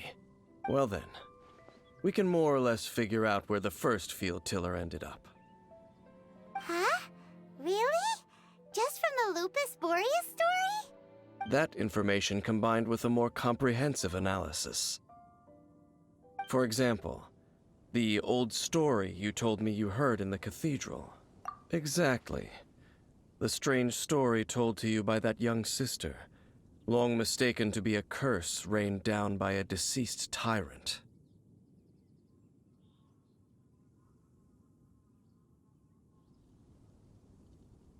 Ah, Paimon gets it! So the tyrant's final fury was really just missiles fired from the field tiller after it ran from Wolvendom. After it was damaged in the fight with the Wolf of the North, it must have wandered into the ruins of Old Mondstadt and stayed there. Then, whenever anyone got close, pew, pew, boom!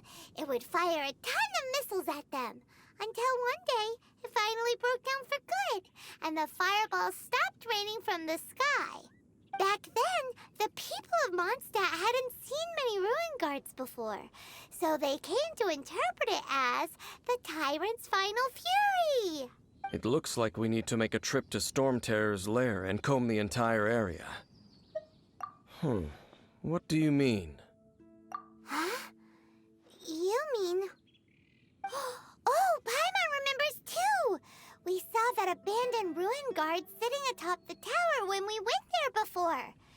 Can't forget something like that.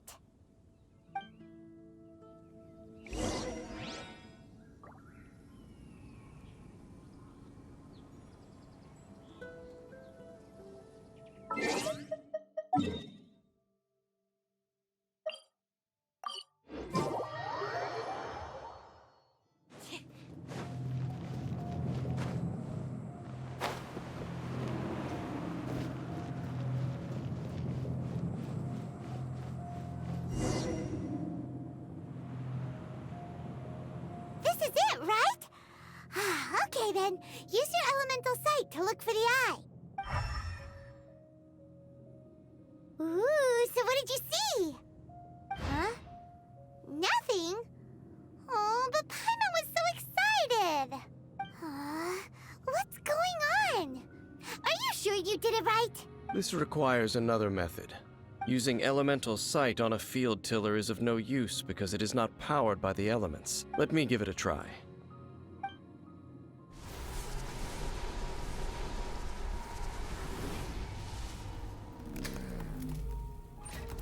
And done. Wow! It's The very thing the Abyss Herald has been seeking all along. The eye of the first field tiller. All of the ruin guards today are just replicas of this machine. As the prototype, its combat capability was unrestricted. Prototype? Oh, Paimon doesn't know that word. Is it another ancient term from Conria? As the Abyss Order has surmised, if this eye is placed in the hands of the defiled statue, and if the limbs of Osial, Overlord of the Vortex, are attached to the statue, there you have a mechanized god.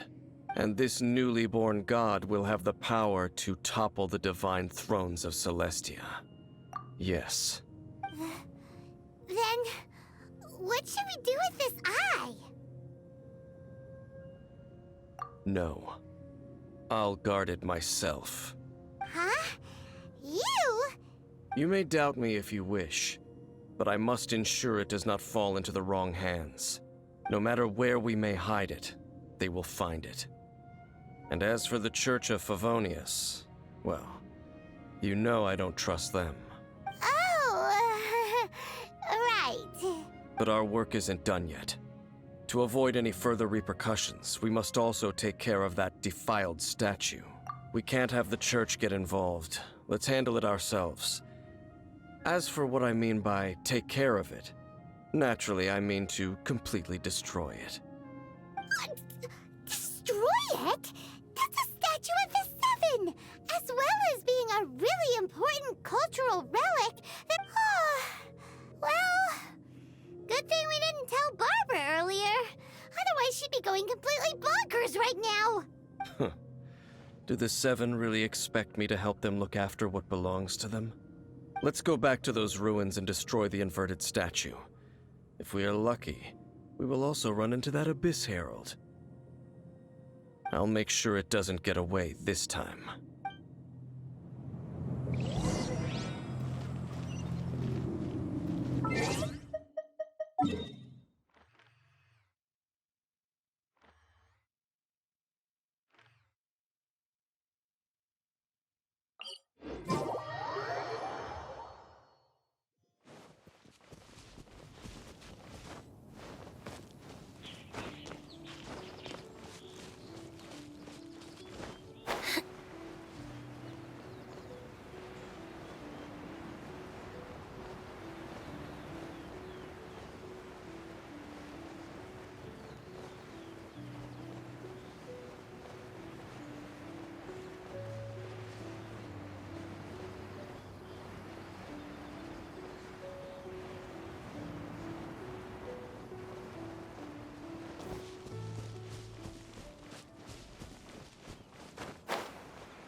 So after all that running around, we end up right back here again.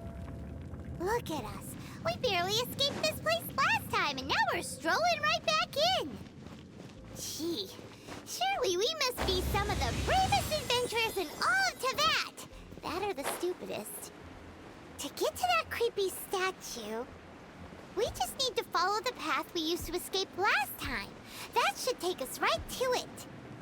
Yep, that'll work. Let's go. And remember to be on your guard.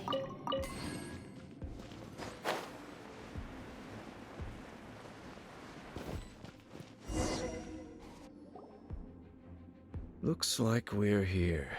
An eerie, lifeless, dark chamber. I understand the evil aura you were describing earlier. Oh, such a scary place. Be careful to not be overwhelmed by the power of the defiled statue. The Abyss Herald. It's here. You sense correctly. You are just as vexatious as ever, Dainsleif, enemy of the Abyss. I sense your soul is stained by terrible bloodshed, perhaps from your darkest nightmares. Unless... Oh, and something far more dangerous. You reek of a corruption familiar to me. Then we are the same. We're both dangerous. But dangers from outside of the Abyss Order must be caught and caged. It is your words that forever reek of corruption. Time to silence you! Over here! Yeah! Nice and spicy! You're in for...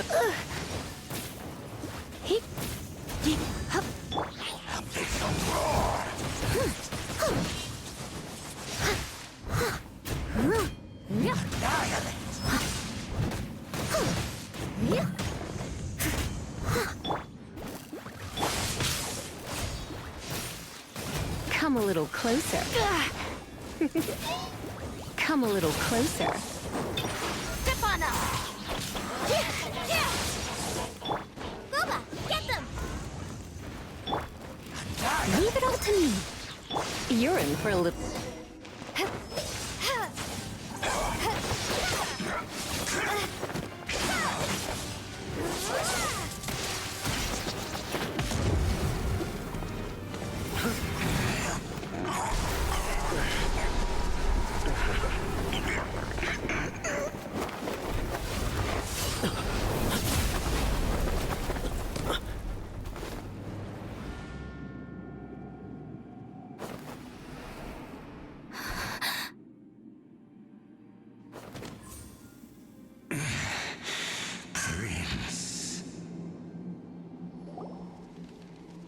Hey! Could that be? Lumine.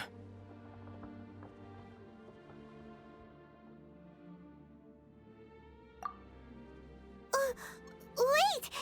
He just blocked an attack against the Abyss Herald! Your brother? And the Abyss? Lumine. Why are you with Dane? Uh-huh.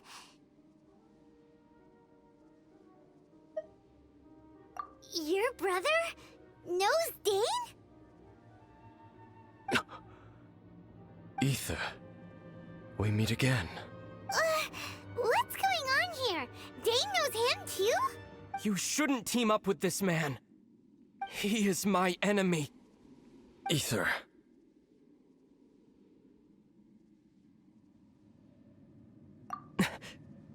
But it must be said. Don't try to stop me. Don't try to stop the Abyss. That man Dainsleif was the Twilight Sword, one of the royal guards of the final dynasty of Conria. 500 years ago, he failed to prevent the destruction of Conria. A curse of immortality was laid upon him, to forever wander the wilderness, while he watched the people he was supposed to protect turn into the monsters of the Abyss. You're saying Dane is from Conria? The same Conria that was destroyed 500 years ago? And you said the people turned into monsters? You're trying to tell Paimon that the Abyss Order is not only related to Conria, but is actually the people of Conria themselves? And the whole thing about Dane being your enemy... Paimon's so confused. Home. Yes, of course. Home is wherever we are together. But I cannot go with you to the next world to find a new home. At least, not yet. Until the Abyss has engulfed the thrones, my war with destiny will see no end. Listen to me, Lumine. I have already traveled through this world once. Once you reach the end of your journey as I did, you will see for yourself the true nature of this world.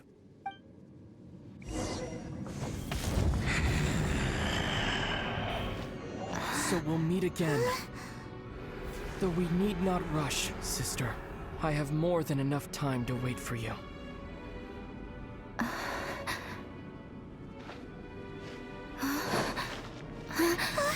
We have always had enough time.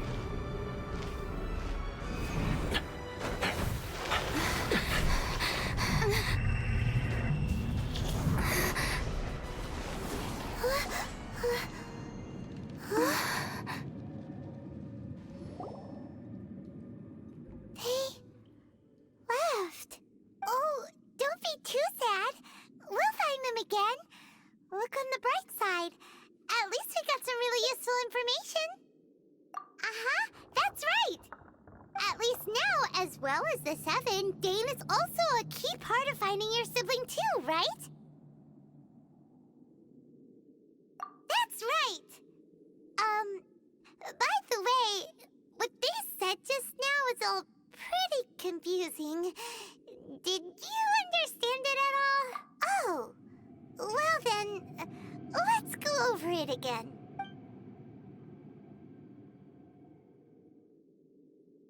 First off, that Abyss Herald called your brother Prince.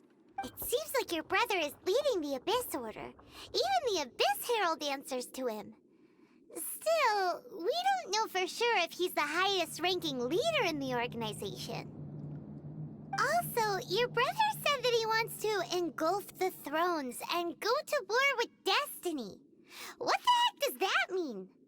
Could it be he wants to destroy the Seven and the Seven Nations? Next thing, turns out the Abyss Order monsters are really what the people of Conria turned into after their nation was destroyed. This story is just plain terrifying. And Dane is from Conria too. He witnessed its destruction 500 years ago. But he didn't turn into a monster. And now he's fighting the Abyss Order. So that's why your brother said that Dane is his enemy, right? But if the monsters of the Abyss are the same people that Dane protected all those years ago, then why is he enemies with the Abyss Order now? Also, how come after all this time we've spent searching for your brother, it turns out he's on the side of the Abyss? What's up with that? Yeah, you're right. Then we can't let ourselves get down about it now. Our journey's not over yet. Let's get a move on. Time to leave this terrible dark place and get back to the surface where the sun shines bright. If your brother wants you to reach the end of your journey, show him what you're made of. Come on, traveler. Let's go.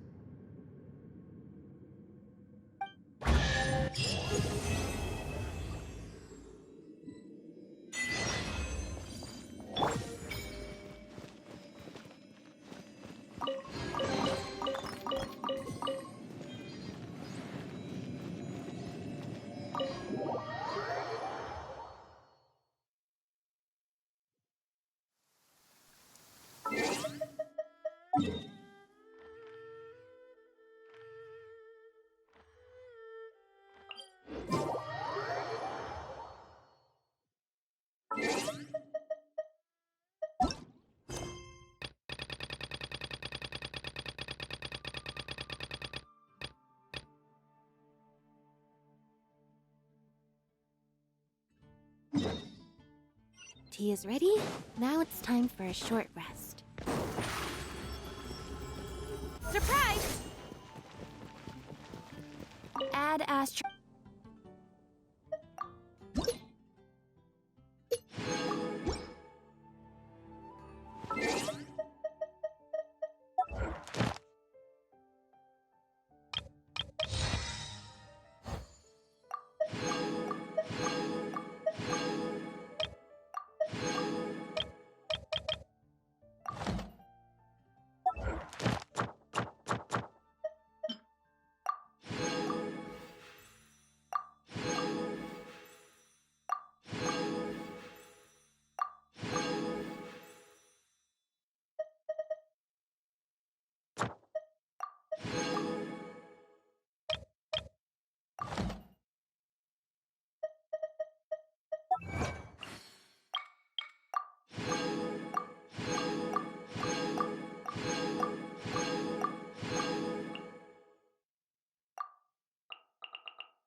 Over here!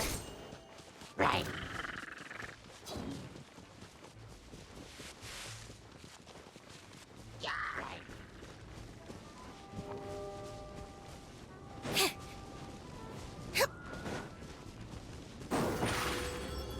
Surprise!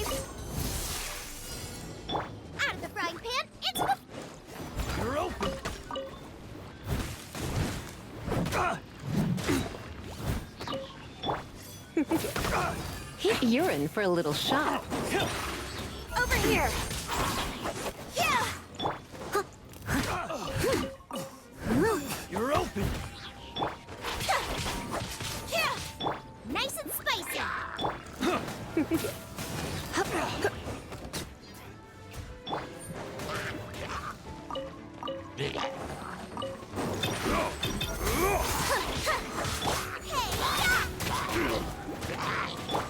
I must leave no stone unturned. Time to clean up.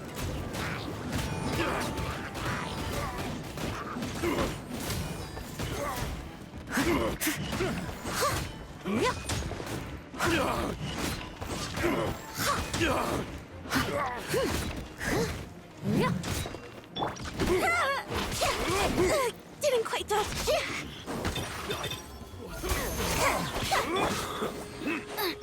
Come a little closer. You're in for a little shock. Come a little closer.